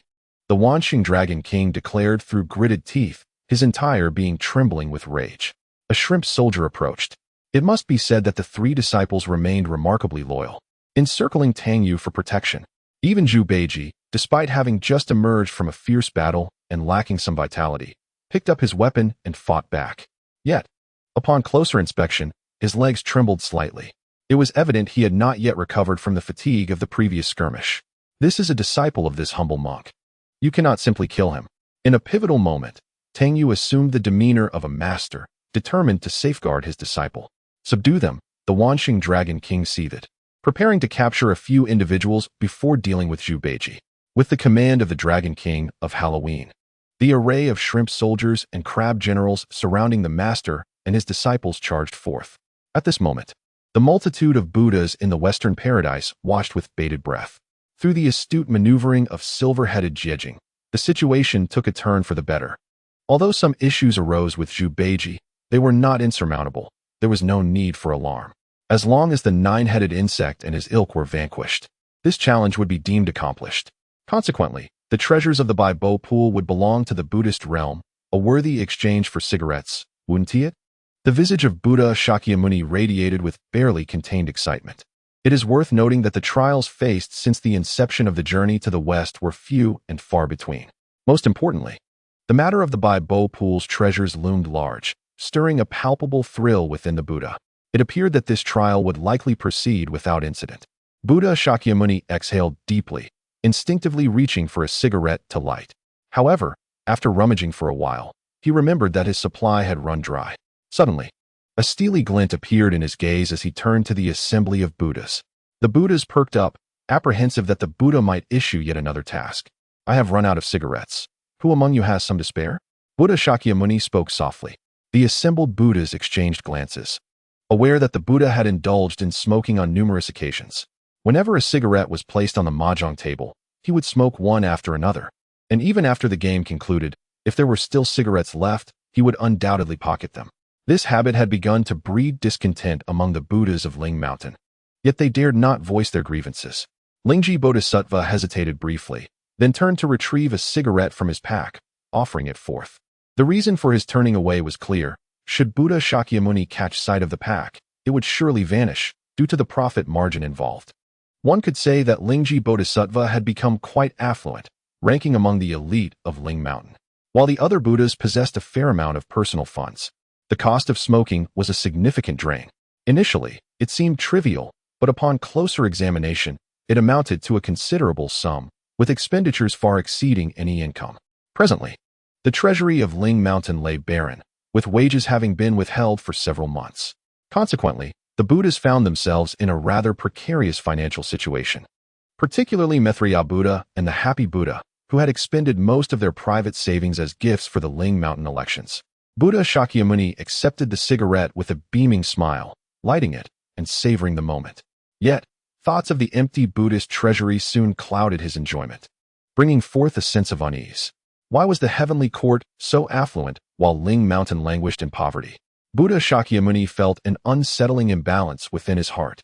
In the heavenly court, the Jade Emperor sat regally upon his dragon throne, observing the events of the journey to the west through the Xian Guang mirror. From his perspective, the journey had scarcely overcome any trials, and due to the interference of unforeseen variables, it seemed that the expedition was doomed to fail. Thus, the Jade Emperor often found himself quietly chuckling beneath his covers. Tai Bai Jin Xing, please seek out Tang Senzong and procure some cigarettes for me, commanded the Jade Emperor, as he retrieved a cigarette and ignited it. As you wish, Tai Bai Jin Xing replied, stepping forth. In this transaction of acquiring cigarettes for His Majesty, he had managed to earn a modest profit, albeit not substantial given that the Jade Emperor was the sole consumer. He contemplated sharing a cigarette with a few trusted colleagues. Once they experienced the invigorating effects of this remarkable smoke, they would surely come to appreciate its merits. With a larger circle of patrons, his profits would inevitably swell. Indeed, in the realms of the West, there was Ling Ji, and in the heavenly court, Tai Bai. One cannot deny that the cleverness of both individuals was exceptionally suited for commerce. In the 33 heavens, within the Do Shui Palace, the Supreme Patriarch gazed intently at the heavenly Tao stone. The stone shimmered, as if the myriad beings of the world flashed before his eyes. With hands clasped behind him, he paced back and forth.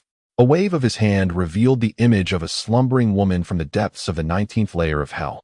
The Supreme Patriarch scrutinized her, seemingly attempting to see through her very essence. The multicolored stone, which mended the azure skies, had seamlessly integrated with the heavenly Tao, unknowingly carrying its primal essence, bound by a shared origin.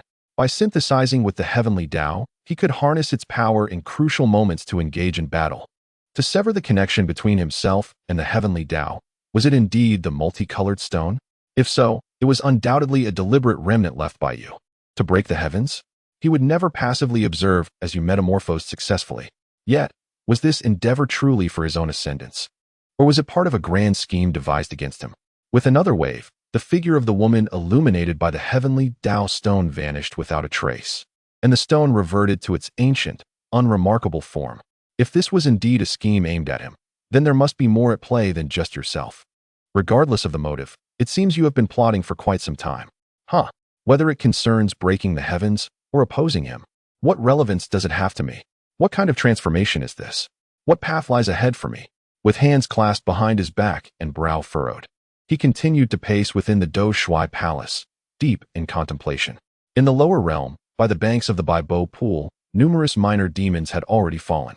The nine-headed worm, king of the 10,000 saints, and the princess of 10,000 saints were engaged in a fierce battle with Sun Wukong and his companion. As for the third fool, he was busy dealing with the fallen minor demons. The unfortunate family of the king of 10,000 saints were merely pawns sacrificed in the grand game played by those in power, who, in their pursuit of certain interests, remain indifferent to the lives of others. In the power struggles among the elite, it is often these individuals who become the sacrificial lambs. Stop! Suddenly, the lady of 10,000 saints burst forth from the Baibo Pool, her face streaked with tears as she cried out. This voice momentarily stunned everyone. The nine-headed worm instinctively drew back with the princess of 10,000 saints. As for the great dragon king of Halloween, he gasped for breath, his wolf-toothed club having been knocked away. Furthermore, he had endured several blows from Sun Wukong, leaving him in a rather disheveled state. "My dear husband, spare them," uttered Lady Halloween, her words nearly sending the great dragon king into a fit. The indignation of having such events unfold while he was still concerned about others left his countenance a sickly green, his body trembling, lips quivering. Yet he found himself utterly speechless. His head spun as if caught in a tempest, nearly causing him to topple over. "Well done, Zhu Beiji," remarked Tang Yu with a glance at the simpleton. "You've performed admirably. What did you say?" After a prolonged silence, the great dragon king finally managed to utter a response. "Spare them." Lady Halloween cast a subtle glance at Zhu Beiji. "You go away." The great dragon king kicked Lady Halloween aside and, gritting his teeth, declared, "I shall confront you." Tang Yu gestured toward the distant Huang Shijing. Leaping into the vehicle and calling to his disciples, "Hurry, let us depart."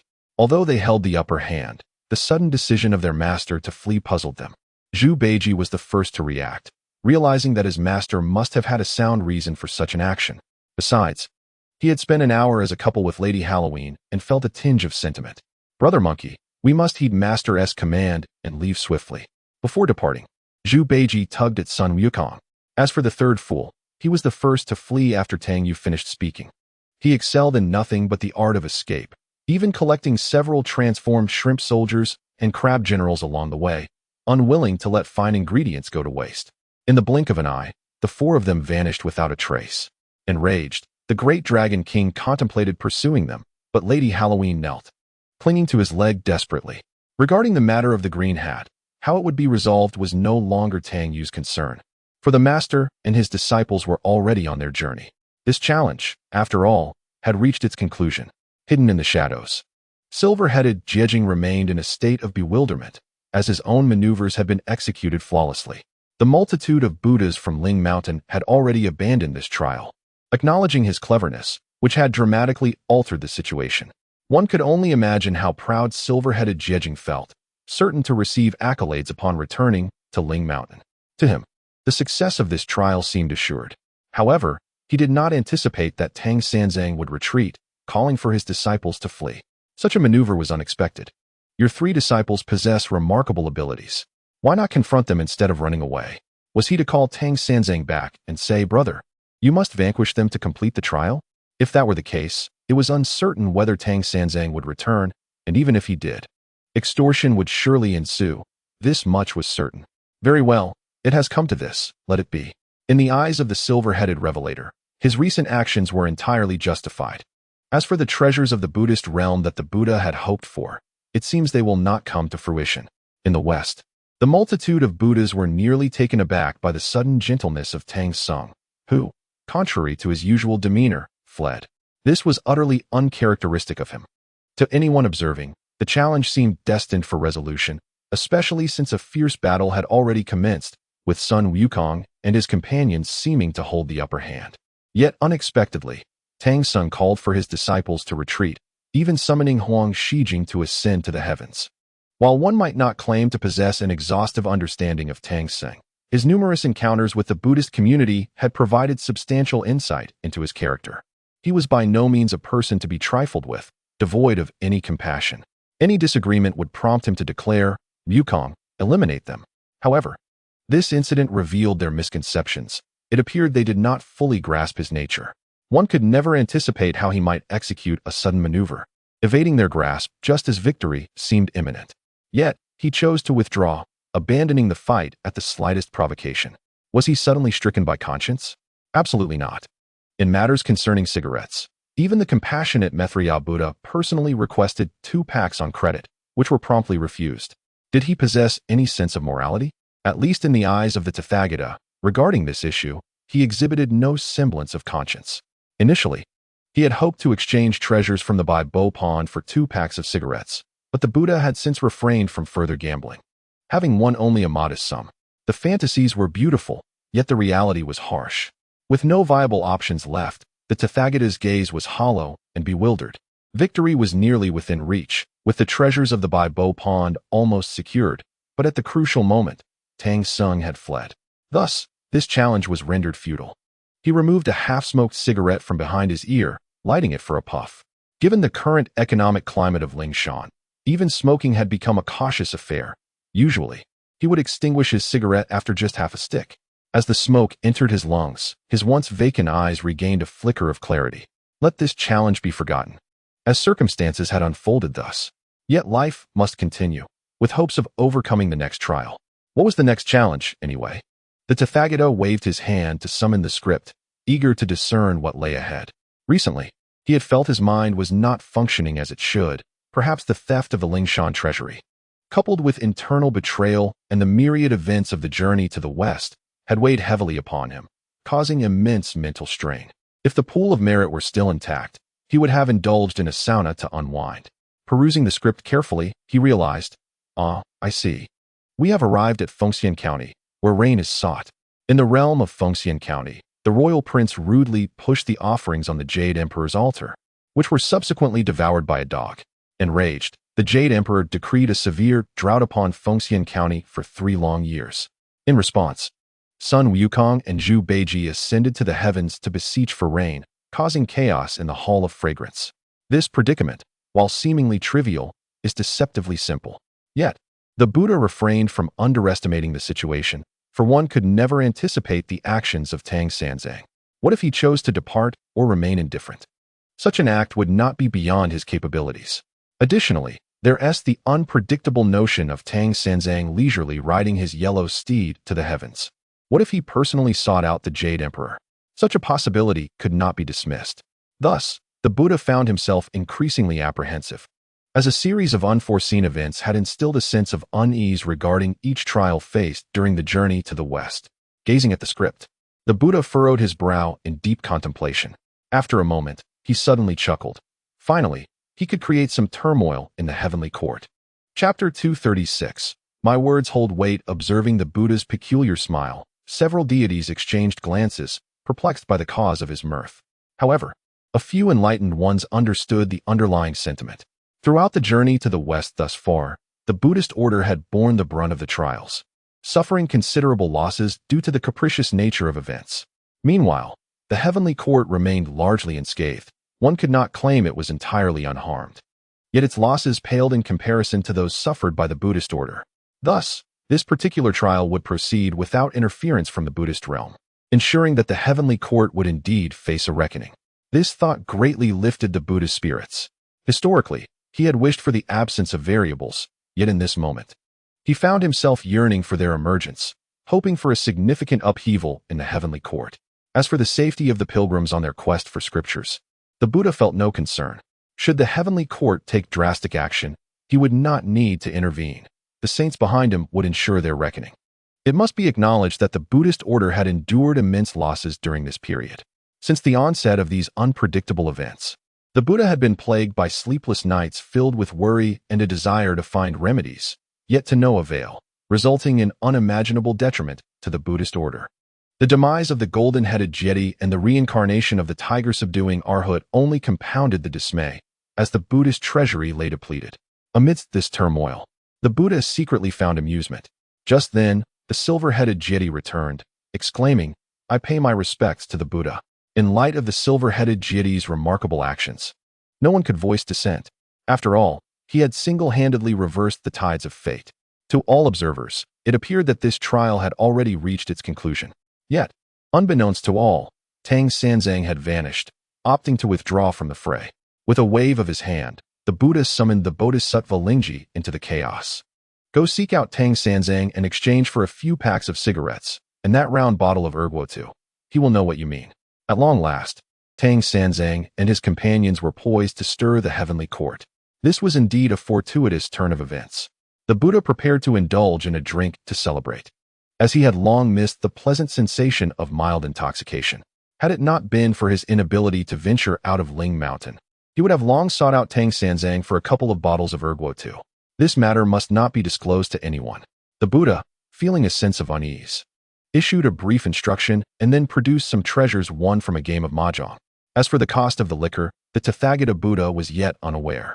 Thus, he offered an amount roughly equivalent to the price of 2 packs of cigarettes. Clearly, the expense for the wine would be covered by Bodhisattva Lingji. Yet, could the Buddha truly provide? Bodhisattva Lingji wore a troubled expression but still accepted the Buddha's decree. Respecting the Buddha's command, the Tathagata Buddha felt a twinge of embarrassment, recalling how Bodhisattva Lingji had previously resolved the smoking issue. "Later, we shall enjoy a drink together." With this, the Tathagata Buddha departed into the void, leaving Bodhisattva Lingji bewildered.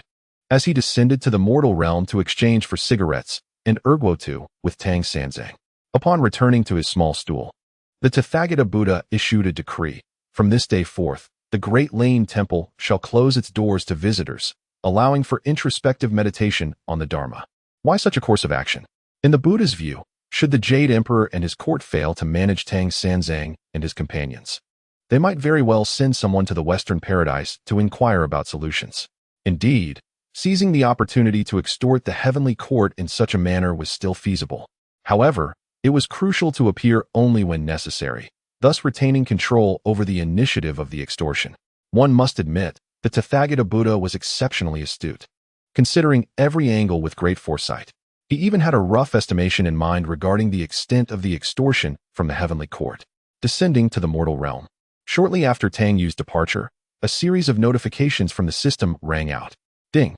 Congratulations, host, for not rescuing the monks of Jingguang Temple. You have siphoned fortune from the Buddha's domain. Reward, 1,000,000 fortune points. Ding!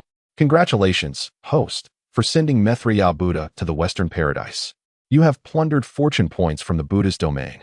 Reward, 2,000,000 fortune points. Ding! Congratulations, host, for not killing the 9-headed worm and others, thus placing a green hat upon the Dragon King of all saints. You have siphoned fortune from the Buddha's domain. Reward, 1,000,000 fortune points. Such delightful sounds made Tang Yu's body tremble with excitement. There is no sweeter sound in the world than this. His fortune points had dwindled to just over 40 million after exchanging for the primordial purple chi, yet now they were rapidly approaching 50 million again. With effort, he could surely exploit the Buddha's domain significantly. Moreover, Tang Yu believed he possessed a modicum of moral integrity in this endeavor. Stepping out of the vehicle, he took a seat outside and contemplated the impending tribulations. In Fengxian County, the prince, loving his people as his own children, was incensed over his son's wrongdoing against women. In a fit of rage, he overturned the tribute to the Jade Emperor, which was then devoured by dogs, provoking the emperor's wrath and resulting in a 3-year drought in Fengxian County. Alas, one might have thought the Buddhist domain had been sufficiently stingy. This incident resembled that of the kingdom of black chickens, where the king submerged Manjushri Bodhisattva in water for 3 days, leading to a 3-year drought in his realm. During the 3 years of severe drought in the land of the black chicken, he did not witness the devastation firsthand. Yet, one can only surmise that it was indeed a scene of utter brutality. Now, a similar tragedy unfolds, albeit with different faces. At that time, he thought the Buddhist faith was already quite stingy, but little did he realize that the Jade Emperor was no different. In such circumstances, there should be no room for courtesy. The sovereign of the three realms exhibits such pettiness, disregarding the lives of countless common folk over trivial matters. Is it not merely because they possess power? Hence, the lives of mortals appear as insignificant as ants in their eyes. Truly outrageous. As Huang Shijing moved forward, the weather grew increasingly arid. The ground became parched and cracked, the soil dry as dust. As far as the eye could see, withered plants and trees lay in his wake, and the people appeared listless, their lips chapped from prolonged dehydration. Some knelt in prayer, beseeching the deities for mercy, hoping for rain to fall and alleviate their plight. Little did they know, all of this suffering was the doing of the very gods they revered. "I am so thirsty. Mother, I am so thirsty," a small girl of 3 or 4 murmured incessantly in her mother's embrace, until at last she succumbed to the lack of water. Closing her eyes forever, she was but a tender blossom, destined for a beautiful life, yet cruelly snuffed out by the indifference of the divine at such a tender age. "Heavenly Father, I beseech you, let it rain. I implore you, let it rain." The girl's mother knelt on the ground, fervently praying. Others joined her, kneeling in desperate supplication. Tang Yu held the lifeless body of the little girl, his gaze deepening with intensity. "Wukong," he shouted, "Master, bring the nearby river to me. I will transport the river myself. The Jade Emperor's orders mean nothing to me, nor do those of the Buddha." Chapter 237. Let the Jade Emperor come forth to meet me. Such cruelty is akin to a hell on earth. These are innocent souls who have perished due to natural calamity. Have the deities ever truly shown mercy to the masses? In their realm, they reside high above, viewing mortal lives as inconsequential as ants. The Buddha lacks compassion, and the gods do not save. "Yes, Master." In an instant, Sun Wukong vanished. As for why rain does not fall, Tang Yu understood that without the Jade Emperor's command, the Dragon King would not dare to bring forth rain. Rather than endure such impotence, he would rather relocate the river directly. However, Tang Yu was concerned about interference from certain individuals above, fearing they might prevent even the relocation of the river. Gazing at the people, he noticed that within a short span, some had collapsed to the ground once more. Daisy looked toward his master, sensing the fury emanating from him. He believed he understood his master well enough, despicable and shameless, ever seeking petty gains. As a monk, he had broken various vows, and when it came to the Buddhas of the Buddhist order or some individuals in the celestial court, he would confront them without hesitation, showing no mercy. However, he felt a tinge of compassion for certain demons and mortals. A flash of golden light illuminated the scene as Sun Wukong appeared, his expression one of bewilderment. "How peculiar," he mused. "I, the great sun, have successfully moved the mighty river, yet upon its descent, it inexplicably returned to its original location."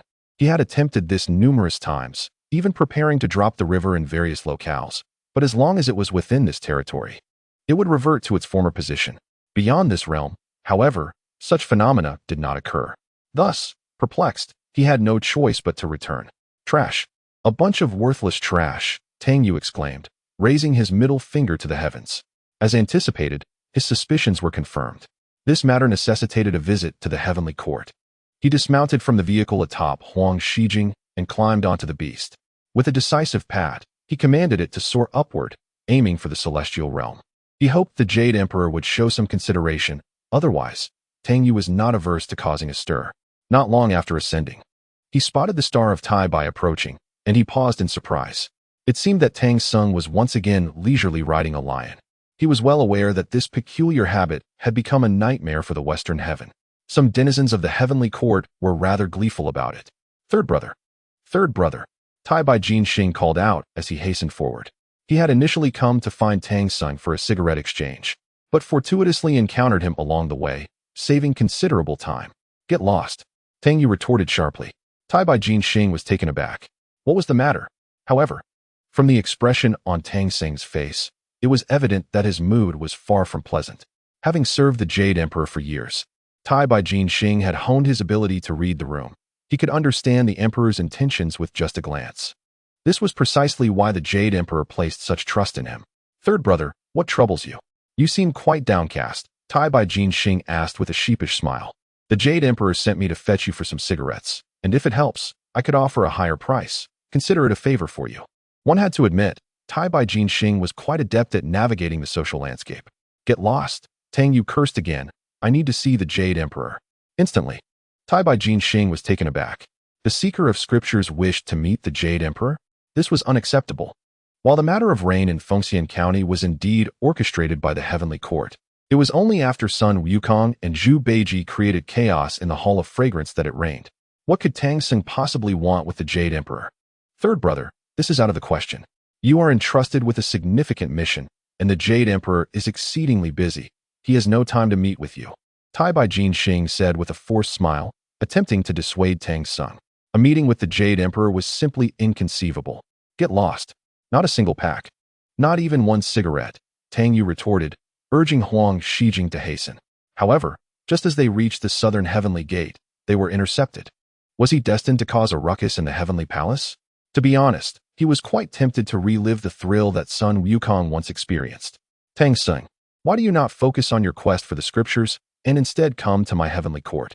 Summon the Jade Emperor to meet me, Tang Yu declared loudly. Instantly, the guards at the southern heavenly gate felt a twinge of disdain.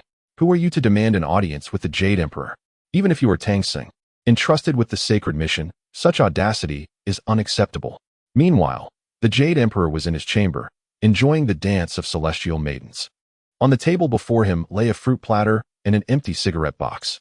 With a cigarette dangling from his lips and his body reclined, he appeared utterly at ease. Tang Xing, this is the sacred realm of heaven. You should depart at once, a heavenly soldier bellowed, brandishing his spear. Had it been anyone else, their reckless behavior in the heavenly court would have resulted in dire consequences. However, due to Tang Xing's esteemed status, to harm him would surely incite a war between the Buddhist and Taoist realms. Thus, his identity rendered him untouchable. Third brother, the star of Venus, Tai Bai, hurriedly approached. What are you doing? The Jade Emperor is quite busy attending to affairs of the three realms. If you have matters to discuss, share them with me, and I shall convey them. Bring rain to Fengxian County, Tang Yu stated, leaving Tai Bai momentarily bewildered. Indeed, this mission pertained to requesting rain for Fengxian County. But it was typically the responsibility of Sun Wukong and Zhu Beiji to ascend to heaven for such matters. Why had Tang Xing come forth himself with such a brusque demeanor? Third brother, this matter is beyond my authority.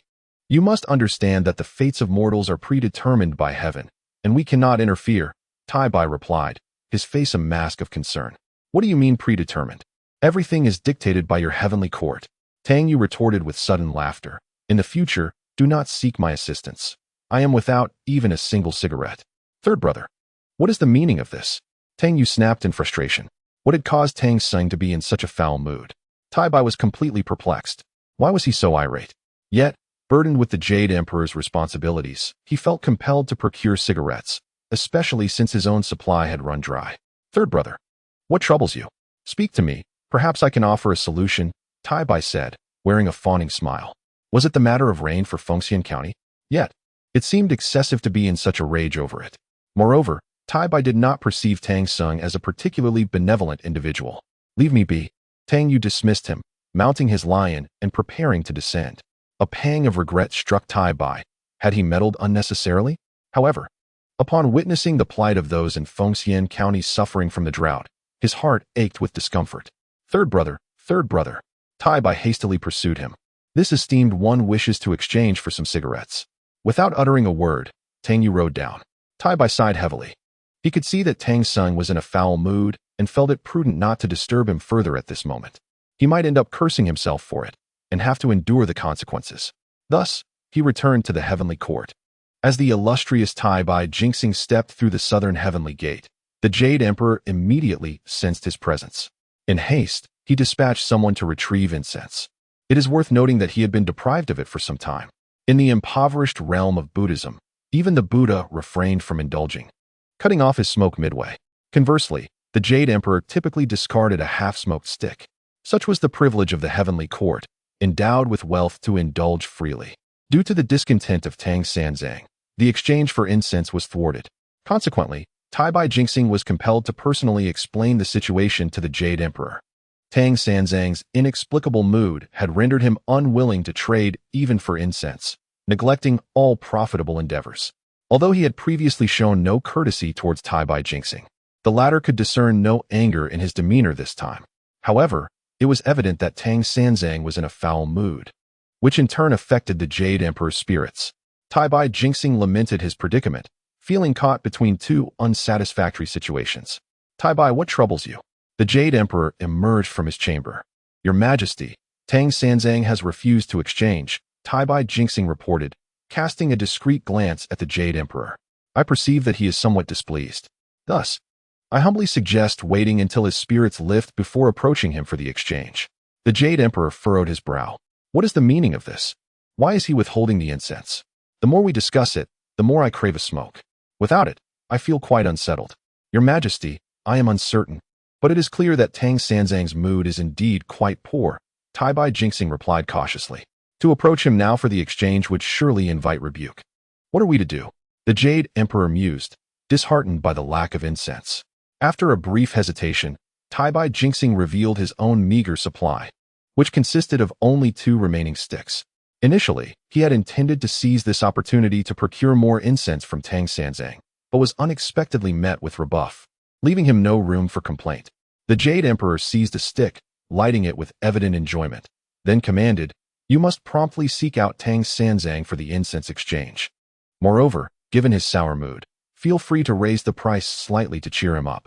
These 2 sticks won't last long, so prepare accordingly to find Tang Sanzang swiftly." Understood, Taibai Jinxing replied dutifully. In the mortal realm, Tang Yu rode upon a lion, returning despite the impending rain.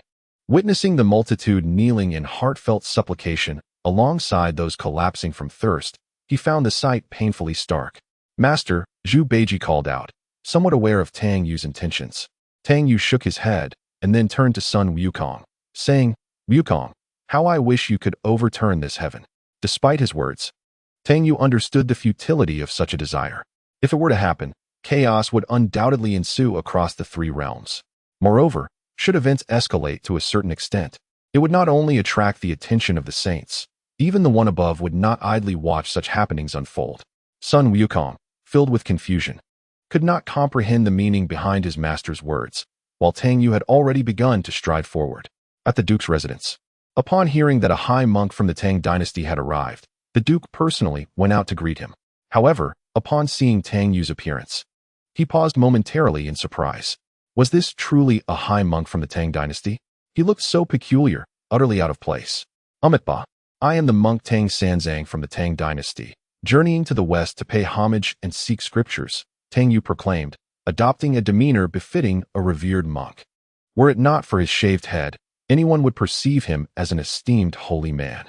Yet, as soon as the words left his mouth, he felt a pang of regret, since he had discovered that the recitation of the name Amitba extracted the 7 emotions from the faithful. He had seldom chanted it. "Oh, a high monk from the Tang dynasty. Please, do come in." The Duke hastily invited Tang Yu and his disciples inside. Hidden in the shadows, the Bodhisattva Lingji, having spent days in contact with Tang Sanzang, understood that it was of utmost importance not to reveal himself at this juncture. The Fengxian County had suffered a severe drought for 3 years. Prayers and offerings had yielded no results. Should he suddenly appear while the populace knelt in supplication for rain? How would he respond? If it rained, the situation would be dire, but if it did not, it would undermine the compassionate intent of Buddhism. Thus, the Bodhisattva decided to wait until Tang Yu was alone before revealing himself to negotiate for incense and erguotu. In the Western Paradise, the Buddha Tathagata silently nodded in approval of the Bodhisattva Lingji's actions. He had just been worried that this young one might recklessly charge forth. If that were to occur, matters would become quite troublesome indeed. It seemed the Bodhisattva possessed a degree of discernment in his actions, which was commendable. Tang Sanzang had just mounted a lion, heading towards the southern gate of heaven. At that moment, the Buddha Tathagata felt an unusual blend of tension and excitement. Finally, he was on his way to stir things up in the heavenly realm. However, to his dismay, he found himself unable to enter even the southern gate, which left him somewhat disheartened. If he could not gain entry there, how would he ever reach the heavenly court? The Bodhisattva Lingji had executed his task remarkably well. Those who achieve great things must discern priorities, understand the balance of power, and consider matters from multiple perspectives to act in accordance with the situation. The ancient Buddha of Lamp expressed his admiration, stating, Lingji Bodhisattva is indeed a person capable of great accomplishments. Achieve great things indeed. The Buddha Tathagata felt a buzzing in his head. What a curious mantra. Were it not for the ancient Buddha of Lamp, had anyone else spoken of such grand endeavors, the Buddha would have surely shown his displeasure. The words of the ancient Buddha held profound truth. The Buddha Tathagata reluctantly echoed this sentiment and inquired, "What is your perspective on this predicament, ancient Buddha?" After a brief contemplation, the ancient Buddha of Lamp appeared to radiate an extraordinary compassion. After merely lighting a cigarette, a compassionate demeanor was shattered. The Buddha had his plans. There was no need to consult the old monk. The ancient Buddha of Light took a puff of smoke, and the faint mist wafted alongside his words. It would be beneficial for Tang Sanzang and his companions to stir things up in the heavenly realm. Chapter 239. Let us indulge in a drink. The Tathagata Buddha silently nodded in agreement. This challenge aligned perfectly with the thoughts of the ancient Buddha. As for whether this endeavor would succeed, it had become inconsequential, for many other attempts had failed, and this one would not make a difference. At that moment, the Tathagata Buddha fervently wished for Tang Sanzang to wreak havoc in the heavenly realm. The ancient Buddha's words rang true, and the Tathagata Buddha nodded in affirmation. In the mortal realm, in Fengxian County, the county lord welcomed Tang Yu and the others into the hall. A modest meal had been prepared. After 3 years of severe drought, such a simple meal was a rare blessing. However, Tang Yu only took a single bite, not indulging further. Each day, lives were being lost. The once prosperous and tranquil Fengxian County seemed to have vanished entirely. Despite the county lord's deep affection for his people, he could not save the multitude suffering from calamities, for he could not even save himself. It would not be long before he too succumbed to the thirst brought by the drought. As Tang Yu returned to his chamber, the Bodhisattva Lingji manifested before him. "You startled me," Tang Yu remarked, his expression slightly displeased. "Ah, third brother, the Buddha has sent me to exchange for some cigarettes, and that ergo too," the Bodhisattva Lingji said with a smile. He found it curious that the Buddha desired the ergo too, wondering what purpose it could serve. Yet, the Buddha's apparent craving for it indicated that it must be something extraordinary. Thus, the Bodhisattva contemplated acquiring an additional bottle, hoping that if it proved delightful, the other Buddhas of Lingshan could also partake. He was willing to endure the trouble of acting as a messenger to retrieve the exchange from Tang Sanzang. Tang Yu instinctively wanted to retort, but then reconsidered, dismissing the notion due to the hypocritical monks who surely had numerous excuses, all while standing on the pedestal of righteousness. "How much do you want?" Tang Yu inquired. It seemed that Brother Lai had developed a bit of a taste for drinking. Excellent, he thought. There would be an opportunity to share a drink with him, perhaps treating him to a meal. Although Brother Lai's drinking etiquette was lacking, he had contributed somewhat during their previous 2 drinking sessions, which Tang Yu appreciated. "Third brother, how much is the ergo too?" The Bodhisattva Lingji ventured to ask about the price. "The same as the cigarettes," Tang Yu replied. "That's not too bad." Then, Lingji said, directly exchanging for 10 packs of cigarettes, including 2 packs from the Buddha and some for his colleagues. He promptly exchanged for 10 packs of cigarettes and 3 bottles of ergo too, leaving with a sense of satisfaction. As he departed, Tang Yu quietly scoffed, then stepped out of the room to discuss matters with Wu Kong and Air Daizi. He prepared to take a leisurely stroll in the celestial realm. In truth, Tang Yu understood that if the rain fell upon Fengxian County due to the actions of a few disciples and their master, it would inadvertently benefit the Buddhist sect. Yet, what he witnessed along the way stirred his conscience, compelling him to allow it to unfold. After all, the calamities faced by the Buddhist order had been few and far between. This particular trial was no exception. He could devise a plan to extract some fortune from the heavenly court. In the west, at the Grand Thundersound Temple, the appearance of the Bodhisattva Lingji instantly brightened the eyes of the Buddha. Several other Buddhas cast discreet glances at Lingji, evidently those who had previously exchanged offerings for incense. Observing the fatigue etched on their faces, the Buddha declared an early dismissal. Furthermore, closed the Grand Thundersound Temple to visitors, particularly those from the heavenly court. This trial was entirely orchestrated by the celestial realm, and it was best for Tang Sanzang to engage with them. Primarily, there was a fear stemming from Tang Sanzang's affairs. When the heavenly beings arrived, would one dare to show themselves? Naturally, appearing was inevitable. However, one must strategize to maximize the benefits from this situation. Ideally, Tang Sanzang would wreak enough havoc upon the heavenly court that the Jade Emperor, unable to endure any longer, would be compelled to intervene. Thus, the initiative would rest firmly in their hands, allowing for the potential to extort a sum from the celestial realm. Ah, Tang Sanzang, the hopes of this seat are pinned upon you. Do not let me down. As the gates of the Grand Thunder Sound Temple closed, a soft pink glow enveloped the entire temple, emanating from the burning pink candles, casting a gentle light. The sheer pink drapes added an ethereal haze, rendering the scene beautifully elusive. The Buddhas reclined within, as the delicate drapes quivered gently. The Buddha cast a glance at Lingji, signaling him to follow. Rising from his modest seat, he made his way to the inner sanctum, arriving at his personal meditation chamber, eagerly watching Lingji. Lingji hastily produced 2 packets of cigarettes and 2 bottles of erguo. As for the remaining bottle, he intended to savor it clandestinely. Lingji frequently sought Tang Sanzang to exchange for cigarettes, and the last time, when funds were lacking, it was Lingji who generously offered assistance, selflessly. Reflecting on this, the Buddha felt a twinge of embarrassment and patted Lingji's shoulder. Little Ji, let us share a drink. Amidst Lingji's bewilderment, the Buddha had already taken the wine and opened it, retrieving 2 large bowls. Thank you, Buddha, Lingji said, sitting cross-legged opposite him, curious about the taste of this erguo that even the Buddha found so captivating. Surely, it could not disappoint, given the value of a packet of cigarettes. Moreover, the Buddha's eagerness for such a delight could not signify anything less than exquisite. Yet, without food to accompany the drink, that too would be inadequate. Thus, the Tathagata Buddha, wielding immense divine power, conjured a splendid feast from the mortal realm, replete with delectable dishes, including a few meaty delicacies. Casting a sidelong glance at Bodhisattva Lingji, he waved his hand, and the meat dishes returned to the lower realms. Had Bodhisattva Lingji not been present, he would not have hesitated to sample them, for their aroma was undeniably enticing. Yet, as the Tathagata of Lingshan, he felt compelled to set an example.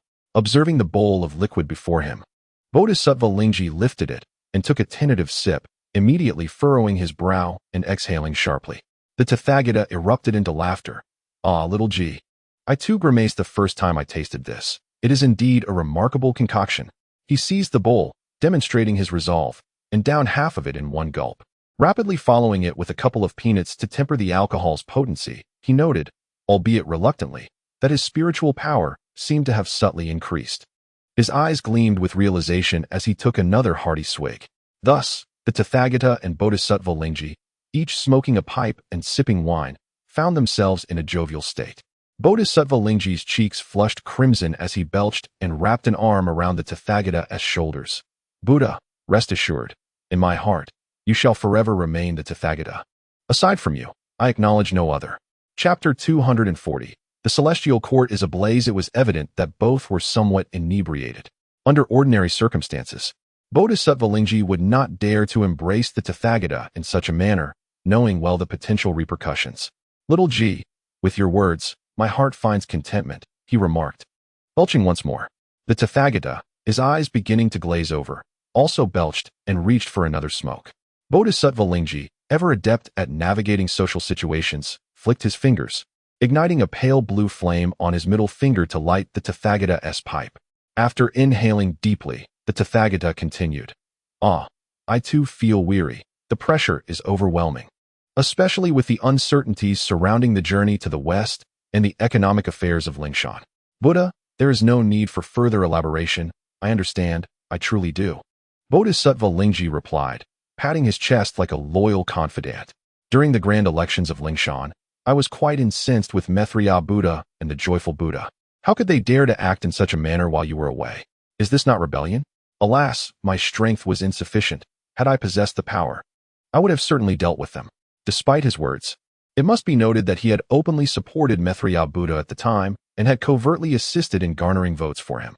Reflecting on the Lingshan elections, the Tathagata could not help but feel a tinge of melancholy. He had long suspected that some individuals were far from the loyal subjects they appeared to be.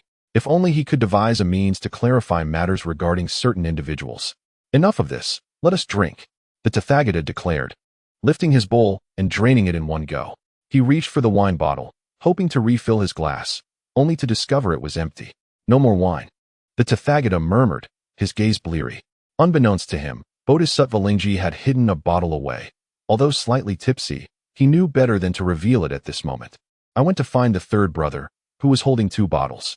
The Bodhisattva Lingji abruptly rose, intending to seek out Tang Sanzang to exchange for more liquor. Fetch a few more bottles, the Buddha had instructed. He then reclined, preparing to take a brief respite before continuing to drink upon the Bodhisattva's return with the alcohol. In a flash, the Bodhisattva Lingji departed for the mortal realm, speeding along as if intoxicated by the thrill of the journey, primarily because the Buddha awaited his return.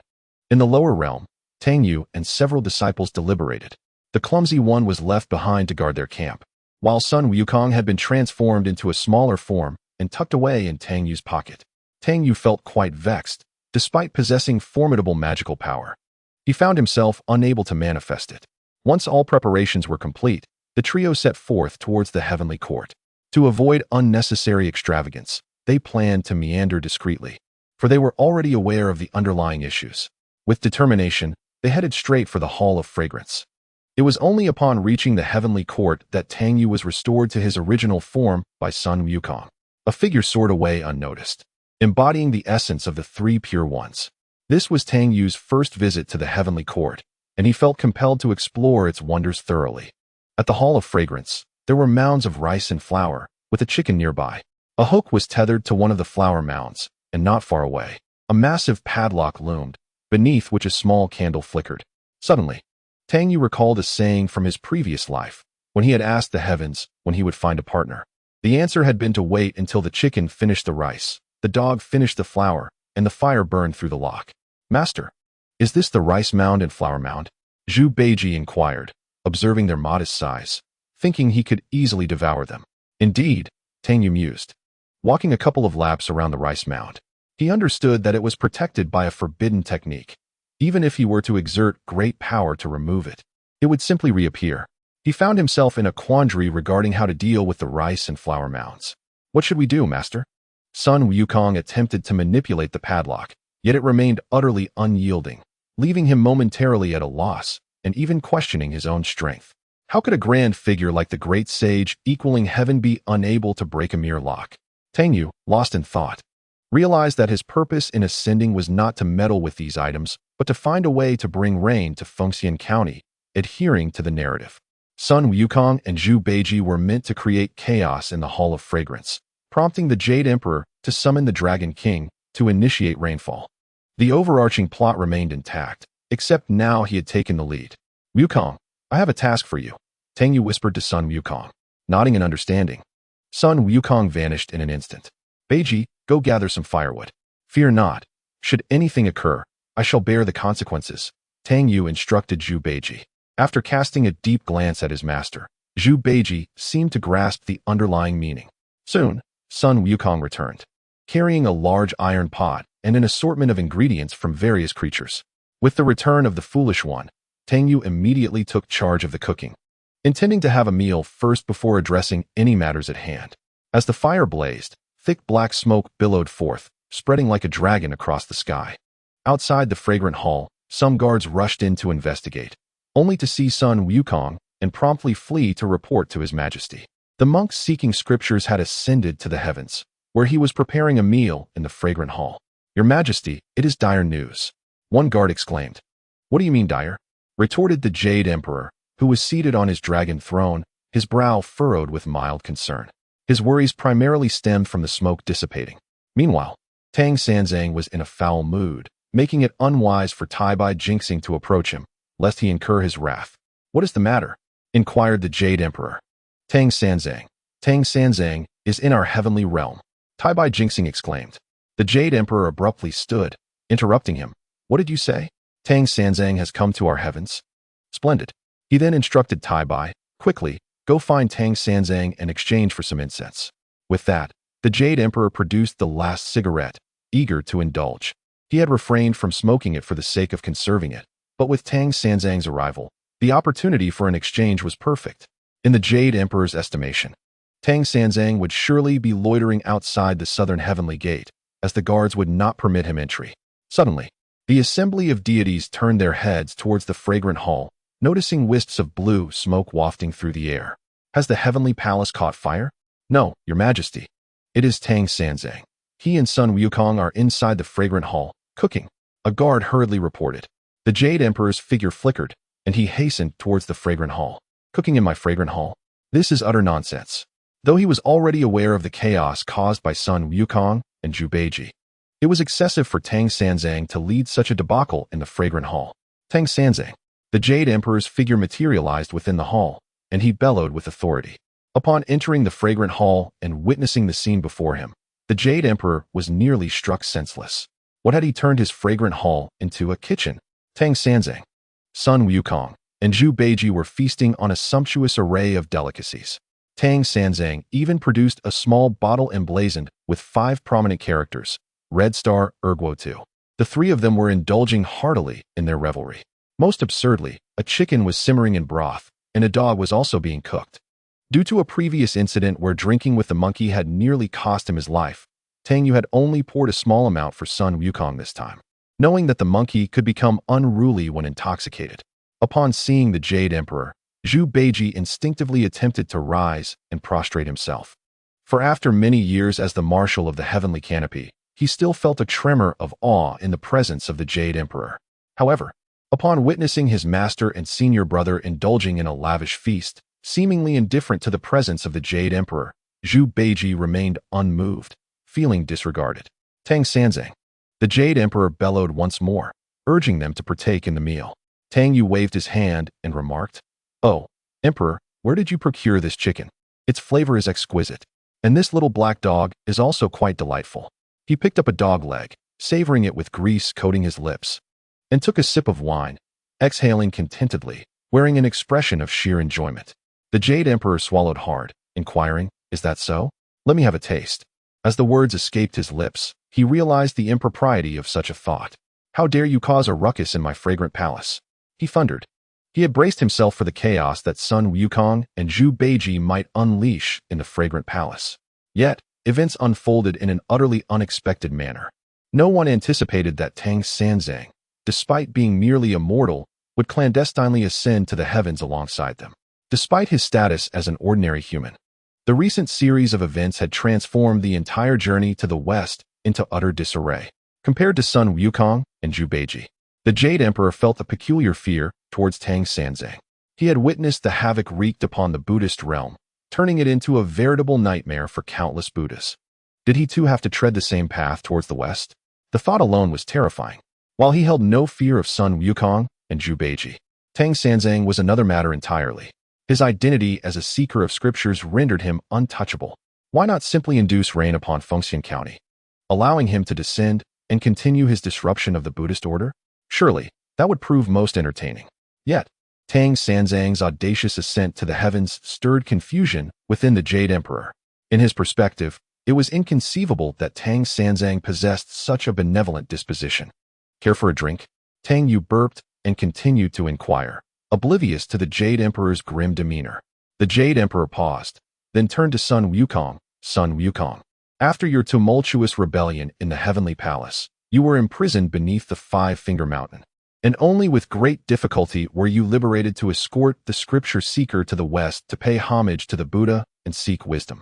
You must cherish this golden opportunity." He felt somewhat helpless against Tang Sanzang, whose identity as a scripture seeker rendered him shameless. What was more daunting was the realization that Tang Sanzang understood the advantages his identity conferred, which emboldened his audacity. A person unafraid of death is not alarming. Rather, it is the individual you dare not eliminate that poses a true threat. "I, Sun Wukong, heed my master's words." Sun Wukong cleverly deflected responsibility onto Tang Yu. "Zhu Beiji, your dealings with my celestial maiden are not yet resolved, yet you dare to act so brazenly in my fragrant palace?" The Jade Emperor thundered. Understanding he could not intimidate Tang Sanzang, he began to exert pressure on Sun Wukong and Zhu Beiji. "I, old pig, also follow my master's guidance." Zhu Beiji chuckled innocently, utterly disregarding the Jade Emperor. He understood well that his master, Tang Song, held a life-preserving token in his esteemed identity. This knowledge lent him a certain audacity. The Jade Emperor paused momentarily, for as the sovereign of the 3 realms, he found himself unable to command respect from these few individuals. Casting a glance around, he was relieved to note that the likes of the Star of Venus were absent. Should they witness this scene, his stature as the ruler would undoubtedly suffer. Observing Tang Sung and his companions savoring their meal with such delight, he could not help but swallow hard. Particularly, he was intrigued by the peculiar liquor known as erguo. It was not unfamiliar to him, having seen Tang Sung indulge in it numerous times, relishing every sip, which piqued his curiosity. He too wished to partake. Yet, he faintly detected a pungent aroma. Could anything surpass the exquisite taste of his own Cheongji Yulu? Speaking of Cheongji Yulu, he often felt something was amiss. Initially, he had noticed a few strands of hair and an odd taste. Recently, however, that peculiar flavor had vanished, rendering it less enjoyable than before. He harbored serious doubts about whether the Cheongji Yulu had soured, depriving him of its former delight. "Your Majesty, do not be angered just yet," Tang Yu said with a grin, warmly inviting the Jade Emperor to join them. He even produced a flavored cigarette, offering it to the Jade Emperor, whose eyes brightened at the sight, though he still huffed in disapproval. As the ruler of the three realms, he felt compelled to maintain his dignity. Yet, the allure of tasting erguo was undeniable, and he found himself half-heartedly sitting down. "Bring me a pair of chopsticks," the Jade Emperor commanded imperatively. The recently arrived Star of Venus, observing the Jade Emperor engaged with the group, seemed to sense an impending drinking session. His head spun, and before he could fully comprehend the situation, the Jade Emperor had ordered him to fetch chopsticks. Doubting his own hearing, he complied. At once. Soon, the Star of Venus returned with the requested utensils. Tang Yu eagerly poured a bowl of erguo for the Jade Emperor and offered him a piece of dog meat. "Your Majesty, do taste this dog meat. It is exceptionally flavorful." The Jade Emperor hesitated, first sampling the liquor. The fiery taste caused him to furrow his brow, nearly prompting him to retch. "Indeed, this is rather unpalatable," he remarked, "but you will soon find it comforting." Tang Yu chuckled. "I'm telling you, everyone from the West comes to me for this. Surely, it must be something special, or else why would they seek it out?" Perceiving the Jade Emperor's discomfort, the Star of Venus swiftly prepared a cup of Cheongji Yulu. As he inhaled the familiar scent, Tang Yu experienced a sense of déjà vu. After tasting the Cheongji Yulu, the Jade Emperor waved dismissively at the Star of Venus, signaling him to depart. As the Star of Tai Bai withdrew, the Jade Emperor spoke directly. "Third brother, let us speak plainly. What is it that you truly desire? Are you intending to summon rain for Fengxian County? If so, I shall issue the decree at once. Shall we cease this foolishness in my heavenly court? Best to venture to the west and trouble those bald monks instead." Chapter 242. Sharing a drink with the Jade Emperor. The denizens of the heavenly realm had already retreated. The Jade Emperor candidly addressed Tang Sung. Whatever his intentions, be it to bring rain to Fengxian County, was permissible. After all, this trial was indeed a request for rain for that region, thus achieving its purpose. Although Tang Sung's ascent to the heavens introduced certain imperfections, there was no significant issue. The Jade Emperor had little desire for the journey to the West group to complete their tribulations. Yet, it was preferable for them to achieve their goals rather than disrupt the heavenly court. Ultimately, they had accomplished very few tribulations thus far, so completing one more was of little concern, as long as they did not wreak havoc in the heavenly realm. The Jade Emperor now hoped that this deity would depart swiftly to cease any further disturbances in the heavenly court and hasten to trouble the West instead. Having witnessed the state of the West after their meddling, he had heard that the Buddhas were deeply concerned. Numerous times, the Jade Emperor had awoken from dreams of laughter. Thus, he eagerly anticipated Tang Sung's prompt departure, fearing the Buddhist sect might mock his heavenly court due to these events. "Brother Emperor, what are you saying?" Tang Yu replied, somewhat displeased. "I merely came to take a stroll. I have yet to visit the heavenly court. The last time I came, your little brother barred my entry at the southern heavenly gate. Come now, Brother Emperor, let us share a drink." Taking a sip from the cup, the Jade Emperor savored the moment. "Third brother, you must understand my predicament. As a figure of the Buddhist faith, it is unwise for you to intrude upon my heavenly court without caution, is it not? Brother Emperor, let us not dwell on such matters. Let us drink. Let us drink." As they downed a bowl of wine, the Jade Emperor instantly experienced the benefits of the beverage, feeling a sense of ethereal lightness. Most importantly, he could enjoy drinking with Tang Sung without concern for tobacco. Furthermore, fostering a good relationship with Tang Sung would be greatly advantageous for future exchanges of incense. "Third brother, did you come here regarding the rain for Fengxian County? That is simple. I shall decree at once for the Dragon King to bring rain to Fengxian County. I am the Jade Emperor, the Lord of the Three Realms. Who dares to defy me?" The Jade Emperor burped and waved his hand, calling out, "Bring forth the decree." "Your Majesty." As the foremost sycophant of the heavenly court, the Star of Tai Bai had been waiting outside, ever vigilant for the Emperor's needs. "Issue the decree for rain. Let it pour generously upon Fengxian County." With a wave of his hand, the Emperor issued the command. "Brother Emperor, is this wise? Were we not to wait until the dog has finished its meal, the chicken has consumed its grain, and the fire has severed the lock before summoning rain? Would this not tarnish your reputation?" Tang Yu expressed genuine concern for the Jade Emperor. "Nonsense." The Jade Emperor scoffed with a dismissive glance, his face flushed. Burping again, he continued, "Who am I? The Jade Emperor, the supreme ruler of the three realms. Whatever I decree must be obeyed. Let it rain. I shall see who dares to oppose me, for I will deal with them harshly. I declare rain, and even the Buddha would not dare to oppose me." Tang Yu produced a cigarette and offered it to him. The Jade Emperor, with the cigarette between his lips, gazed with slightly dazed eyes, proclaiming, "The three realms belong to me. Rain is but a trifling matter. Old three, in this realm, should there be any matter, do not hesitate to voice it. Although you are of the Buddhist order, I hold you in high regard," the Jade Emperor added, patting Tang Yu on the shoulder. Tai Bai Jingxing stood in utter bewilderment, completely at a loss for what to do. What on earth had Tang Sanzang given the Emperor to drink? The oddity of the situation left him momentarily paralyzed, unsure how to proceed. Should he convey the imperial edict? What if the Emperor regretted it upon waking? Yet, to refrain would be tantamount to defiance. Zhu Beiji stifled a laugh at the side, realizing he had underestimated his master, who had managed to intoxicate the Jade Emperor. Observing Tai Bai Jingxing's inaction, the Jade Emperor reprimanded him once more. "Why do you hesitate? Go and deliver the edict. What is there to fret about?" Tai Bai Jingxing's lack of movement seemed to diminish the Emperor's dignity, especially in front of Old Three.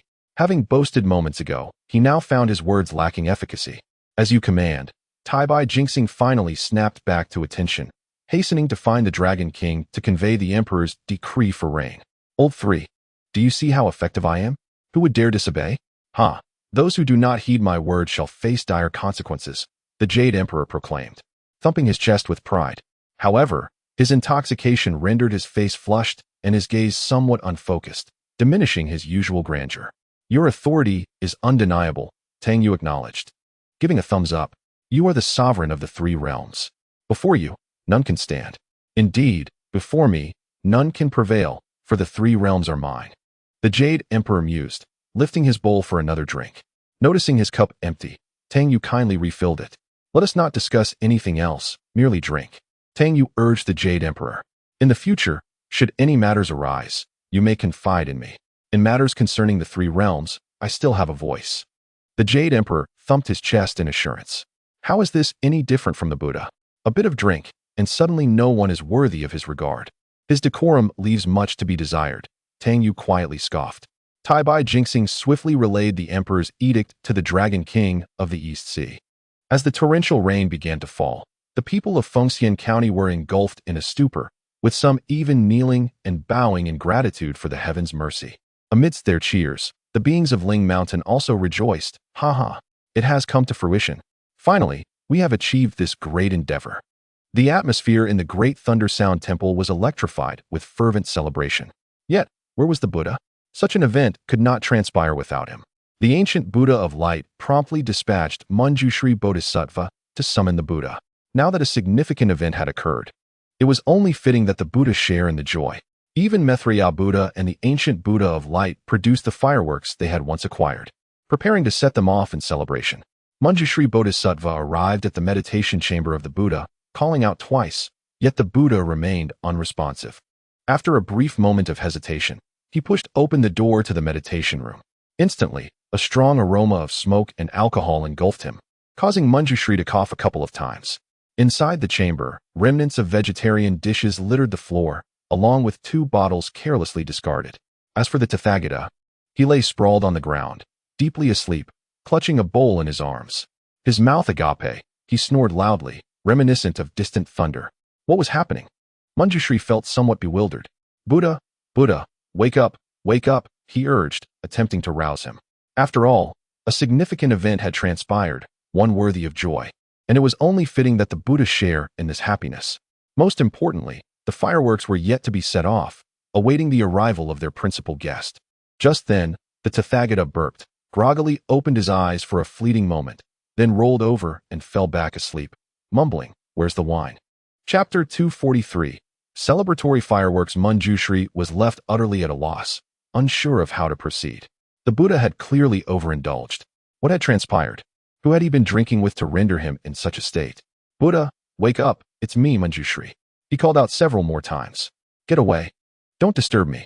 Who are you, old uncle? Do you believe I could strike you down?"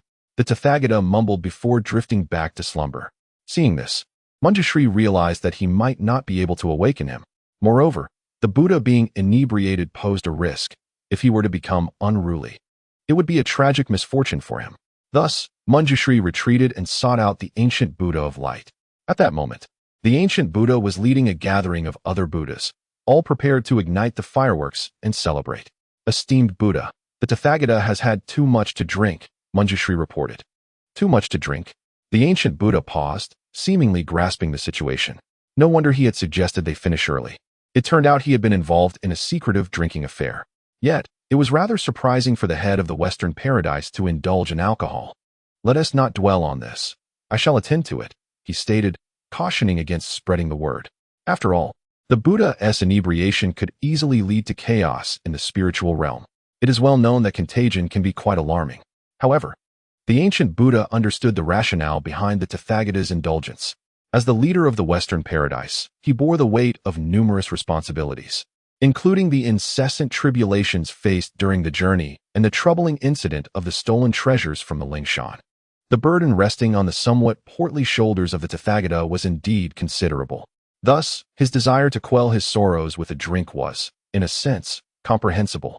Upon arriving at the Buddha's meditation chamber, the Tathagata was still cradling a bowl, soundly asleep. Upon the plump visage, tinged with the rosy hue reminiscent of inebriation, a faintly furrowed brow seemed to harbor a touch of melancholy. The Buddha, having attained enlightenment, faced the formidable challenge of the journey to the West. The ancient Buddha of light, prepared to rouse the slumbering Buddha with the splendid news of overcoming this trial, gently nudged the Buddha, attempting to awaken him. "Do not disturb," murmured the Buddha of the West, displaying a hint of displeasure. Observing this, the ancient Buddha of light recited a sacred mantra, Amitabha, and channeled his formidable spiritual power into the Buddha, dissipating his intoxication. "What is happening?" The Buddha of the West sprang to his feet. Yet a sense of dissatisfaction lingered in his heart. Why dispel my delightful inebriation? If one drinks without becoming intoxicated, was it not a futile endeavor? Moreover, the ergwotu is rather expensive. Such waste is intolerable in our present Buddhist community. The ancient Buddha of light, perplexed, pondered why there was a hint of animosity in his words. "Revered Buddha, it has begun to rain in Fengxian County. This trial has been successfully overcome." Upon hearing this, the Buddha of the West was initially poised to celebrate, but then reflected that the number of trials successfully surmounted in the journey to the West was minuscule. In light of repeated failures, even a small victory seemed unworthy of celebration. "Oh, it is done, it is done," the Buddha of the West remarked with calm resignation. Suddenly, recalling something, he inquired with anticipation, "Has Tang Sing ventured into the heavenly court? What havoc has he wrought there?" He cherished the hope that Tang Sung's exploits would surpass the significance of this trial. Through the mystic mirror, it was evident that Tang Sung and his companions had indeed arrived in the heavenly court, yet the specifics of their actions remained elusive.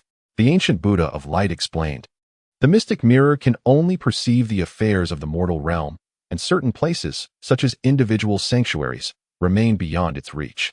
As Tang Sung entered the heavenly court, the mystic mirror faltered, displaying static. However, it was reasonable to surmise that Tang Sung, having entered the heavenly court, would not remain idle. The Buddha of the West chuckled. "Ah, Tang Sung, do not let me down. By the way, has anyone from the heavenly court arrived?" The Buddha, perceiving the potential chaos Tang Sung could unleash, anticipated that the heavenly court would surely dispatch someone to address the situation. This would grant the Buddha an advantageous position to negotiate with the court.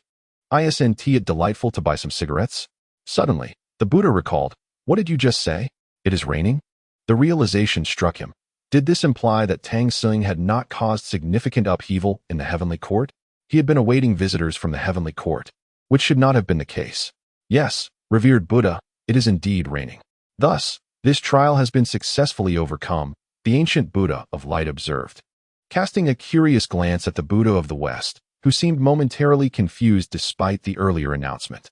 The Buddha of the West lit a cigarette. Immersing himself in thought, is Tang Sing still in the heavenly court? Yes, he remains there. With a flick of ash. The Buddha of the West held the cigarette between his lips. Taking a few steps in his Zen room, he inadvertently stepped on a bottle of wine, nearly tumbling to the ground. Fortunately, his agile body executed a flawless somersault, allowing him to regain his balance. That is well, the Buddha remarked. Rain had begun to fall in Fengxian County, undoubtedly the doing of Tang Sung. His lingering presence suggested that he was still stirring affairs in the heavenly realm. Thus, there remained a chance for heavenly visitors to arrive. In this moment, the Buddha eagerly anticipated their arrival, for he perceived it as a potential windfall. Indeed, the journey to the West has turned into a formidable challenge. The assembly of Buddhas now stands outside the Grand Hall. Recently, we acquired some fireworks to celebrate. The ancient Buddha of light remarked. The Buddha acknowledged with a nod, feeling no particular joy. He was simply awaiting the heavenly messengers. Perhaps only their arrival could stir a ripple in his otherwise tranquil heart. To achieve great things, one may indulge in wine and revelry. Yet it is imperative to possess the courage to rise again and start anew. One must never succumb to despair over minor setbacks. Concerned about the Buddha's potential descent into despondency, the ancient Buddha of light offered a word of encouragement. Salutations, Buddha. As the Buddha approached, the assembly of Buddhas bowed in respect. The fireworks had been meticulously arranged. Manjushri Bodhisattva held a cigarette, standing beside the fireworks, eagerly awaiting the Buddha to ignite the display and commence the celebration. Let it commence, the Buddha said, lighting a cigarette with an impassive expression. Manjushri Bodhisattva ignited the fireworks and quickly stepped aside. All the Buddhas gazed skyward, anticipating the magnificent blossoms of light that would illuminate the darkened sky. The ancient Buddha of light, employing his formidable powers, obscured the sunlight, casting a shadow over the sacred mountain. What's happening? After a prolonged wait, silence prevailed. Some Buddhas, having shielded their ears, lowered their hands and exchanged puzzled glances. What is going on? Manjushri Bodhisattva also expressed his confusion. Could it be a dud? Chapter 244. The dud explodes. The ignited fireworks remained silent, prompting doubts among the Buddhas about whether they were indeed duds. The Buddha furrowed his brow slightly, his expression darkening. A celebration for the completion of a challenge within the Buddhist realm, yet the fireworks failed to make a sound. Indeed, a dud. Manjushri Bodhisattva, feeling awkward, hesitated briefly before fortifying himself with magic and advancing to inspect the fireworks closely. He manipulated them, but could not discern the source of the malfunction. The fireworks faced the Buddha and the assembly. Bringing one to his ear, Manjushri Bodhisattva listened intently. Whoosh bang, whoosh bang. The Buddhas were momentarily stunned, turning to the Buddha with expressions of astonishment and disbelief. One firework after another launched toward the Buddha, who, with closed eyes, welcomed the bombardment. His heart seemingly turned to ashes. Whoosh bang. Manjushri Bodhisattva was also taken aback, clutching the fireworks as the sounds continued to reverberate, akin to wielding a Gatling gun. He even forgot to reposition the fireworks. As I gazed helplessly, the Buddha was engulfed by the fierce barrage of artillery. After a considerable time, as the smoke finally dissipated, the Buddha remained with his eyes closed, resembling a true warrior after the crucible of conflict. Wisps of blue smoke spiraled around him, while his robe lay tattered and his form shrouded in darkness. The sacred Mount Ling was enveloped in silence. Manjushri Bodhisattva stood motionless, his eyes unblinking, still clutching the remnants of fireworks that had long since extinguished.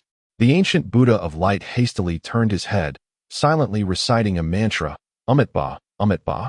What was meant to be a celebration had unexpectedly turned into calamity.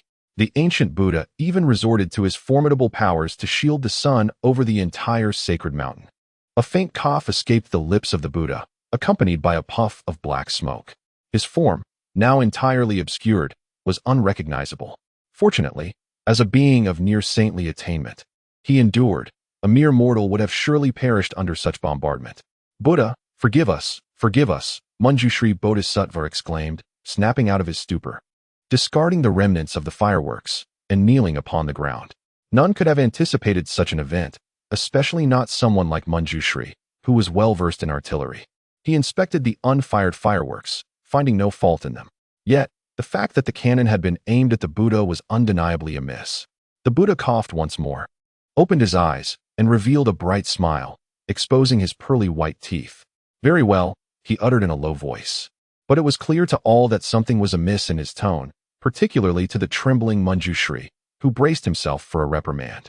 To everyone's surprise, however, the Buddha merely snorted and turned to enter the great thunder sound monastery. Instantly, the assembly of Buddhas exchanged glances, while Manjushri released a silent sigh of relief, feeling as though he had narrowly escaped death. Truly, the Buddha's capacity for forgiveness is a lesson we must all learn. The ancient Buddha of light remarked, "To achieve great things, one must possess a magnanimous spirit. This is a quality that I, as well as many others, lack compared to our Western Paradise-'s Buddha." With a wave of his hand, the sacred mountain once again radiated with brilliance. After a while, the assembly of Buddhas slowly made their way into the great thunder sound monastery. The Buddha had changed into a fresh robe, his expression somewhat somber, as he sat on a small stool, seemingly oblivious to the presence of the other Buddhas. The fireworks had caused unforeseen chaos, leading to the Buddha's bombardment.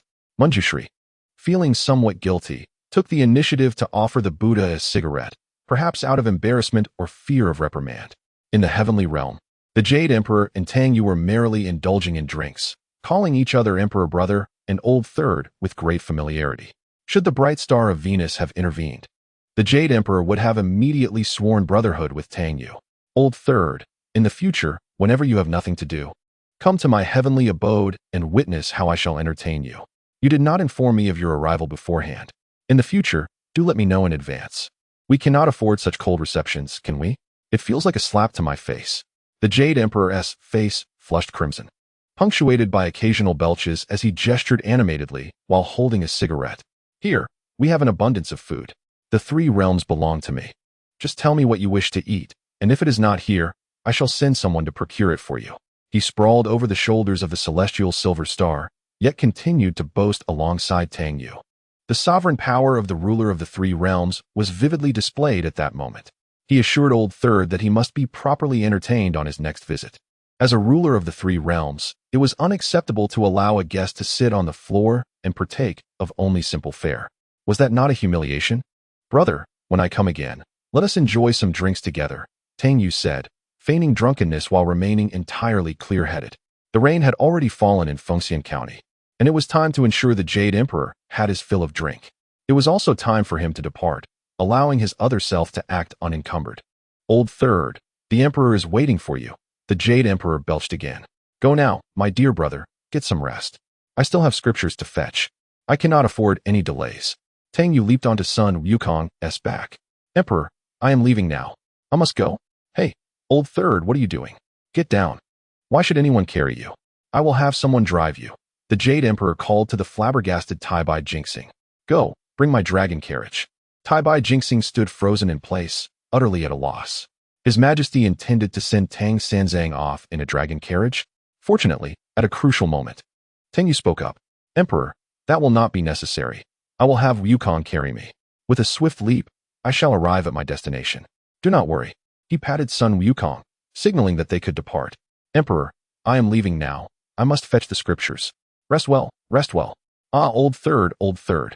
The Jade Emperor called after Tang Yu as he departed. Tai Bai Jinxing supported the Emperor, suggesting, "Your Majesty, let us retire for now." Sun Wukong carried Tang Yu down to the mortal realm.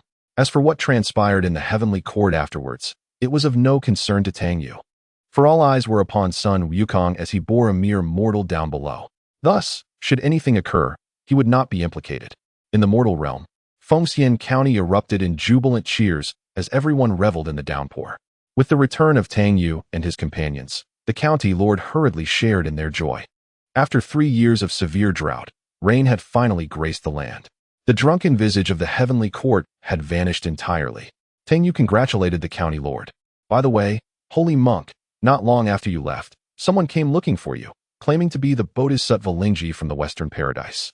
The county lord added, "However, he reeked of alcohol, clearly a charlatan. Why has the Bodhisattva come to seek me again? Wasn't our exchange completed?" Tang Yu inquired. Chapter 245, Strolling in Heaven. "Captured by your disciple," the prince remarked. expressing his bewilderment at the sudden disappearance of Tang Yu and his companions. After inquiring with Sanlungzi, he learned that they had ascended to the heavens. In that moment, the prince was further impressed by the extraordinary capabilities of the eminent monks of the Tang dynasty, who could simply ascend to the heavens at will. Sanlungzi, on the other hand, was hastily making his way to the room. Inside, he sat on a stool, fiddling with a skull in his hands, while the revered Lingji Bodhisattva lay bound with iron chains on the bed, soundly asleep. It seemed inconceivable that Sanlungzi could have overpowered Lingji Bodhisattva. "Master, you have returned. Lingji Bodhisattva had too much to drink and insisted on finding you. He was quite unruly, so I took the opportunity to knock him out and bind him," Sanlungzi explained. It turned out that he had seized the moment to launch a surprise attack, rendering Lingji Bodhisattva unconscious and securing him. Tang Yu's lips twitched slightly as he approached to investigate. There lay Lingji Bodhisattva, snoring loudly, with blood staining his head. Sanlungzi had indeed been rather ruthless.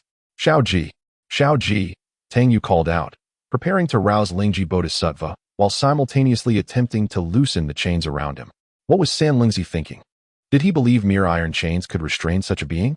The likelihood was that Lingji Bodhisattva had been knocked unconscious and, having indulged in drink, had succumbed to slumber.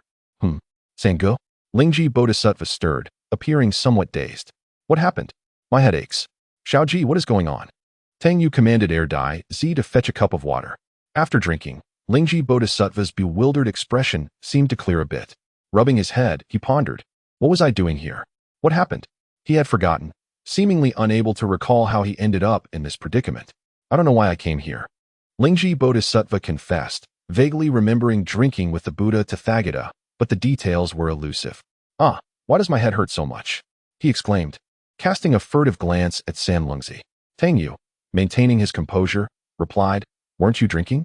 You must be feeling the effects. It's nothing serious. You'll be fine in a couple of days." Lingji Bodhisattva acknowledged with an "oh," then stood up. "Sangu, I must return. Although I lost my memory of how I suddenly descended to the mortal realm, it is unwise to leave my post so abruptly." It had begun to rain in Fengxian County, and the trial appeared to have been successfully completed. Lingji Bodhisattva felt a surge of joy within, eager to return to the West, though he found it strange that his head throbbed. What had he been doing in the mortal realm? Was it merely to take a nap? Upon returning to Lingshan, he respectfully greeted, "I pay my respects to the Buddha." Lingji Bodhisattva stood reverently to the side as the Buddha Tathagata sat on a small stool. Although he had completed the trial, there was little sense of elation, for this achievement was trivial in the grand scheme of things.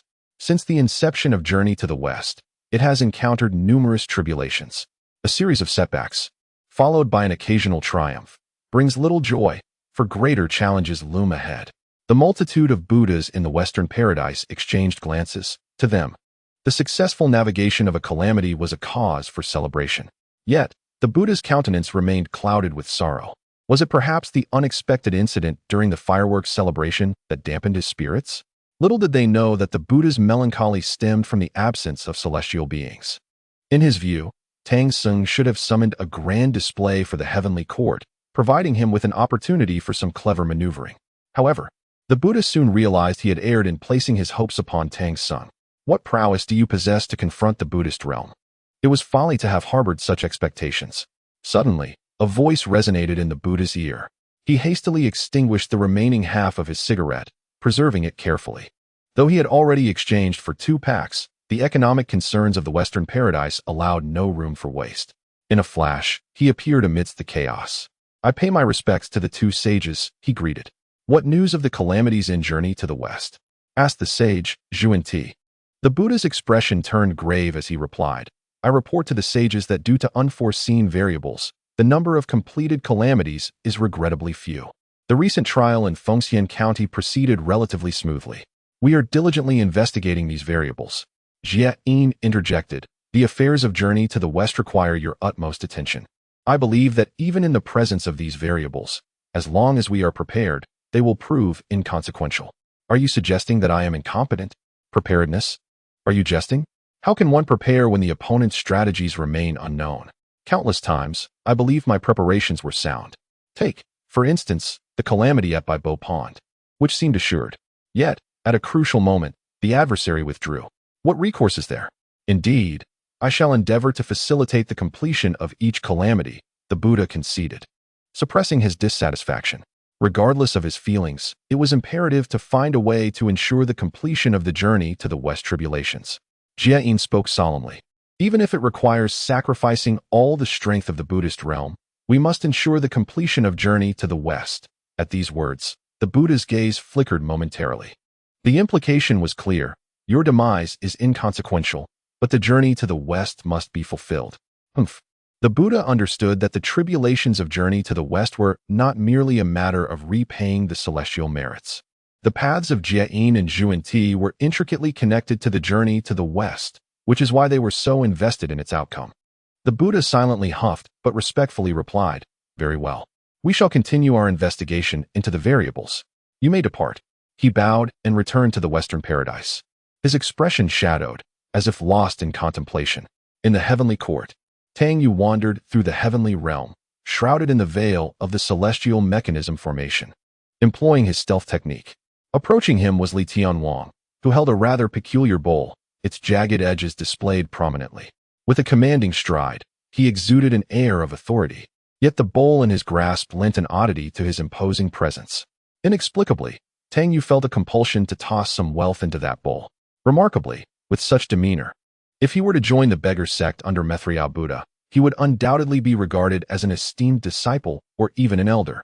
As he meandered, the thought crossed his mind to perhaps borrow something, though he was well aware that suspicion would not fall upon him. Any untoward occurrence in the heavenly court could warrant scrutiny. Should he consider finding a scapegoat? Chapter 246. A single punch to vanquish the dragon. Li Jing suddenly experienced an inexplicable shiver. What could this mean? In all fairness, why would he shudder without cause? Accompanying this was a sense of foreboding. His first destination was the peach garden, where he intended to indulge in the fruits of his visit. Since it was a rare occasion, he felt compelled to savor a peach. With a flicker, he stealthily entered the peach garden, unnoticed. Peaches. Some had ripened over 3,000 years, others 6,000, and even 9,000. Naturally, the older the fruit, the more exquisite it was. Yet, he found it challenging to distinguish between the 9,000-year and 3,000-year varieties. Nonetheless, it mattered little. Any ripe peach would suffice. Comparatively, only a select few trees bore mature fruit. As Tang Yu plucked one, he was delighted by its flavor. Moreover, he sensed a subtle enhancement of his spiritual energy, drawing him closer to the threshold of quasi-sainthood. He could feel the pressure of his burgeoning realm, threatening to overwhelm him. Should he consume another, he might inadvertently break through. Thus, after a moment's hesitation, he decided to gather a few for later. After all, such treasures were rare, and a visit to the heavens was not to be taken lightly. Having collected a handful, he noticed the trees appeared rather barren. With this realization, he resolved to harvest them all. In due course, all the ripe peaches were taken, leaving only a few bare branches. Meanwhile, the Jade Emperor, preoccupied with his indulgence in wine, was soundly asleep in his chamber, occasionally grumbling in his slumber, completely unaware that the peach garden had been plundered. Tai Jinxing, having waited patiently, observed the emperor's deep slumber before quietly retreating. Having shared a drink with Tang Sung, the emperor had received a pack of cigarettes, which would suffice for the time being. However, it would not last long, and Tai Jinxing himself had run out. The emperor had also instructed him to promptly seek Tang Sung for a cigarette exchange. Seizing the opportunity while the emperor slept, Tai Jinxing planned to descend to the mortal realm to procure some cigarettes. First, however, he needed to visit the heavenly treasury to select some treasures, as he bore the significant responsibility of exchanging cigarettes. Authorized by the Jade Emperor, one could freely access the celestial treasury, selecting treasures to exchange for cigarettes with Tang Sanzang. As the journey towards the heavenly vault commenced, the guards swiftly opened the gates, permitting the entrance of the illustrious Tai Jinxing.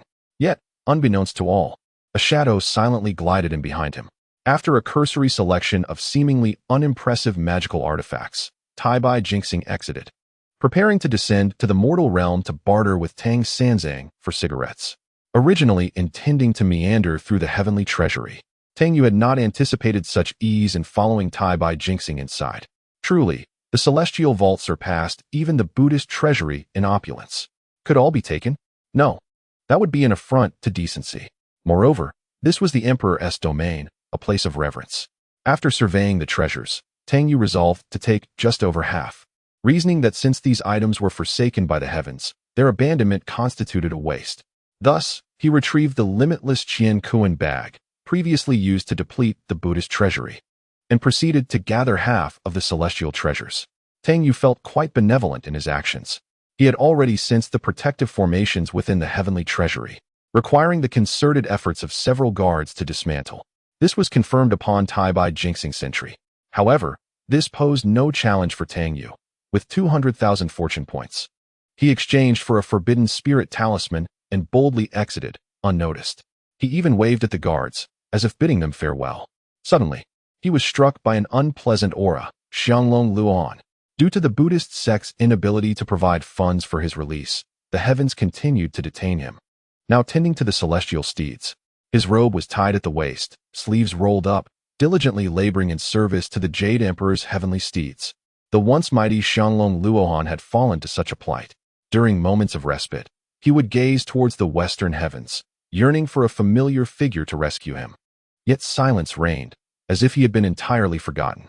Witnessing the Xianglong Luohan tending to the horses, Tang Yu felt a twinge of discomfort at the corner of his mouth. Should he offer him a reprieve? Such menial labor was beneath a Luohan. Was this not a disgrace to the Buddhist order? As a monk, he could not condone such indignities. Thus, he resolved, he would grant him a release. Silently approaching from behind, he delivered a powerful strike to the back of the Luohan's head.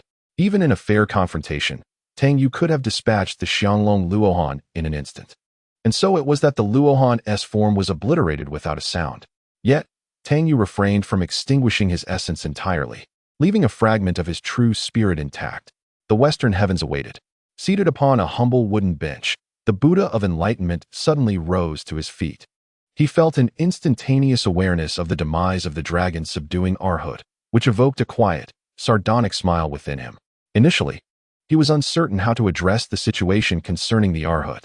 The prospect of procuring funds was rendered impossible, for the Buddhist realm was devoid of riches. Yet, being detained in the heavenly court was hardly a dignified predicament.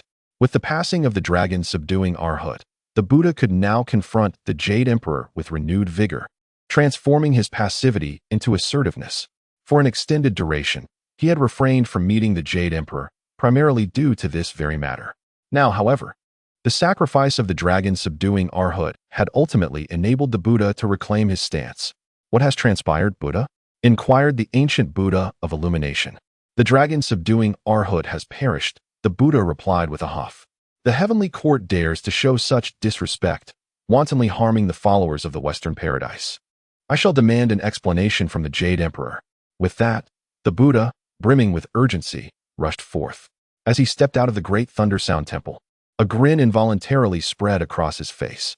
Upon his unexpected arrival, the celestial soldiers hastily bowed and exclaimed, "We pay our respects to the Buddha of the Western Paradise." The Buddha remained silent, striding directly toward the Hall of Supreme Harmony. "Jade Emperor, how dare you inflict harm upon my followers of the Western Paradise?" His voice resonated like thunder throughout the heavenly court, prompting the celestial beings to hasten to his side, bowing in reverence. Meanwhile, the Jade Emperor remained deep in slumber, still recovering from his intoxication, oblivious to the urgency of the situation. Yet, the celestial beings perceived the Buddha's intentions were far from benevolent and had already dispatched messengers to awaken the Jade Emperor. "Buddha, I have come seeking an account from you," the Buddha proclaimed, seated in a meditative posture high above. "Ah, I was just about to seek you out as well," came the low response of the Jade Emperor, who materialized, standing before the Buddha, appearing somewhat dazed and rosy-cheeked from his inebriation. "How dare you? You seek me?" The Buddha laughed heartily. "As a member of the Buddhist order, I shall not dwell on the fact that you detained the dragon subduing Arhat. However, your celestial subjects have audaciously harmed my followers, and thus, I am compelled to confront you." The Jade Emperor stood momentarily stunned. "What is this about?" he pondered, lighting a cigarette gifted by Tang Sanzang during a drunken revelry. The thought of Tang Sanzang brought a glimmer of appreciation for the monk. As he inhaled, clarity surged through his muddled mind. "What did you say? The dragon subduing Arhat has died? Indeed, it is no mere triviality. I, as a representative of the Western Paradise, am acutely aware of the loss," the Buddha asserted, cigarette in mouth, eyes narrowed, exuding a palpable aura of challenge, as if to declare that without an explanation, he would not hesitate to engage in confrontation. The Jade Emperor, though somewhat convinced of the gravity of the situation, promptly ordered his men to investigate the matter at the Imperial Horse Court. Moments later, Li Jing returned. A grotesque smile, more unsightly than tears, appeared on his face. In the palm of his hand lay the true essence of the dragon subduing Arhut. "Your Majesty, do you have anything to say?" The Buddha questioned with a thunderous voice. "As a disciple of the Buddhist faith, do you truly believe that our order fears the celestial court after the heinous acts committed against us?" The Jade Emperor furrowed his brow slightly, sensing an underlying discord in the events unfolding.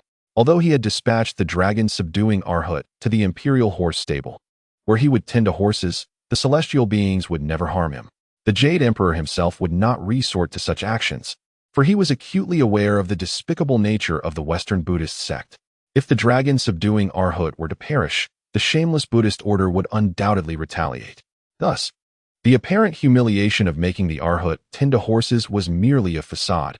He never intended to bring about his demise. The celestial beings would not recklessly invite trouble either. The dragon subduing Arhut was a being of Tai golden immortal status, and to eliminate him discreetly would require the prowess of a great Luo golden immortal. The Jade Emperor, sensing the precariousness of the situation, began to suspect that he was being manipulated. Could it be that the Buddhist order had orchestrated the Arhut's death and sought to frame him? "Buddha, I apologize for the situation, but I am convinced that there are hidden machinations at play," the Jade Emperor stated slowly. "I will conduct a thorough investigation." "A thorough investigation?" Buddha scoffed disdainfully. "Who, if not the celestial beings, could be responsible for the death of an Arhut in your realm? If you do not provide an explanation, our conflict is far from over." In his heart, he secretly reveled in the turn of events, transforming passivity into assertiveness. Otherwise, he would not have dared to face the Jade Emperor. However, witnessing the dragon subduing Arhut reduced to a mere fragment of true essence stirred a deep sigh within him. It was a lost cause. He could only send him to be reincarnated. Meanwhile, the tiger subduing Arhut remained in the mortal realm, still growing, while the dragon subduing Arhut was to be sent away again. Two unfortunate souls. Yet, perhaps there was an opportunity to extort a significant sum from the celestial court. After all, the economy of Ling Mountain was in dire straits. It was imperative to maximize the benefits from this incident. The Jade Emperor sank into gloom. How could the dragon subduing Arhut meet his end within the celestial court? He now felt a pang of regret. Had he known this would occur, he would have allowed the Arhut to return. In truth, the fate of the dragon subduing Arhut was inconsequential, but he could not die in the celestial court, for that would render him indefensible. Especially with Buddha's demeanor, it appeared he would not hesitate to escalate matters if he was not given a satisfactory explanation. Although the Jade Emperor was not intimidated by him, the death of the dragon subduing Arhut within his domain was a significant liability. Buddha seemed poised to make a grand spectacle of the situation. Should the two saints behind him intervene, it would escalate to an embarrassing degree, potentially costing the celestial court dearly. From the very inception of the journey to the west, the Buddhist order had been simmering with resentment. After careful consideration, the Jade Emperor finally asked, "What is it that you propose?" He had yielded. The Jade Emperor had capitulated. The Buddha, almost overcome with laughter, let out a soft huff and spoke slowly. "As a revered figure in the Buddhist realm, I demand an explanation for the untimely demise of my disciple in your celestial court." The Jade Emperor, silently cursing in his heart, weighed his words carefully before responding.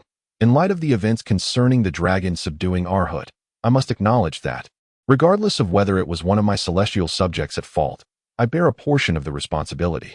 Though this statement seemed to belittle the Buddha, it simultaneously showcased the grandeur of the heavenly court, as the Jade Emperor preferred not to stoop to the level of the Buddha.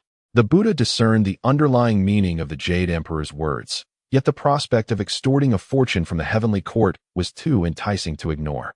He was on the verge of prosperity once more, ready to replenish the Buddhist treasury and continue his endeavors. After a moment's hesitation, the Jade Emperor descended from his throne, which left the Buddha feeling a sense of imbalance. After all, he was the esteemed sovereign of the Western paradise, not merely relegated to a modest wooden stool.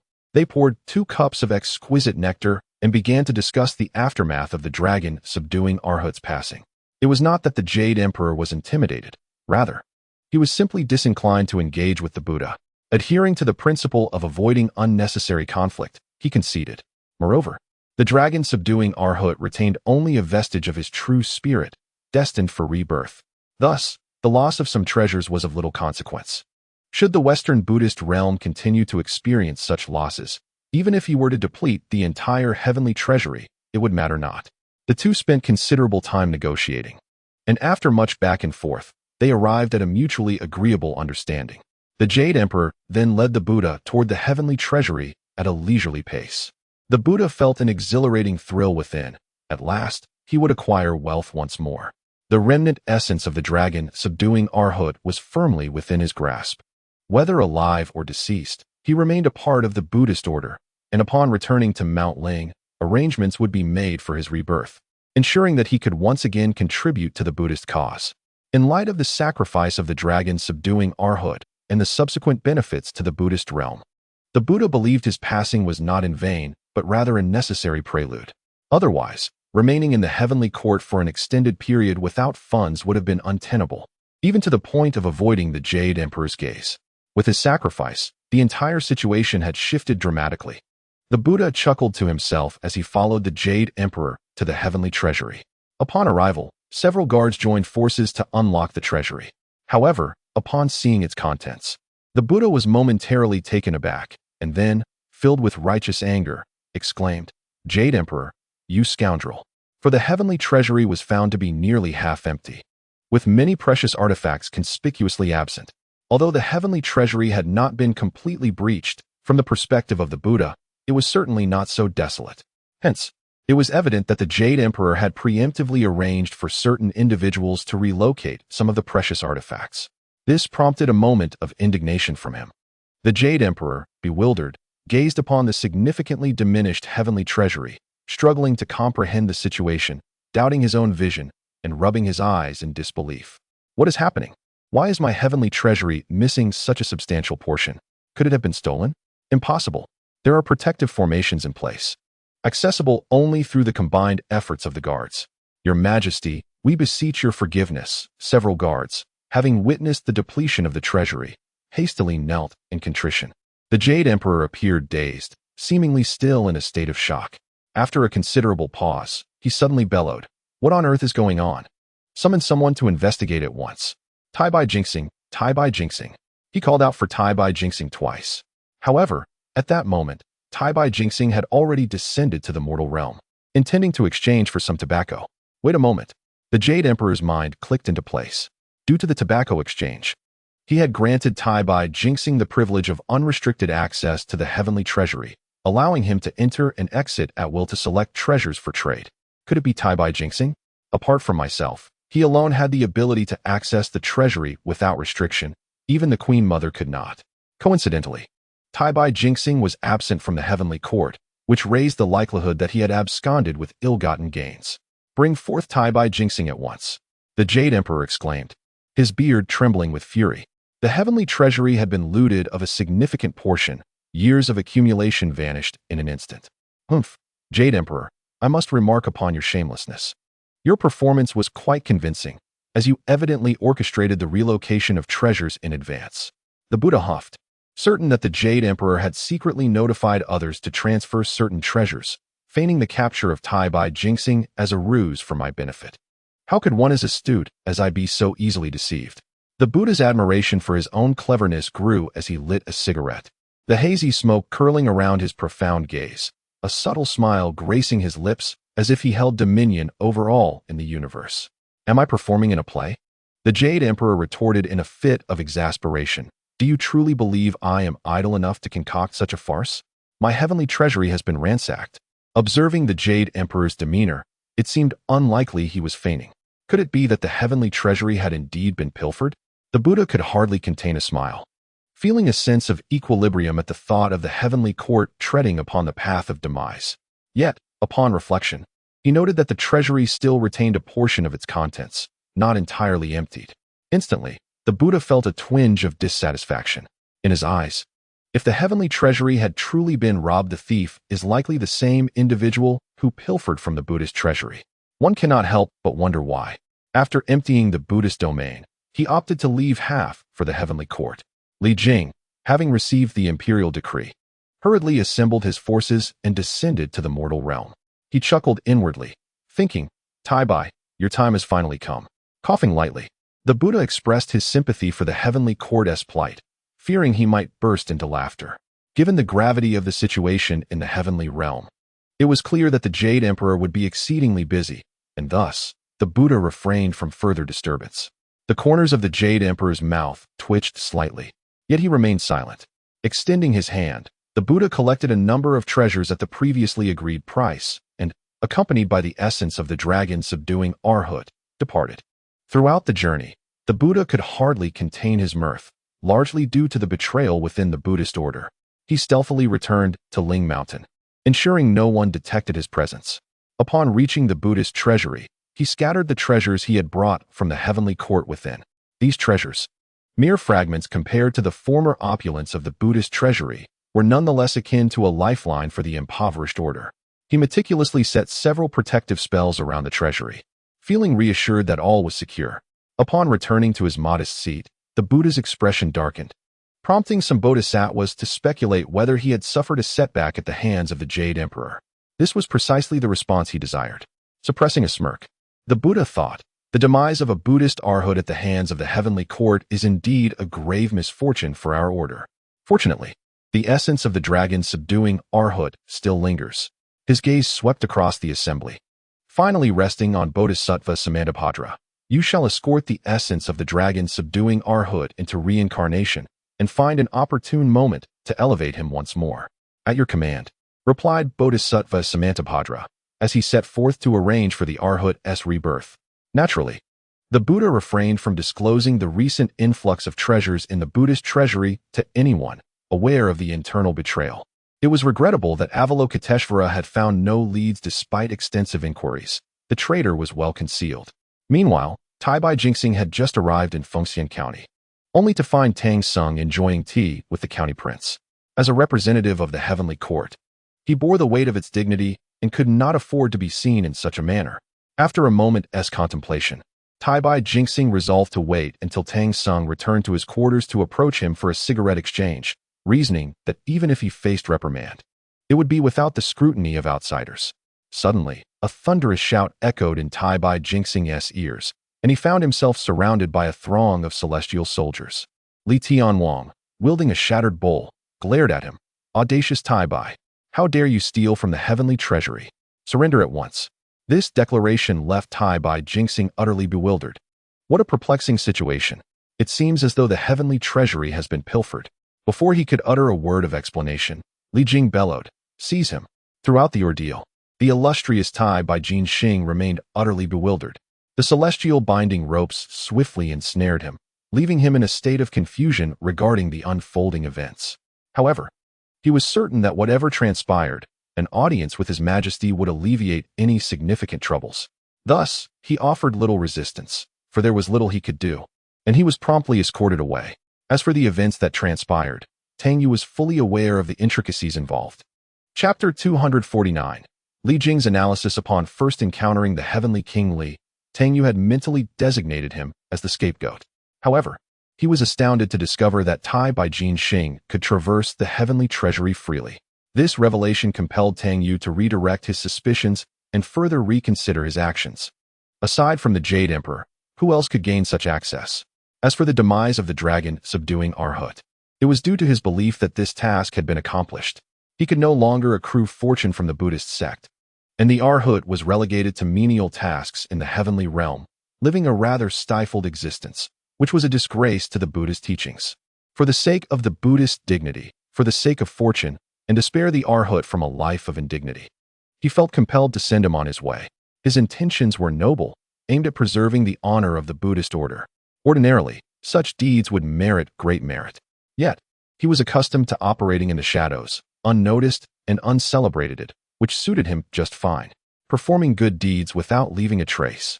In the heavenly realm, the Jade Emperor sat upon his dragon throne, his countenance a forbidding shade of gray. It was unimaginable that the heavenly treasury had been violated. Yet, a curious question lingered. Why was not everything stolen? It was perplexing. Tai Bai Jinxing knelt below, his head bowed, silent. It was increasingly clear that he was not responsible for the loss of the heavenly treasury. After all, a thorough search had been conducted. and even his garments had been stripped for inspection. While some treasures were indeed found upon him, they were merely sought for the exchange of trivialities. Moreover, the extent of the treasures within the heavenly treasury was not something the Jade Emperor could accurately ascertain. In such a vast estate, who would routinely tally their wealth? Your Majesty, Li Jing interjected, holding a bowl, since this matter does not involve Tai Bai. I humbly propose that it is undoubtedly connected to the individual who pilfered my Linglong pagoda. Casting a furtive glance at Li Jing, Tai Bai Jinxing's expression grew somewhat uneasy. Although he had stolen the Linglong pagoda, he was entirely unaware of the circumstances surrounding the heavenly treasury. After a moment of contemplation, the Jade Emperor nodded in agreement, stating, "You speak wisely. Concerning the case of the missing pagoda, we still possess no leads." Li Jing continued, "I firmly believe that it is highly likely that this act was perpetrated by someone within our celestial realm. The loss of my Linglong pagoda coincided precisely with my absence during those few days, and such knowledge could only be privy to someone from our celestial domain." He further asserted, "Similarly, regarding the loss of the heavenly treasury, it is evident that only someone from our ranks would possess knowledge of its whereabouts. Moreover, I suspect that this individual has long been surveying the premises in secret. Knowing that Tai Bai was heading to the treasury, he utilized his profound magical powers and followed Tai Bai inside. As for why only a portion of the treasures was taken rather than everything, it is highly probable that Tai Bai had selected a few items and was preparing to exit. Consequently, the thief seized the opportunity to abscond with the majority of the treasures while discreetly following Tai Bai out. This method allowed the thief to act without being detected. Tai Bai had also mentioned that he merely chose 2 items that could be exchanged for cigarettes before leaving without looking back, implying that this was the precise moment the thief committed the act. Undeniably, this thief must possess formidable skills. Li Jing smiled faintly, his expression brimming with confidence. Believing that his analysis perfectly aligned with the circumstances surrounding the theft from the heavenly treasury, he even deduced the exact timing of the thief's actions with remarkable precision. This line of reasoning was indeed compelling. The assembly of immortals nodded in agreement, including the Jade Emperor, who acknowledged Li Jing's insights. Why was only half stolen? It was evident that time was of the essence. The thief had only a brief window while following Tai Bai into the treasury, and he had to remain undetected by Tai Bai, which further constrained the time available for his deed. Thus, the actual moment of the theft occurred during the fleeting instant when Tai Bai turned to leave. This thief made off with a significant portion of the heavenly treasury's treasures. Such reasoning is sound. The Jade Emperor's expression darkened. It seemed certain that this thief was among those from the heavenly realm, as Li Jing had suggested, the same individual who had pilfered his Linglong pagoda. After extensive investigation and meticulous reconnaissance, the thief had managed to abscond with a substantial portion of the heavenly treasury. What audacity! Stealing Li Jing's Linglong pagoda was one thing, but to rob the very treasury of the heavens was a grave affront. Li Jing and Tai Bai, upon receiving the imperial decree, were tasked with forming a dedicated investigation team to thoroughly examine this matter. Anyone deemed a significant suspect was to be detained and interrogated methodically. The Jade Emperor issued his orders, filled with indignation at the thought of years of hard work being looted in such a manner. Moreover, the incident of the treasury's theft had been witnessed by the Buddha himself, which could lead to endless mockery. The Jade Emperor felt as though he had lost face as the sovereign of the 3 realms. Understood. Tai Bai and Li Jing accepted the imperial command and commenced a thorough investigation into the theft of the heavenly treasury. Particularly for Li Jing, his animosity towards the thief was profound. Although he wielded a bowl that appeared more formidable than his Linglong pagoda, it lacked elegance. For a figure of his stature, the mighty King Li, to be seen with a bowl reminiscent of a beggar was utterly unbecoming. Consequently, the deities, who had only recently recovered from the incident involving the loss of Li Jing's pagoda, were once again engulfed in tension. They feared suspicion might fall upon them, or that they might draw the attention of this thief. The atmosphere in the heavenly realm grew palpably grave, yet there was still no sign of the elusive thief. Another shocking piece of news has emerged. The peach garden has been robbed. The ripe peaches have all vanished, leaving behind only 2 bare trees, still standing with an air of pride. It goes without saying that it must be the same thief. Yet, there has been no trace of this scoundrel. Soon, another dilemma arose. As the Queen Mother had informed some friends that her close companions from heaven would come to partake in the peaches and strengthen their bonds. However, with the peaches gone, what would they consume? The banquet had been meticulously planned for several days, and all the necessary invitations had been sent out. They were merely awaiting the day when the feast would commence and everyone would savor the peaches. But now, the peaches were no more. Ultimately, it was the brilliant star who proposed a solution. Your Majesty, the loss of the peaches is not a grave concern. After all, many have never tasted them. We can easily procure some ordinary peaches and claim they are the celestial ones. They will be none the wiser. This sentiment was reasonable. The task was entrusted to the brilliant star, who gathered some regular peaches. However, the Jade Emperor, feeling uneasy, decided to send the brilliant star to the Supreme Lord Laojun to acquire some inexpensive elixirs. These would be infused into the peaches with magical powers, ensuring everything would be flawless. Yet, the thief remained elusive, leaving the Jade Emperor in a state of discontent. He often sat smoking, gazing at the Moon Palace, his figure exuding an air of melancholy. Chapter 250. The Fallen Saint Elixir despite the theft at the Heavenly Palace. Where a significant portion of the treasury was lost, and even extorted by the Buddha, the daily expenditures of the heavenly realm, including military salaries, could still be maintained. Nonetheless, the thought of the lost treasury continued to weigh heavily on the Jade Emperor's mind. In the realm of the 10,000 demons, with the return of the Demon Queen, it was experiencing tremendous growth.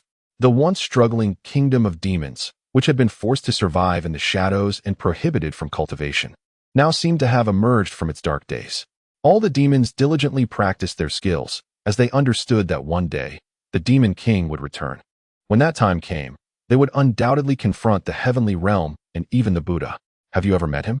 asked the mother of Li Mountain, adorned in a light yellow dress, seated opposite the Demon Queen, who was clad in flowing purple robes, her delicate face as pale as jade. "He does not recognize me," the Demon Queen replied softly. "He has been deprived of so much." "I understand," she continued. "However, I am not in search of anything at present. If he truly returns, he will undoubtedly not be able to endure it. With his nature, even knowing that he might perish in battle, he would still choose to fight. To evade battle due to the enemy's strength is not in his character." She lifted her gaze towards the mother of Li Mountain. "What I can do now is to strengthen the 10,000 demons' kingdom, awaiting his inevitable return." The mother of Li Mountain sighed in silence. "And what of her?" The Demon Queen paused slightly and replied, "She is still undergoing transformation. Perhaps she will awaken soon. Due to the primal purple aura, I have come to realize that this is merely a ruse. I wish to know if she is orchestrating something against him." The mother of Mount Li pointed upwards. "These matters are beyond my knowledge," the Demon Empress softly remarked. "Yet, regardless of the path we choose, we shall follow her. I believe it is not only I, but he as well, who would willingly step into a predicament, even if it leads to our demise." After a brief silence, the mother of Mount Li spoke again. "If this is indeed the case, my master may offer assistance." "No need for that. By then, we may very well find ourselves as adversaries," the Demon Empress replied coolly. Gazing at her for a moment, the mother of Mount Li articulated slowly, "The fallen Saint Pill. In the past, Hong Jun deceived the three pure ones into consuming the fallen Saint Pill to assert control over them. Thus, their fates lie within his whims. Furthermore, the three pure ones, due to the influence of the fallen Saint Pill, would never dare to betray him." The Demon Empress was not mistaken. If this were truly a scheme devised to counter him, they would not only contend with his formidable power, but also the three pure ones, and potentially even the two saints of the West. The question remained, was this all part of a grand design, or an attempt to shatter the heavens? Regardless of the outcome, it would inevitably lead them to confront him. After all, Hong Jun would not sit idly by and watch her transform and consolidate the great Tao. Should that occur, his role as the spokesperson for the heavenly Tao would become untenable. "My master has been seeking ways to resolve the issue of the fallen Saint Pill. Yet after all these years, he has yielded no results," sighed the mother of Mount Li. "To destroy a saint's elixir is not a simple task. However, my master has suggested that if a solution does exist, it may lie in the realm of unpredictability. After all, he even possesses the primordial purple energy." The mother of Mount Li continued, "If it truly is possible to shatter the heavens, then his potential must be the greatest. I believe that if the issue of the fallen Saint Pill were resolved, my master would undoubtedly offer his unwavering support to you." In Fengxian County, Tang Yu lingered for a few days before calling his disciples to resume their journey. After all, remaining there indefinitely was not a viable option. Although the drought had been alleviated, the economic situation in Fengxian County remained dire. He felt reluctant to impose further hospitality on others. The county lord personally escorted them out of Fengxian County, as the recent rain was likely attributed to the efforts of the great Tang's holy monk. After all, he indeed possessed such capabilities. When he proclaimed rain, rain would come. As Tang Yu and his companions set forth, he couldn't help but marvel at the great Tang holy monk's abilities. Though he had a buzz cut and his robes appeared somewhat incongruous, his strength was undeniable. Could an ordinary monk command the heavens? Thus, tales of the great Tang holy monk's exploits began to circulate widely. The great Tang holy monk, who indulged in wine and meat, bore a significant mission to journey westward to worship the Buddha and seek scriptures. As the narrative escalated, it grew increasingly embellished. Not long after departing Fengxian County, a notification from the system echoed. Ding! Congratulations, host. You have vanquished the dragon subduing Arhut and seized fortune from the Buddhist sect. Reward: 1,000,000 fortune points. Ding! Congratulations, host. You have pilfered the heavenly court's treasury and harvested the peaches of immortality from the Taoist sect. Reward: 5,000,000 fortune points. Tang Yu smiled with delight. As for the treasures within the celestial treasury, they remain securely tucked away in the boundless bag of the universe, yet to be exchanged for fortune points. He intends to select the finest artifacts for himself, while the remainder will be exchanged. Initially, he believed that this trial would yield no fortune points for him, particularly since the Buddhist sect had succeeded in their endeavor. However, he unexpectedly turned the tide with a series of clever maneuvers, resulting in a considerable profit. A prodigy indeed. Tang Yu resolved that if he could not acquire fortune points in the future, he would resort to eliminating a certain monk, worth 1,000,000. Although this sum seemed modest in his eyes, given that he had recently engaged in grand enterprises ranging from 5 million to tens of millions. It was still a welcome addition, albeit insufficient. If one was not enough, he could dispatch 2, or even 3, as there were plenty of monks in the Western Paradise. A vast realm capable of sustaining such losses. With the completion of this trial, the mood among the Buddhas lifted significantly, as it bestowed a glimmer of hope. The success of this challenge implied that future trials would also likely yield positive results. The Buddha, Tathagata, was in high spirits as well, for the Buddhist treasury had at least seen some replenishment. During his leisure hours, he would engage in mahjong with the other Buddhas, winning a bit of pocket money for tobacco. If it were not for the pressing concerns regarding the journey to the West and the looming presence of 2 saints behind him, he would be quite content with his life, smoking and playing mahjong. Yet, the uncertainties surrounding the journey to the West remained a source of anxiety. The primary concern was that the saints of the Western Paradise had grown increasingly discontent with him, putting his position as Tathagata in jeopardy. During the last selection at Ling Mountain, the saints had remained aloof, passively observing the Buddha's antics, seemingly tacitly endorsing the idea of appointing a new Buddha. Thus, Tathagata continued to bear considerable pressure, finding solace only in the occasional game of mahjong, where he could experience a fleeting moment of joy. Report to me, O Buddha. Tang Sanzang and his company have set out, having departed from Fengxian County. Avalokiteshvara, who had been stationed at Mount Luojia, finally returned to Ling Mountain to check in and provide an update on Tang Sanzang and his companions. Chapter 251. Maitreya Buddha descends to Tathagata lit a cigarette. Pondering the trial in Fengxian County, which had posed no significant challenge. However, this did not guarantee that the next trial would proceed as smoothly. What is the next trial? He realized he needed to consult the script. At the Lesser Thunder Sound Temple, the Venerable Huangmei, originally a disciple of Maitreya Buddha, had been dispatched long ago to address the calamities of the journey to the West. Maitreya Buddha had entrusted him with the golden mallet and the bag of postnatal beings, intending to trap Sun Wukong within the mallet, while the deities of heaven came to rescue him, only to be ensnared in the bag of postnatal beings. Meanwhile, Sun Wukong seized the opportunity to escape, arriving in a watermelon patch transformed by Maitreya Buddha, ultimately subduing Huangmei. The script was meticulously crafted, seemingly flawless. Due to the unpredictable nature of the circumstances, no one could assert with certainty what kind of upheaval would ensue. The Buddha, with a slight frown and a cigarette in his mouth, pondered for a moment before addressing Maitreya. Since you are my disciple, it is incumbent upon you to descend to the mortal realm and adapt as necessary to overcome this trial. Maitreya felt a pang of bitterness. Indeed, his presence was required. But he had hoped to intervene only at the last moment, ultimately recovering the old ancestor with the yellow brow. Yet, the Buddha, in an effort to avert unforeseen complications, had directly dispatched him to engage in this ordeal. Maitreya harbored a degree of trepidation regarding the company of the travelers, setting aside the uncertainties. Even Tang Sung was quite formidable. However, with his own near-saintly cultivation, he believed he could remain undetected if he remained astute. Moreover, this provided an opportune moment to procure some cigarettes from Tang Sing. Previously, due to the escapades of the Bodhisattva Lingji at the hot springs, the task of exchanging cigarettes had fallen to him. Now that Lingji had emerged, the Buddha had expressed notable discontent due to the recent elections. The prospect of exchanging cigarettes with Tang Sung to earn a little pocket change seemed unattainable. A few days prior, Lingji had indeed managed to exchange for a pack of cigarettes, though it was evident that he had pocketed a substantial kickback. Yet, despite the unfairness, one must endure, for he was the principal figure in the Buddhist community for such exchanges. This descent to the mortal realm offered a chance to acquire several packs from Tang Sung, allowing for leisurely enjoyment without the intermediary profit-taking by Lingji, ultimately saving some funds. Respecting the Buddha's decree, Maitreya accepted the divine order and descended to the earthly realm, swiftly locating the old ancestor with the yellow brow.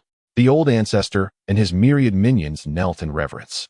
As Tang Sung and his companions were soon to arrive, Maitreya proclaimed, "I have come down to facilitate the resolution of this trial. I shall not engage in the affairs at hand, but I advise you to ensnare Sun Wukong in the golden hoop the moment they enter.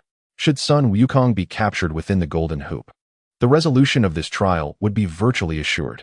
With Zhu Beiji ascending to beseech the deities, Sun Wukong would seize the opportunity to escape. Yet the heavenly beings would soon be contained. A flawless plan. If executed thus, this trial would pose no issues whatsoever. At least, this was Maitreya's conviction. In haste, the old ancestor transformed his abode to resemble the Grand Thunder Monastery, while he assumed the guise of the Buddha, and the lesser demons morphed into various Buddhas. Maitreya, however, required no transformation, for his true form was present. Thus, Maitreya remained unchanged. Tang Yu reclined leisurely in his vehicle, meandering along the journey. As for the impending tribulation, he chuckled softly. A mere disciple tasked with instigating Maitreya's trials, a member of the Buddhist order, was destined for demise. In truth, Tang Yu held an odd fondness for that rotund figure of Maitreya. However, allowing a disciple to descend and indulge in mischief, transforming into a demon, was a grave misstep. Who could fathom how many lives the old ancestor had cruelly taken? The monk believed he was enacting divine will in this endeavor. Moreover, whether intentionally or not, it urged Master Huang to slow down. The celestial palace was in a state of unrest due to the theft that had plagued its treasury, and the elusive thief had left no trace, igniting a sense of trepidation among the deities. The Jade Emperor, with a cigarette perched between his lips, sat upon his dragon throne, his brow furrowed, clearly displaying his discontent. This predicament called for the assistance of certain celestial beings, such as the 28 lunar mansions. Yet the Jade Emperor seemed unperturbed by this necessity. He believed it quite possible that their involvement would be superfluous, and that this calamity would inevitably come to fruition, leading to its own demise. Furthermore, even if the celestial palace's denizens were to be summoned, it mattered little, as there would be no significant loss. Upon returning to the heavens, Kuei-Mu Lang found himself drawn, almost subconsciously, to the fragrant pavilion, often spending entire days there. It appeared as though he were striving to recollect something. Everything about the fragrant pavilion felt simultaneously familiar and foreign, as if something essential was amiss. The fragrant pavilion in his memories did not resemble this, yet the specifics eluded him. Some things may fade from memory, yet the heart retains its recollections. Due to the issues surrounding the journey to the west, the 28 lunar mansions might be required. The morning star, Tai-Bai, arrived to convey a message, informing them that if Zhu Beiji ascended to the heavens, he would accompany him, merely as a formality. Pray tell, Tai-Bai, is there something amiss with the fragrant pavilion? Kuei-Mu Lang inquired. Tai-Bai furrowed his brow slightly before responding, there is nothing amiss, it has always been thus. The strangeness you perceive likely stems from the absence of Mi Mountain and Mian Mountain, which are no longer needed since Tang Sing visited the Celestial Palace and had a drink with His Majesty. Is that so? Kuei-Mu Lang replied numbly. After casting a glance at him, Tai-Bai said nothing further and turned to depart, burdened with the vital task of investigating the theft from the celestial treasury. Despite days of inquiry, no leads had emerged. Li Jing felt he had failed in his duty to the emperor. "Your Highness, would you care for a smoke?" Tai Bai offered, producing a cigarette that he had hurriedly acquired shortly after Tang Sung and his companions departed from Fengxian County. He had procured quite a stash, though the bulk remained with the emperor. The absence of smoke was unbearable, rendering all tasks insurmountable. To be safe, he carried a little on him. Li Jing observed as Tai Bai lit his cigarette, visibly relishing the experience. His curiosity about this invigorating smoke had long been piqued, especially since the emperor frequently partook in it. Accepting the cigarette from Tai Bai, Li Jing placed it between his lips, ignited it, and took a puff. Instantly, his eyes lit up, and he felt an overwhelming sense of fatigue dissipate. "Not bad," Tai Bai proclaimed with satisfaction. Li Jing nodded vigorously. "Indeed, it is a remarkable substance. No wonder His Majesty enjoys it so." Chapter 252, Small Thunder Sound Temple. After taking 2 more deep puffs, Li Jing felt an unexpected surge of energy. He gazed at the invigorating smoke, marveling at its effects. Li Jing chuckled lightly, and, after a moment's hesitation, remarked, "Tai Bai, the next time you descend to the mortal realm to procure this exquisite cigarette from Tang Sung, do bring me a box as well." Tai Bai Jinxing secretly smiled, as this was precisely the scheme he had in mind. Otherwise, how could he let a single cigarette go to waste? It was a strategy to reel in a big catch. He held immense confidence in this invigorating and boundless cigarette. For those who had tried it spoke highly of it without exception. There was no doubt about that. Tai Bai Jinxing nodded in agreement and proceeded to discuss the pricing, which would undoubtedly be slightly elevated to accommodate a commission. After all, they were unaware of the actual cost. Thus, whatever Tai Bai Jinxing stated would be accepted as truth. Moreover, such a precious item as this cigarette was, in Li Jing's view, worth the price. To prevent any lapse of memory, Li Jing immediately handed over several magical artifacts to Tai Bai Jinxing, reminding him earnestly not to forget. Tai Bai Jinxing accepted the artifacts with a smile, yet within, he pondered deeply. The erguo too that His Majesty and Tang Sung had consumed appeared quite appealing. Perhaps he should procure some as well. As they drew near to the Latent Temple, the sacred golden Buddhist light enveloped half the sky from afar. The pure and melodious sound of Buddhist chants resonated from the temple. Zhu Beiji hurriedly took a couple of steps forward, his gaze landing on a towering temple that reached into the clouds, emanating an indescribable aura of majesty.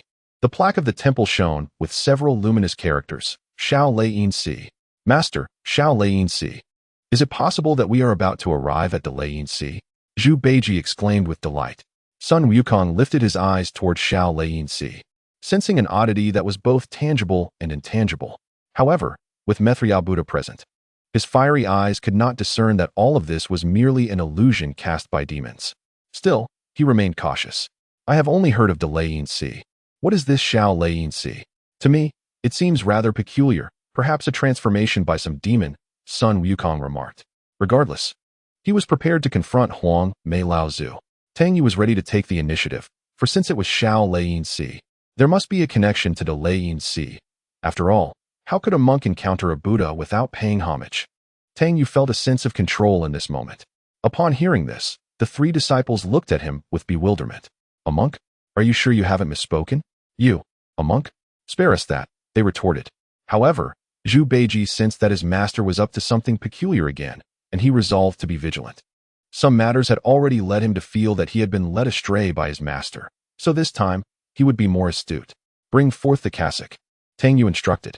The simpleton quickly set down his luggage and retrieved 2 vests and a short-sleeved shirt from his bag, all modified from a cassock. "Master, which one will you wear? It would be inappropriate to meet our Buddha dressed too lightly. Let us go with the half-sleeve," Tang Yu said as he donned the cassock. The trousers were adjusted to avoid the appearance of oversized shorts. Thus, a short-sleeved garment was donned, marking a subtle change in attire. In Tang Yu's eyes, this was already quite respectful. Arriving at the foot of the little Lane temple, Tang Yu lifted his gaze upwards, noting the considerable length of the staircase. Everyone presumed he would certainly take a vehicle, allowing Master Huang to whisk him up. However, Tang Yu astonished everyone once more. To demonstrate his sincere devotion, he resolved to ascend the steps on foot. With that, he indeed took a step forward towards the staircase. His 3 disciples exchanged puzzled glances, their expressions reflecting bewilderment. Was this truly their master? When had he become so pious, opting to climb step by step? Meanwhile, in the celestial realm, the Buddhas were equally taken aback. They assumed Tang Sanzang would surely ride up in a vehicle. Yet, unexpectedly, in a show of devotion, he intended to walk. Could it be that Tang Sanzang had undergone a transformation? It seemed he was not beyond redemption after all. The Buddha, Tathagata, felt a flicker of consolation. On the earthly plane, as Tang Yu and his companions approached the foot of the little lane temple, they were sensed by the elder Huang Mei and Maitreya Buddha. The elder Huang Mei hastily admonished the assembled demons, signaling them to maintain their composure and conceal any signs of weakness. The demons promptly straightened up, entering a state of readiness. After a long wait, with no one ascending, their legs began to cramp. The elder Huang Mei was left perplexed. What was happening? Why had no one arrived yet? He glanced at Maitreya Buddha, who waved his hand, intending to check on the whereabouts of Tang Sanzang and his disciples. Upon looking, they were all taken aback. The disciples were seen on the steps, indulging in a feast. The head chef was none other than the simpleton. The elder Huang Mei found himself speechless. It had long been heard that Tang Sanzang was a virtuous man with 10 lifetimes of cultivation, yet here he was, brazenly partaking in meat. Maitreya Buddha maintained a calm demeanor, remaining unperturbed. After a considerable time, once the disciples had satisfied their appetites, they resumed their ascent. Quickly, everyone sit properly. The elder Huang Mei urgently instructed the little demons to compose themselves. They waited for what felt like an eternity. What was going on? Even Maitreya Buddha was becoming bewildered. Brother 3, you've eaten enough. Hurry up and proceed. He waved his hand again, eager to see what they were up to. To their astonishment, Tang Sanzang had summoned Master Huang to assist him, pulling the cart up the steps, while Tang Sanzang appeared to have fallen asleep inside. Upon closer inspection, it seemed he had not ascended very far. 50 steps was an exaggeration. After such minimal progress, indulging in food and slumber, what was the intent behind this? Maitreya Buddha lit a cigarette, his boredom becoming unbearable. The elder Huang Mei cast a curious glance at the smoking object by Maitreya's lips. Intrigued about this celestial artifact and its purpose, Tang Sanzang yawned, awakening from his slumber, seemingly ready to continue the ascent. Instantly, the assembled demons straightened up once more. However, Tang Yu beckoned to his 3 disciples and brought out the mahjong tiles, and the group began to engage in play. Maitreya Buddha was utterly bewildered. What was happening? The lane temple was right before them, yet they were dawdling. First, they were eating, then sleeping, and now they were indulging in mahjong. Chapter 253. Have Gao Tsuolan come to see me. Observing the 4 of them leisurely engrossed in their game, Maitreya Buddha couldn't help but twitch his mouth in disbelief. What on earth was going on? With just a few steps to go, could they not hasten their approach? Instead, they paused to rest, needed to replenish their energy with food, took naps when fatigued, and now played mahjong out of boredom. Initially, the Grandmaster who had transformed into the Tathagata sat solemnly. However, witnessing Tang Sanzang and his entourage, it seemed they would be lucky to ascend the steps in 5 days. This might even be an understatement. After sitting for an extended period, the Grandmaster eventually reclined, lying down in a comfortable position. The minor demons followed suit. Only Maitreya Buddha remained seated, furrowing his brow, his smoke dwindling. What to do? Should he venture out to find Tang Sanzang for a cigarette exchange? It seemed inappropriate. Buddha, perhaps I should send someone to remind them to hurry up, suggested the Grandmaster. He believed this challenge was easily manageable.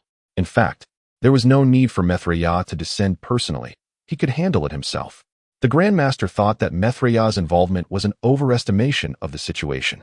You should send someone for a reminder, or else Tang Sanzang might end up sleeping for an entire month, Maitreya Buddha replied knowingly.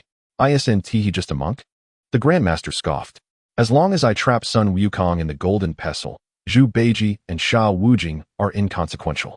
As for that monk, even one of my minor demons could easily manage him. Thankfully, I came down. Otherwise, you wouldn't even know how you would perish. Maitreya Buddha snorted.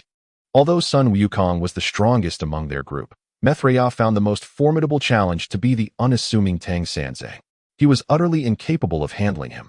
Noticing Maitreya's displeasure, the Grandmaster chuckled awkwardly, refraining from further comment.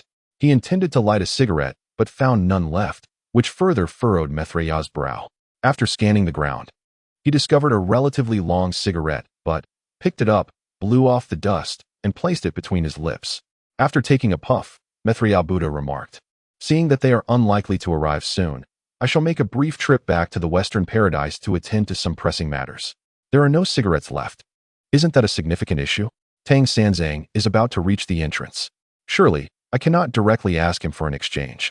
Thus, he resolved to return to the Western paradise to seek Lingji Bodhisattva, who would certainly have a stock available. Although his prices were considerably higher, there was no choice but to endure, for the urgent task was to find a way to overcome this trial. Maitreya Buddha stealthily departed, making his way back to the Western paradise. After finding the Lingji Bodhisattva and exchanging for a box of cigarettes, they returned to the mortal realm. 5 days. A full 5 days. It was an exaggeration to claim that they had ascended even 1/5 of the stairs. The entire assembly of demons at the small Thunder Sound Temple appeared utterly dispirited, resembling a lethargic state. It was truly astonishing. Such a short flight of stairs could be traversed by an ordinary person in merely 3 hours. Yet, they had spent 5 days in what seemed like no progress at all. Initially, Maitreya Buddha kept a vigilant watch over them, but eventually, he too lay down, occasionally glancing to see how far his disciples had progressed before resuming his rest. Lifting his gaze, Tang Yu looked up at the small Thunder Sound Temple. How distressing it must be for you, you inept ones. This place seems to possess favorable geomancy. The humble monk would not mind spending the new year here. As for his 3 disciples, if their master was not anxious, why should they be? Moreover, in the eyes of the dim-witted one, their cunning master seemed to be up to some trickery once more. He must remain astute to avoid being ensnared again. Meanwhile, Sun Wukong was burdened with worry, for he had already reached the pinnacle of the great Luo golden immortal realm. He needed to contemplate the path to quasi-sainthood, cutting off the 3 corpses. It appeared that this was the only route available to him. However, it was peculiar that whenever he contemplated taking this step, he felt an inexplicable force as if it were beckoning him. This force was remarkably clear and overwhelmingly powerful, yet its origin eluded him. Master, are we ascending today? If not, I shall not collect these cooking utensils to avoid the hassle of carrying them back and forth, said the simpleton, pointing at the utensils. Let us ascend 3 steps, suggested Tang Yu. Having just eaten, we ought to exercise a bit, just 2 steps to aid digestion. Alas, there are no ladies present. If there were, I would certainly engage in some exercise. Should I send Wukong to capture a couple of fairies? It's not entirely out of the question. But upon reflection, perhaps not. He needs to conserve his energy for when we reach the kingdom of women, to be ready for battle. Even now, he has begun to supplement his diet for this purpose, indulging in ample kidney dishes. Meanwhile, in the West Heaven, the assembly of Buddhas also exhibited signs of fatigue. Why? Because Tang Sanzang had yet to embark on his journey. Exhausted, he would engage in a bit of exercise, ascend a couple of steps, and then rest. At times, he would even descend to take leisurely strolls. Just as one might think he was finally making progress, he began to retreat. In the past, he would have had Huang Shijing pull him directly upward. Yet this time, what was happening? It was exasperating. Buddha, what shall we do? Asked Samantabhadra Bodhisattva. Observing the pace at which Tang Sanzang and his companions were moving, it seemed they might require a month to reach the summit. The Tathagata Buddha lit a cigarette, pondering briefly before stating, let us wait. Addressing the assembly of Buddhas below, he clarified, if we do not wait, who among you will descend to urge Tang Sanzang to hasten his journey? Instantly, the Buddhas shrank back, each reluctant to take on the task. The silver-headed Jedi possesses a lesson as profound as blood itself. At that time, while abroad at the sacrificial event, he hastened Tang Sanzang to enter the city, only to be extorted of 3 magical treasures. Surely, in 3 months, he would manage to ascend. The Buddha, with a cigarette in his mouth, murmured a phrase before inquiring. What news of Gao Tzuelan?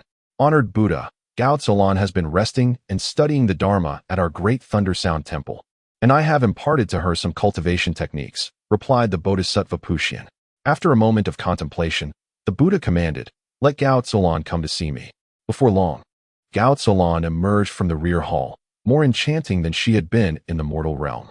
A halo of sacred brilliance enveloped her, a beauty so profound that ordinary eyes could scarcely bear to gaze upon it. Disciple Gao Tzuelan pays her respects to the Buddha, she said, kneeling reverently upon the ground. Chapter 254. Gao Tzuelan is enshrined as a bodhisattva under the guidance of silver-headed Jedi. Gao Tzuelan took her place at the great Thunder Sound Temple, residing in the rear hall. Each day, she listened to the evening drums and morning bells, immersing herself in the study of the Dharma. The Bodhisattva Puxian also imparted various cultivation paths to her. Occasionally, she would reminisce about little Tang and her parents. Very well, Gao Zuilan. You have been at my sacred mountain for some time now, the Buddha said, his eyes deep and contemplative. In the past, I perceived your latent wisdom and instructed silver-headed Jeti to bring you here to practice the supreme teachings of the Buddha. Have you gained any insight? Disciple is indeed dull-witted. Even now, I fail to comprehend many aspects of the Buddha's intent, Gao Zuilan confessed, her voice tinged with remorse. Then I shall ask you, what is a Buddha? The Buddha gazed intently at Gao Zuilan, posing the profound question. The Buddha embodies the intention to liberate all sentient beings. The Buddha resides in the hearts of all, omnipresent. As long as the heart is sincere, the connection to the Buddha will manifest, she answered. Nodding in apparent satisfaction, the Buddha continued, Gao Zuilan. I see your innate wisdom and a connection to the Buddhist path. Do you wish to take refuge in the Buddha? Gao Zuilan lifted her gaze to the Buddha, only to lower her head once more. She was acutely aware of what taking refuge entailed. No more earthly desires, abstaining from the 5 pungent vegetables and the 3 pure foods. Observing her hesitation, the Buddha remarked, Gao Zuilan, is there still something you cannot let go of? Such opportunities are rare. Do not take them for granted. With a wave of his hand, a vision unfolded before Gao Zuilan. She heard the cries of an infant, witnessing the passage of life from childhood to youth, to old age, and ultimately to the descent into the underworld. Judged by sin, this soul entered hell, only to be reincarnated as an old yellow ox, mercilessly beaten by its master, toiling until its last breath was spent in the fields.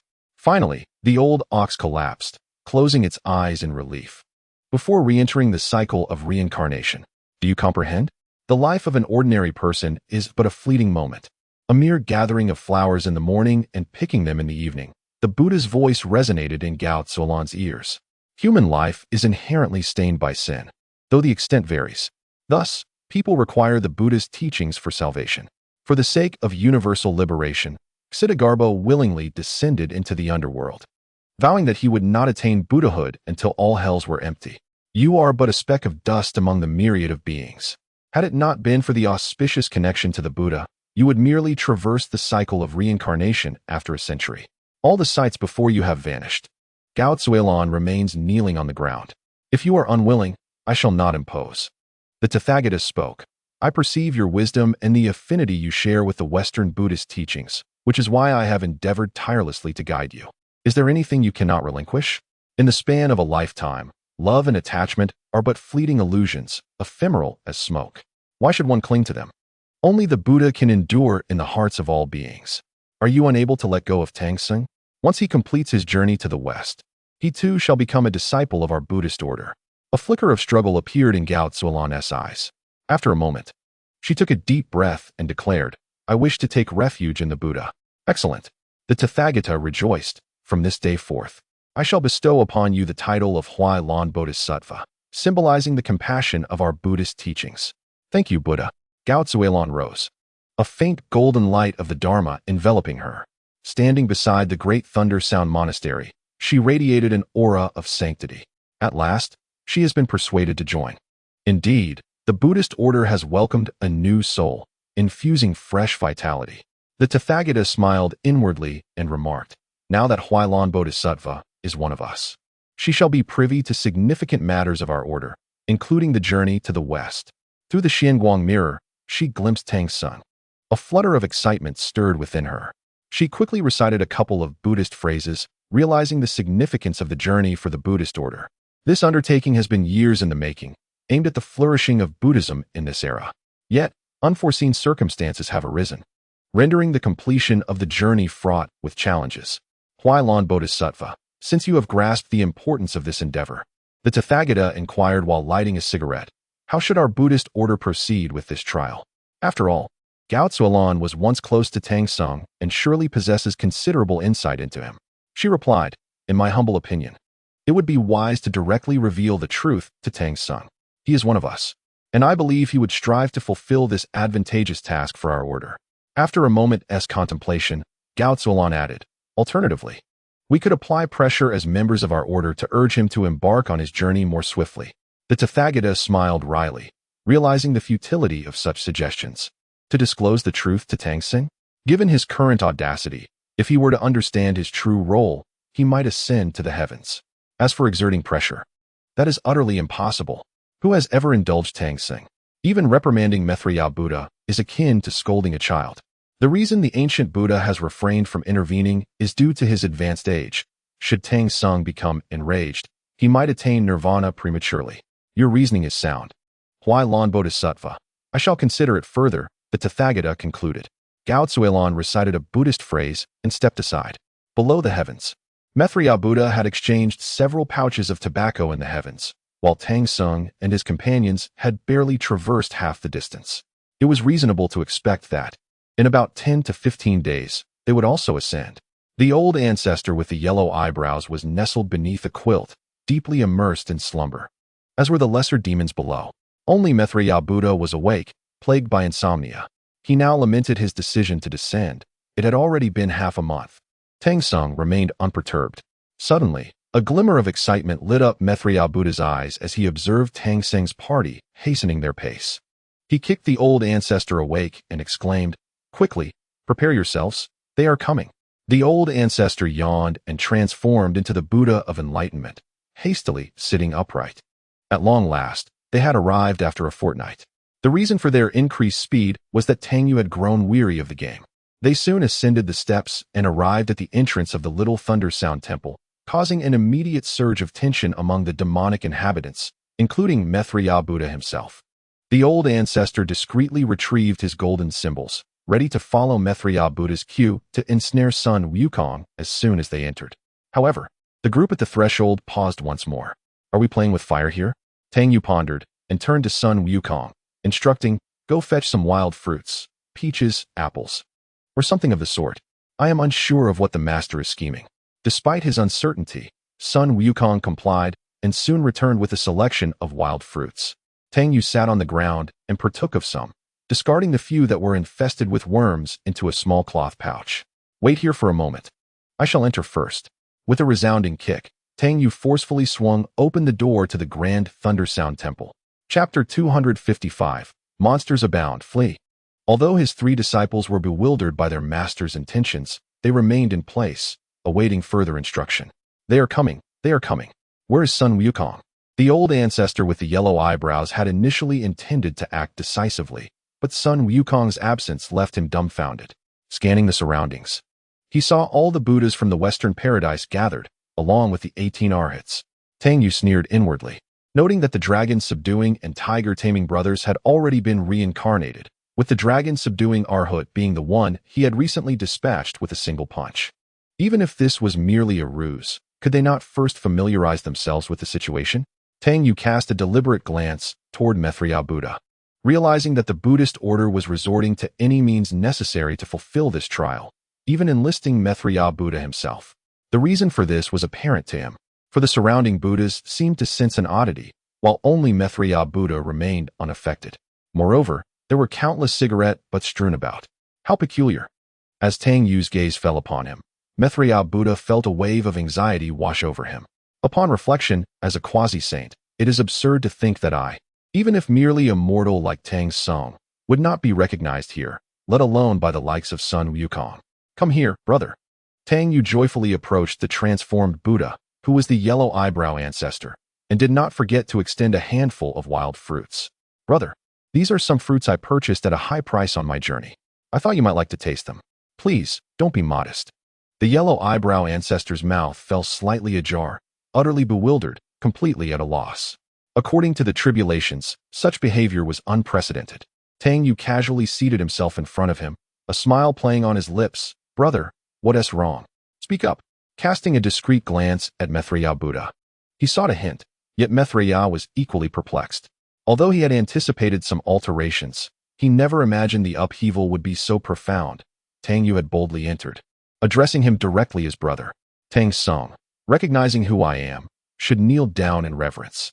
As Maitreya Buddha remained silent, the yellow eyebrow ancestor barked, hoping to assert his identity as the Buddha to subdue the monk from the Tang dynasty. Brother, what are you doing? Do you consider me an outsider? Tangyu fished out a wild fruit from his pouch, rubbed it on his clothes, and offered it again. Brother, Do try this. It's quite sweet. You dare to be disrespectful to me. The yellow eyebrow ancestor scolded with authority. Kneel before me at once. Even now, he had not grasped the situation. How could this be? I am the Buddha. Surely any monk would kneel upon seeing the Buddha. Yet Tang Sung had kicked open the grand door and was exuberantly calling him brother. Tang Yu ignored him and walked up to Maitreya Buddha, calling out, "Fatty." He recognized my true identity. Maitreya's heart raced, quickly realizing that it shouldn't be possible. He remained oblivious to the fact that all of this was an illusion. Acknowledging oneself with a greeting seemed only natural. With this thought, he relaxed. Haha, third brother. Maitreya chuckled nervously, confirming that this was indeed the true Maitreya. If it were a transformation, it would be impossible for him to casually address him as third brother. The yellow eyebrow ancestor was left in shock. Maitreya had called him third brother. Who exactly is this Tang Sing? In the Western paradise, the assembly of Buddhas observed the scene, shadows looming. Was calamity once again upon them? All eyes turned towards the Buddha. What was Tang Sing's intention? Could he really not be dealt with? Huilan Bodhisattva. Do you have any thoughts on this? The Buddha inquired of Gao Tsuolan. We could compel the demons to reveal their true forms, capture Tang Sung, and then Sun Wukong and the others would inevitably rush in to rescue him. At that point, we could subdue him with the golden pestle, Gao Tsuolan suggested slowly. Such a simple solution. How had I not thought of it? Indeed, indeed. At this moment, the Buddha felt an even greater admiration for Gao Tsuolan. Having appointed her as Huilan Bodhisattva, how astute I am. In order to prevent unexpected occurrences, he had already sent a communication stone with the Maitreya Buddha. Hastily retrieving the stone, he uttered a couple of phrases. Maitreya Buddha, please respond if you receive this. In the lower realm, Maitreya Buddha naturally sensed the sudden transmission from the Buddha. However, with Tang Sanzang engaged in idle chatter, it was neither the time nor place to listen to the message, lest their intentions be revealed. This was indeed the great Thunder Sound Temple, truly magnificent. Tang Yu said with a smile, by the way, brother, I have already reached the Thunder Sound Temple. Please hurry and send me the scriptures, so I can return to secular life and marry. The old ancestor with yellow brows was at a loss for how to respond, and turned to Maitreya Buddha. Third brother, this one do. This is the Lesser Thunder Sound Temple. The Buddha, sensing the difficulties you faced on your journey for the scriptures, has manifested to offer a word of comfort. Maitreya Buddha said with flattering charm. He believed his words were entirely justified and quite clever. Taking advantage of Tang Yu approaching the old ancestor with yellow brows, Maitreya Buddha discreetly retrieved the communication stone and, noticing Tang Sanzang was not paying attention, whispered two phrases urgently. Shortly thereafter, the Buddha's voice came through, instructing him to have the little demon reveal its true form and capture Tang Sanzang. Then, Sun Wukong and the others would surely rush in to rescue him. And at that moment, they could easily seize him into the golden pestle. Maitreya Buddha suddenly understood. Indeed, this was a viable plan. He then subtly gestured to the old ancestor, indicating that the little brother should reveal his true form and capture Tang Sanzang. But at that moment, the old ancestor with yellow brows was utterly exasperated by Tang Sanzang's incessant prattling. If it weren't for the fact that he was a scripture seeker, he would have wanted to slap him dead. He was just too bothersome. Reluctantly, Maitreya Buddha transformed into a demon and let out a loud roar. He believed that the young master with yellow brows would surely grasp his intent. The old ancestor was momentarily taken aback. Seizing this moment, Tang Yu suddenly dashed out, shouting, "What the hell? You're attacking in the wild." When the old ancestor finally reacted, Tang Sanzang had already bolted outside. However, at this point, retreat was not an option.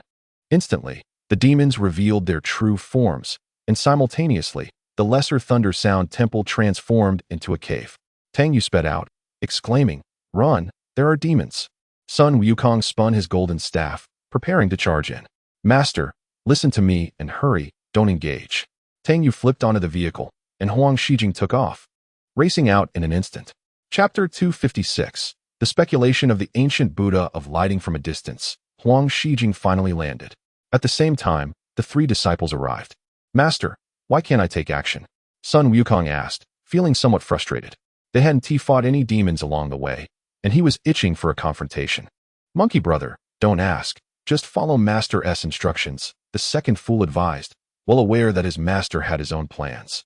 Inside the cave, the old ancestor with yellow brows looked toward Maitreya Buddha, seemingly inquiring with his gaze about what should be done. No one could have anticipated that Tang Sanzang would escape so swiftly and decisively. Before anyone could react, they had already ascended into the heavens. However, what was even more astonishing was the behavior of Sun Wukong. Traditionally, upon encountering demons, he would be the first to wield his golden staff and charge forth. Yet, inexplicably, he fled alongside Tang Sanzang. After them, commanded Maitreya Buddha. The venerable Huangmei Laozu rallied the demons and immediately pursued.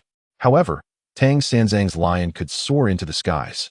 If they were to truly chase after them, only he could keep up, as the lesser demons lacked the magical prowess to even ride on clouds. Maitreya Buddha sighed. Let it be. It was essentially a proclamation of failure. With the knowledge of demons lurking here, Tang Sanzang would undoubtedly take a detour. He had done so before. In Maitreya Buddha's view, the plan was nearly flawless, for Tang Sanzang had already ventured forth. Yet, no one anticipated how swiftly he would flee, without a moment's hesitation, exiting the Little Thunder Sound Temple and ascending into the skies. At that moment, Tang Yu and the others, due to their ascent, were nearing the borders of Fengxian County. This escapade had already consumed a significant amount of time. In the Western Paradise, the Buddha's gaze was vacant and weary. This should not be, he mused. Where did the plan falter? To any observer, it appeared that this challenge was surmountable. Yet, Tang Sanzang was moving at an alarming speed, having already reached Fengxian County. Just how much time had been lost? Given Tang Sanzang's disposition, regardless of his urgency, he would undoubtedly divert around Huangmei Laozu's territory, resulting in considerable delays. Gao Zuilan was momentarily taken aback. Recently bestowed the title of Bodhisattva by the Buddha, she yearned to prove herself and had indeed offered several invaluable suggestions regarding this tribulation. It had seemed foolproof, just a final tremor away from success, yet that tremor never materialized, rendering all efforts in vain. There are no more options left. The bloodshed has ceased, murmured the Buddha, his eyes hollow. Success was within reach, yet the final step faltered. Even more concerning was the fact that Tang Sanzang had gained ground. By the time he arrived in the Western Paradise, it seemed there would be no time left. This was a protracted battle. Please, Buddha, grant me absolution, Gao Zuilan lamented, feeling guilty that her strategies had led to this failure. What absolution? Replied the Buddha. You have performed admirably. I anticipated unforeseen events, hence I dispatched Maitreya Buddha to assist in this challenge. Yet, I had not foreseen the extent of the unforeseen. A wry smile crossed the Buddha's face. In the vast expanse of the Western Paradise, they were unable to manage the pilgrimage of Tang Sanzang and his companions. It was undeniably ironic. Indeed, Bodhisattva Huilan, you have done exceptionally well. Variability has always existed in the journey to the West, despite our comprehensive planning. It is often difficult to contend with sudden disruptions. The ancient Buddha of the lamp intoned a sutra, but does the Buddha have a remedy for this challenge? I, the old monk, do have a suggestion. Oh, what counsel might the ancient Buddha offer? The Tathagata inquired, casting a glance at Gao Zuilan. The ancient Buddha of lamp spoke. As the Bodhisattva of Orchid has just suggested, it would be prudent to lay all matters bare before Tang Sanzang and his companions. Surely, as a practitioner of the Buddhist path, he would not engage in actions that would tarnish the sanctity of the Dharma. The Buddha's concerns are understood by this humble monk, for it is merely the fear that Tang Sanzang might overstep his bounds, recklessly leveraging his identity. Yet, given Tang Sanzang's actions of late, does the Buddha still believe he could transgress further? Moreover, all that has transpired is trivial when weighed against the grand tribulation of the journey to the West. The accomplishments thus far are few and far between. Even the prospect of retaking the examination seems increasingly daunting. The two revered sages behind this endeavor have long harbored discontent. Should this continue, it would be impossible to account for the sages behind us, and the journey to the West may well be rendered futile. The Tathagata lit a cigarette, the smoke swirling around him, shrouding his gaze in a semblance of profundity. Flicking away the ashes, he remarked, the ancient Buddha speaks wisely. However, who among us shall approach Tang Sanzang to elucidate this matter? After all, it has come to this point. Tang Sanzang has always been so audacious. Even if we lay bare his identity, how far could his arrogance truly extend? This monk believes it would be best for those who share some rapport with Tang Sanzang to convey this message. The ancient Buddha of lamp added, furthermore, it is imperative to subtly communicate to Tang Sanzang the necessity of completing the tribulation of the journey to the West, This is in the interest of the Dharma. The tone must be firm, hinting that his absence would be detrimental.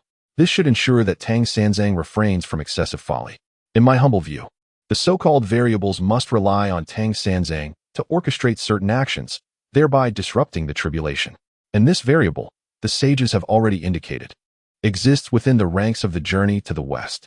As long as we can thoroughly grasp Tang Sanzang, I am confident that this variable will not dare to act openly, for it would not wish to expose itself. The ancient Buddha of Lamp, speaking thus, produced a cigarette for himself and took a puff. Regarding the matter of the cigarette, as Tang Sanzang has claimed, it was bestowed upon him by the Supreme Laojun for stimulating his spirit. This monk has also discreetly investigated, and it is clear that such a thing does not exist in the possession of the Supreme Laojun. Moreover, if such a remarkable item were available, it would likely be widely known. Hence, this cigarette must surely be a gift from the variable to Tang Sanzang, intended to invigorate him, rather than a provision from the Supreme Laojun. Yet, the variable likely did not anticipate that we, the Buddhas, would discern the benefits of this cigarette. With a gentle smile, the ancient Buddha of Lamp continued, when we seek to exchange with Tang Sanzang, he will undoubtedly aim to trade this cigarette for treasures. But why would an ordinary individual like Tang Sanzang require so many treasures? I am confident that the Buddha has already subtly manipulated certain artifacts. To be candid, this monk has engaged in similar actions. However, it is peculiar that once these treasures find their way into Tang Sanzang's possession, they become utterly untraceable, even losing their resonance with other artifacts. This suggests that from the very beginning, this variable has been present within the ranks of the journey to the West, and it is well aware of our every move. Tang Sung has consistently been a pawn, skillfully maneuvered by him to obscure our vision. The ancient Buddha of Light smiled confidently, believing his analysis to be flawless. Chapter 257, The Variable. According to his reasoning, he was indeed correct. Even the Tathagata Buddha silently acknowledged this, unable to resist the urge to give him a thumbs up. The erratic behavior of Tang Sung surely stemmed from underlying variables, perhaps even coercion, compelling him to engage in acts that tarnished the Buddhist order. The ancient Buddha of Light recited a sutra, feeling a sense of injustice on behalf of Tang Sung. What a fine child he was, yet he had been led astray by these variables. Therefore, it is imperative for us in the Buddhist community to assure Tang Sung that he need not fear anything, even death, for we shall resurrect him. I firmly believe that once Tang Sung comprehends this, he will no longer be under the influence of these variables. The Tathagata nodded in agreement, acknowledging the ancient Buddha's insight. Yet he wondered if the ancient Buddha had any suspicions regarding the variables. Sha Wujing, the ancient Buddha of Light, squinted slightly, adopting a more profound demeanor. The Tathagata was taken aback, never expecting the ancient Buddha to cast doubt on Sha Wujing. It is well known that among the travelers of the journey to the West, he is the weakest. Why would the ancient Buddha make such a claim? The Tathagata was perplexed. It would be understandable to suspect Sun Wukong or Zhu Beiji, but to direct suspicion towards Sha Wujing was baffling, as he is the least conspicuous and the most easily overlooked. Given the emergence of variables in the journey to the West, we would naturally scrutinize Sun Wukong and Zhu Beiji rigorously, while Sha Wujing, appearing to be the weakest, could very well cleanse himself of suspicion, facilitating his clandestine actions. The ancient Buddha of Light meticulously analyzed the situation. However, upon reflection, it appeared that there was indeed some merit to this analysis, as even some Buddhas within the Great Thunder Monastery nodded in agreement. Recognizing the wisdom in the ancient Buddha's words, the Tathagata was momentarily stunned. Since the onset of these variables, he had not doubted Sun Wukong the most. Sha Wujing had not even considered it. Yet, at this moment, hearing the ancient Buddha's remarks made him ponder their validity. However, upon further contemplation, he found some issues with this line of thought. I believe the likelihood of Sha Wujing being involved is minimal. The variables had manifested prior to the River of Sand. The Tathagata stated, moreover, during the River of Sand incident, he was struck on the head by Sun Wukong. What if he had already taken control of Tang Sung at that moment? As for the incident at the River of Sand, since it was a variable, he might have been aware of the significance of the journey to the West to our Buddhist order, knowing that we would never allow him to perish in such a manner. Furthermore, this incident could very well serve as a means to disguise his identity, making it difficult for us to suspect him. The ancient Buddha of Light presented his analysis with clarity and thoroughness, believing that he had identified no flaws in his reasoning. It is quite likely that the situation unfolds in this manner. After a moment of contemplation, the Buddha nodded and remarked, "The ancient Buddha speaks with wisdom. It appears that a thorough investigation into Sha Wujing is in order." Pausing for a moment, he continued, "In light of this, it may be prudent to ascertain whether Sha Wujing is indeed a variable before deciding if we should disclose everything to Tang Sanzang. If he is a variable, then there is no necessity to reveal all to Tang Sanzang. However, this is all merely conjecture. Nevertheless, as the ancient Buddha has indicated, it is likely to be quite accurate. Amitabha, the Buddha shall decide the course of action." The ancient Buddha recited a sutra and refrained from further speech. In the mortal realm, Tang Yu surveyed his surroundings and realized he had inadvertently arrived in the territory of Fengxian County. The audacity of the Buddhist sect was astonishing. In their quest to fulfill the tribulation, they had resorted to any means necessary. Even Maitreya Buddha had not hesitated to transform into a demon to facilitate the completion of this trial.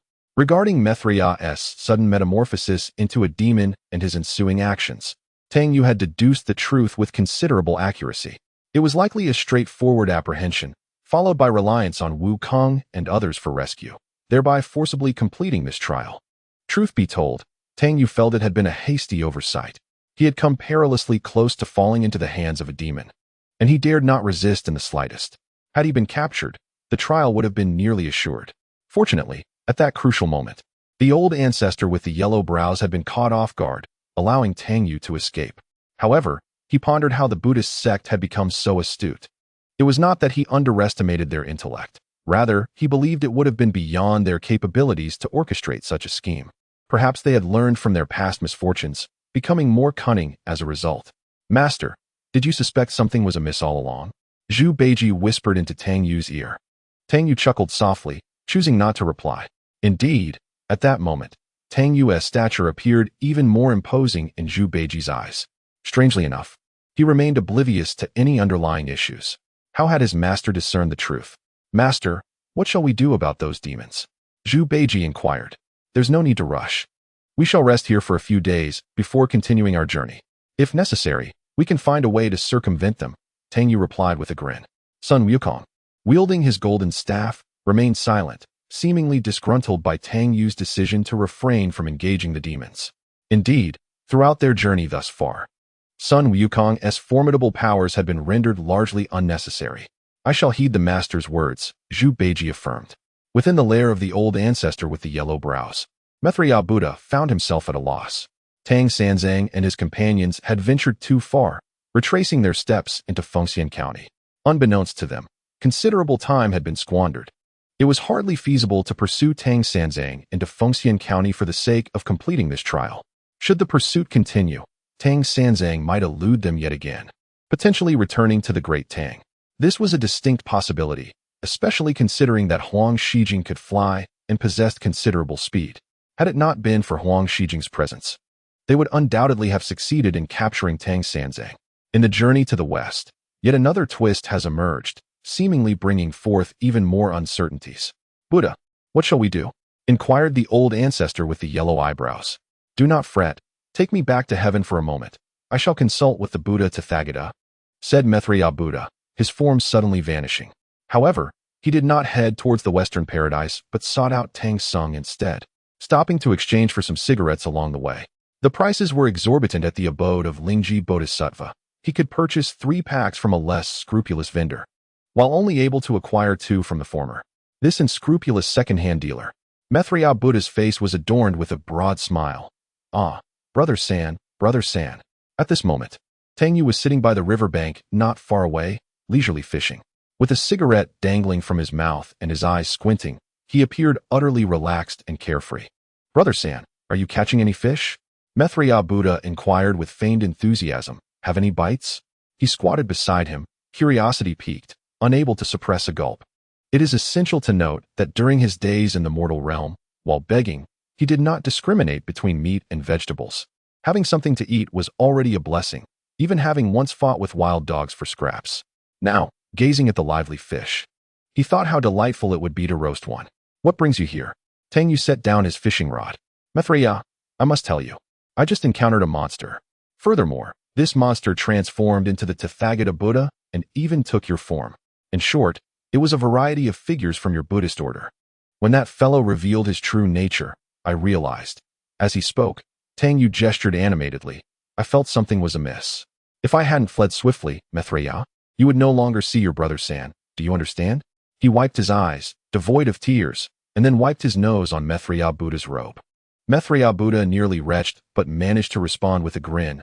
Brother San, primarily, you are a person of noble virtue, having cultivated for 10 lifetimes. And you bear the grave responsibility of journeying to the West for the sacred texts. It is quite possible that some individuals are scheming against you, perhaps sending minor demons to trouble you. After all, not everyone possesses the compassion we hold in our Buddhist hearts. Are you implying that this is the doing of the celestial beings?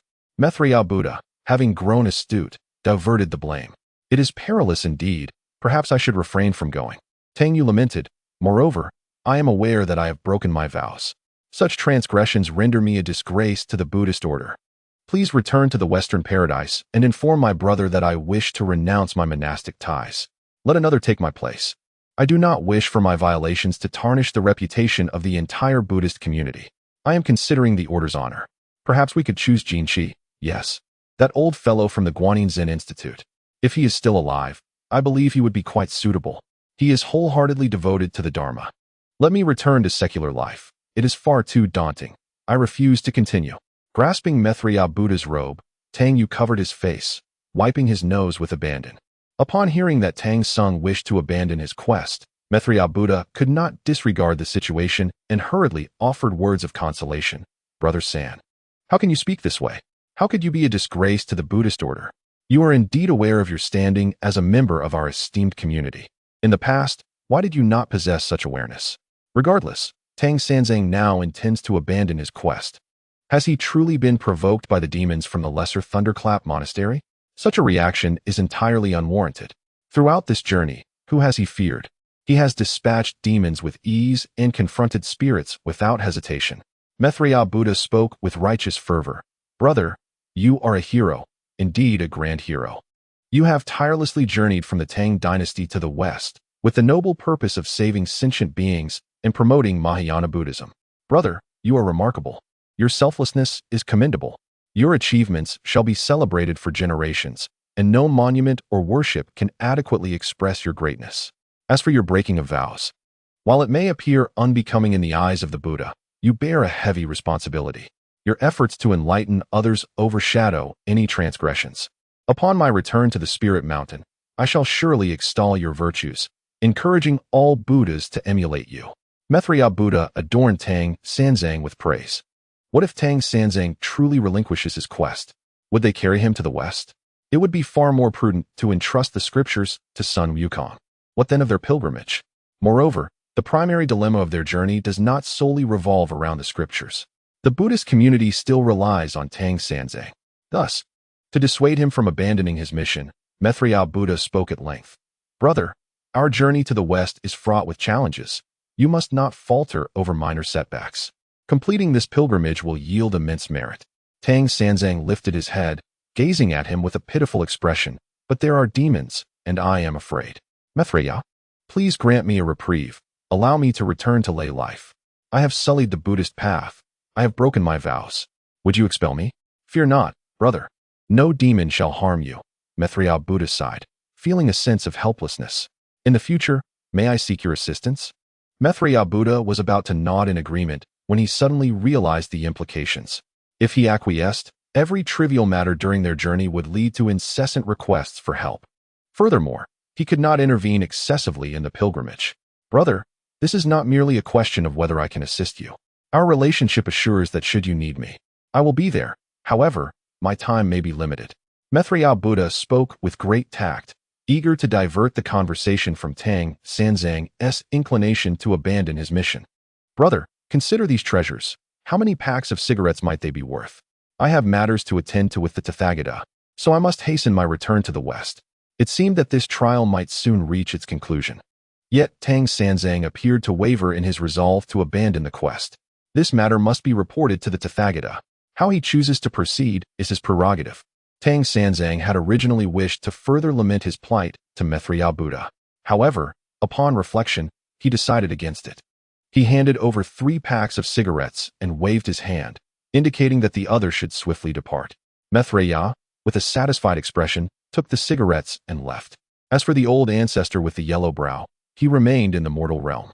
Although Maitreya believed this ordeal was essentially a failure, the Buddha had yet to speak, and his followers dared not act without his command. Unbeknownst to all, a figure stealthily infiltrated the lair of the yellow brow ancestor. Exhausted from days of toil, the old ancestor and his small band of demons were deep in slumber. The golden symbols and the bag of heavenly seeds, such precious items must not go to waste.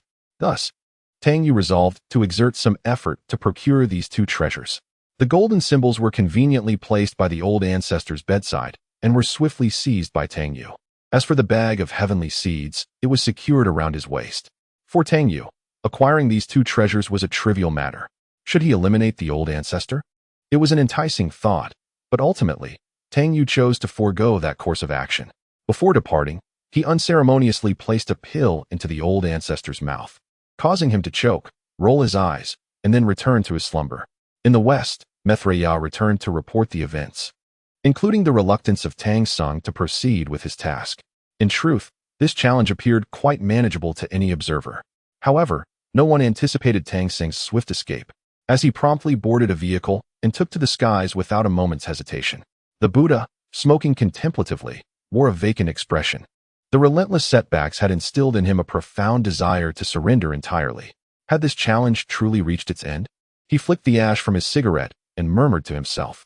Below, the assembly of Buddhas exchanged glances, each devoid of a viable solution. Particularly concerning was the news of Tang Sung's desire to renounce his vows. If they continued to confront him, what if he truly forsook his mission? Some Buddhas pondered this. At this juncture, it seemed prudent to heed Gao Zuolan's advice and directly clarify their identities with Tang Sung. The Buddha also contemplated whether it was indeed time to reveal the truth to Tang Sung. As for the speculation regarding the deceitful Sandy, it could not be dismissed. Among the travelers, it appeared that anyone other than Tang Sung was subject to suspicion. The Buddha, we believe, should heed the words of Bodhisattva Huilan and directly convey everything to Tang Sung. We trust that this will ensure he does not abandon his mission, Manjushri Bodhisattva remarked. We concur with the wisdom of Manjushri Bodhisattva, several Buddhas chimed in. After a moment's contemplation, the Tathagata nodded. If that is the case, let us proceed as you suggest. However, who shall convey this message to Tang Sung? This posed a dilemma for the Buddha. It is essential to inform Tang Sung of the journey to the West, as it serves both the interests of the Buddhist community and his own. There is no need for concern regarding the tribulations to come at critical moments. The Buddhist order will undoubtedly intervene. Yet, the message must be conveyed with both gentleness and firmness, subtly advising Tang Sung not to overly rely on his status. He is not irreplaceable, and a gentle reminder is in order. The Buddha harbored serious doubts about this. A warning may yield little effect, given his current disposition.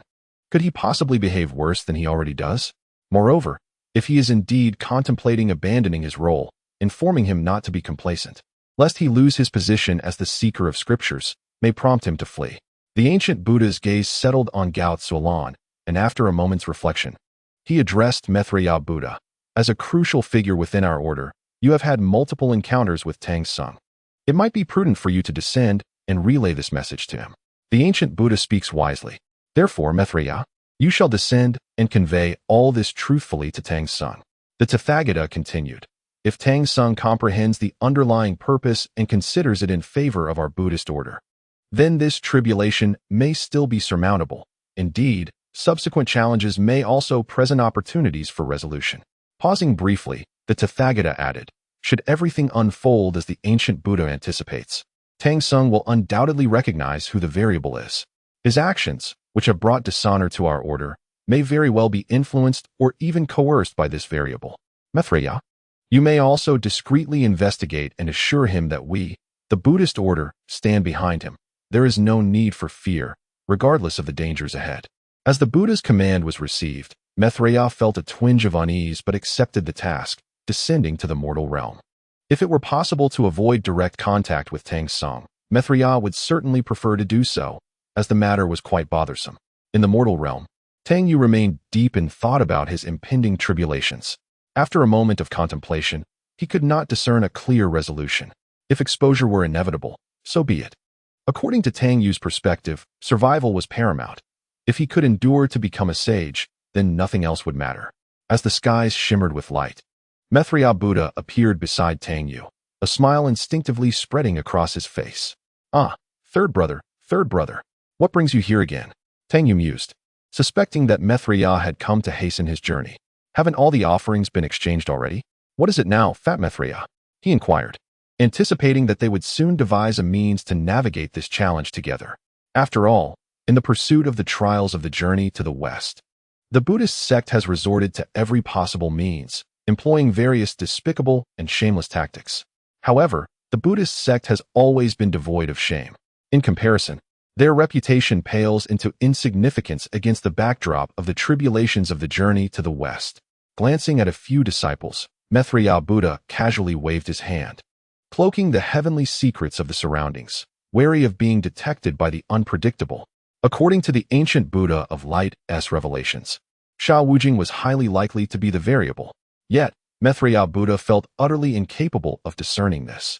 Sha Wujing sat quietly, head bowed, fidgeting with the 9 skulls in his hands, polishing them to a shine, completely oblivious to the figurative pot of filth that had been placed upon his head. Poor old Sha, who had once performed admirably as the curtain-lifting general, found himself relegated to the mortal realm due to others' misinterpretations. And now he was mistaken for a variable. Third brother, I have something to discuss with you, Maitreya Buddha said with a serious demeanor. Tang Yu looked at him curiously, unsure of what was stirring within this portly figure. He could sense the obscured heavenly secrets. Speak, I am listening.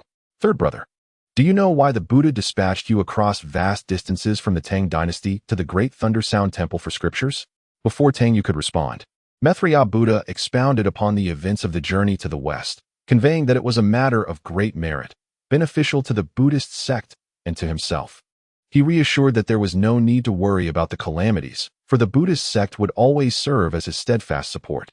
As for those warnings to Tang Sanzang not to be overly audacious, Maitreya Buddha chose to remain silent. Why? Because he had a gut feeling that should he dare to utter such words, Tang Sanzang would immediately abandon the task. It sufficed that Tang Sanzang understood the significance of this journey for the Buddhist sect and the considerable benefits it would bestow upon him personally. As long as Tang Sanzang possessed a modicum of compassion for Buddhism, even if just a little, the subsequent tribulations would become far more manageable.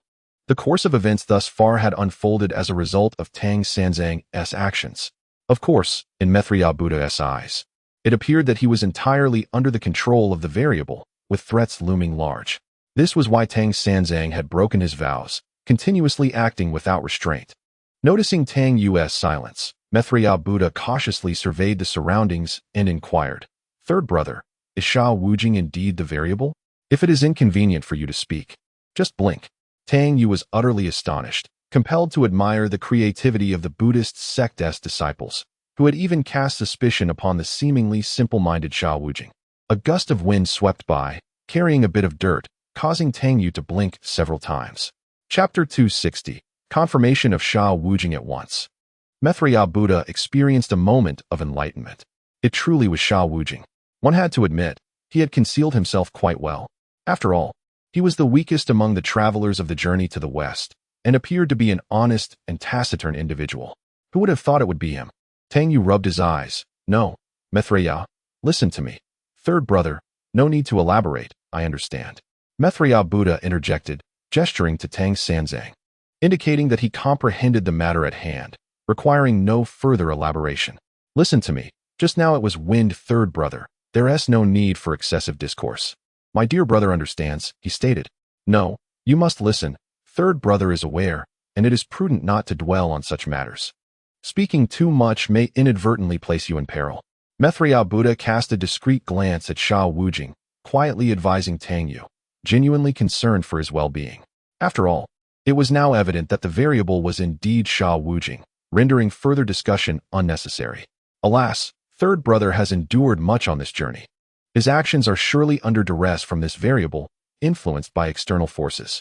Maitreya Buddha felt an overwhelming urge to chastise Sha Wujing, venting his frustration on behalf of third brother.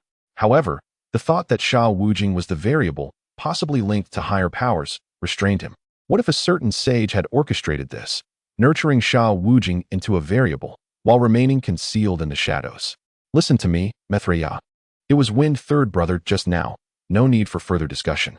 Endure a little longer, and I shall report to the Buddha, allowing him to decide. Nevertheless, since we have identified the issue concerning Sha Wujing as a variable, I am certain that the Buddha will not remain indifferent. Tang Yu, somewhat bewildered, pondered. What did he say? It seems he uttered nothing. Maitreya Buddha spoke with great gravity. Third brother, you must bear this burden a while longer.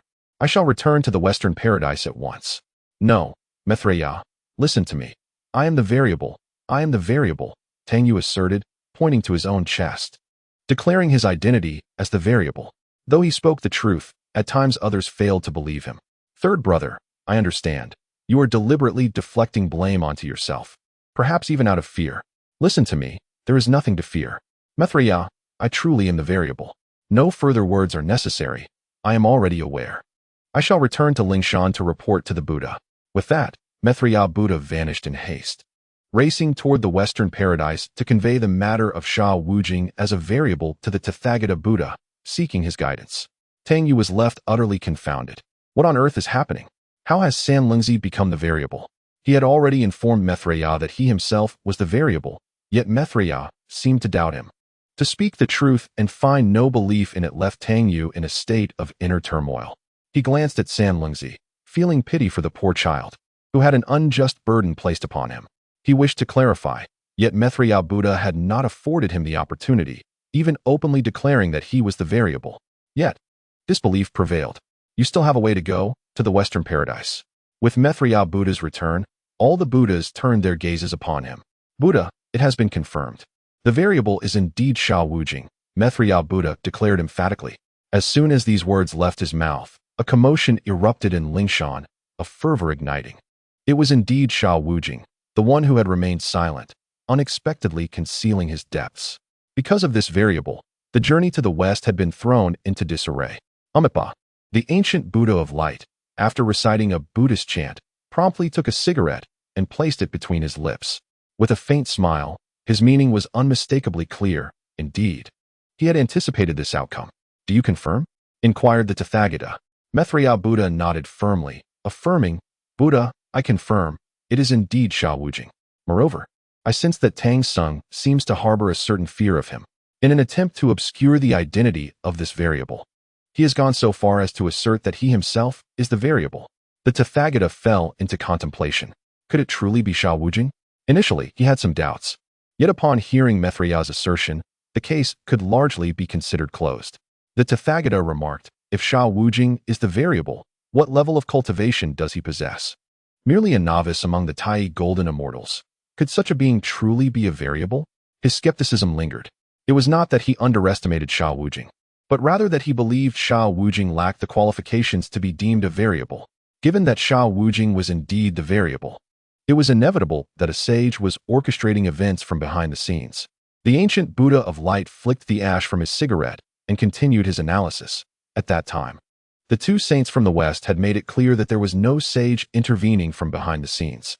However, from what I have observed, it is highly probable that a sage is concealed in the shadows, pushing Sha Wujing forward. Thus, when the sages attempted to calculate, they found nothing, as some individuals remained hidden from view, making it difficult to deduce the truth. It is even possible that there is more than one sage involved. The ancient Buddha of light smiled confidently.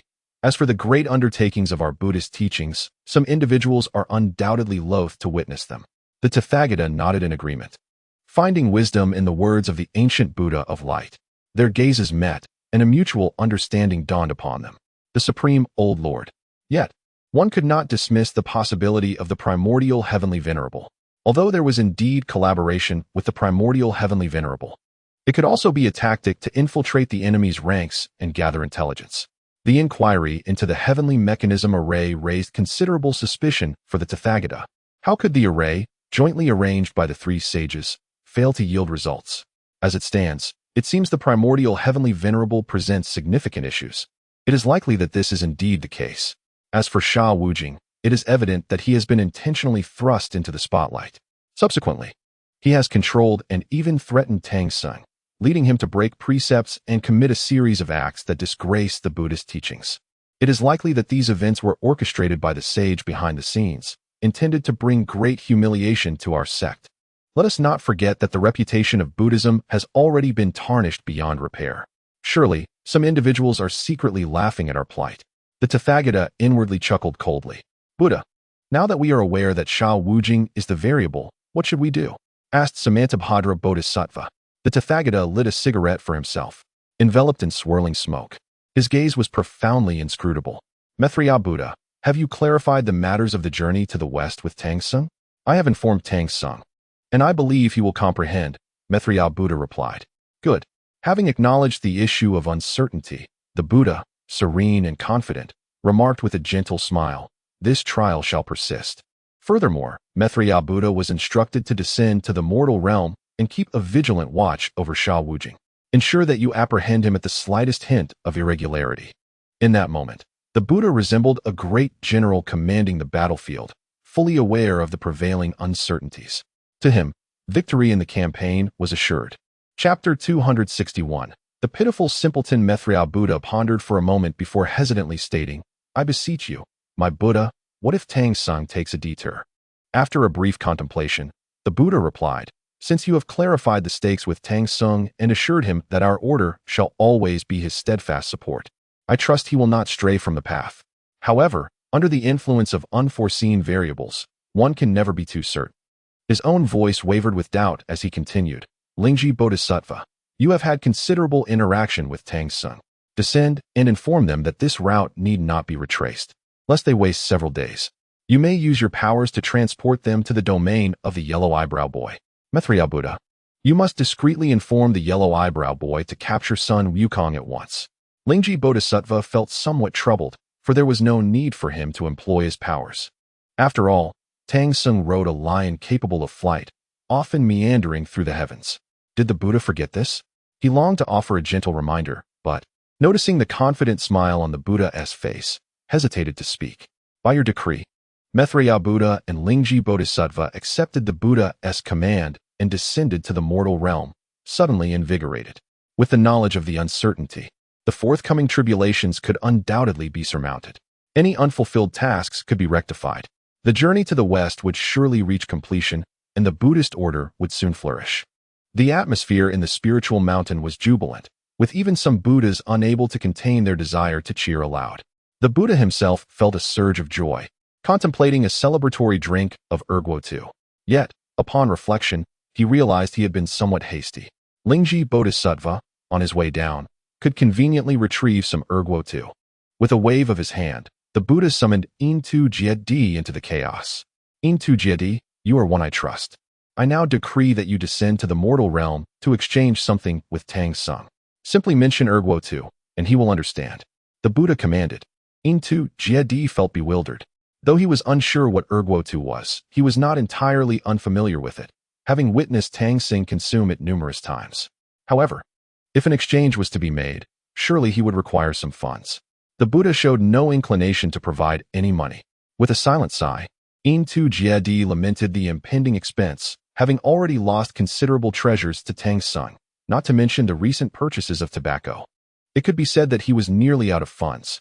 By your decree, Intu Jiedi replied, his face etched with concern, and the Buddha promptly vanished into the depths of chaos. Now the issue of the variables has come to light. Naturally, it is essential to report this to the sage behind it. Request an audience with the sage. Release.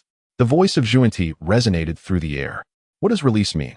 Why does this sound so unpleasant?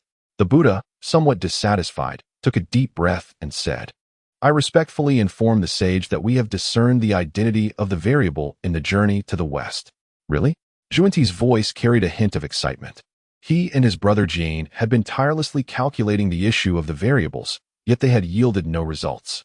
Regarding the journey to the west, both were acutely aware that not many tribulations had been completed.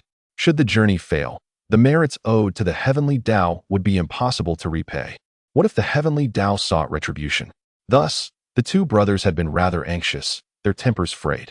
At this moment, hearing the Buddha declare that the matter of the variables was known, it was inevitable they would feel a surge of exhilaration. Even Jane, who had been meditating with his eyes closed, opened them to gaze at the Buddha. "Who is it?" Zhuanti asked impatiently. "Sha Wujing." The Buddha proceeded to analyze the situation, noting that there might be more than one sage orchestrating events behind the scenes, which had contributed to their inability to deduce the outcome, resulting in the current disarray of the journey to the West. This analysis was undeniably sound. Under the scrutiny of the Heavenly Secrets Grand Formation, the two brothers had suffered considerable injuries struck by lightning. However, Yuan Shitianzuan seemed to bear no significant wounds. Initially, they did not perceive any irregularity. But upon hearing this analysis, suspicions began to arise. If Tang Yu were to learn of their conclusions, he would likely laugh heartily. For a fierce analysis could reveal their foolishness. "Is it confirmed that Sha Wujing is the variable?" Zhuanti inquired. "Confirmed." Just as the Buddha was about to nod in affirmation, he reconsidered, realizing he needed to leave room for interpretation in case it were not Sha Wujing after all. The ancient Buddha of light had analyzed it, and Maitreya had confirmed it. The Buddha, after much contemplation, finally said, "However, I believe it is quite likely, 8 or 9 parts out of 10. In the depths of chaos, a prolonged silence ensued, as if the two sages were deep in thought. If this were the case, it implied that more than one sage was involved, which presented a complication. Tong Tian could be directly excluded, as he had been imprisoned by Hong Jun when the variable emerged and was incapable of any manipulation. Therefore, the identities of the sages involved were becoming increasingly evident. This truly posed a dilemma. The two brothers were not particularly afraid of Yuan Shitianzuan, but they harbored deep apprehensions about Taishang Laojun, whose strength was unfathomable. No one truly knew the extent of his power. Even the two of them began to doubt whether they could stand a chance against him, even if they joined forces. "We need to deliberate on this matter," Jane stated. "Since you have discerned the identity of the variable, it stands to reason that subsequent tribulations should not pose significant issues. It is imperative to ensure that each tribulation of the journey to the West is completed." Indeed, the Buddha, Tathagata, bestowed a respectful bow and then returned to the spiritual mountain. Within the sacred confines of Ling Mountain, pink candles flickered gently, and delicate pink silk drapes stirred in the absence of wind. The golden light of the Buddha radiated with such sanctity, tinged with a subtle hue of pink, rendering it extraordinary. To Tathagata, everything appeared to be so splendid. In the mortal realm, there was no longer any concern regarding the elder of the yellow eyebrows. All his treasures were firmly in his own possession. Thus, whether to circumvent him or not became inconsequential. He was merely a being reliant on his equipment. And now that it was gone, a single blow from Wukong could easily vanquish him. Moreover, Tang Yu had even treated him to a delectable morsel. "Master, shall we set forth now?" inquired Zhu Beiji as he observed Tang Yu packing some items into the caravan. He glanced upward at the sky. "It's sweltering at midday. Perhaps we should wait until it cools down a bit," Tang Yu replied. The third fool was busy preparing fish and expertly placed them over the fire to grill. Watching him, Tang Yu felt a pang of sympathy. Despite having done nothing wrong, he was mistaken for a variable. Poor lad. Suddenly, a brilliant light flashed across the horizon, and Bodhisattva Lingji appeared beside Tang Yu. "Hee, third brother, are you eating? What are you up to? Is there something amiss?" Tang Yu questioned. "You aren't planning to exchange for cigarettes again, are you?" Casting a cautious glance at Sha Wujing, Lingji Bodhisattva instinctively braced himself. He was acutely aware of the dangers posed by variables. He had been trapped in the purple gold gourd and had nearly lost his soul. Although it seemed that Sha Wujing was merely at the initial cultivation level of a Tai golden immortal, he was still a variable. No one could ascertain the true extent of his power. Furthermore, the sage behind him might have left a hidden agenda. Such matters warranted vigilance. Chapter 262. The fear of Lingji Bodhisattva, especially now that the waters of the merit pool had run dry. Should he be ambushed, he might be left to wander as nothing more than a restless spirit. Thus, Lingji Bodhisattva exercised extreme caution, ever vigilant of the third fool. Unbeknownst to him, beads of sweat had begun to form on his brow. "Third brother," Lingji Bodhisattva said as he moved a couple of steps to the side, believing this to be a safer distance. If something were to happen unexpectedly, this distance would at least afford him a chance to prepare. Moreover, given his heightened alertness, he should still be able to escape if necessary. "Third brother, the Buddha has instructed us to hasten our journey. We ought not to linger here any longer. As there is little of interest," he added, "you must be quick to set off. Once we enter the city, there are brothels aplenty, where you can truly make your mark." Tang Yu stared incredulously at Lingji Bodhisattva. Is this truly what a bodhisattva should say? Does he not feel it tarnishes the sanctity of the Buddhist path? What has come over this fellow? Yet, Tang Yu remained unaware of Lingji Bodhisattva's profound anxiety, fearing that the third fool might suddenly strike him without warning. Since Xiao Wujing was a variable, he undoubtedly harbored unknown contingencies. Even the thought of secretly ending one's own existence is a possibility. The attachment to life and the beauty of the mortal realm weigh heavily on one's mind. Lingji Bodhisattva remains ever vigilant, alert to any slightest disturbance.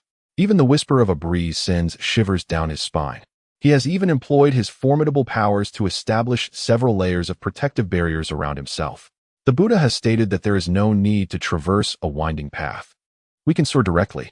Lingji Bodhisattva promptly conveyed the Buddha's message, filled with an urgent desire to depart from this unsettling place. The atmosphere is overwhelmingly frightening, compelling him to be on guard against any unforeseen threat that may arise. San Lungzi was washing some kitchen utensils by the riverside when he noticed Lingji Bodhisattva's peculiar demeanor and remarked, "Bodhisattva, you seem a bit tense." It was apparent to everyone that Lingji Bodhisattva was indeed very anxious. Could something have happened to that old rascal? Lingji Bodhisattva nearly panicked, instinctively ready to flee. However, he forced himself to maintain composure and chuckled awkwardly. "Haha, no, it's just a bit warm today." He wiped the sweat from his forehead, attempting to explain away his unease. Tang Yu, observing him curiously, noted, "This fellow is definitely off." He asked, sweating nervously, "Am I really that terrifying?" He waved his hand dismissively, signaling for Lingji Bodhisattva to leave. "Brother San, we cannot take a detour." Lingji Bodhisattva discreetly glanced at Xiao Wujing and subtly implied, "You understand." With that, he swiftly took his leave, moving with remarkable speed. Tang Yu was left bewildered. What was that about? What am I supposed to understand? The meaning behind Lingji Bodhisattva's words was quite clear. Tang Sanzang had come to recognize the immense significance of their journey to the Buddhist faith. Thus, deviating from their path was not an option. Even if unexpected variables compelled Xiao Wujing to take a detour, they must not yield. The phrase "you understand" subtly reassured him that there was no need for fear, for the Buddhist community stood strong behind him. He need not fear danger or Xiao Wujing. "Master, what is going on with Lingji Bodhisattva? I sense something amiss." Zhu Beiji also felt the unusual tension surrounding Lingji Bodhisattva. "Don't worry about him. Who knows what strange winds are blowing?" Tang Yu replied nonchalantly, completely unaware of the psychological pressure Xiao Wujing had inadvertently placed on Lingji Bodhisattva, nearly causing him to lose his composure. Once everything was packed and ready to go, a flash of light illuminated the sky, heralding the arrival of Intu Jiedi. He had just encountered the shaken Lingji Bodhisattva, who was then boasting about the possibility that Xiao Wujing might already be aware of their suspicions regarding his unpredictable nature. Several times, he had covertly attempted to harm him. If not for Lingji Bodhisattva's quick thinking, he would have surely met his end. However, bound by the Buddha's decree, he had no choice but to proceed, mustering the courage to face what lay ahead. The silver-headed Jiedi stood high in the heavens, a smirk of flattery gracing his visage. He occasionally cast a wary glance at San Lungzi, his eyes suffused with suspicion.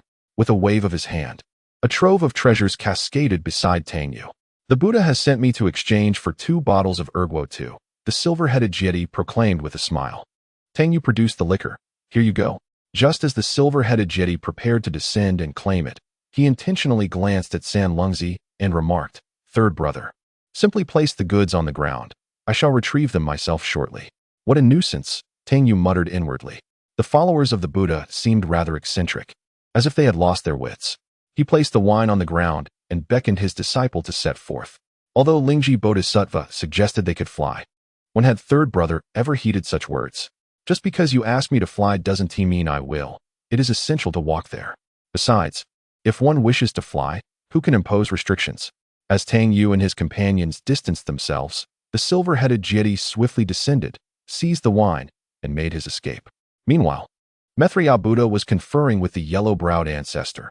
"Tang Sanzang and his entourage will soon pass this way.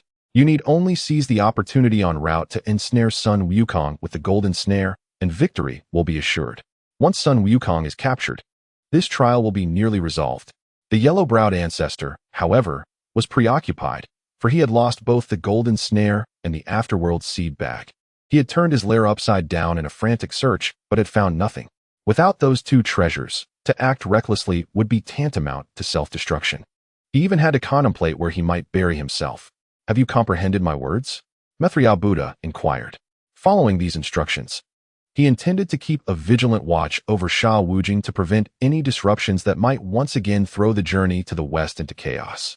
In Maitreya Buddha's view, as long as Sha Wujing was kept under close scrutiny, there would be no opportunity for mischief, and all tribulations of the journey to the west would unfold smoothly, as orchestrated by the Buddhist order. The yellow-browed ancestor sank to his knees, stammering, "I beseech the Buddha for forgiveness. The treasures have been lost." Maitreya Buddha was momentarily taken aback. "What did you say about the treasures being lost?" The yellow-browed ancestor trembled on the ground. Maitreya Buddha quickly began to calculate, striving to sense the aura of the treasures. Yet, he encountered nothing, as if they had vanished completely. Panic set in, for these two artifacts were of utmost importance. Yet, they had simply disappeared. Even a few boxes of cigarettes could have sufficed. Chapter 263. This trial should be abandoned. Maitreya Buddha turned his gaze to the yellow-browed child. Feeling as though all of this were but a dream, he had been prepared for unforeseen events. Yet he had not anticipated that the attack would not be directed at the Buddhist followers, but rather at the seated yellow-browed child. However, upon reflection, this was perhaps the right course, as the loss of the golden snare and the afterworld seed bag rendered this trial nearly impossible to continue. Maitreya Buddha suddenly broke into a self-deprecating laugh. Not long ago, he was meticulously orchestrating strategies, convinced that this challenge would surely be overcome. However, reality delivered a cruel blow, leaving him somewhat bewildered. With his treasures lost, the prospects of overcoming this difficulty seemed utterly futile. It was an insurmountable predicament. Maitreya Buddha sighed deeply, instructing, "Please wait here for a moment. I must return to the Western paradise to report to the Buddha." The loss of the treasures necessitated a report to the Tathagata. In Maitreya Buddha's eyes, this challenge appeared to be irretrievably doomed. Yet, since the Tathagata had not called for a retreat, one must persist here, for there might still be alternative solutions. Presently, whether it was Tang Sung and his companions taking a detour or approaching directly, they posed no threat to them. Even if Tang Sung sought to fulfill this challenge for the sake of Buddhism, it was an unattainable goal. Should they merely watch as the yellow-browed boy marched towards his demise? That would be a grave miscalculation. In the Western paradise, upon the return of the Bodhisattva Lingji, he embellished his account of events. Indeed, it was Sha Wujing. Several times during this period, he had attempted to take action against him, and even the Bodhisattva Lingji had sensed the murderous intent. If not for his cunning, he would likely have perished. Initially, some had harbored doubts about Sha Wujing being a variable, but upon hearing Lingji's words, their suspicions were confirmed. The Tathagata frowned slightly. The variable, Sha Wujing. But what could be done? Surely, there were saints operating in the shadows behind him, making it impossible to eliminate him. Were they to stand idly by as he continued his reckless journey? What opinions did the other Buddhas hold regarding this variable? Smoking his pipe, the Tathagata, in a state of helplessness, sought counsel from the assembly of Buddhas.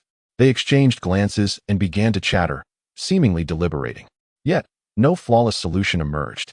The issue of the variable was one that their wisdom had deduced, and even the saints lurking in the background were unable to calculate. Consequently, there seemed to be no feasible course of action, and some feared the prospect of being caught off guard, which would spell disaster. It is worth noting that certain prominent bodhisattvas within the Buddhist community had witnessed the bloody history unfold before their eyes. From the perspective of the elder monk, since Sha Wujing was indeed the variable, there must be a saint orchestrating events from behind the scenes. The ancient Buddha of light spoke slowly. It is evident that their scheme aims to exploit the variable Sha Wujing to threaten Tang Sung, compelling him to act in accordance with the variable's dictates, thereby undermining our journey to the west. However, the saint must be concealed, not daring to reveal themselves publicly. If that were the case, our two saints would never let it slide. Therefore, as previously stated by the Buddha, Maitreya should keep a vigilant watch over Sha Wujing. With his quasi-saintly cultivation, I believe that any movement from Sha Wujing will not escape his keen observation. Certainly, it is not necessary to surveil him covertly. One can subtly inform Tang Sanzang, knowing that the Buddha bestows his blessings upon him, allowing him to act with boldness and freedom. Of course, this is merely for the sake of the variables. I believe that if this is the case, then even if the variables wish to act, they must proceed with utmost caution. The ancient Buddha of light, feeling a bit parched, waved his hand, and a cup of water flew from the meditation chamber, which he gulped down in one go. He then lit a cigarette for himself. The assembly of Buddhas below watched him, eagerly awaiting the continuation of his discourse. Taking a puff, the ancient Buddha of light continued, "As long as Maitreya Buddha accompanies us in this manner, it will constrain the actions of the variables. Even if they wish to act, they will dare not do so openly. However, with Maitreya Buddha keeping a vigilant watch, it is believed that they will find no opportunity. Only in this way can the journey to the west continue." Furthermore, the old monk is confident that, if this is adhered to, the tribulations ahead will surely not encounter any unforeseen accidents. Upon concluding his remarks, the ancient Buddha of light smiled faintly, his countenance radiating confidence. The Tathagata Buddha nodded subtly, as this analysis aligned perfectly with his own thoughts. "This is precisely what I was contemplating," declared the Tathagata, with a flash of brilliance. Maitreya Buddha appeared within the grand hall of the great Thunder Sound Temple. His first words were, "Has something happened to the Buddha?" Instantly, the Tathagata was taken aback, even unconsciously holding his breath. "The golden symbols and the postnatal human seed bags have been lost. Even I can sense no trace of them," Maitreya Buddha stated. "As for how they were lost, the yellow eyebrow boy is unaware." The Tathagata furrowed his brow slightly. There was no need to ponder further. It was undoubtedly the work of the variables. These variables had even managed to conceal their actions from the Western Heavens Buddhist sect. Stealing such items would be a trivial matter. Given the cultivation level of the yellow eyebrow boy, if he had sensed anything, it would indeed be a rare occurrence. However, the loss of these treasures implies that this trial may indeed be doomed. Otherwise, let this trial be abandoned, suggested the Tathagata. After all, they were already aware of the issues posed by the variables. By keeping a close watch on the next trial, it is believed that the variables will have no opportunity to meddle, as long as the variables do not interfere. It is the Tathagata's conviction that all tribulations will unfold in due course. Furthermore, so many tribulations have already been left uncompleted, so this one is not of great consequence. We can devise a way to collectively make up for it later. The assembly of Buddhas exchanged glances, seemingly in agreement with the Tathagata's sentiments. After all, with the treasures lost, this trial could not proceed. The ancient Buddha of light glanced at Zhuangguangjing, Tang Sanzang, and the others, as they were about to enter the realm of the yellow eyebrow boy. If at this juncture, they were to compel the yellow eyebrow boy to fulfill the trial, it would be akin to inviting his demise. "The Buddha speaks wisely. Let us abandon this trial," concurred the ancient Buddha of light. "Very well. In that case, Maitreya Buddha, you shall allow the yellow eyebrow boy to return to the Western Heaven. As for you, remain in the lower realms for the time being, keeping a vigilant eye on Sha Wujing. Should he reveal even the slightest hint of folly, apprehend him at once." The Buddha, with a confident smile, mused, "If only Sha Wujing reveals his true nature, we shall seize him, and surely those saints concealed behind him would not dare to act rashly. Furthermore, we could interrogate Sha Wujing, extracting from his lips the identities of those saints who interfere. Should we uncover the truth, our own saints would undoubtedly not let the matter rest. This incident may even serve to procure some advantage for our Buddhist sect.